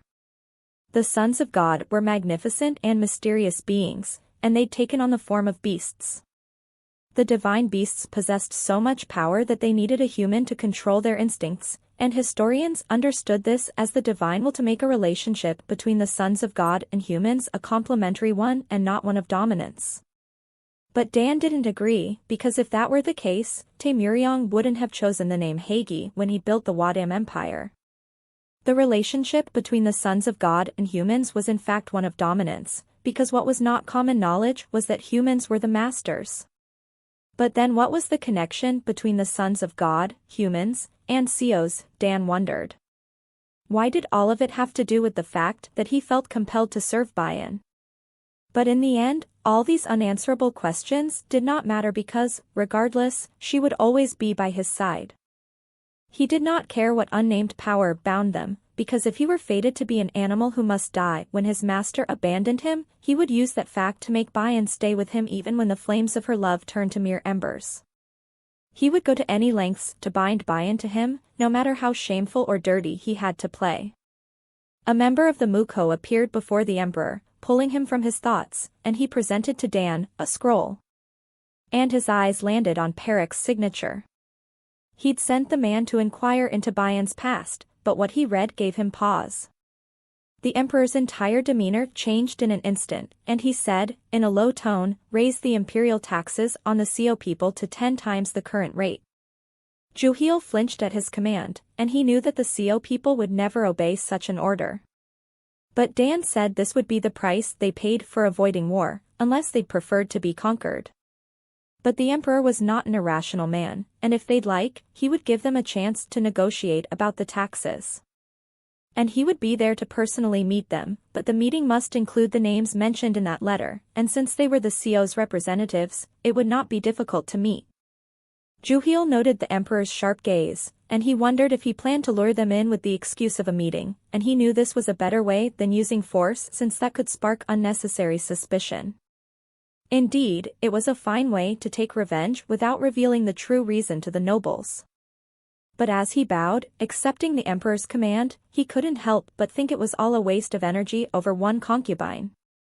But the emperor's thoughts were already on his lovely concubine. He'd been away from her too long, and he couldn't hold out much longer. If he could just see her smile, all the pent-up anger and his splitting headache would disappear. "Take me to Lady Jongin's quarters," he ordered, giving in to the temptation to see her, and Myanga got ready to do just that, but before he could, the emperor grabbed his head as he groaned in pain. Juhil and Myanga rushed forward as he slumped to the ground, but he told them that he would be all right, and he ordered once more, his voice strained, to her quarters, now. Standing with some effort, he made his way to the door, wanting to be closer to Bayan soon. And not long after, he arrived at Bayan's palace, and he glanced around, already looking for Bayan. Hassan approached the emperor as he informed him that they'd received a visitor today, concubine Karen. The emperor wanted to know the reason for the concubine's visit, and Hassan explained that she'd stated she wished to befriend her highness, but the emperor scoffed at the ridiculousness of such a notion. The concubine had been avoiding the emperor since the very beginning, and yet she now wanted to befriend Bayan. He doubted this was part of her plan to enter his bed, and so he ordered the men to keep a close eye on her. Suyin walked towards the rooms, a basket of laundry in her hand, and she hummed a sweet melody. But she stopped suddenly, surprised to find the emperor, who stood quietly outside Bayan's study. He hushed her and explained that he hadn't sent anyone in advance to notify them of his arrival. The emperor wanted to know how long she had been in her study, and Suyin said that she hadn't left since concubine Karen's visit at noon. Has she eaten? The emperor questioned, and Suyin hesitated to answer and, after a moment, stated that since her highness hadn't had much of an appetite, she'd eaten only a serving of sweets. He entered quietly so as not to disturb her, and Bayan didn't notice the emperor's entrance, absorbed in her writing. He observed her from the doorway, but soon his attention went to her writing, random letters it appeared to be. His confusion only grew as he noted the neat way they were written, yet the sentences made no sense. He approached her, and he spoke aloud, asking about her writing. Bayan flinched as the emperor's voice sounded out in the quiet room, and when she looked up, she smiled happily at the sight of him. Dan looked at her bright, smiling face, and as if a remedy for his headache, it disappeared along with his worries for the moment. He couldn't resist, and so he leaned forward, giving Bayan little kisses all across her cheeks. He asked once again about the characters she'd been so absorbed in writing, and he wondered if there was any meaning behind them. Had she been doodling, but if so, why was she so focused? Bayan didn't answer, but instead she had a favor to ask. I'd like to begin taking lessons from concubine Karen, she said. But Dan didn't like hearing this one bit. The concubine had met Bayan twice, and she'd already charmed Bayan enough for her to be seeking the concubine's company. But he said none of this aloud and instead wanted to know why, but Bayan smiled naively as she stated that the concubine had pretty hands.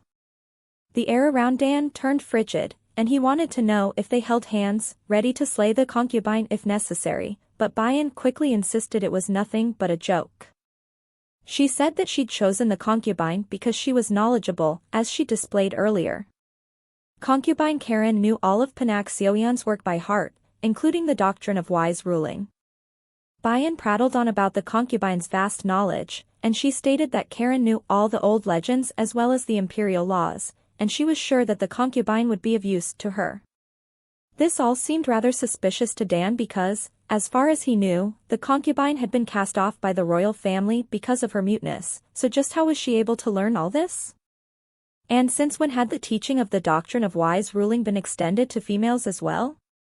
But Dan's heart burned with anger and almost a sense of betrayal because why did Bayan, who enjoyed their lessons so much, suddenly decide to learn from this woman? How could she choose a stranger over her own spouse, and he wondered if their time together meant anything to her. Before jealousy could swallow him whole, Bayan spoke up, and she explained her reasoning, unaware of the emperor's chaotic emotions. She told him that she'd been selfish for not asking this sooner because she was aware that if she'd requested for another to teach her, she wouldn't have been able to see much of him, and she didn't want something like that. But now that he overworked himself just to make time for their lessons, she knew it was time to do so. So please don't worry about making extra time for me, Your Majesty, she said, since I know you're very busy. She smiled as if to reassure him, as she stated they would meet every evening after they'd done their work for the day. Dan hadn't realized Bayan was worried for him while he'd been drowning in jealousy a moment ago, and now his anger disappeared in an instant. His cheeks flushed at the thought of her concern for him, and he drew Bayan into a tight hug. He squeezed her tight, and she protested lightly, but he pulled back at a sudden thought. He'd noticed her weight loss, and as he said so, Bayan flinched. He scolded her for losing even more weight, but Bayan claimed she hadn't noticed. "You underestimate how much attention I pay to you," he said, but Bayan stubbornly insisted she'd not lost that much weight. But looking at her pouting face, Dan couldn't stay angry, and he wondered why anyone would treat such an adorable creature so badly. Why hadn't she mentioned all the bad things they'd done to her? He knew now that was the reason for her burdened heart, heavy enough to cause her to sleepwalk, but why hadn't she said anything to him? He wouldn't dredge up heart-aching memories, and instead he laid a hand atop her head as he asked if she'd had lunch, and when she answered yes, he called her out on her lie.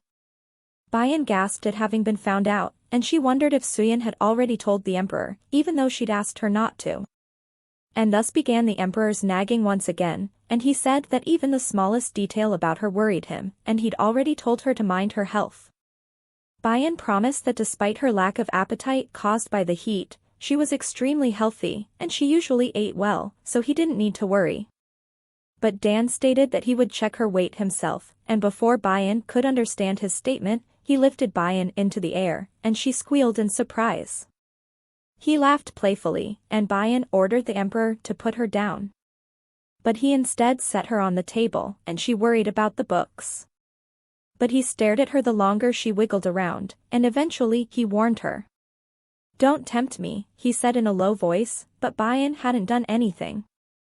She recognized the look in his eyes, and she looked away as he reminded her, "I'm influenced by every little thing you do." Bayan played ignorant to the emperor's words, but he wasn't fooled, and so he decided to remind her. He grabbed her hand and pressed it to his nether regions as he showed her the evidence of just being in her proximity. Bayan blushed, and she looked up at Dan, but he wasn't done. "The scent of your skin, the fluttering of your eyelashes, the touch of your fingers, or the flick of your tongue. All of these are difficult for me to bear." He leaned close and kissed her as Bayan got ready to defend her ignorance, but he interrupted her as he stated, "You can still help me with the result of your actions." Dan smiled, ready to have Bayan once again. Bayan invited the concubine in as she sat in her study, her face uncovered in front of the concubine, and she ordered that the concubine tell no one that she had no scars on her face. Karen watched Bayan, and she wondered about the calm demeanor Bayan displayed. She wondered why Bayan had decided to reveal her face now when previously she'd gone to great pains to keep her scarless face veiled. Did she really not care to do so now? She sat down all the while, sure that she wouldn't reveal this secret for now. She handed Bayan a stack of sheets filled with numbers. Karen explained that what Bayan looked at was called mathematics, and that's what she would be learning today. Bayan thought for sure that they would be discussing books as well as their themes. She looked at Karen, already intimidated by the thought of learning something new. But Karen said that Bayan had learned enough in terms of the humanistic sciences. But Bayan felt differently since there were still so many books to read. Karen explained that Bayan needed to be well balanced in all topics, and mathematics was a more clear-cut discipline compared to reciting scripts from books. She also considered mathematics to be the most important subject of them all. Bayan looked down and once again noted the plus and minus signs, but she couldn't make out much else. She pouted, disgruntled at the fact that she had to start at the beginning once again. She looked through some of the mathematical problems, but she was sure she could only solve about 2 of the 30 questions. She handed her solutions to Karen, and she looked over Bayan's answer sheet, puzzled to find most of them unanswered. Bayan explained that she hadn't answered because she didn't understand those questions. She looked at Karen hesitantly before she pointed to a question, asking for an explanation. Karen went on to explain how to solve the lengths, but Bayan interrupted her, and she wanted to know why they had to solve the lengths in the first place. Karen realized that Bayan had no interest in mathematics and assumed that she'd only used calculations for money matters. But Bayan disagreed because she'd never used money either. Karen realized the error of her thoughts, and she wondered just how Her Highness had lived to not even have used money. She gave Bayan a new set of sums to solve using simple arithmetic, but she noted Bayan's struggle with those too. Bayan's recitation of Panna Seoyeon's work had impressed Karen so much that she'd assumed her mathematical skills were on par with her reading skills, but she now realized that not to be the case. She'd taken some time to solve simple calculations that the small children of Karen's country would scoff at, and she found it ridiculous to teach such a thing. Bayan set her brush down with a heavy sigh, and Karen reached for her answer sheet, but Bayan stopped her as she exclaimed loudly that she still needed to double-check everything. She stared intently at her work, doing as she'd stated, and Karen noted how much effort Bayan put into her work. She'd observed from their lesson that while Her Highness wasn't well learned, she'd had an extremely strong yearning for it. She wondered just how Her Highness had been able to memorize that book. Had she read it hundreds of times just to recite it to such a level? She couldn't fathom something like that since she'd been able to remember everything she'd read after reading it once. Bayan handed Karen her answer sheet, confident, but Karen smiled gently as she said that Bayan had missed too, and she reminded Bayan about the order of operations. Bayan recalled what she learned and quickly corrected her work. She handed the sheet back to Karen, and Karen gave her stamp of approval for a job well done. Bayan sighed, relieved to finally be done, and Karen wanted to know if she'd had any questions. Bayan had one, but it wasn't about their lesson. Karen smiled, ready to answer, but Bayan's question quickly wiped that smile from her face. "Why do you force yourself to smile?" she asked Karen, and she looked at Bayan, bewildered. Bayan explained that it might have escaped Karen's notice, but sometimes she'd smile an awkward smile, and it looked almost fake, as if she'd done it out of necessity. Bayan told her that she didn't have to force herself for Bayan because people should smile when they wanted to and not because they had to. Bayan's words seemed to have left Karen at a loss for words, and she wondered that if hers looked fake, just what would a natural smile look like? A voice called out to Bayan, and Suyin apologized for the interruption.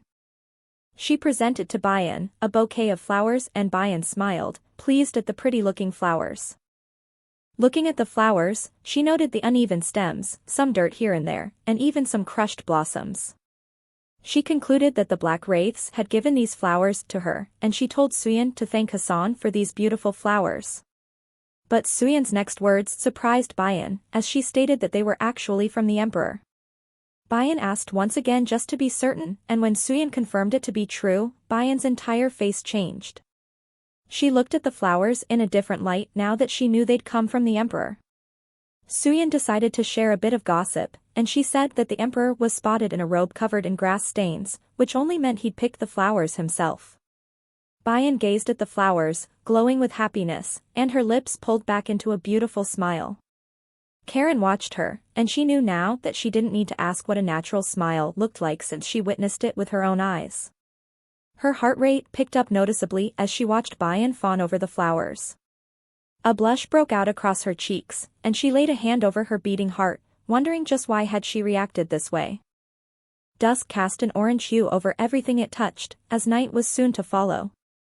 She'd left Her Highness's quarters, and she walked back quietly to her own. She passed a couple of court ladies, but they'd purposely spoken loud enough to be overheard. They spoke about Karen's height, and they giggled about Karen's beautiful face, which sat atop such a large body. But Karen did nothing but smile broadly at the court ladies, rendering them silent. They blushed at the beauty before them before they quickly turned away, making their way inside. She entered her palace, and her attendant greeted Karen. She prepared a bath for Karen, and Karen began to disrobe. Karen asked if the door was locked, and her attendant confirmed that it was. She braided Karen's hair, removing the hair ornaments, as she readied her lady for her bath. Karen sighed as she reached into her clothes, and she pulled out ice stones as she complained about the heat. The attendant asked about Bayan, curious to know if she was difficult to deal with. But Karen only commented on how bad at math Bayan was, and she complained that Bayan had spent hours on problems set for little kids. She recalled Bayan's intent look as she'd agonized over the math problems, and she laughed softly as she recalled the image. Karen told her attendant that while Her Highness was overly sensitive, she had good intuition. She said this because, just as she let her guard down, she would put it right back up, and Karen was certain that it would be difficult to get close to her. Her attendant commented that it took a strong heart to be on guard against Karen's beauty, and Karen wondered if the books about the Wadam Empire were wrong since they'd stated that people of the empire were easily swayed by good looks. But her attendant said otherwise as she explained that other palace folk stopped in their tracks at the sight of a simple smile from Karen. But Karen found it a problem since Bayan came from the Ganek village, which was outside the empire, so they couldn't apply the same things they'd learned from the books to her. But what truly boggled Karen was the fact that she dropped many hints about her knowledge of the CO, yet Bayan showed no interest in asking Karen anything. Her attendant thought that Bayan might have forgotten about her race's origin, but Karen disagreed because, while it would be hard-pressed to call Bayan a genius, she was smart enough to know passages from Panak Co Ian's work by heart. Karen concluded that Bayan held back her curiosity to ask about her race, but Karen couldn't figure out the reason for her hesitation. But her attendant warned that too much haste could cause trouble, so she asked her lady to take it a step at a time. They watched the setting sun for a moment, the silence comfortable, before Karen asked if there was any news from him. Her attendant informed Karen that she heard that very soon they would announce the merit-based system, which would be 5 days from now and would then be implemented a month later. Karen sighed as she stated that such a system would fall apart with such short preparation, which was unexpected luck for the Wadam Empire's nobles. The attendant also announced that soon after that, the envoy from the CO people would be arriving.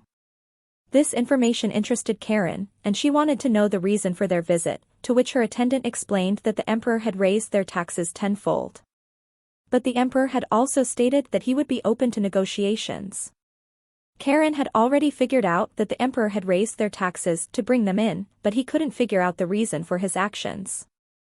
These people were Lady Jongin's, so she was certain it had something to do with her. But for now, there was something else that Karen wanted to ask her attendant. She smiled at Vichy, and she wanted to know if her smile looked fake. Vichy said that no, it didn't. She told Vichy that Her Highness had said that her smile looked awkward, and Vichy took a closer look, but she still couldn't tell the difference. She accepted Vichy's words, but her attendant wanted to know how Karen felt. She looked at her reflection as she answered, "I'm not sure." The people of Rayon were intelligent and rational, and that was largely due to their intellectual powers, and they were able to retain a life for themselves even in such rough and isolated terrain. They made judgments based on reason only, and they were not people who easily showed emotion. The problem was that such a culture had continued for millennia and slowly changed into something sinister.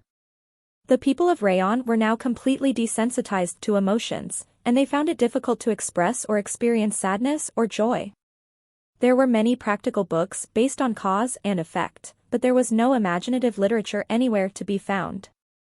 Realism was the only form of art with no abstract types left, and few people understood personal emotions such as joy, sadness, or anger. The people of Rayon hardly realized how different they were from the rest of the world since their geographical isolation gave them very few examples for comparison. But Karen, being from the royal family, had many chances to encounter foreign traders, so she'd seen the stark differences.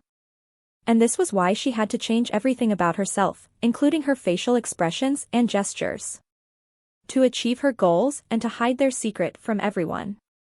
She'd felt awkward when she'd first practiced smiling, but now she could imitate it as naturally as anyone else. And yet, Karen wondered once again about Her Highness's words. But more than that, something else bothered Karen greatly. The strange sensation she'd felt in her chest as she gazed at Her Highness's smiling face. She wondered about it. A feeling that was not described in any book that she'd read, something difficult to define.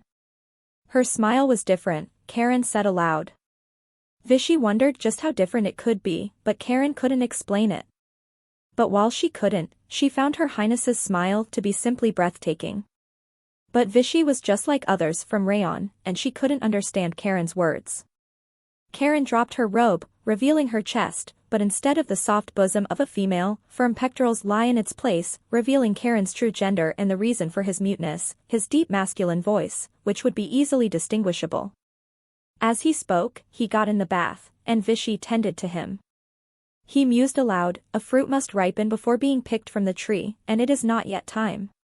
Vichy wanted to know when Karen would speak with the emperor, but Karen only commented about how lucky the emperor was since he was born with all these traits, ones even Karen thought impossible. He was certain this was proof of how much God loved his firstborn son, the sun's spirit. And Karen soon spoke ominous words, words riddled with mystery. It still must be seen whether he is ready to accept it himself. If he chooses another path, all our plans will go to waste. He thought about their ancestor, who chose the path after escaping his punishment, and so he would need to determine if the emperor possessed the same strong will to do so as well. Vishy wondered how Karen would do this, and Karen explained that he would ask the emperor the same question he'd asked Bayan. Do you have the will to escape the punishment of God? Back at Bayan's lodgings, she ran with excitement before she launched herself at the emperor. She hugged him tightly, ecstatic to have him with her, and he laughed at her obvious glee. He wondered if she'd been asleep, but she assured him that she'd been reading in bed. They got ready for bed, and Bayan wondered what had kept him busy so late at night. He explained that the preparation for the new officer system had him occupied since there was much to be done. She gazed at Dan, concerned, noting his exhaustion, but he patted her head as he reassured her he was fine. He wanted to instead hear more about Bayan's day and, to be specific, her first lesson with her new teacher. But Bayan shrugged as she stated that she'd been doing great until he ruined everything. Her words surprised the emperor, and he pointed to himself, confused. Bayan pointed to the bouquet of flowers that Dan had sent to her, and she explained that after receiving his gift, she lost all concentration after that. She blushed as she stated bashfully how she couldn't take her eyes off of them. Her words caused a blush to bloom on Dan's cheeks too. Her words warmed his heart more than any words of gratitude could. He recalled spotting the flowers, and on a whim, he'd pick them for Bayan, but he'd never imagined she would like it that much. He wondered why he felt so touched when it was Bayan who had received the flowers. When she spoke next, it was with a disheartened tone, as she told Dan just how much she hated having to stay away from him. She knew that when evening came, she would see him, but as the days went by, it became harder to wait.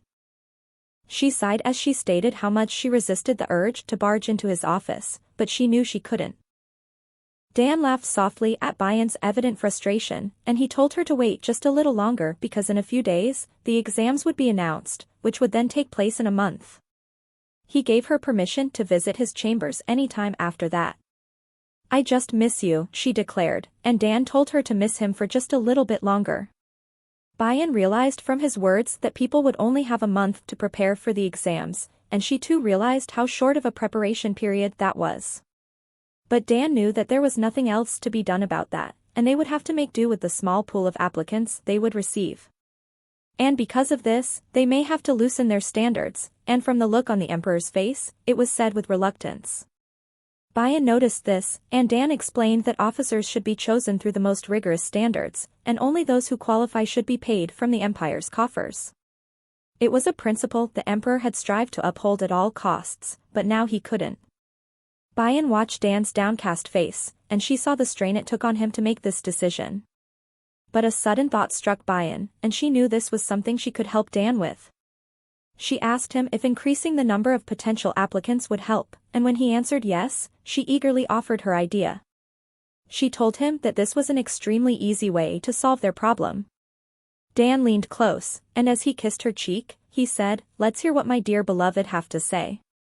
Smiling, she looked up at him, and she stated simply, "Let women apply." Her words surprised the emperor, and he went silent for a moment before he warily said that wasn't possible since they couldn't let women take up office. But Bayan couldn't understand the reason for his refusal, so she wanted to know why. It was the emperor's turn to look confused, and he explained that many women were not educated enough since most families only taught their daughters how to read. And the citizens of the empire suffered the most when unqualified people took on jobs directly impacting their lives. Bayan looked at the emperor questionably as she told him how unlike him it was to miss the point, and she told him that she never meant he had to just give women jobs. All he had to do was give them an opportunity to apply. He would judge them by the same standards, and if they weren't qualified, he could dismiss them at his own discretion. But the emperor had another point to make, and he told Bayan that women were often too sensitive and weak-willed for public work. But Bayan countered his remark as she asked how well it went with a bunch of men holding office, a point the emperor couldn't refute, for it was the truth.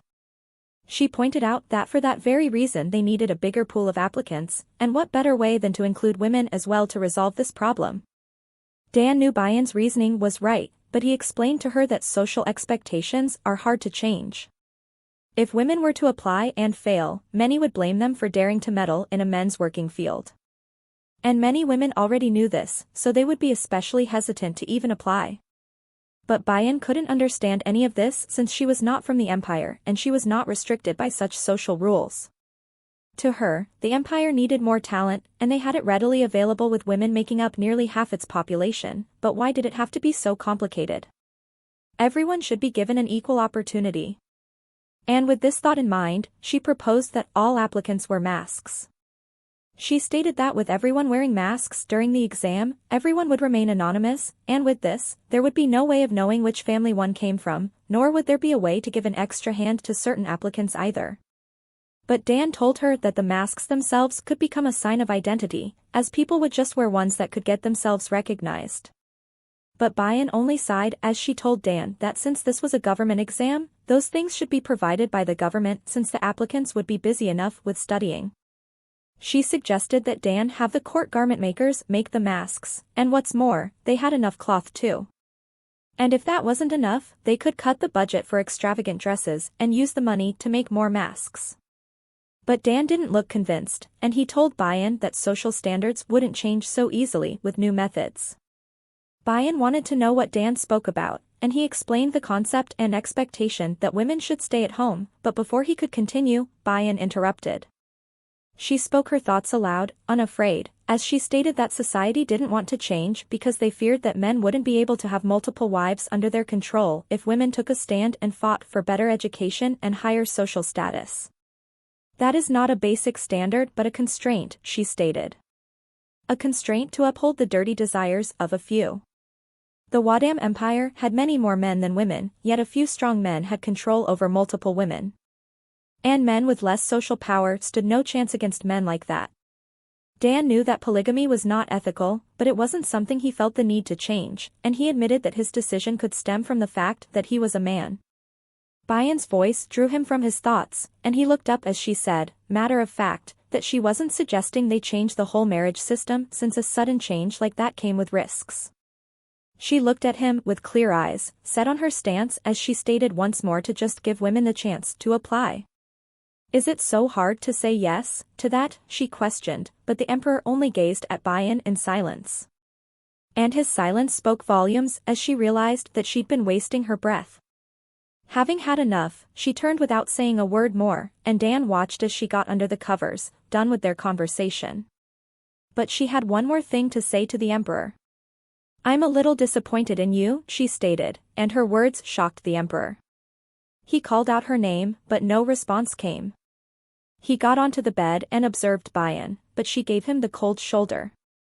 He'd hoped he'd heard wrong, for he couldn't handle his lady's disappointment in him, and so he called out to her many more times, but silence was his only answer. The next day, she sat with Karen in her study, grumbling about the need for algebra or lack thereof, and she complained that only subtraction and addition were really all one needed for everyday life.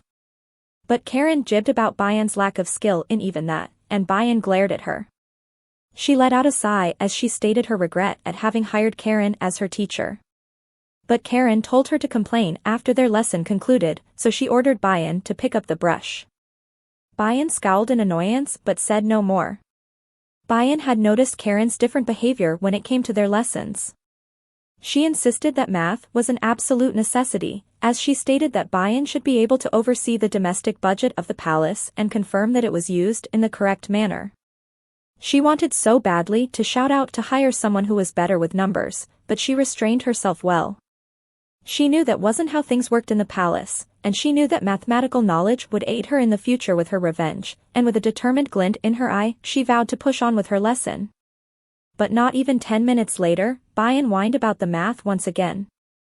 Looking at Karen with tearful eyes, she declared numbers to be the worst thing in the world, with Karen being a close second.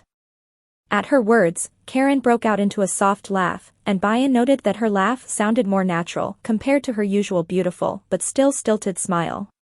And no matter how relaxed Karen portrayed herself to be, Bayan knew she needed to be on guard at all times. She'd needed someone to teach her in Dan's stead, and while she'd accepted Karen in that regard, she still held a well full of questions about the lady in question. She recalled, upon Karen's second visit, that she'd declared that she could find the culprit for Bayan. She still held a well full of questions for the lady before her. Karen stated that she wanted a favor done in return, something that only Bayan could do. But she wouldn't reveal it just yet, and she would share the nature of the request later when it was time. Curious, Bayan wanted to know if this favor had anything to do with getting in bed with the emperor, and Karen froze at her words. With aggressive brush strokes, Karen insisted it had nothing to do with that, and Bayan was shocked by Karen's angry response. She looked at Karen, perplexed by her reaction. She wondered if the lady disliked the emperor. She hesitantly agreed to Karen's request, so long as no harm was brought to the emperor. Karen told her that her request would actually prove fruitful to the emperor. Relieved by her words, Bayan said that if it were for the emperor, she could grant multiple requests, but Karen stated that there would be no second request. Bayan watched her, her face drawn by an inexplicable emotion. But Karen wanted to know the reason that kept Bayan from pursuing the culprit immediately, and she explained that with the tension that had engulfed the palace because of the deaths of those 3 nobles, Bayan felt that doling out punishment to someone else so soon would only add to the somber atmosphere. Karen praised Bayan for her wise thinking, as she stated that unnecessary terror breeds rebellion, so it was better to exploit the current situation. And because of Bayan's decision to halt her search for the moment, the concubines would grow wary of each other. And that was exactly what Bayan counted on, because it would now be harder for them to work together, hidden from Bayan's eyes. Karen nodded in agreement with all that Bayan had said, but Bayan watched her, wondering why Karen showed no offense to Bayan's words considering that she was one of the concubines as well. Karen warned Bayan to be mindful that the concubines might lash out again, and so she would need to train her eyes to spot the vileness and cruelty that humans hide. But she already knew all about that, Bayan said, recalling the very men who extruded such a nature. Karen was glad that she already possessed such keen eyes, and she urged Bayan once more to keep her guard up at all times. At her words, Bayan questioned why Karen gave all these warnings, and Karen explained that she didn't want any harm to come to Bayan. Bayan noted her unwavering gaze, and she saw the truth in its depths. Bayan felt a pang of guilt, and she wondered if she was exploiting an innocent person who seemed to hold genuine worry for her. She sighed as she consented to Karen's wishes, and Karen had one more request. Bayan smiled eagerly to help with whatever she could, but Karen only stated, "Finish your set of problem sums." Bayan fumed as she shouted out that she tried her best, and Karen laughed at her dramatic outburst. But Bayan was curious about the note that Karen had passed to her on the day of the banquet, and she wanted to know the meaning of Karen's words. What choice did she need to make? But Karen remained silent, and Bayan asked if she would need to wait for an answer to this question later too. Instead, Karen, with a knowing gaze, asked if this was her way of distracting herself from math, and she laughed guiltily. Karen decided to share a fun tale with Bayan, and she sat up, her interest piqued. Long ago, when there were no empires of kingdoms, humans lived in small groups, often starving to death, falling ill, or being hunted by beasts, and at the time, beasts were the superior species. But Bayan knew this story, and she continued with the bit that she knew. That was the reason God took mercy on humans and sent his sons down to earth. They made countries to protect humans, and Karen nodded, following along. She continued with part of the story she was sure Bayan hadn't heard. The children of God, when they were first sent, took on the form of beasts. Pt1-18, the sun spirit, was a red dragon, Galy was a white falcon, and unveiled was a black tiger. And the reason they took on human forms was to interact with humans. Bayan listened intently, and she realized that they were not just regular beasts but divine creatures.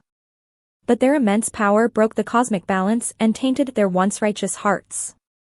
God needed to send another being to restore the balance, someone to be their master who would tame and control them and their powers. But the sons did not welcome this master. As half-gods presiding over humans, they were unwilling to accept being under someone's control. They destroyed their master, and God, in his almighty fury, punished them, unleashing hellish pain upon them. They realized the error of their ways and begged for one more chance. God, willing to bestow forgiveness one last time, sent them a new master. But they had to find this master, and only then would they be released from their pain. But in order to prevent the same tragedy from happening, God made sure his sons would obey this new master. It was natural for a beast to love its master, and so God instilled this very instinct in his sons. Bayan was disappointed that God hadn't doled out a more severe punishment, but Karen stated that God was merciful. However, in matters of punishment and reward, God was fair, and they couldn't judge God by human standards. Bayan contemplated her words, and she wondered if there was a deeper meaning behind them. Bayan wondered if they found this one master, would the sons then have to fight over this being? Karen explained that for that to happen, the sons would all need to gather in one place, but that was an unlikely scenario. But Karen was not done with her tale. Bayan looked at her, surprised because she'd always believed it to be a myth, but Karen stated otherwise. Even now, the sons of God still waited to be released from their punishment, and they still searched for their master.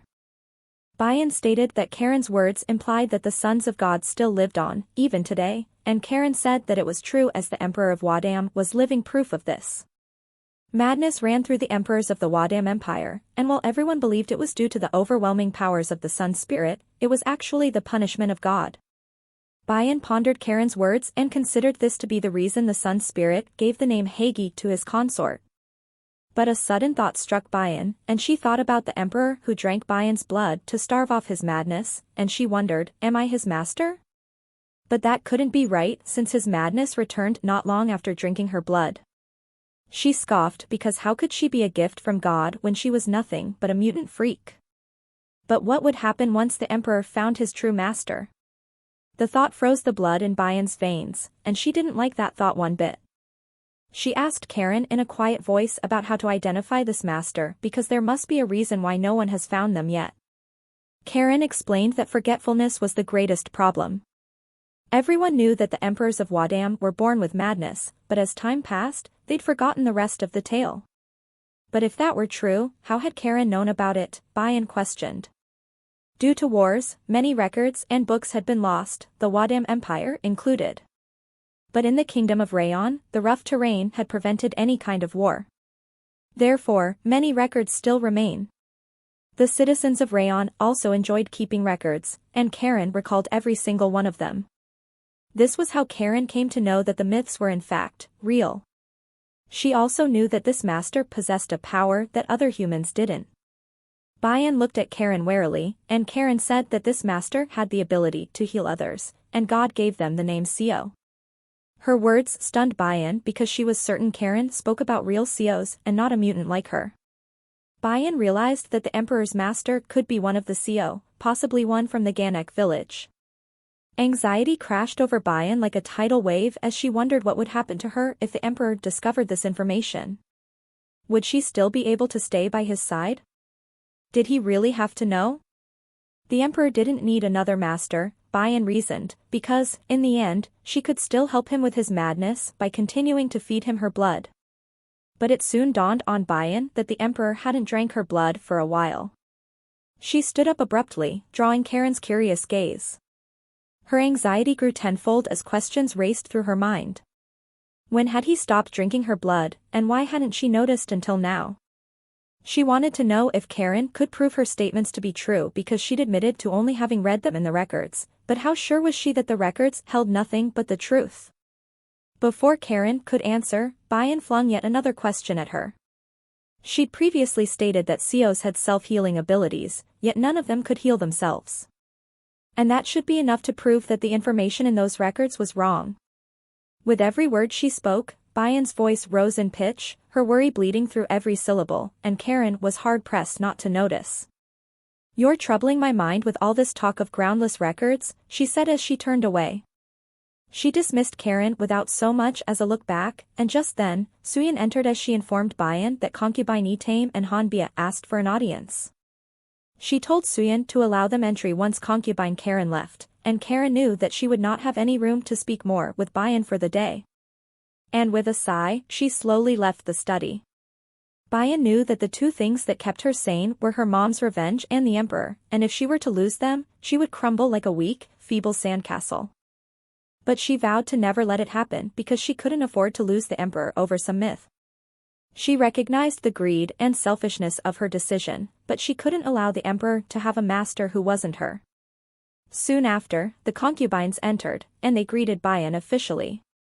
Bayan sat at her desk, covered once again with a veil, and she wanted to know the reason for their visit, without prior notice no less. Hanbia asked for forgiveness as she stated that they hadn't wanted news of their visit to get around, so they'd shown up unannounced. Bayan wondered aloud at their words, and Etame stated that they'd come to aid in the search for the culprit. Bayan sighed as she said, "Let's hear it then." Hanbia, with a confident smile, declared that the culprit was concubine Samahayan. But Bayan's words took them by surprise as she asked for proof that supported their statement. Hanbia noted that Bayan was not surprised by this news, and she wondered if she'd already been aware of the true identity of the culprit. But Bayan answered vaguely, as she kept her thoughts hidden. Hanbia told Bayan that after the banquet, she'd spoken briefly with Samahayan, and she told Hanbia a story about an underserving, greedy bird who dared to have the sun all to itself. But Hanbia had already heard this story, as had many others. The bird's wings had been burned black as night, and that was how the raven got its color. Samahayan had smiled knowingly as she told Hanbia about the tale told a little differently from what was commonly told. Hanbia listened curiously, and Samahayan said that the raven had always been black. So the bird in the story was not a raven. Hanbia grew confused, and she wanted to know, if not a raven, then what type of bird was it? But Samahayan smiled as she stated that it was not any bird that they knew. It had burned to death, a punishment for getting too close to the sun. It had turned to dust, its ashes were scattered in the wind, and thus it was no bird at all. Just a flying creature that now only exists in the old stories. Her wicked grin had frightened Hanbia, and she told Bayan that immediately after, Bayan had been injured with Reuben powder, a powder that was famous for burning its victim's flesh, and all that could not simply pass off as a coincidence. But Bayan was not impressed by Hanbia's proof, and once more, the concubines were taken aback. They insisted that all they'd said was the truth, but Bayan explained that it was not that she did not believe them. But Samahayan could have just been sharing an old tale and nothing more. And they would need to bring more proof than a recall of a memory. Hanbia was outraged because what stronger proof could there be? But they soon paled as Bayan showed them a book, and it was no ordinary book. No, it was the cosmetic seller's records. Holding the book up, she stated that to prove someone a culprit, they would need to present proof as solid as what she held in her hand. The concubines spoke up, ready to defend themselves, but Bayan interrupted them. Looking at the book, she stated that with their names there, they were both considered suspects. Terror covered their faces like a mask, and they wondered just how Her Highness had gotten that book in her hands since Samahayan had stated she'd had it. She addressed Etame, and she informed the concubine that she'd received a letter some days ago. On the day of the banquet, someone had hidden a box of Reuben powder in her carriage, which meant that the culprit had likely left the banquet hall for a while. And the letter revealed a rather interesting bit of information. She asked if all of Etame's ladies-in-waiting were with her during the banquet. Etame flinched at the implication, and she demanded to know who had sent that letter, but Bayan wouldn't reveal the identity of the writer. Etame was sure it was one of the other concubines, and her eyes shifted to Hanbia, her glare set in place. But Hanbia denied it with a shake of her head. Bayan assured the concubine that she was not distrustful of the concubine, and she knew Etame had to have a good reason for one of her ladies not to be present. Etame quickly explained the reason for this. She explained that while she'd had one that had missed the whole banquet, none of her other attendants had left during the banquet. And when Bayan questioned her about the attendant who had missed the banquet, Etame explained that her attendant hadn't been feeling well, so she permitted her to leave. Bayan praised her generosity towards her underlings, which sounded like both a compliment and a mockery. Ready to dismiss them, the concubines looked at each other because they knew that they had to convince Bayan of their innocence. Hanbia knew Her Highness held their lives in her hands now that she got her hands on the account book, and they were already guilty of bringing in something as dangerous as Reuben powder into the palace. Hanbia wondered if Samahayan had given it to her in exchange for a favor, and by the looks of it, Samahayan's name didn't appear to be in the book. It aggravated Hanbia because she came here with the thought in mind that she would finally be rid of that woman, but with the way things were going, Hanbia wondered if Samahayan would be the last concubine that remained. But she was determined to turn the situation in her favor because, at this rate, she was on her way to being framed and executed. She wouldn't have had to stoop so low as to grovel if she'd had only a single night with the emperor. But with how hideous Lady Zhongin looked right now, why was the emperor still infatuated with her? She'd witnessed before the effects of Reuben powder, and the sight was not for the faint-hearted. The lady with Reuben burns had hands that were so mangled, she could barely pick things up. But now that she thought about it, Her Highness's hands were strong enough to hold a book without a scar in sight. She realized things she hadn't before, and she grinned as she called out to Bayan. She wished to speak to Bayan privately, as she had something important to discuss, and Bayan allowed it. Tame had left, and Hanbia stood alone with a knowing smile plastered on her face. She told Bayan about the rumors circulating in the palace about the Nagi people, and she wondered if Bayan had heard about it. Bayan told her she hadn't heard much about the Nagi, only that they were an evil breed. Hanbia explained that they had used blood magic to enchant men and steal their seed, and they would lay curses on men to make their limbs fall off. Bayan was not impressed since she'd already heard all this before, but Hanbia told her that such a rumor was about Lady Zhongin herself. Some people had attributed the late emperor's death to the work of the Nagis, and that was the reason why the Wadam Empire was especially wary of the Nagi people and their evil ways. And now Lady Zhongin, too, was suspected of being one of them. But Bayan spoke calmly as she questioned why Hanbia repeated such offensive nonsense to her. Hanbia, with a smug smile still fixed in place, said that when attacked by Reuben powder, one develops horrible scars. But what if the scars that everyone expected were not there? And she had a feeling that Her Highness bore no scars to speak of. She asked Bayan to kindly remove the veil to dispel her foolish concerns. Hanbia spoke with confidence, but Bayan only cleared her throat uncomfortably. And by her reaction, Hanbia was all the more certain that Bayan had no scars on her face. But if that was the case, did that mean she hadn't been attacked by Reuben powder? Her mind raced, but right now, she knew an opportunity had fallen into her lap, and she wouldn't let it pass by. She told Bayan that she wouldn't pry into how she'd escaped the effects of Reuben powder, but the nobles wouldn't be of a similar mind. They would request that she remove the veil to check, and if they found her face unscathed, their minds would fall onto the rumors regarding Lady Zhongin. She still believed the nobles held enough power to be a threat in such a situation, and Bayan would have to prove that she was not of Nagi descent. Bayan knew that, by her words, Hanbia threatened to rope the nobles into this situation, and she made no attempt to answer. Hanbia's confidence grew at Bayan's silence, and she subtly mocked Bayan about not possessing the classical silver hair of the CEO, which would only add to the inconvenience of the situation. After a moment, Bayan broke her silence as she asked Hanbia what it was she wanted in return for keeping quiet. Hanbia left, and Bayan sat quietly alone in her study as she browsed the seller's account book. She recalled Hanbia's pompous attitude at having the upper hand, and she told Bayan that she wouldn't request a night with the emperor since she was aware that such decisions were not in her power. Instead, she wanted Bayan to get rid of Sama Hyan, who was the true culprit behind the attack. But Bayan repeated herself as she said that there still wasn't enough evidence.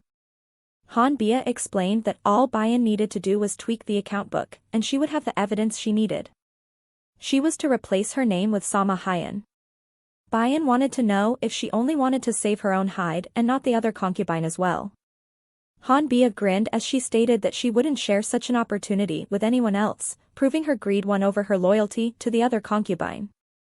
And now Bayan paged through the book, and she guessed that to others, it really looked like the original account book, but it was actually the book she'd spent some time working on. She sighed tiredly, disappointed that only 2 people had figured it out so far.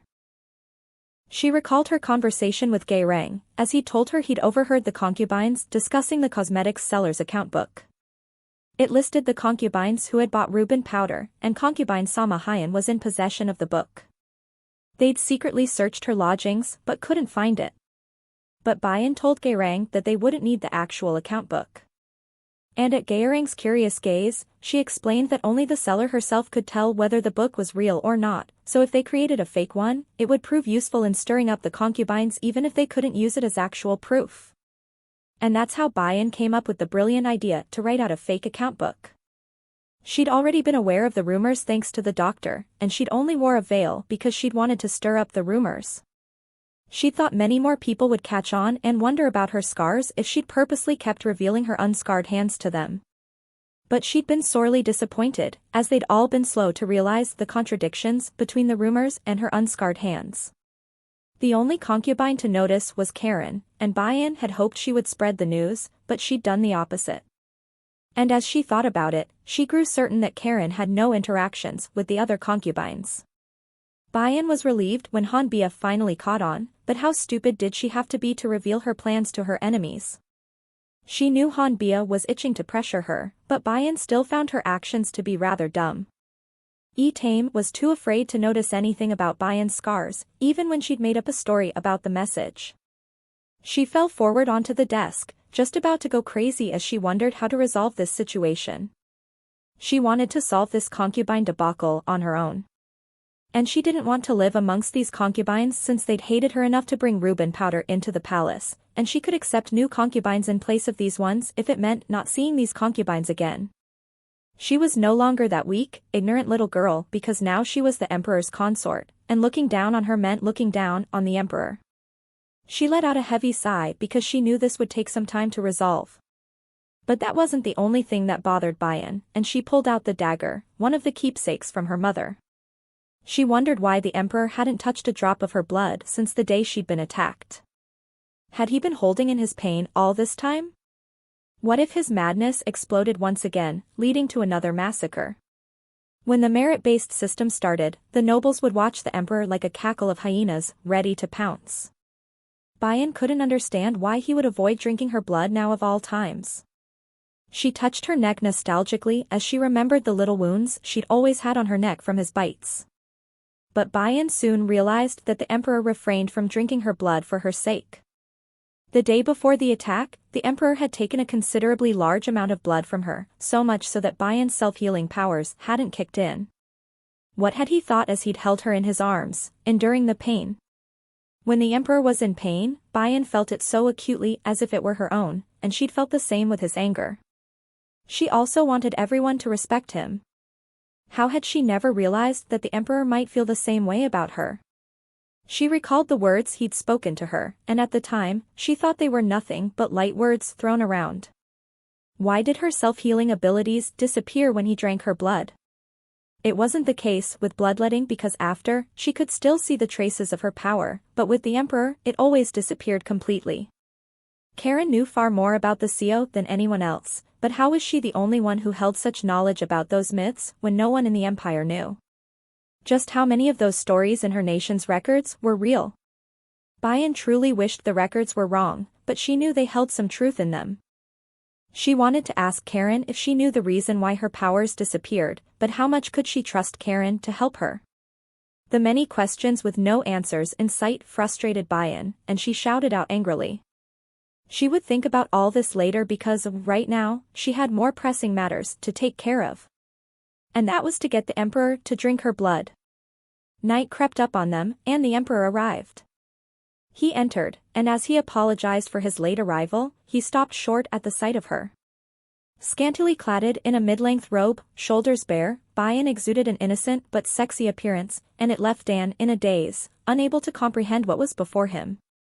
She led the emperor by his hand as she told him how much she missed him, and he followed, unable to process anything past her appearance. She poured Dan some cordial, and he watched her silently, noting how different she appeared this night. She grinned at him, and his eyes were drawn to the pale column of her slender neck. The heat began to build, but he tried his best to stem it, knowing he couldn't drink her blood. He looked away to do away with the temptation, and Bayan noticed. She ordered him to look at her, but Dan refused. She repeated her order as she leaned closer, and Dan brushed off her insistence.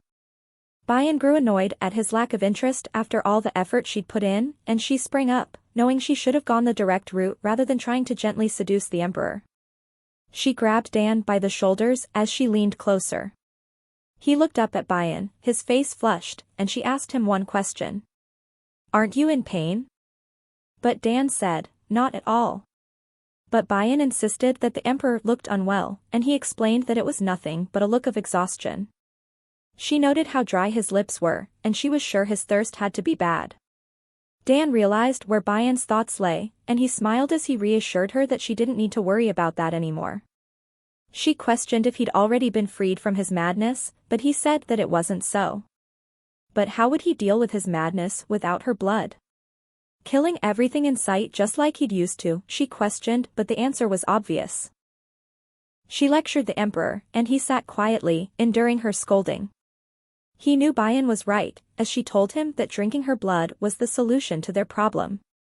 But she wanted to know the reason he refused to drink it. Was it because he was afraid that she'd used some sort of black magic on him, like the rumors stated? Bayan's eyes reflected vulnerability, but Dan denied such nonsense, and he wanted to know who told her such silly lies. But Bayan shouted back that she knew nothing else but the pain he felt, even in this moment, yet he refused to touch her. Please drink my blood and don't just hold it in, she urged angrily. But Dan spoke softly, and he tried to get Bayan to see reason. If he did take her blood and she got attacked again, he would have to sit and watch, unable to help, just like before. And watching her in pain was greater than that of his own pain. He knew that if she'd been attacked by some other poison instead of Reuben powder, Bayan would have lost her life. I don't want to lose you by making the same mistake again, he said, and his red eyes held all the pain he'd felt. But Bayan told him that the situation was different now because she was surrounded by the Muko and the Black Wraiths. She also fell asleep in the Emperor's arms every night. But the Emperor shook his head, still unable to accept her reasoning, and he stated resolutely that he'd made his decision and would not be taking any more blood from her. His words broke her heart, and she said sadly, "I'll be dying very soon." Her words startled Dan, and before he could scold her for such a joke, she explained that she needed to lose blood in order to live. She hadn't wanted him to find out, lest she be thought of as a monster. Before she came to the palace, she had to draw a bucketful of blood every month, otherwise, the wild energy ran rampant inside her, causing indescribable pain, so much so that it was enough to make her burst and die. "Isn't that a good enough reason?" she asked, but Dan said that he would call the physician for the bloodletting, and his words surprised her. Dan was adamant that that was a safer route for her than drinking her blood, and Bayan was left speechless. But only for a moment before she burst out in a shout, "Why are you so stubborn?" She would lose her healing powers either way, but the Emperor was set on his stance. She warned, "You'll regret this," but the Emperor paid no heed to her words. She sat down suddenly and poured cordial as she told him not to blame her for what happened next. And when he questioned her about her words, her only response was to pass him a cup of liquor. She gulped the drink down, surprising Dan, but soon flinched as she turned her gaze to him. He sipped on his own cup, and she topped up his cup right after. They did that for some time, and he watched her, wondering if Bayan was still okay, after all the cordial they drank. But it seemed Bayan should have been his last worry, as a wave of dizziness hit him unexpectedly. He dropped the cup and clutched at his chest as a sudden rush of heat welled up inside of him. And he burned at the bottom too, but with a different kind of fire. He trembled, trying his best to control himself, as he asked Bayan what she'd put in their drink. Bayan didn't hesitate to state that she'd put talc in their liquor, and her words stunned him. But she assured him that it was safe since it came from Mayanga. He looked at her, dumbfounded once again that his attendant would supply her with something like this, and she explained that she requested it from him. She'd explained that the Emperor hadn't taken her blood for some time and that he was probably in a lot of pain. Mayanga had noticed as well how ill the Emperor had looked as of late, and he'd sent her some talc to assist her with the night. The Emperor couldn't believe what he'd heard, and he was so distracted by his thoughts that he'd only realized Bayan had bound him after the fact.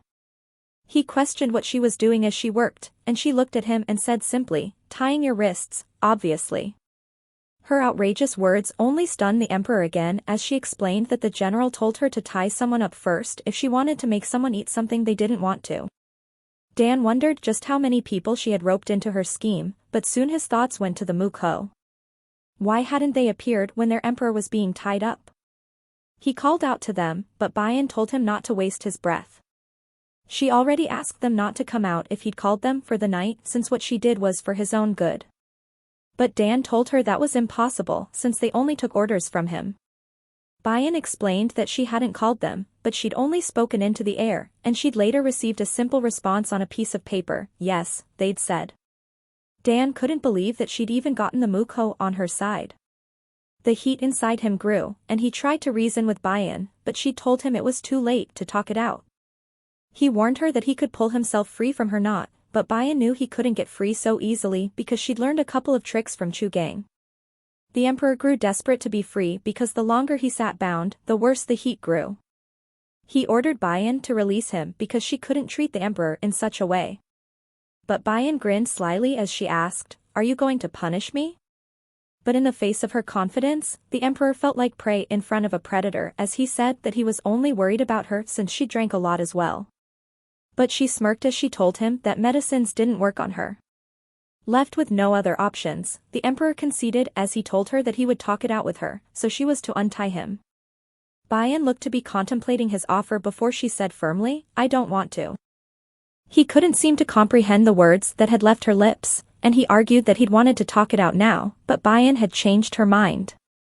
They'd told her that one would never reach their goal if one got seduced by the target before they got there. Her words surprised Dan, and he wanted to know who exactly had shared such information with her. She stated that it was the Black Wraiths, and the emperor grew extremely annoyed that they would teach her their underhanded tricks when he'd sent them to guard her. The emperor struggled, trying to break free, but Bayan advised him not to do so since the more he moved, the quicker the drug spread in his veins. She spoke with a smirk, and the emperor felt a sense of foreboding. It was the feeling of being cornered before being devoured like prey. But with it, a current of excitement ran down his spine, and his heart picked up pace because of it. He looked away, his flushed face only growing redder as he told Bayan it was enough of her silly antics because, no matter what she did, she couldn't force him to drink her blood.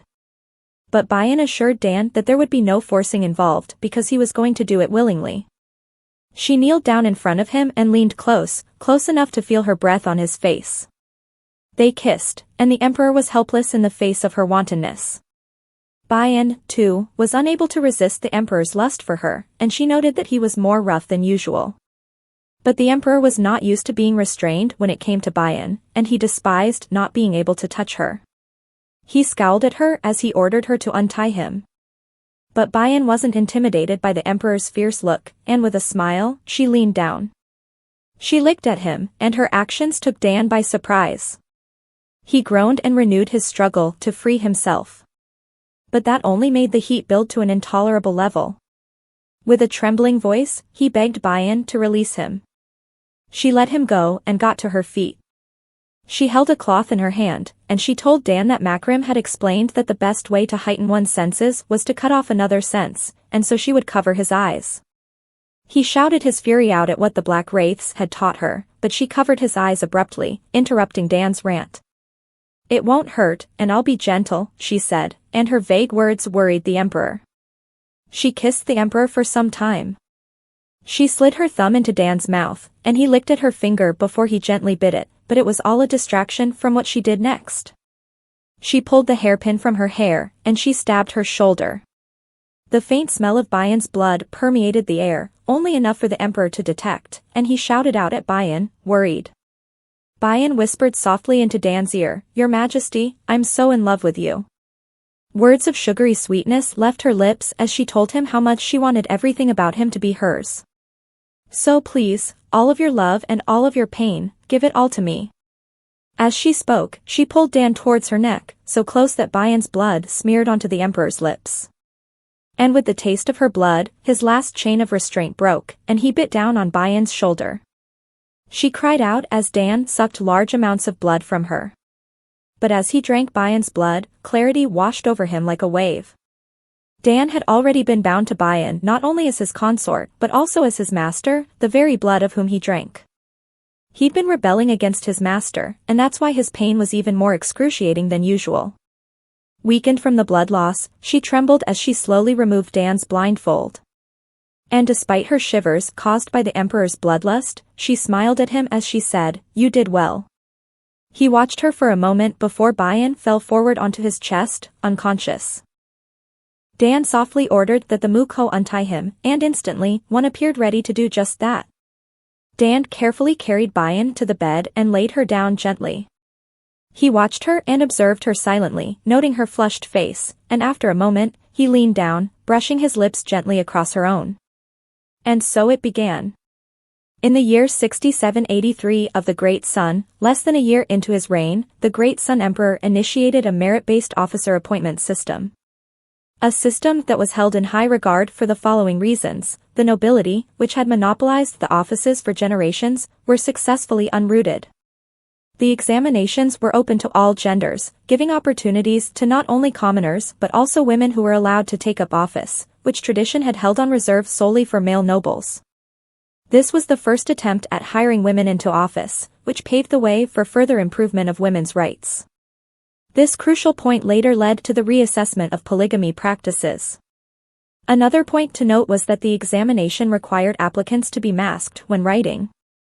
The reason for this brilliant idea was the prevention of cheating, as previously, examiners would aid applicants of well-connected nobles in cheating. Among the folk, it is rumored that these innovative ideas were not the emperor's, but that of a certain woman. Bayan hummed as usual as she walked to her mom, a tray of food in her hand. She smiled at her mom as she urged her to eat, but her mom spoke vague words Bayan didn't understand. "Of course you're hungry since you've been fasting for 3 days, she stated. Bayan looked at her confused because she was sure she'd eaten 2 bowls of rice the previous night. But her mom didn't answer with words. No, she smacked Bayan on the head as she told Bayan that she had other things to worry about other than food. She questioned what Bayan did with the orbs, and at her words, Bayan tried to recall just where she had placed them. And after a moment, she remembered that she'd given one to Dan. But just how could she have forgotten Dan, she thought puzzled.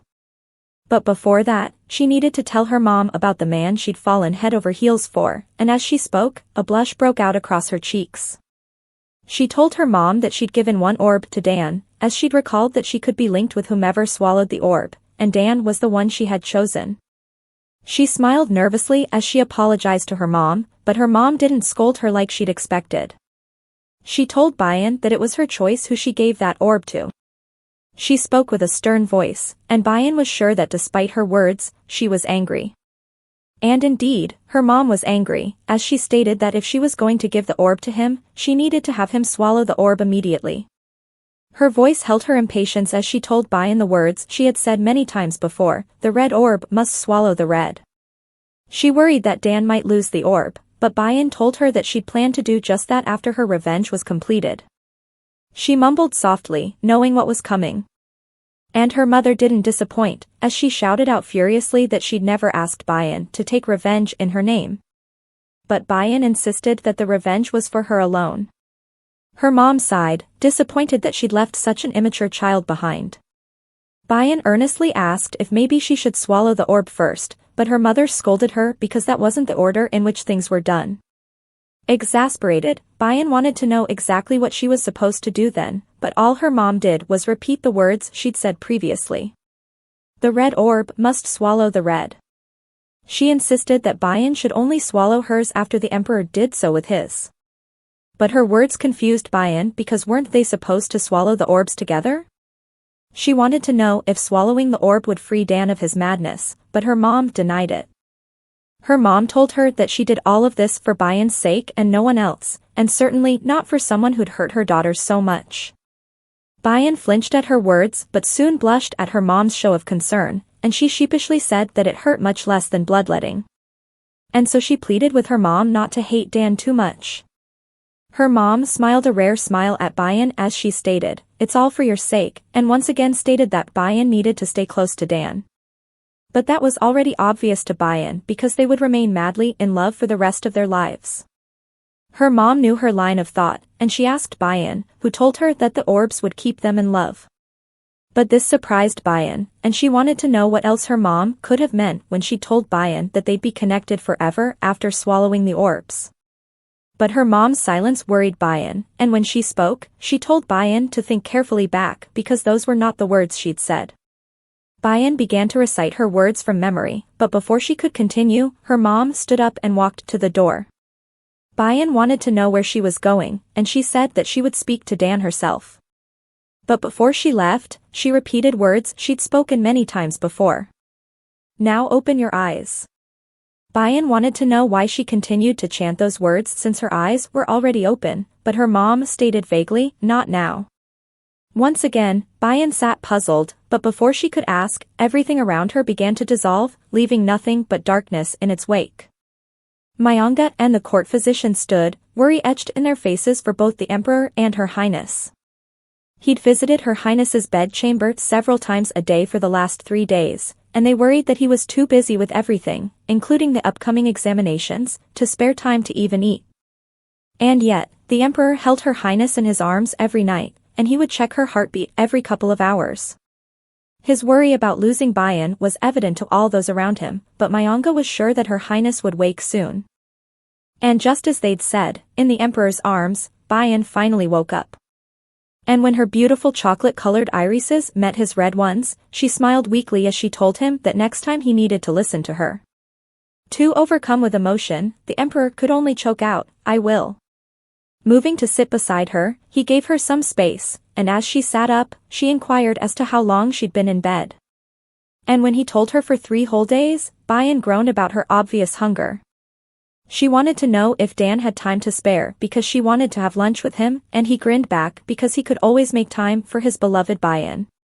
He announced to Myanga that the council meeting would be pushed back, and Myanga bowed in consent. He smiled at Bayan, glad to see her awake, and she smiled at his concern. She wanted to know the whereabouts of Suyin, but there was no need for that because both her attendants came in a rush. They stomped forward, showing no concern for anyone else in the room as they fussed over Bayan. They babbled on as they ignored the emperor, but Bayan smiled as she assured them that she was fine, so they didn't need to worry. She grinned, embarrassed, as she told them how famished she was, and Suyin got to work as she ordered Magua to help Bayan with her clothes while she readied Bayan's meal.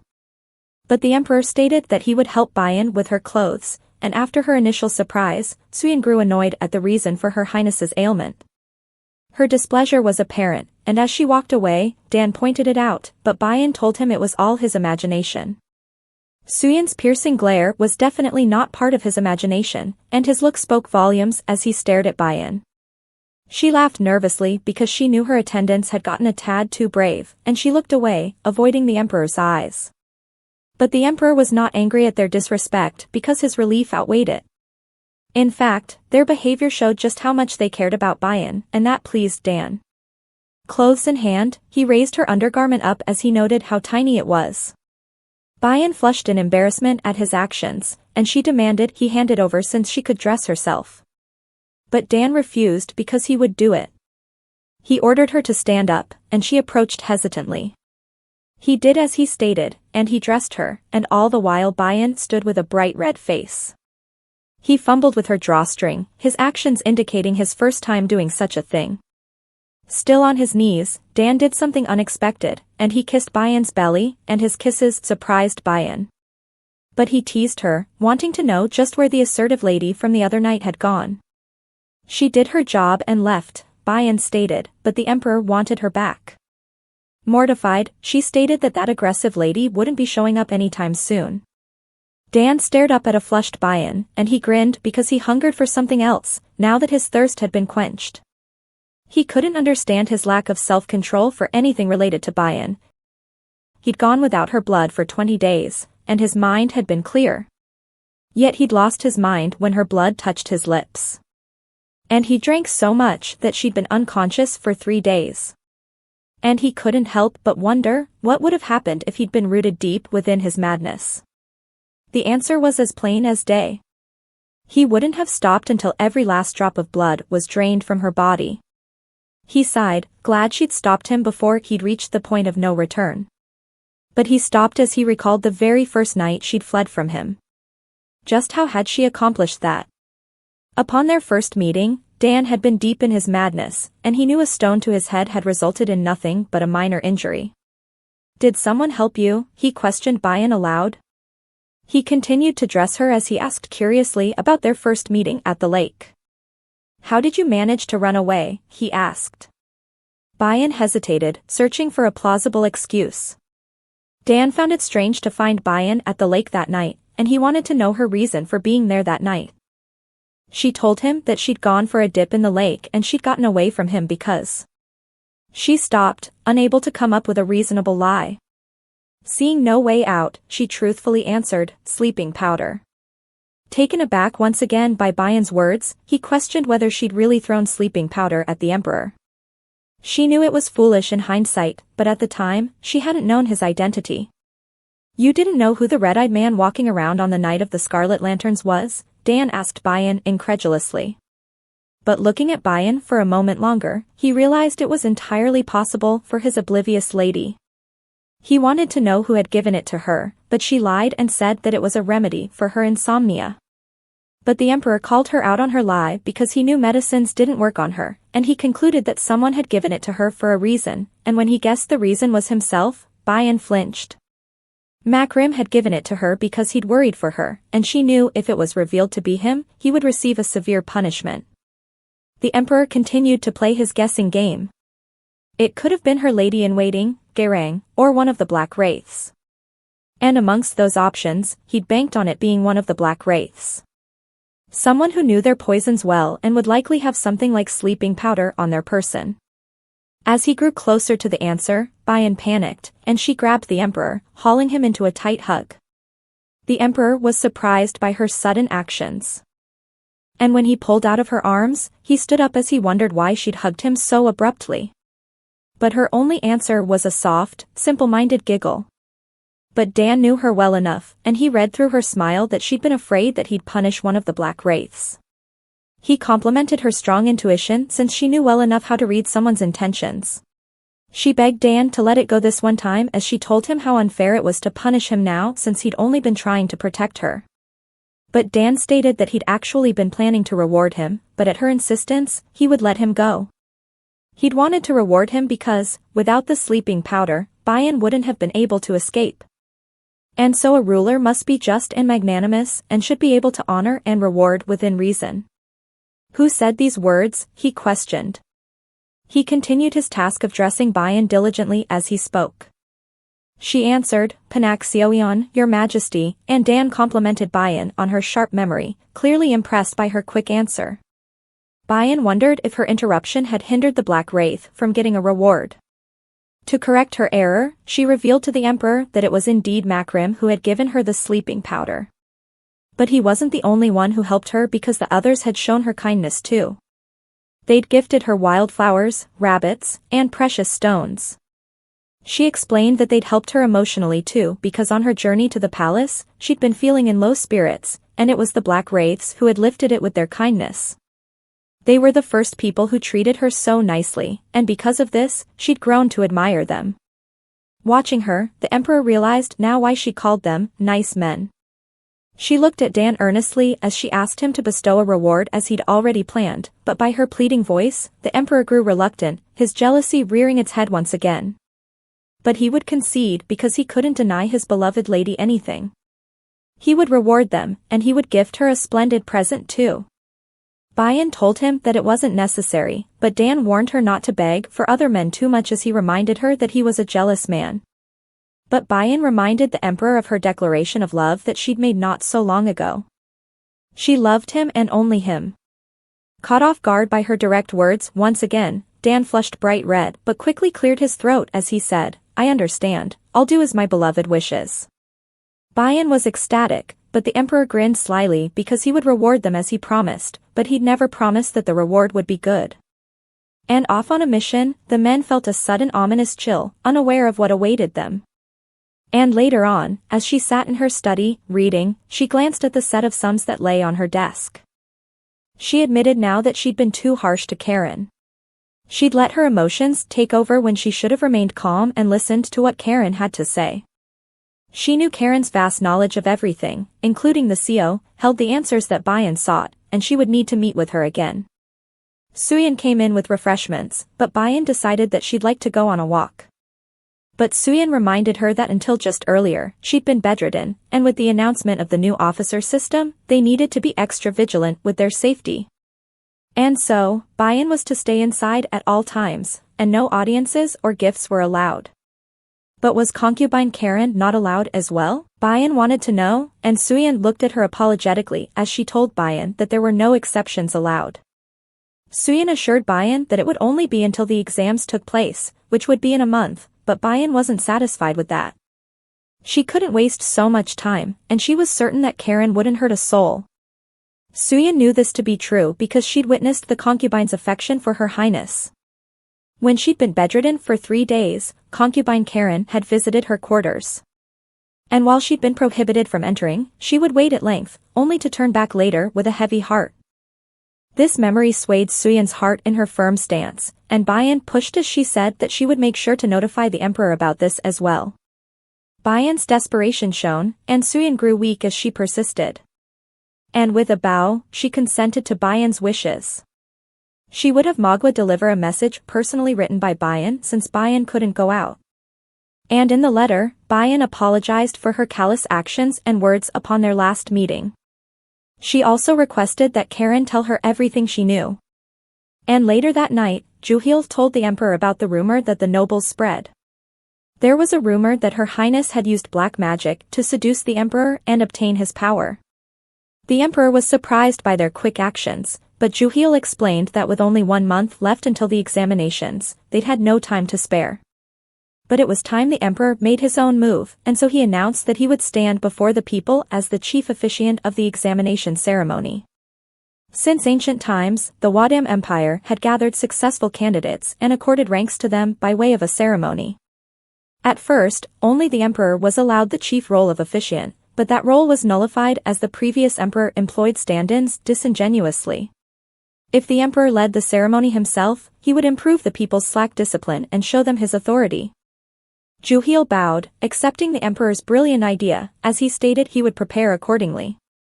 The emperor wanted to know about the masks, and Juhil explained that a request to make copious amounts was sent to the garment makers. But one thing still worried Juhil, and he asked if the emperor was truly set on his decision to allow women to participate in the exams. He believed that, while it was effective in increasing the number of applicants, allowing women to hold office went against tradition. Juhil spoke carefully so as not to anger the emperor, but Dan had already figured out his reason for hesitation. The emperor had already thought this through, and he reasoned that the women of the empire were still his people. They would be evaluated on their skills regardless of their gender, and if they failed to do well in office, they would be expelled appropriately. Depriving someone of an opportunity solely because of their gender is no different than doing so because of their old age.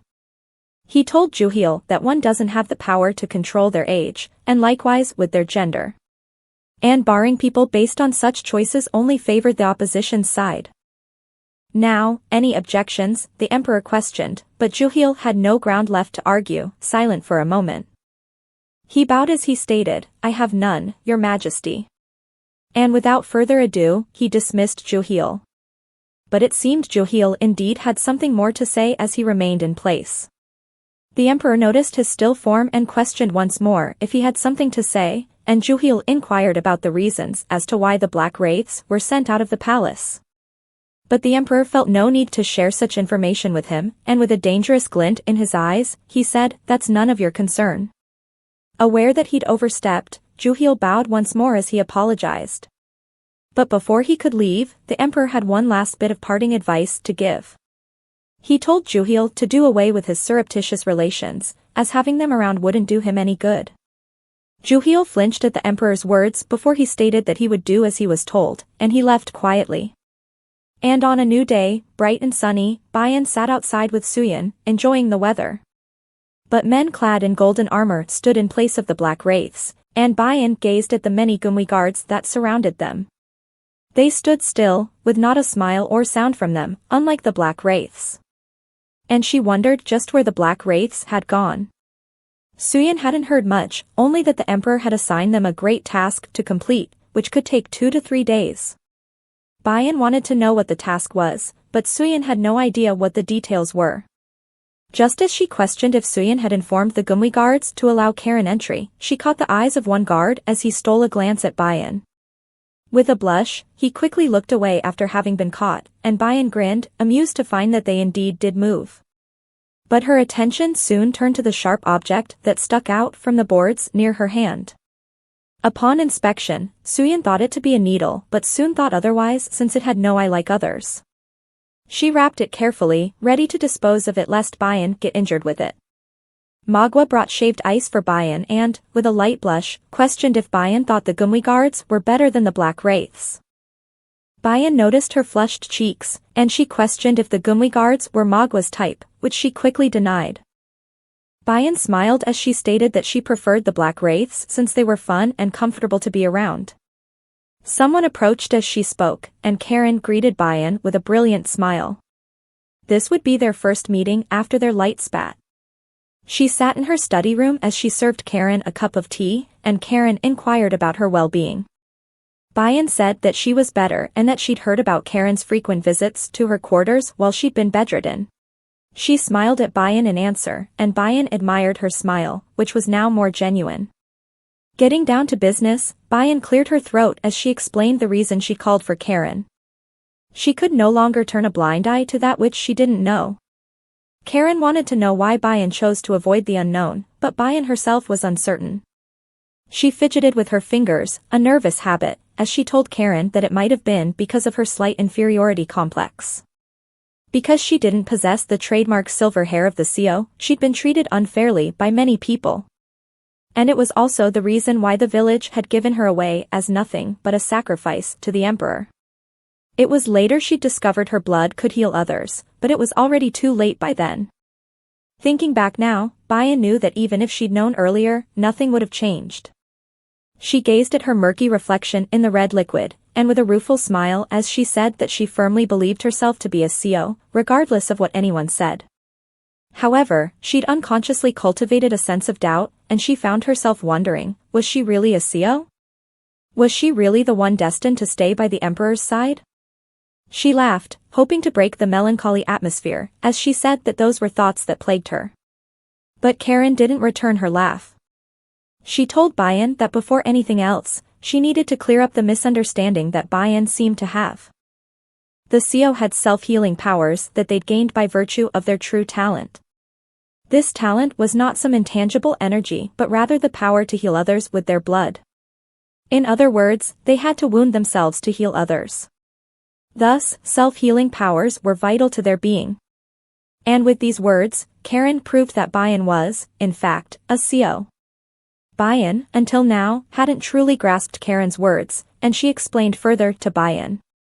In order to alleviate the anguished spirits of the brothers, Seo gave its blood to Timurayong, its eyes to Gayu, and its hands to Nungwamayol. But this process was so agonizing that Seo's ebony-colored hair turned completely white. Karen had acquired this excerpt from the Legend of the Seo, an ancient text notable for carrying many forgotten secrets of the past. Karen's next words confirmed what Bayan began to suspect. Originally, the Seo healed with their blood and flesh, and it resembled the way nature where taking away one's pain and suffering required inflicting pain and suffering on another. The way of nature was essentially the way of God. Therefore, if you try to avoid pain, inevitably someone else will suffer instead. She trembled, unable to believe her ears, because if what Karen said was true, then she was never a mutant, but the Seos with silver hair was.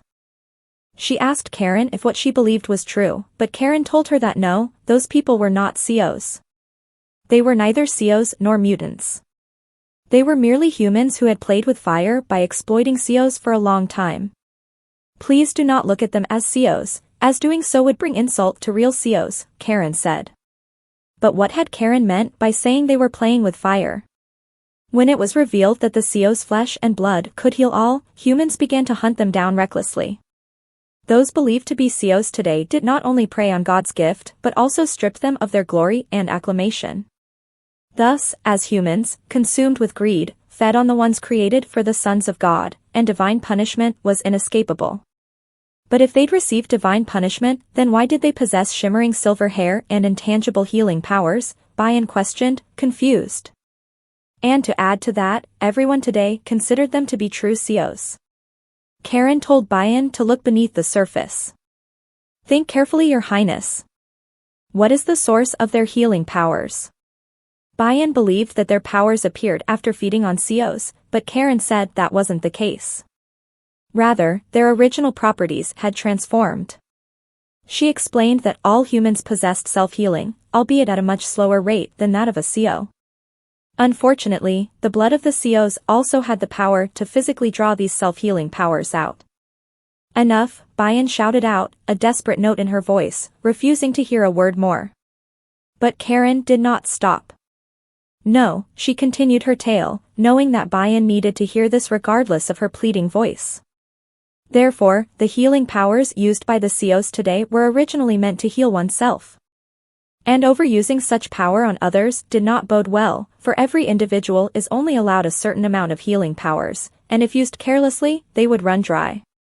Bayan listened, almost fearing Karen's next words, and she explained that the more Seos they devoured, the stronger the healing abilities was, which accelerated these powers, leading to a much sooner ruin.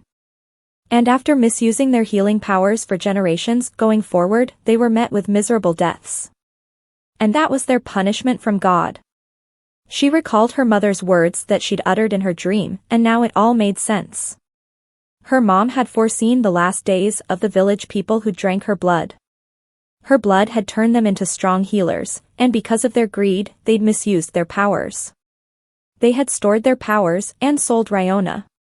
And if Karen's words were true, the Ganek village people would soon suffer a more horrific end than others. Because the blood they'd exploited had become a trap of their own making. She trembled, and Karen looked down, shocked, as Bayan's tears fell onto the table. It was tears of frustration because the one goal she'd worked towards, her revenge, wasn't attainable anymore. The people she vowed to make pay would receive their punishment, whether with or without her intervention, and that thought made her all the more miserable. Karen reached forward, and she swiped gently at Bayan's tears, fascinated with the warm droplets and wet skin. It was something she'd never witnessed before, and Bayan wiped her eyes as she said ruefully that her mom was quite determined to ensure Bayan got no blood on her hands. She paid no mind to Karen's questioning gaze, and she walked on unsteady feet to the window. "Mom, what do I do now?" she asked with an empty voice. Her revenge was now pointless, and Bayan felt absolutely lost. Where did she go from here? After leaving Bayan's lodgings, Karen walked back quietly to her own, where she was greeted by her attendant. He spoke up as he inquired if they'd received a response yet, but his attendant looked back, alarmed. His deep voice had rang out in the room when she'd yet to shut the door, and she'd hoped no one heard. Letting down his hair, he paid her words no mind, and he repeated his question curtly. She informed him that the negotiations were indeed nothing but bait. It had not been about taxes, but more about an issue related to Her Highness. Karen's hunch was correct, but he wanted to know the true reason for the meeting. Vishy said that their informant wasn't certain, but it appeared that Her Highness shouldered great anguish at the hands of the village people. So much so that she suffered from sleepwalking. This news surprised Karen because Bayan gave no indication that she suffered from such an illness. After a moment, Karen concluded that Bayan might not have known that she suffered from sleepwalking. Vishy pulled out a document as she said that might not be the case since their informant suspected that Her Highness used her sleepwalking illness to manipulate the Emperor, and Vishy believed so too. But Karen thought otherwise, as he stated that the sons of God were fated to be drawn to Seos. It was a basic instinct ingrained in them, and even without the effects of sleepwalking, the Emperor belonged to her. Karen read a record of observations, and he immediately discarded it as he stated that since she was the type to achieve something by facing it head-on, she would not resort to cooking up a shady scheme. She was pure and innocent, and she only acted within reason. She would never exploit an illness to gain the Emperor's favor. Karen mocked their informant's intelligence, but Vishy stopped his rant as she wanted to know what had angered the usual cool-headed prince, and Karen flinched, only now realizing his feelings of fury.